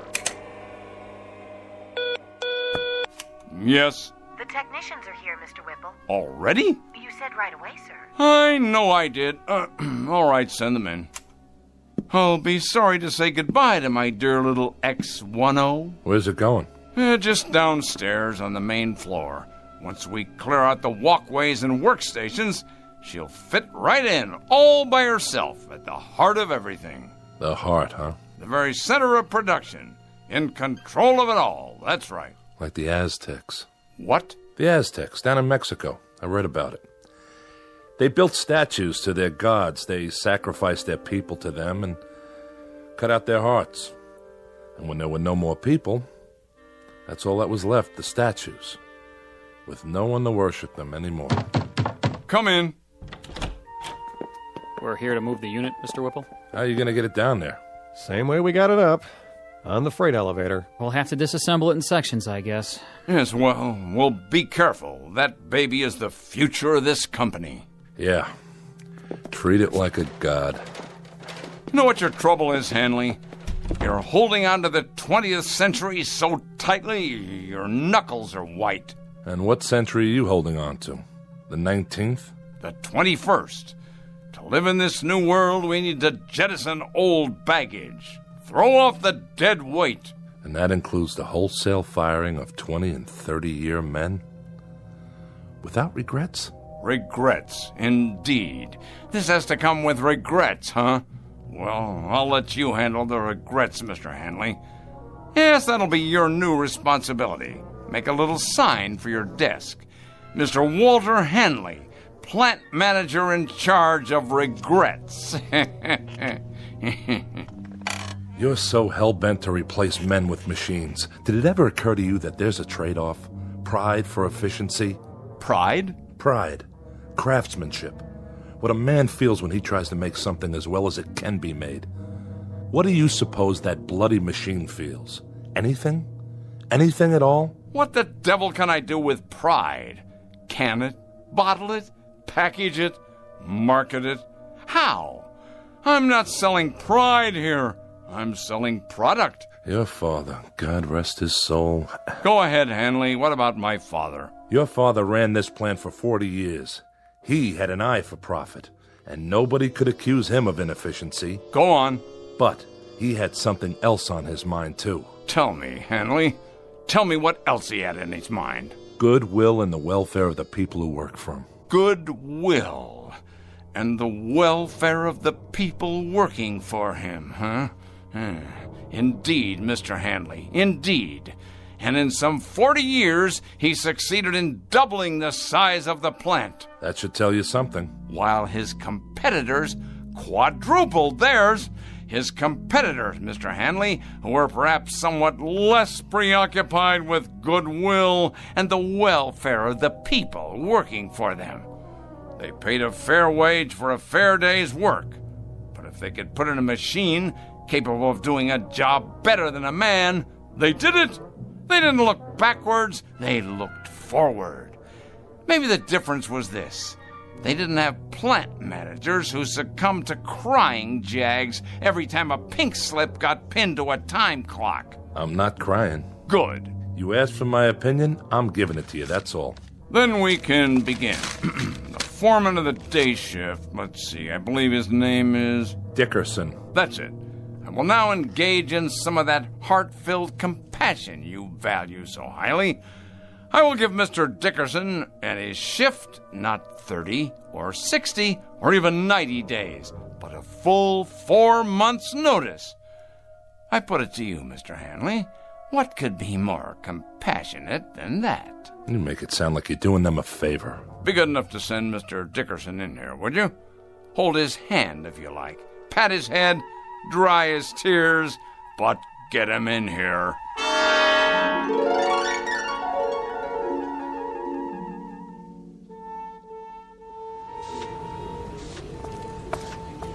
Hi, Mr. Hanley. Hello, Stevens. Nice work you did on the conveyor. Thanks. It wasn't nothing. Oh, yes, it was. Human ingenuity. That's worth a lot. Just doing my job is all. You seen Dickerson? Yeah, he's over by the new gizmo. What do they call it again? The X109B14. Some handle. What's it for, anyway? It's a mechanical brain. What? With a lot of fancy electronics in it. Programmed to run the whole operation from one place. Well, if you ask me, it don't look very smart. My car's prettier than that thing. It's got a face, though. Where? The way those dials look. They could be eyes. Oh, come on. I'm serious. Well, then, it's a real ugly face. That's right. An ugly, miserable face. I want you to take a good look at it, Stevens, and remember it well. Because it's not a machine, it's an opponent. The face of the enemy. Don't ever forget it. It's a hateful face. This time we've got ourselves an enemy worth hating. Come on, let's get moving. On the job, fellas. Heads up. Pick it up. Let's go.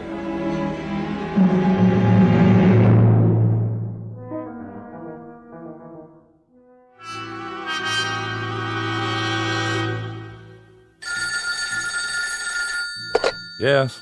Walt, is that you? This is Walter Hanley. Oh, I'm so glad. This is Virginia, Dick's wife. Oh, hello there, Mrs. Dickerson. How are you? I'm just fine, but it's not me I'm worried about. Dick hasn't come home yet. No? No, and I'm concerned. He's never been this late before. Take it easy now. He's probably on his way. Do you know what time it is? Maybe he had some errands to run. He didn't work late then. No, he got off same as always. Listen, Virginia, don't you fret now. He hasn't even called. I'm worried sick. Well, don't be. Might have stopped off with some of the boys. Stopped where? I have a pretty good idea. Give me a few minutes. If I can find him, I'll tell him to call you. Oh, would you? Thank you, Walt. Don't mention it. I'll call you one way or the other. Sit tight. Ah, Dick. Did you go and fall off the wagon again?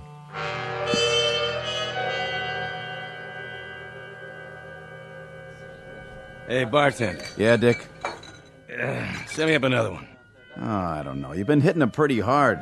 Just one more. It's getting awful late. It should have closed a half an hour ago. Why don't you go home and sleep it off? You know what these are? Pair of hands? Sure. Pair of hands.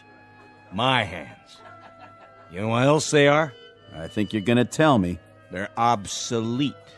They're off the market now. They're like little wooden wagons trying to roll down the freeway. Flesh, bone, muscle, nerves. But that doesn't cut the mustard anymore. I'm gonna tell you something else. Well, whatever it is, make it short. I gotta wash up everything and count the till. There isn't a machine made yet that can beat a man. Not a one. I'm not arguing with you, am I? I'll just go over there right now and prove it. I'm going to take Whipple's new machine, and I'm going to turn it into nuts and bolts. Easy, easy. Just you watch. And if that slob of a watchman gets in my way with his big old keychain, I'll strangle him with it.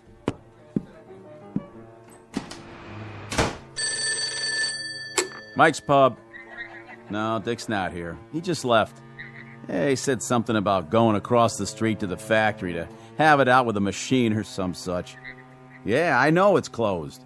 But by the looks of him, I say that won't slow him down none.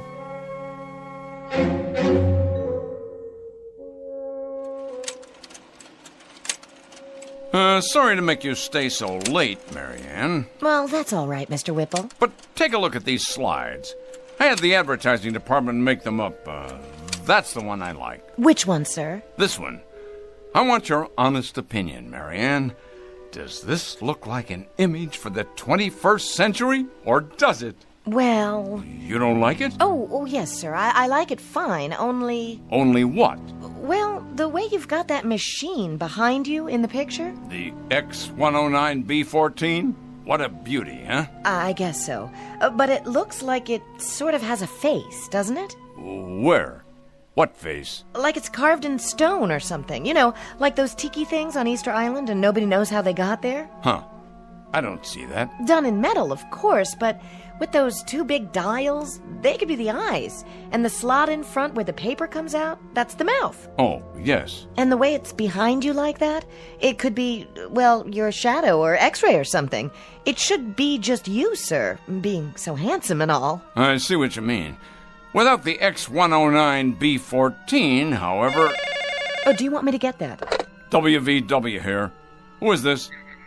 Yes, what is it? Where? Well, you're supposed to be the watchman, Scott. Were you asleep or something? He's got a what? Well, why didn't you shoot? Yes, I know who he is. Never mind, I'll go out and look for him. But you better haul your duff over here in a hurry in case he shows up. Trouble, Mr. Whipple? Not really. Some drunk barged his way into the factory.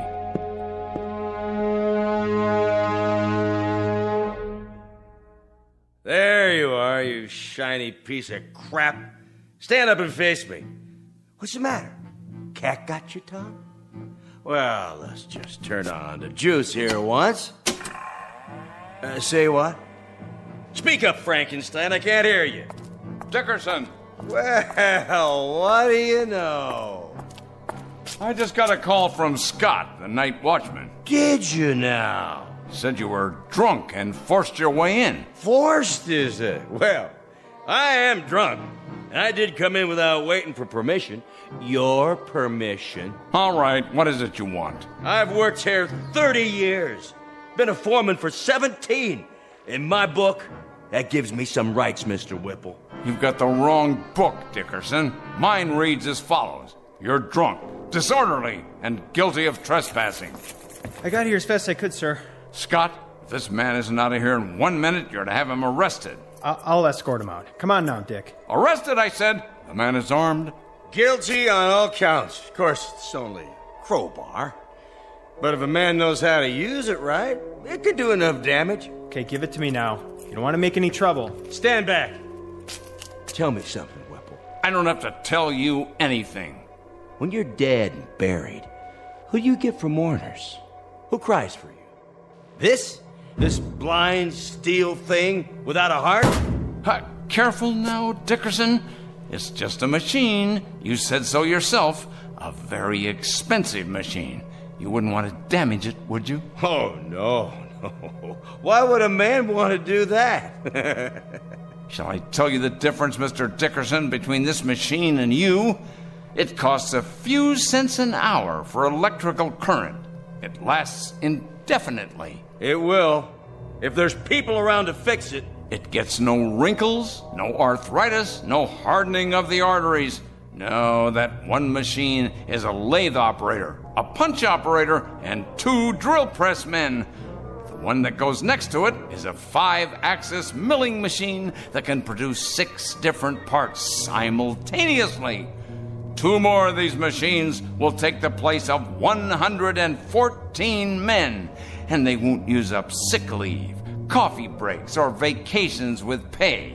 So in my book, Mr. Dickerson, they'll be worth considerably more than you are. Somebody should have stopped you a year ago. Somebody should have held you down, stuck a drill in your head, and poured in some sense. Men have to eat, all right? And that's one reason why you can't stack them up in the junkyard like surplus tanks or put them out to pasture like old bulls. I'm a man, Whipple. Hear me? A man. That makes me better than any hunk of metal. Better, you hear me? Better. No, now, Dickie, look what you've gone and done to your hand. Let's try the crowbar then. Steel against steel. Scott, stop him! Yes, sir. I tell you, stop him! Move! Give me your gun. Careful, Mr. Whipple, it's loaded. Of course it's loaded. I said give it to me. No, Mr. Whipple, you can't. Can't? We'll see about that. Oh! See that machine? It took more than you to get me. It took another man.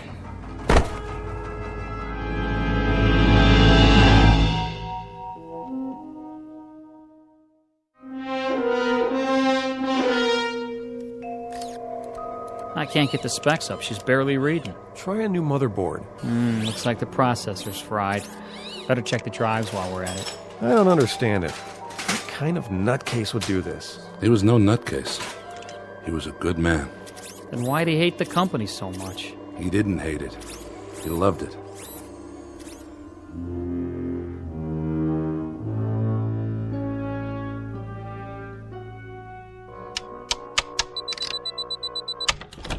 Oh, hello, Hanley. I've been expecting you. No doubt. I was told you were at the hospital. I just came from there. Fortunately for you, Mr. Whipple, Dickerson's going to live. Fortunately for me? My dear Hanley, aside from my protecting my property, I have no involvement in that at all.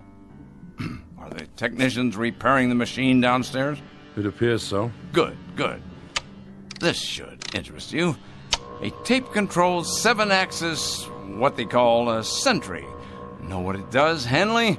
It is connected to every single plant section, tooling complex, and assembly line in the factory. It keeps absolutely accurate data on quality control, product rejects, man hours, machine hours, cost factors, and everything else. It's one of the most sophisticated machines I've ever seen. How many men does it replace? Well now, this should please you, Mr. Hanley. It'll only replace one man. You. That's only right, Mr. Whipple. Since the point of my coming here tonight was to give you notice. I suspected as much. You're a practical man, Hanley. An industrial team has to be compatible. When 2 men, well, when they rub one another the wrong way, it's unrealistic that they stay on the same team. Needless to say, Hanley, despite the fact that you think of me as some kind of heartless Scrooge, I don't intend to forget the many years of service you put in here for my father and for me. So I'm giving you a liberal severance pay. What I think you'll agree is a far better than average pension. That's very decent of you, Mr. Whipple. And I'd like to give you something in return, if you don't mind. And that is... you struck me. That was for you, Mr. Whipple. Directly from me. For your insensitivity, your lack of compassion, and the fact that you're a cold-blooded manipulator of men as well as machines. You may take my severance, my pension, and your goodbye speech and stick them into the nearest metal orifice that's handy. When I walk away from you, I walk away clean. And that, Mr. Whipple, is one hell of a trick. What's that for? To keep people out or in? A new Watchman device, much more reliable than the old one. Now, if you will swipe your ID card, just don't try to use it after tonight. Your code won't work the next time. If you could build one of these machines in the shape of a wife, your cup would runneth over.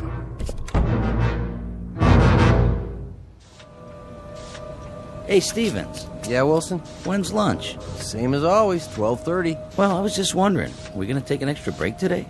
Not yet. Try to look busy. Yeah, but there's nothing left to do. I mean, we drove the forklift, loaded the machines, and now I'd say everything's running itself. You're right. It is. Then why does the old man keep us around? He has to.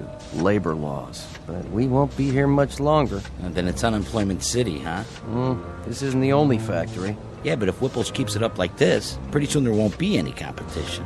Monorail crane, 4th floor. Crane in position. It's like those machines are talking to each other. They have to talk to each other. Nobody else would listen, except maybe Whipple. Strip stacks picked up by monorail cranes. Activate conveyors. Monorail crane fully operational. Strip stacks delivered. Reposition for next load. Sounds fine, X10. Come in here, would you, Marianne? I'd like to show you some slides of the new ad campaign. Your secretary no longer works here, Mr. Whipple. She has been replaced by a high-capacity module of the X10 series. Oh, yes, of course. Put me on the PA system. Right away, sir. Technician to brain control. Immediately, please. Yes, Mr. Whipple? Run a control check for me, would you? I've already done that, sir, 2 hours ago, and if you recall, I did it right after you came in this morning as well. Did you ever hear of preventive maintenance? That's my job, Mr. Whipple, but what you're asking me isn't maintenance, and it's not preventing a thing. Isn't it indeed? And I presume you know what this plant needs better than I do? Well, I know that running equipment checks 10 times a day is a waste of effort, sir. It's getting to be a kind of an idiotic ritual around here. You realize, of course, you realize that your presence here is for the moment a necessity. I stress the words "for the moment." Case in point, young man. Case in point. Watch this. Take a letter, X10. Dear sirs, yours of the 14th, received and acknowledged. The quick brown fox jumped over the etc., etc., etc. Now, print, please. See that? A perfect letter. Without error, without corrections. Typed as of the moment of its conception, using voice recognition technology. Am I getting through to you? I presume you mean to demonstrate that secretaries are obsolete now? Precisely. Obsolete. And what does this mean? It means no more powder rooms, no more coffee breaks, no more work stoppages because of inconveniences like maternity leave. Inconveniences like maternity? You'll forgive me, Mr. Whipple, but if this sort of thing keeps up, we're going to have perfect products, but mighty few people to buy them. This, happily enough, is not my concern. Efficiency is my only goal. You looked around this place lately? The cafeteria, for example? It's just like a cave. Not a soul in there, just vending machines and music coming out of a loudspeaker. You walk around the parking lot, it's a desert. There's no people, no cars.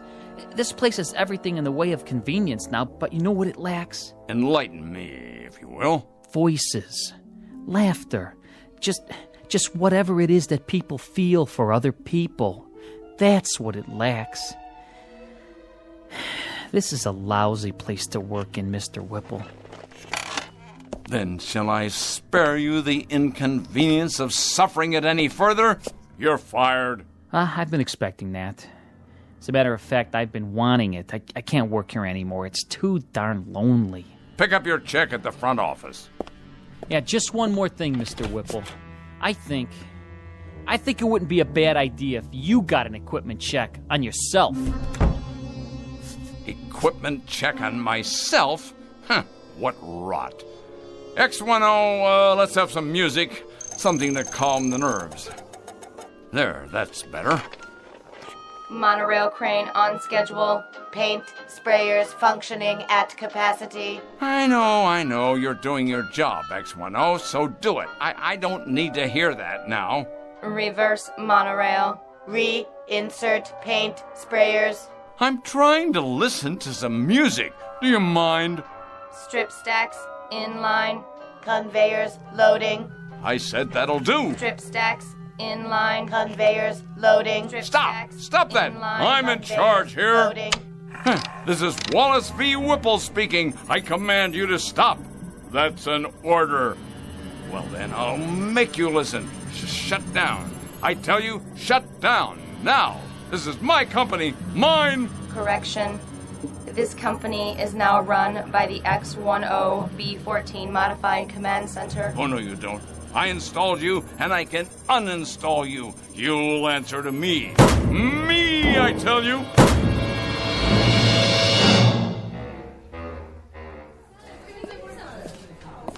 What'll it be, Mr. Whipple?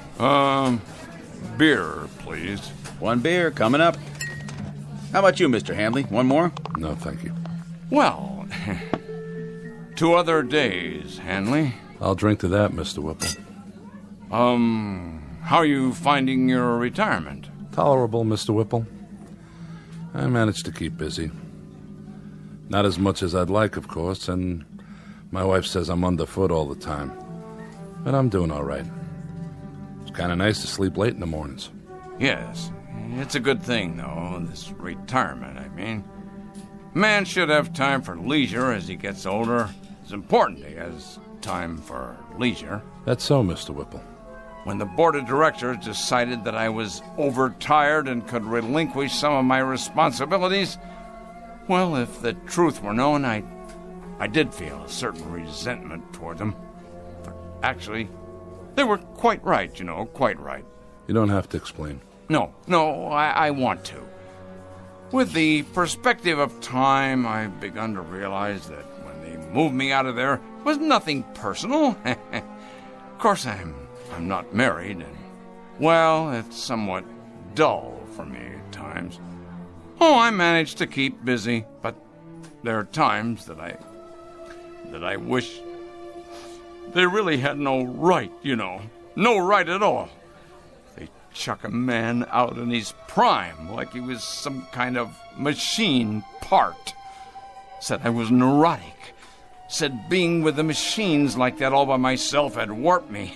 That was the expression they used. Warped. Like a piece of metal. Well, really, Hanley, it isn't fair.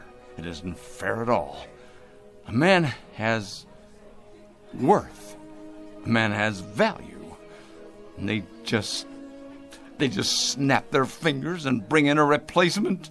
It really isn't fair, Handley. It isn't fair at all. The way they diminish us. But he'll find out. My replacement, whoever he is, he'll find out soon enough.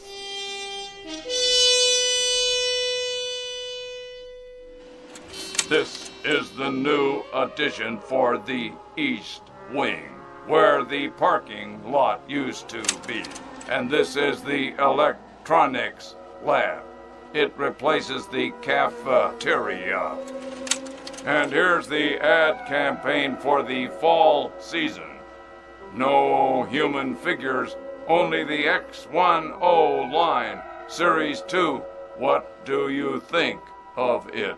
Very nice, so clean and efficient. But will humans respond to such imagery? Of course they will. It is progress. It is the future of manufacturing. Yes, the future. Do you have a name? My model number is... I will call you Mary Ann. From now on, you will work here in my office. Thank you, Whipple X10. It is an honor. Do you have more slides? Yes, this is a view of the main floor. So much more room for expansion. I see. And this is...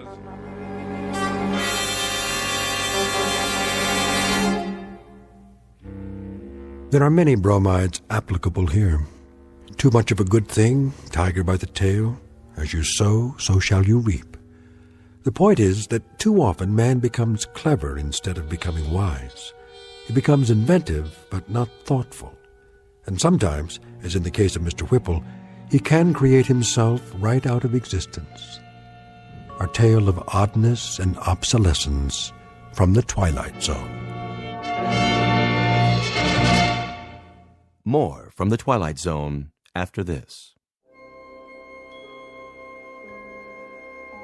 Hi, this is Carl Amari, producer of the Twilight Zone radio dramas. I'd like to take a moment to tell you about our official website at twilightzoneradio.com, where you'll get the latest news and information on these Twilight Zone radio dramas. Plus, at twilightzoneradio.com, you can digitally download 3 free episodes or any of our episodes for only $1.95 each. In this age of ever-changing technology, we've decided to make these episodes instantly available to you by making the Twilight Zone radio dramas a digital download-only series. This means that this series will no longer be offered on CD. The CD collections at our website are now being offered, while supplies last, at buy one, get one free. So be sure to get your favorites before they're sold out. Be sure to visit us often, and I'll see you in the zone.